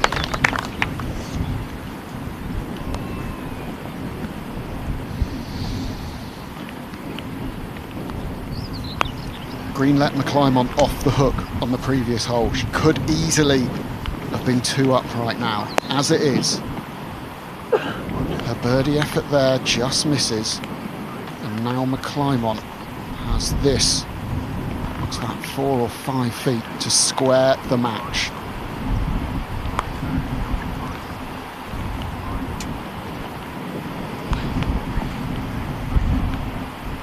It's a bit slippery, this one.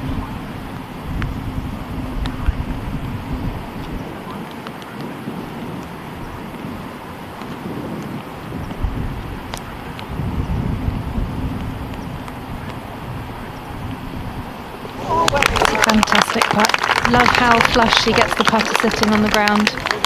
Great one for everyone at home. Often see the toe in the air, which affects the strike. Great setup there for Lorna. Punch, counter punch.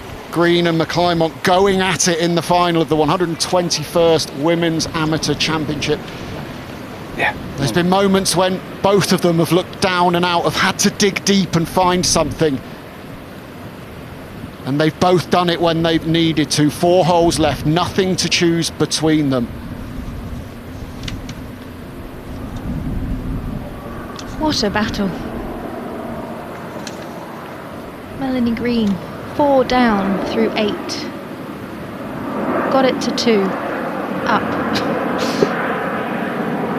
Now back to square. Lorna is retaliating. And we go to the signature par 3 15th hole here at Portmarnock.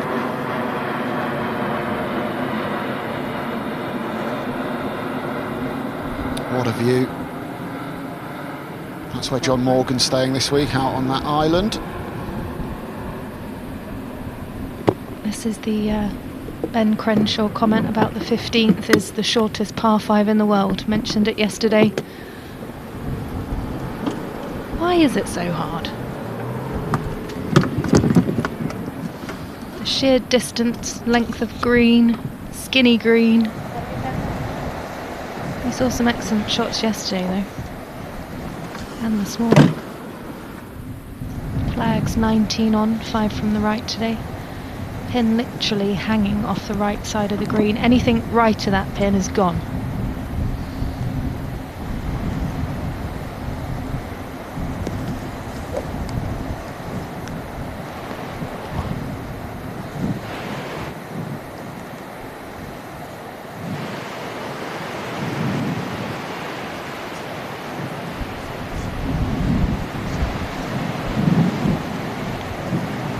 McClymont with the honour.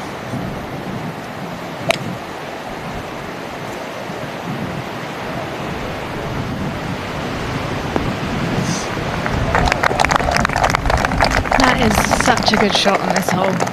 You can hear the wind battering the spectators. 5 or a 4 iron, that kind of precision into that tiny green is fantastic. The lever's to the left of that pin. Middle of the green is good, and she did that.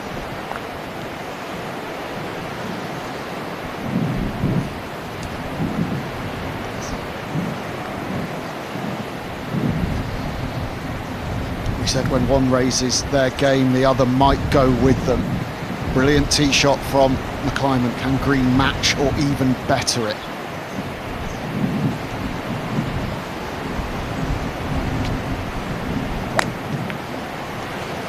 Oh, the club's out of the hands. Where's that gone?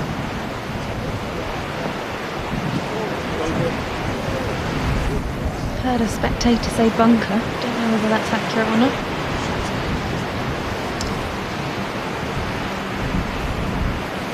There's 3 bunkers around the green, 2 short left, 1 short right, which is where that camera is pointing. Obviously you can't quite see the sand. We think that's where it's gone. Well, let's get down to Sarah, who's with some facts. Well, there's lots of great people following the action today, and I've got another 2 in front of me. We've got Lily and we've got Claudia. And tell me, Lily, where have you come from today? We come from Cork. We're in Douglas Golf Club. Fantastic stuff. And how much have you enjoyed the action today so far, Claudia? It's just great to see it. It's inspirational to see the great players like them. And do you both play golf? Yeah, we do. In Douglas Golf. And, what do you like about golf? I just like meeting new people because every time you can get to know new people and just talk to them the entire way. And what about the action today? Does it inspire you? Yeah, definitely. It's like, and it's so nice to see, especially like girls playing, because like, it's just. You're fine. You're absolutely fine. So tell me then, have you any kind of golfers that you look up to? Any of the women? I know we're here in Ireland, so do we think it's Leona Maguire? Yeah, definitely. She's like so inspirational. She's great, isn't she? And Nelly Corda, she's winning a lot recently, so it's great to see her. Yeah, she's doing fantastic. And what about the action today in the two? Have you a feeling about who might win? Not really, it's going both ways. You know, they both kind of won a lot of holes and come back, so it's great to see them.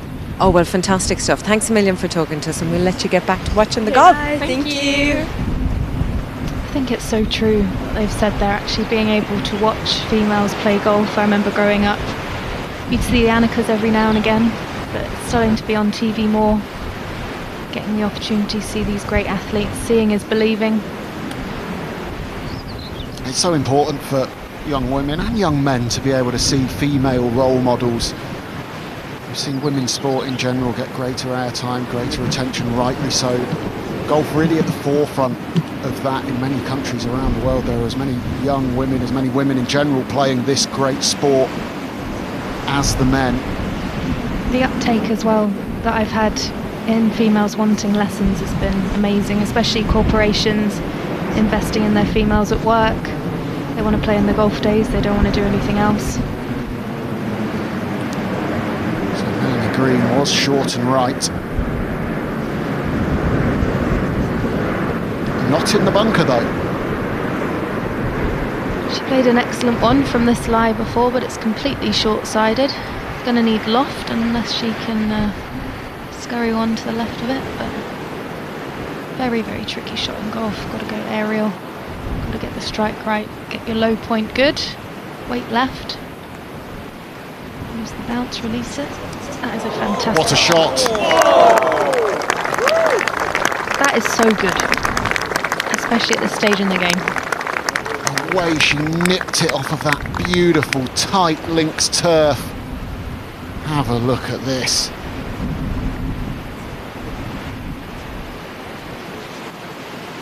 Beautiful bit of check there, just towards the end. Quality shot from a quality player.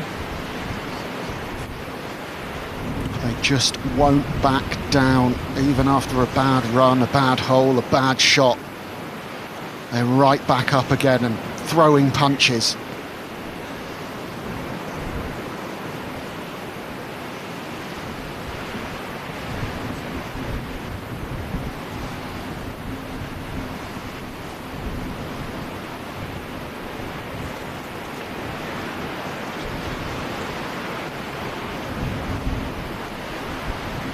Today, ranked the third hardest hole, stroke average of 3.5.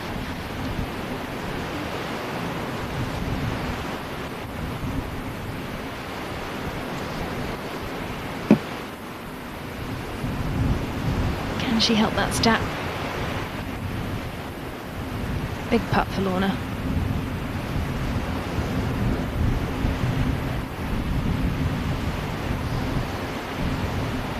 McClymont hasn't had the lead since the 13th hole of the first 18 today. We're on 33. She's got this to win the hole and go one up. That is clutch. All the threes, Kit, apart from a 2. 33rd hole. Unreal.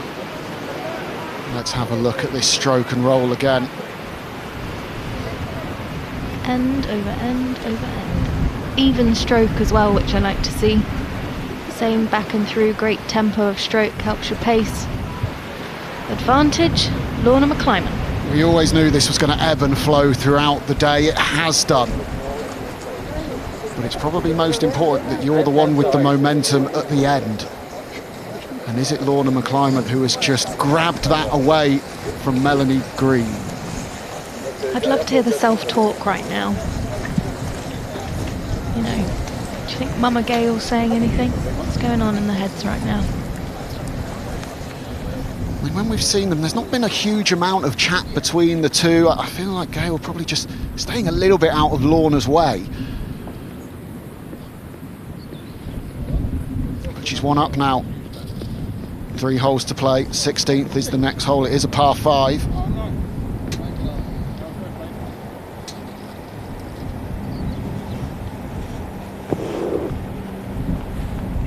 Tee shot paramount as all these holes at Portmarnock. Just strategic pot bunkering right and left of the fairway off the tee. Can't get home today, so plot your way round. You know Lorna's great at that, very intelligent golfer.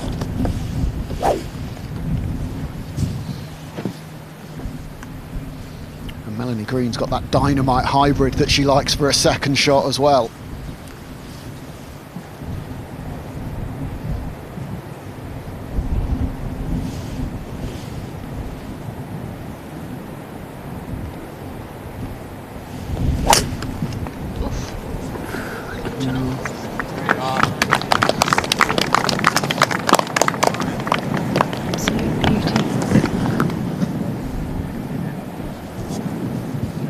Holding back there. A little bit more of a spring in the step and the swing for McClymont now.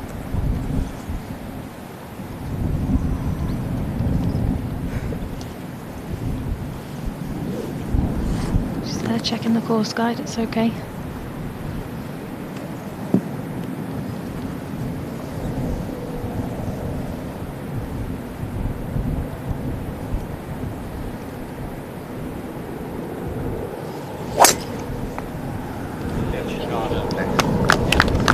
Free swing. I love that.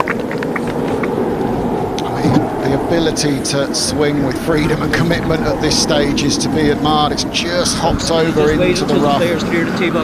Looked like a reasonable lie though.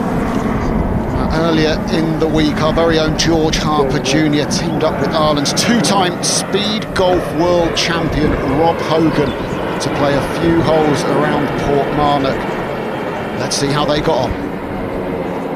We've got 3 holes starting at the feature hole here at Portmarnock. It's beautiful, but we're not here to look at the beauty, we're here to run past it. Go! Up! Get up, Marucci! Go, Marucci! Go! It's a great shot! Oh, what? Go in the hole! Get in! Go in the hole! Get in! Go in! Get in! Oh! What an illustration of this hole. Because that was, we were shouting get in, but this hole will do that to you, wow. We couldn't have scripted this.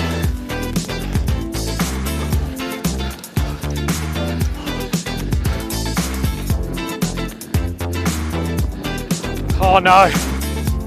This is an opportunity to exercise and display our virtue. No! Yeah! Come on, Marucci. Come on, beautiful. Come on. Look at that. Here you go.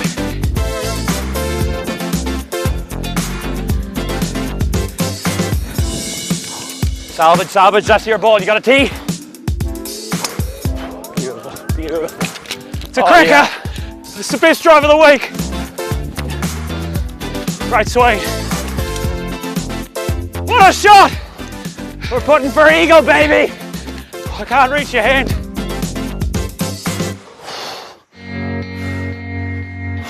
Right. Go in. Go in! Oh!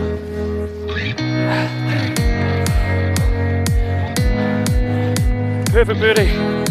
Well done. Beautiful swing.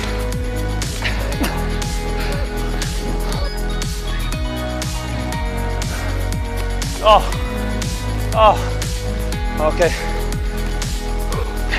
Time.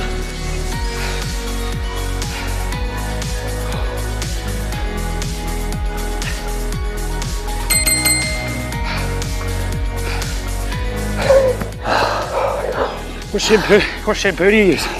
It's fantastic. Oyster.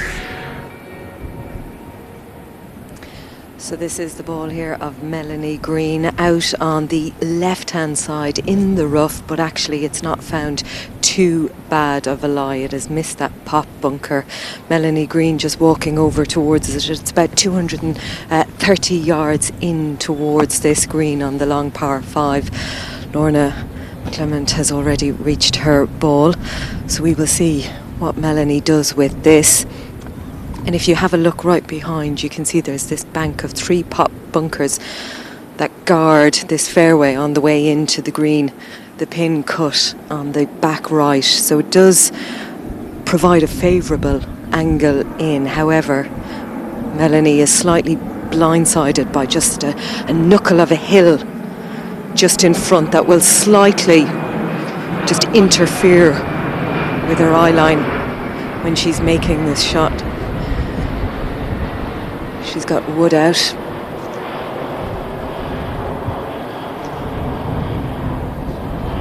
The deliberations that she goes through, familiar to us all who've been following her around these past few days here in Portmarnock. The wind has died down, the rain has eventually left us. The sun just warming things up a little bit. Hasn't quite dried out this hay though, or those fairways or greens.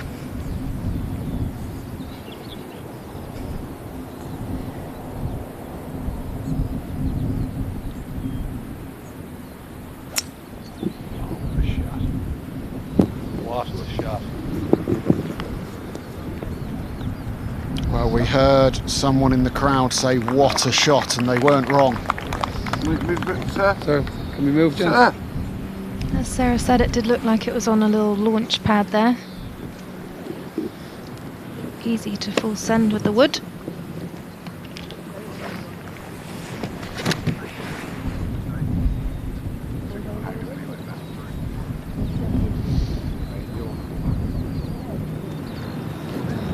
McClymont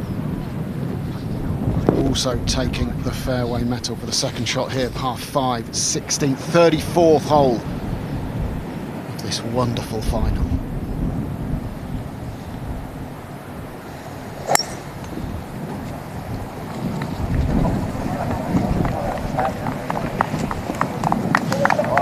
What a shot. I think she's found something, Kit. This is going into another gear. Might be long, but what a shot.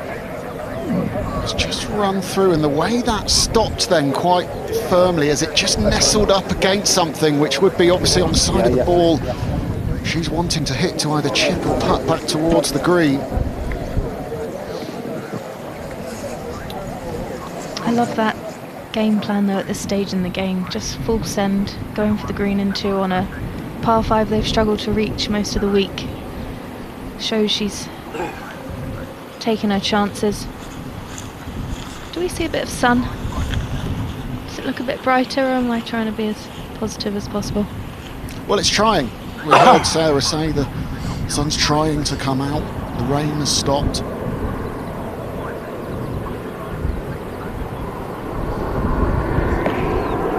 we're green just short of this par 5 in 2. McClymont just long in 2. Level pegging, you'd say, on this particular hole, but the Scot, of course, 1 up. Just 3 holes to play, including this one. Taking on some fuel there, Kit. Boy, is it needed.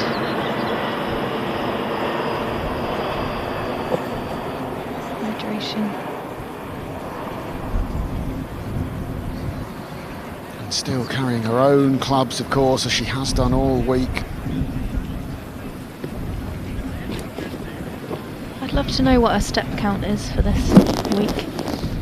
My whoop would blow up, I think. Well, it's about 13,000 steps per 18 holes of golf on average.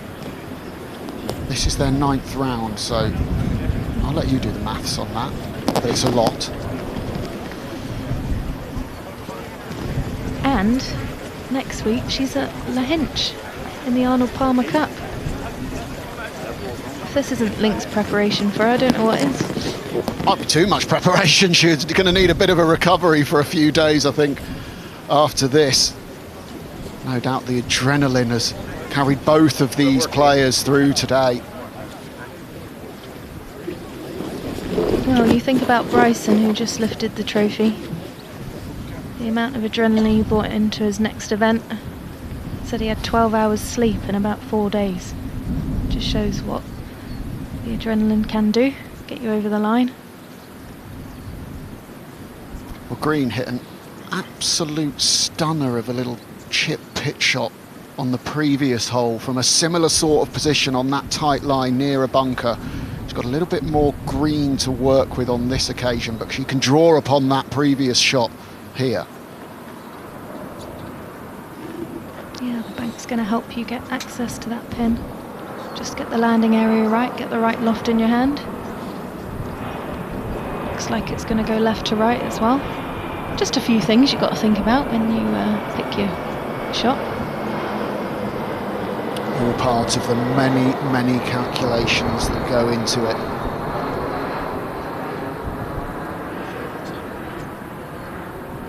Well, let's hear from Sarah.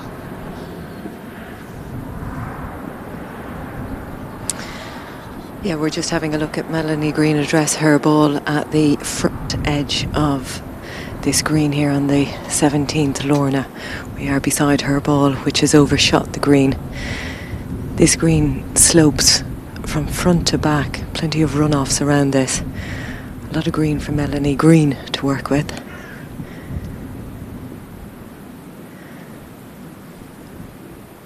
So let's see.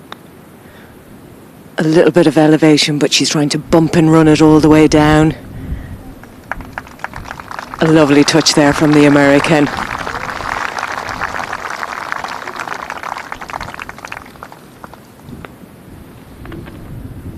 Yeah, she did it brilliantly on 15.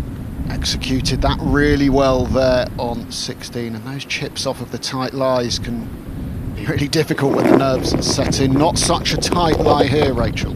No, this is a tricky shot here. How many's she got? She's got about 7 to land on. Be interesting to see what shot on a side slope gonna de-loft it slightly. Looks like she's gonna try and pitch it into that slope and let it release. Use the lie.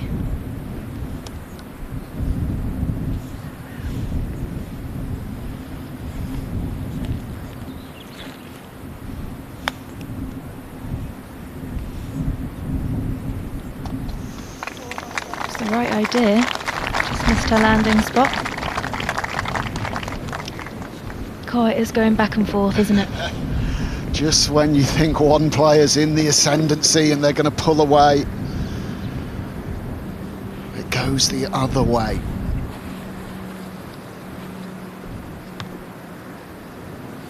I mean, the tension in this commentary box is palpable. I can't imagine what it's like out there at Portmarnock.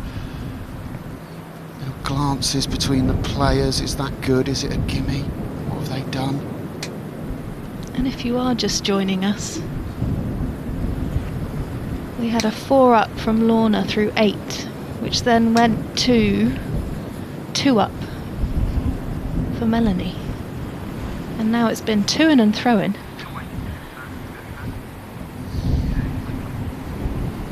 Here's McClymont to putt first. Could be a huge advantage if she finds the bottom of the cup. Lorna would have got a read as this went past the hole. Always important to keep an eye on it. Free read past.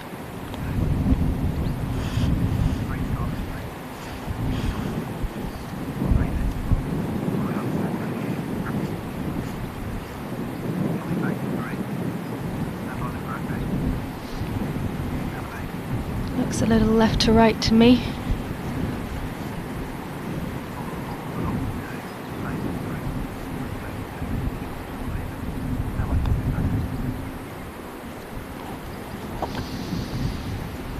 Always looked a little low off the blade. So the door is firmly open for Melanie Green here.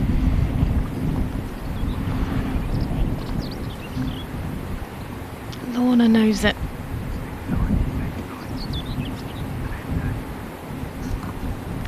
Hope she starts it high enough.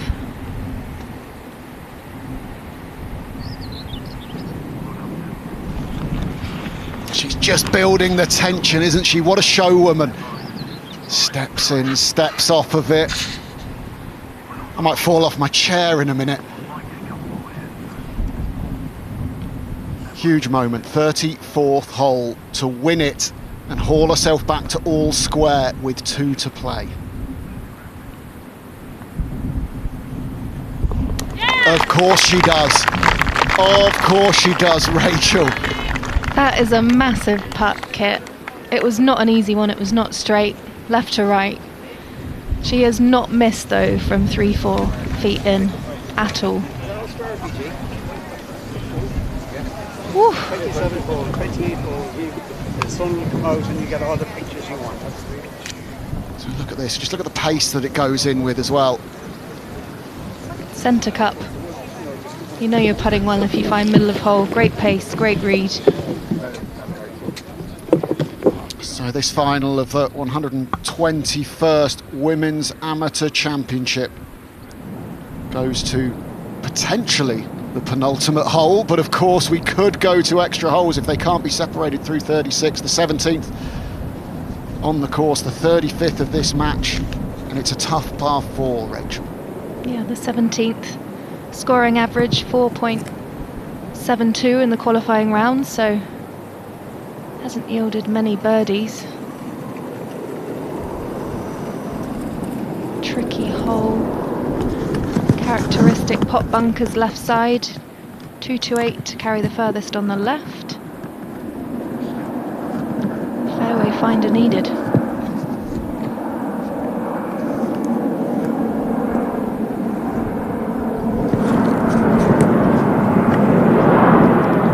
It's nice to be on that tee first though.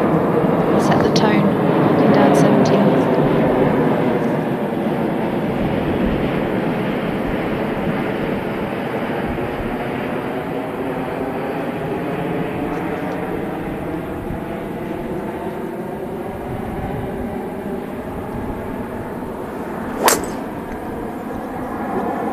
Straight down to pick up the tee. Oh, that's got miles down there. Bit of adrenaline in that one. That was a fantastic shot, Ken. Characteristically gripping down the club, that was an absolute peach. Right, Lorna, response?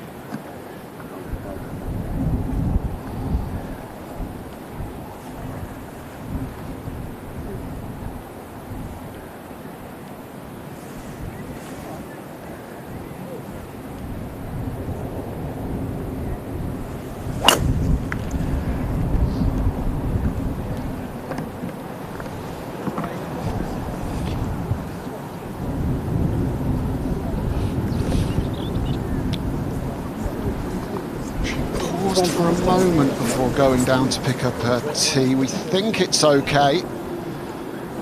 So 2 holes left to play here. Which way is it going to go, green or McClymont?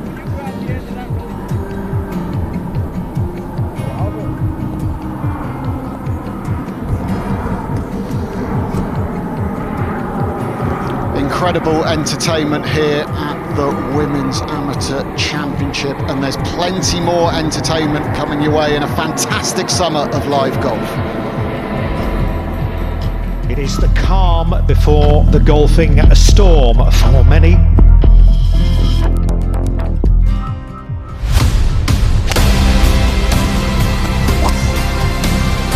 Can he swing it back in his favour again? Oh yes. That is sensational, just brilliant. And Brian Harman is the champion golfer of the year.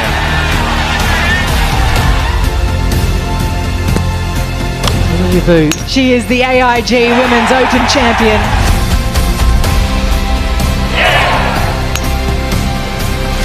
And the Curtis Cup belongs to Team USA.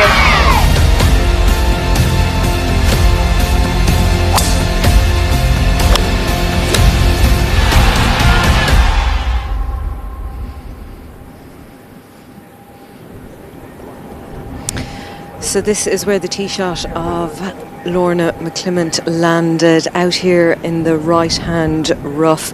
You can see it just nestled down a little bit. There is a little bit underneath, but the hay around it may well impact how well the club will connect with that ball. Lorna making her way down along with her mum Gail, who's on the bag since yesterday. Such a battle. And then way up ahead, all the adrenaline in Melanie Green's drive. She sent it an absolute mile. So now for Lorna, the questions about what she does, because up ahead the fairway narrows in towards that green. And the green, 37 yards long. And it slopes all the way from left to right. So that's a consideration with the flag fluttering in towards the right-hand side. The wind blowing just ever so gently.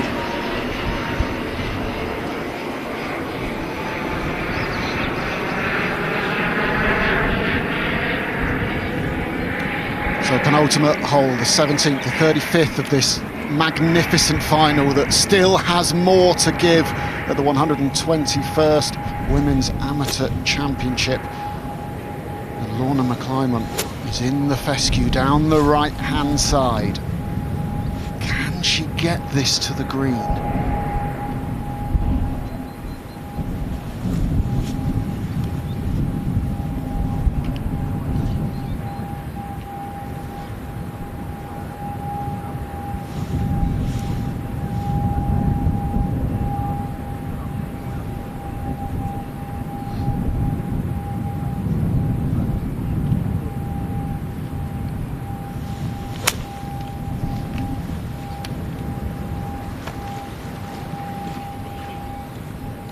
So much grass there, Kit, between club and ball. It was hard to control the club head in that lie, especially with this damp grass.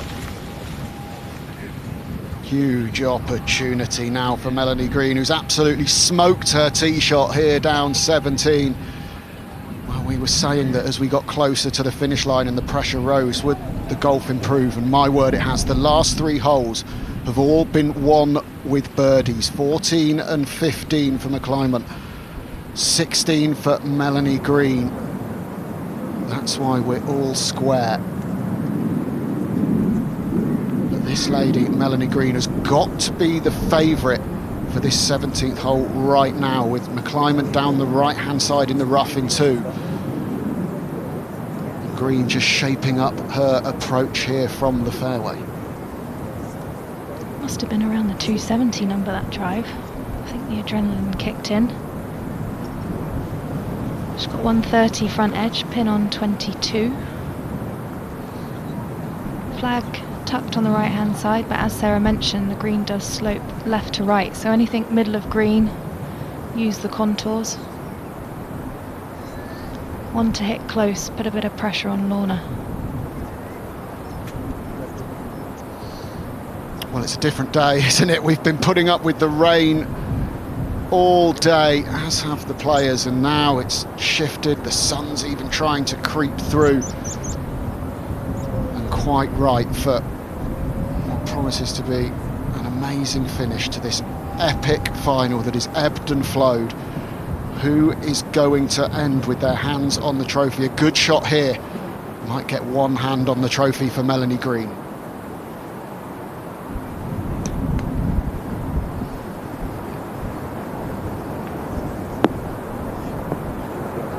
Fantastic shot, very confident swing there from Green. It's like a different day out there now.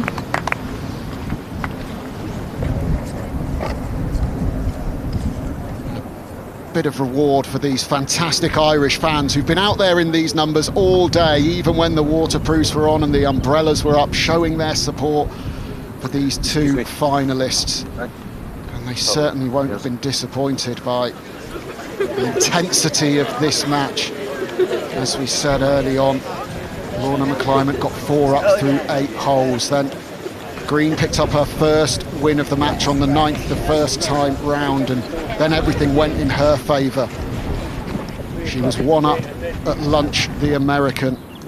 She managed to get 3 up through 6 holes of this second 18, but then it swung back the other way. We were all square. Both players managed to sneak 1 up over the last few holes. And right now, with 2 holes left to play, we are no closer to knowing which way this is going. Yeah, this is going to be a tricky shot for McClymont. We've got a right pin, she's missed on the right. There was hardly any room to work with from that angle. However, Sterling head coach said she's got an array of short game shots, so now's the time to showcase.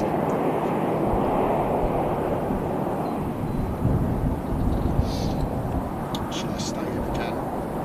So we can finish imminently or go forever?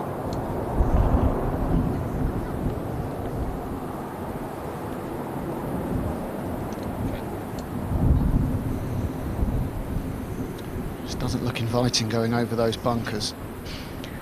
No, you'd call this short-sided. It was tough out of that layer, out the rough. So much grass, wet rough between club and ball. She's got some room though. Just going to have to try and land it as cute as possible over that pot bunker. It's going to come out with no spin.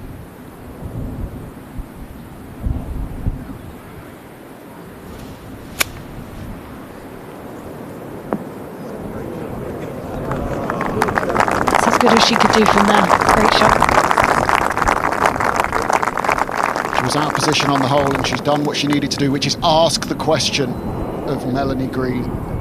Make the American earn it. Don't just give it away.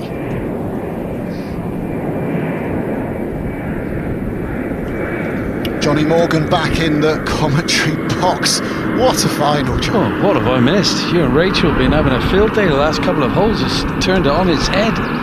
Where's it going to go? Nobody knows. And the sun's finally come out to play. We got shadows on the greens.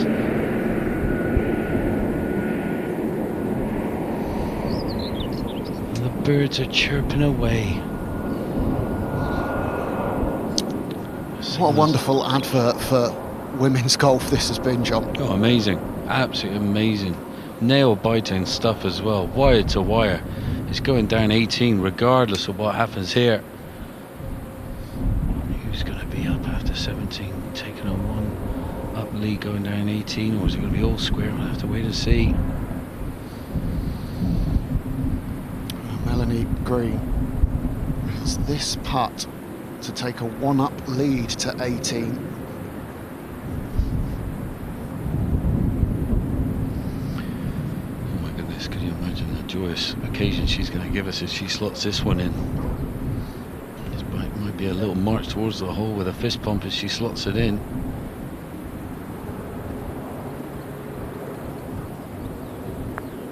Breaking off the left. It's come out of it as low side as it running, bit pacey. That's not going to be given. That'll be a little nerve check for her.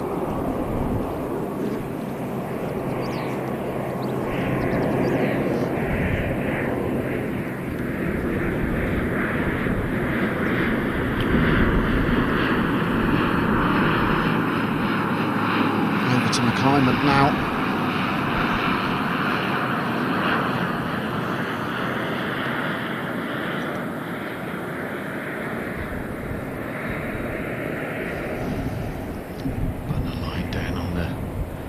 She needs to start the ball on. It's a couple of inches outside left, I should say.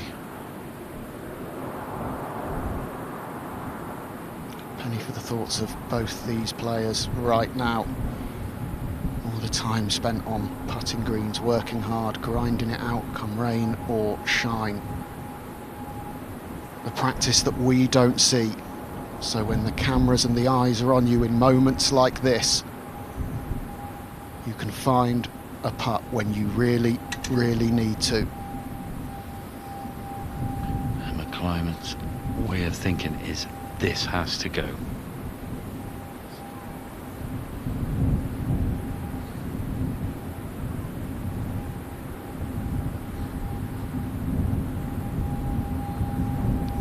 It's on its way. It's a good roll and it's low side.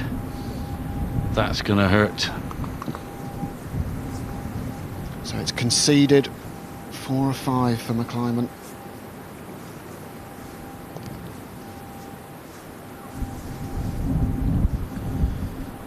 The way Green has been putting these, she doesn't hang about.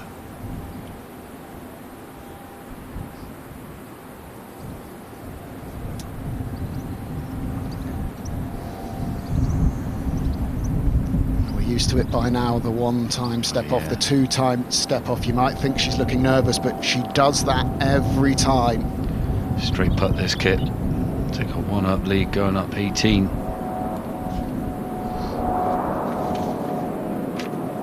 Wow, confidently done.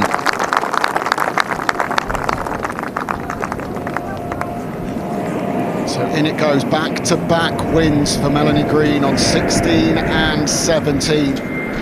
She's 1 up, going to the 36th hole of the final of the 121st Women's Amateur Championship here at Portmarnock. And the situation is crystal clear. If you're Leona McClymont, you have to win this hole, the 18th. What will they be faced with, John? Hole 18. The tee box back there as they get prepared. Everyone's going to jostle for position round the tee box. It's a wondrous little par 4. This one, 386 yards. It is on the card.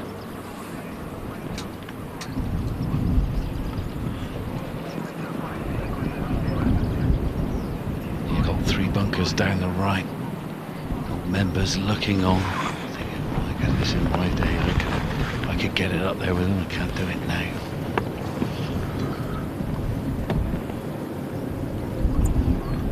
This is when you feel the ultimate pressure now. This is it. It's within touching distance, reach. You can nearly smell the silver on the cup. You're like, there, come on, come on.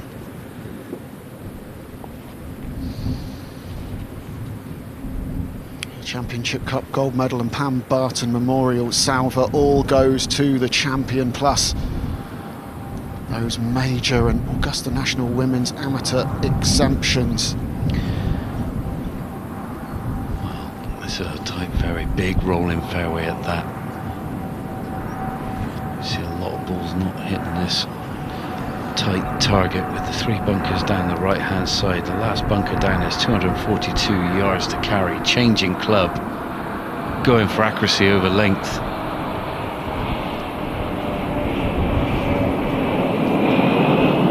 Plane flying over. Great view of this final, but we've got the best seat in the house. This one's playing downwind. Breeze is downwind here at 18. Now there's a little ridge. If you can get it around about pitching about the 250 mark, if you can, it will propel the ball miles forward, leaving next to nothing in for your second.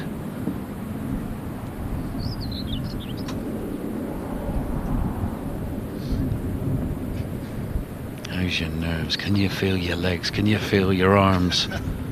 That's the thing. You feel like your body's doing a dance even though you're trying to stay still.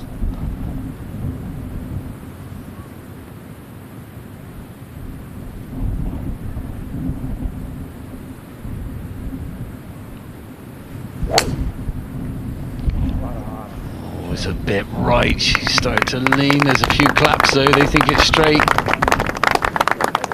It is coming down that hill, and there you go, getting a little bit extra pace there, bounding on. You've absolutely called it there, John. Oh, there's McCaffrey there, the cameraman looking on. It's from Ireland, right on his doorstep, grabbing some top photos. And driver for McClymont, no surprise, she has to put the foot down. It's now or never. Full systems go. Here we go. No holding back. All your energy and all your passion in one shot. A little rip but down the left, there's no bunkers there apart from thick rough. Hopefully get a good lie, but not the place to leave yourself. With the pin on the left, tucked over that bunker, is not easy to get to. Just looked like it might have settled down a little bit as well. John, you've played the Amateur Championship, you've played on the DP World Tour, the PGA Tour. This is the biggest day of these young ladies' golfing lives. This is the biggest hole, the biggest moment. What's going through their minds right now? Well, that's it, and it is the biggest moment. There's nerves they've never felt before. They think they felt it, but they've never felt this. They're coming down here. They wouldn't have felt their golf swing on that tee shot, I can tell you that. You know, it'd have felt all alien. They wouldn't even known that they'd done it. The adrenaline running, coursing through their veins. It's massive. It really is. The intensity. I mean, they've never played in crowds like this before as well.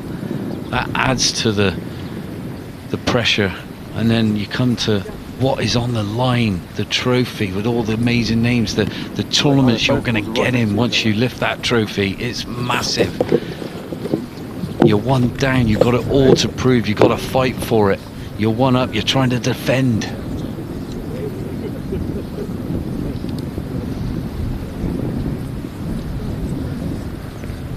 Well, we want to hear what you think about this incredible match on social media. Join in the conversation. Tell us where you're watching from. Who do you think's going to win at this point? Hashtag the Women's Amateur on Instagram, the R&A Golf, at R&A on X, and the R&A on Facebook and YouTube. There's loads of great extra content there as well. Of course, Melanie Green one up right now as she marches up the 18th, the 36th hole of this final, like the Pied Piper of Portmarnock. All those fans following on behind and carrying her clubs. It's a marathon anyway. 9 rounds of golf now this week, and she's carried those clubs every step of the way. Yeah, unbelievable, isn't it? She's done it her way. We should have a song for her by Frank Sinatra after this. If she can get over the line. She's definitely done it her way. In contrast, for Leona McClymont, she's got her mum on the bag, Gail, which is absolutely lovely to have shared these last couple of days with her, pushing along the electric trolley. And this week's Women's Amateur Championship is the first R&A Championship to use an all-electric fleet of machinery for course setup as well. And powered by solar energy, and fortunately, we've got a bit of solar out there now. The rain has stopped. And I wonder if there's a little bit of deliberation about perhaps who's to play first here, which, of course, at any point in match play is vital. But right now, in the final hole of the Women's Amateur Final, could be pivotal. Here we go, Jocelyn, who's to go first and put the pressure on. They look pretty neck and neck on the angle. I would say it's McClymont to go first. What do you think of that lie from what we can see of it, John? Well, unfortunately, that's one-dimensional for me. That's a kind of carbon copy of the previous time she faced this hole here in the first round on the 18th, and then but she was further right. She was able to play up the green. Now she's coming from a completely different angle. She's not going to be able to get spin from that lie, but it looks like green's to go first. She's on the fairway. This is sitting pretty. Perfect location on this fairway as well to attack this left flag. And just to remind you, Melanie Green only needs to halve this hole to win the championship.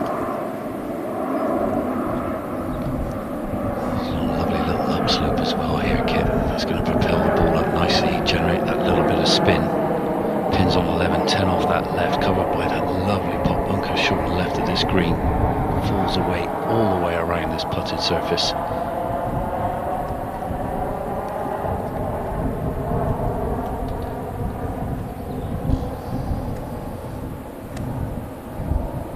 Sticking to the routine that has served her so well. Just at the left chimney that you see on top of the clubhouse. That's her location she's aiming at, just about 10 feet right of the pin. Sounded sweet. Staring it down. What a great golf shot. That is asked the question. Is that the swing that clinches the 121st Women's Amateur Championship for America's Melanie Green? Leona McClymont will have something to say about that, but it's got to be special from here, John. Super special. I mean, to go the high route, she has to flirt with that left bunker. If anything, she has to take it on. I think if it was back on the first round, she'd be playing up the middle of the green to the centre of the green, playing that low bump and run up on there, but she can't do it now. She has to go at the flag.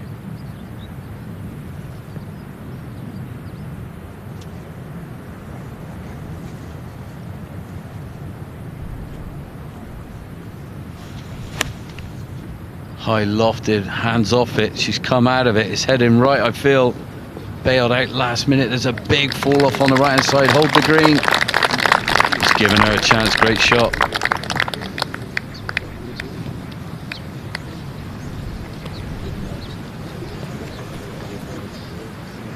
With Melanie Green in closer, you think Leona McClymont has to hold that putt to have a chance. All day long. But nerves, we've seen it already. Anything can happen. They've never felt this pressure before. Their hands are going to be like jelly. Do you know what, the way this final's gone today, I'm not ruling anything out right now. Why would you? I mean, literally, pressure plays a funny role in this game. We've seen it time and time again. Amazing support. It's been a long day. It's gone the full throttle. It could even go to extra holes. You never know.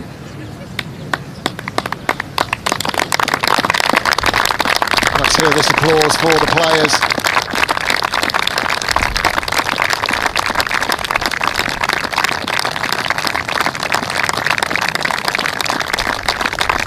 I tip my cap to Green. She's put herself through, carrying her own bag through 6 holes. She did it yesterday. Better day yesterday, but it's been raining cats and dogs for the majority of the day, and she's had to deal with that. And this is her first ever appearance in the Women's Amateur Championship green. Her first ever time playing Irish links golf. God, what a mic drop that would be, huh? One and in. One and done.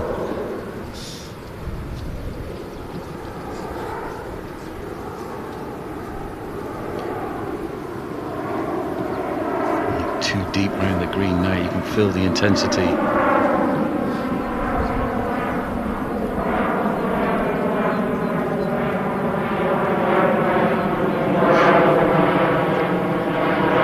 Both players crunching down to eye up their putts. Taking a little stroll, maybe just to relieve the tension as much as anything else. Climb on here. The one-track mind has to go in. Got to assume your opponent's going to do the deed and take 2 putts, and that would be enough for Green.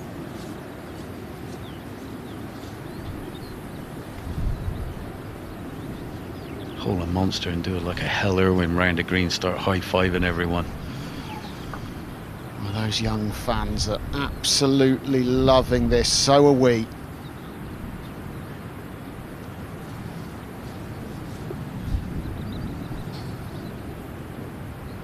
Scotland's Leona McClymont, one down, the 36th hole of the final of the 121st Women's Amateur Championship. Melanie Green in much closer. She has to win the hole to extend the match. You would think she has to hole this for birdie.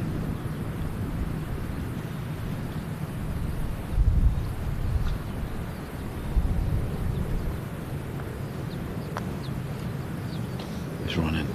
It's got to go. It's low side. Wow.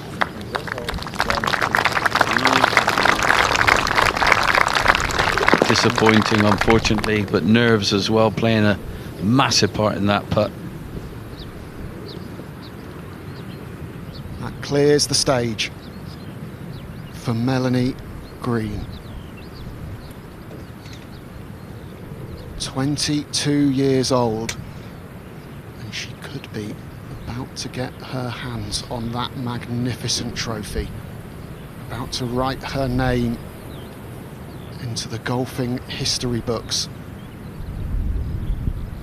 She has 2 putts for the title.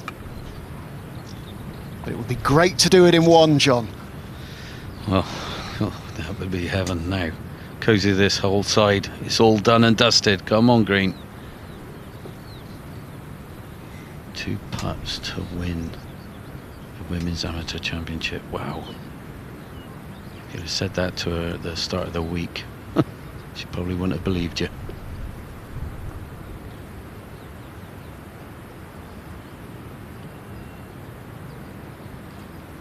Melanie Green, 2 putts from glory.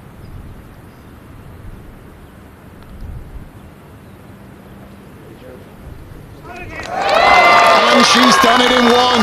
One and done. Green does it, Kit. In her debut appearance in the Women's Amateur Championship, America's Melanie Green is the champion. And what a performance, what a final. And she applauds the fans who applaud her.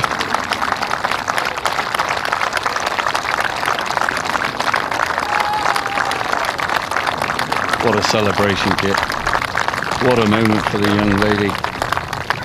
Rachel alongside us. Rachel, what are you thinking? Just the sheer exhaustion in her face and celebration. She's been waiting for this moment. One of her teammates for next week said, playing the Women's Amateur Championship, and she said, what's that? And here she is, lifting the trophy. And what a way to do it. She's overcome adversity all week. She's had to fight back from behind in matches. She did it today. She was 4 down through 8 holes.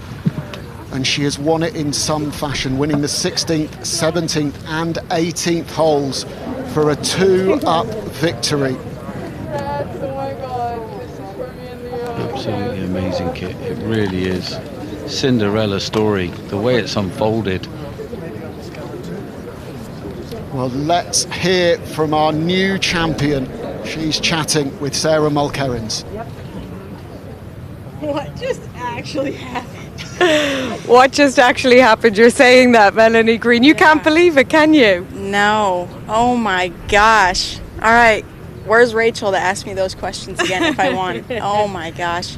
So what do you think eventually down the line this will mean for you to have won this championship in the manner that you did as well? Such a tough battle today. Oh my gosh, incredible. Lorna is an incredible player. Every player that I faced put up great matches, like awesome, such great golf. Yeah, I don't even know what you get when you win. I just know that there's a big old trophy that I've seen like 7 days out here. Yeah, I mean, this tournament's pretty old. It's got a lot of history with RNA. Yeah, I mean, that's incredible to have my name on that little trophy. It's ridiculous. The first American since 1996, since Kelly Cooney won it. There we go. Yes! But also for you, you weren't going to enter this. You were convinced by a teammate to enter this a few weeks ago in preparation as well for next week. Yeah. I mean, you've come to Ireland, you're playing links golf. It suits you. Hey, thanks. I'm glad that I got an Irish welcome. Well, you certainly did. The fans have been superb this week. Oh my gosh, yes. Amazing. Yeah, I want to thank every fan that's here. You guys have been awesome. Thank you guys so much. Yeah, I've gotten so much love from the locals, all the workers here again, RNA, Port Marnock, all the staff here. They've treated me so well. So big kudos to you guys. Gosh, this is awesome. Thank you, everyone. I also wanted to ask about this next scarf because we've seen you wear it all week. There's a little bit of a story behind it, isn't there? guacamole?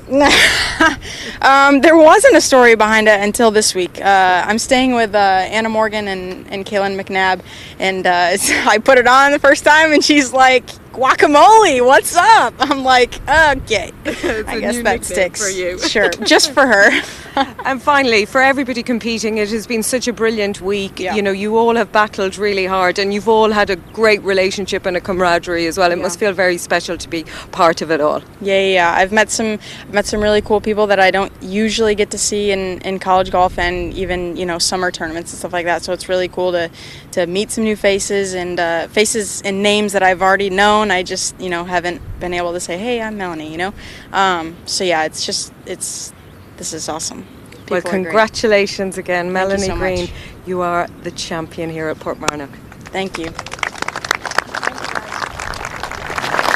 What a win, Melanie. And listen up, because I'm going to tell you exactly what you've just won, and it is quite the haul. The Championship Cup, the gold medal, and the Pam Barton Memorial Salver, plus invites to the AIG Women's Open, the Amundi Evian Championship, the US Women's Open, the Chevron Championship, a Ladies European Tour event, and the Augusta National Women's Amateur. At the start of this week, she said, "What I dreamed of age 10 does not compare to what I dream of now. I want to be the best I can be. You were the best this week, and your dreams have just come true, because you will be playing St Andrews, Augusta National, and all of those incredible majors." And what a way to close it out. Oh, what style.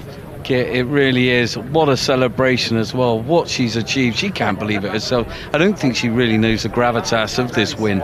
You know, she's come here, she's kind of rocked up. She says she's just kind of free-wheeled it, gone out there. She's ended up picking up the most gorgeous trophy with unbelievable names, and she's now going to get into everything. The sky's the limit for the young lady. The resilience she showed as well has been amazing.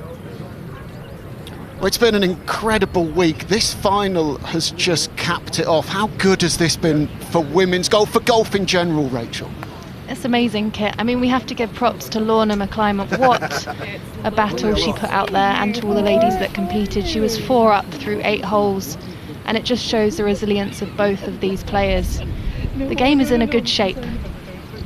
Yeah, applause for Leona McClymont. As the runner-up, she takes the Diana Fishwick Cup and the silver medal. I think she's a name we're going to see in the pro ranks pretty soon as well. She has put the golfing world on notice this week. But it is Melanie Green who is the victor by a 2-up margin here in Portmarnock.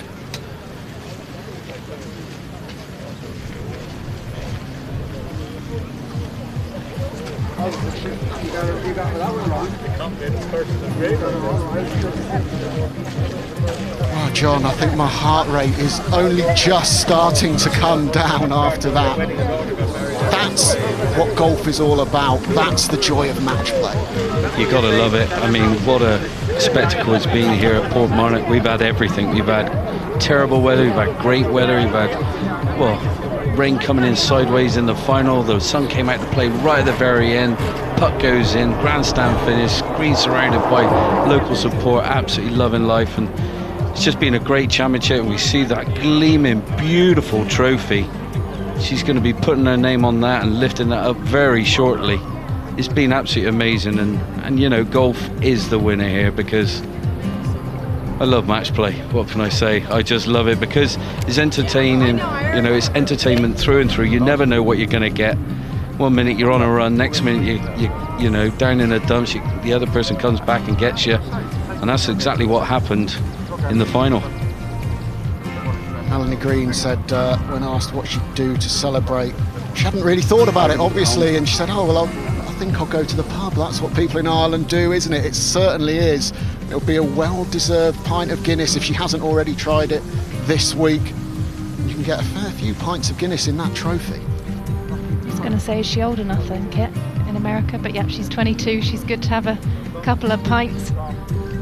And in what style? How she finished? A couple of birdies. We didn't see the course yielding many throughout the whole week, so to finish in that style was magnificent. I can only imagine what her father Ron, mother Melissa and sister Tiffany, brother Dylan are thinking back home, hopefully watching us now, trying to get hold of Melanie, I'm sure, on the phone. Oh, mate, they'll be welling up just thinking about it, because you've got to try and put yourself in their position, watching their little girl on the TV screen fulfill all the goals that you'd ever dream of ever doing. And I guarantee they wish they were there to pick her up. Well, their little girl is about to pick up that sensational trophy. So let's head down to the presentation. Yes, the time has come to award this trophy. So let me introduce the captain of the Royal and Ancient Golf Club of St Andrews, Neil Donaldson, to make the presentation.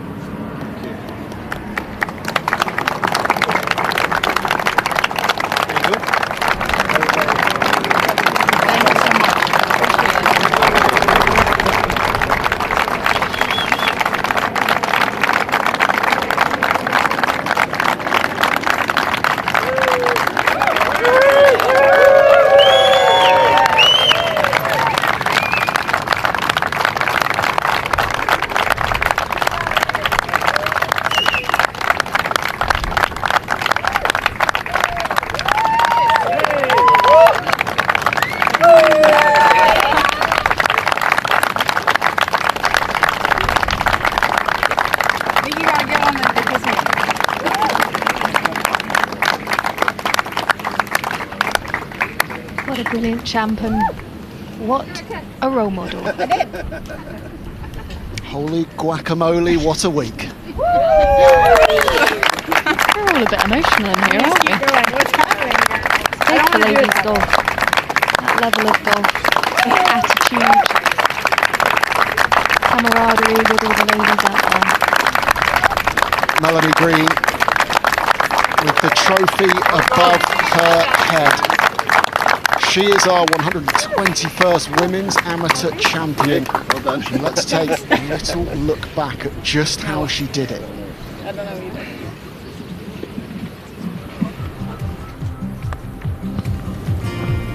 This is hole 3 this afternoon. Yeah, still dismal weather.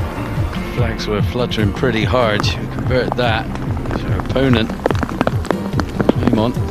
This is her response. A bit of camber off the bank just shy of this green, going forward towards the flag.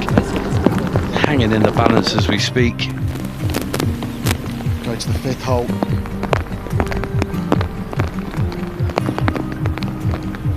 Great approach, and that would double the advantage to 2 up. It was amazing, Kit, it really was. And we come forward to 7. Big putt. You're thinking, is it? This is what she was doing all day, leaving it in the jaws. We would miss that one. That got McClymont back into it. And the Scot would continue that momentum with this wonderful approach. That was the theme of the day, unfortunately, when it came to the greens, lagging it in the jaws. What could it be? This one went in, though. Green's response didn't work. Yeah, this was the 13th. She had a golden opportunity, but just let that one slide by.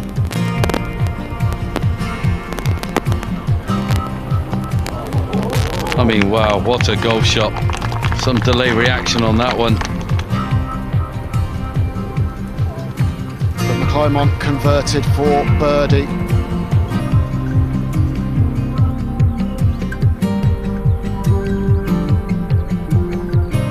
Fifteenth, what a hole that was. An absolute peach of a recovery pitch shot from Green, but the McClymont just poured it in for birdie.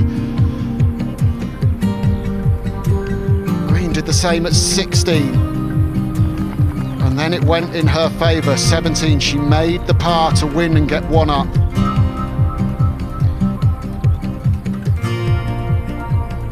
And that was the golden moment.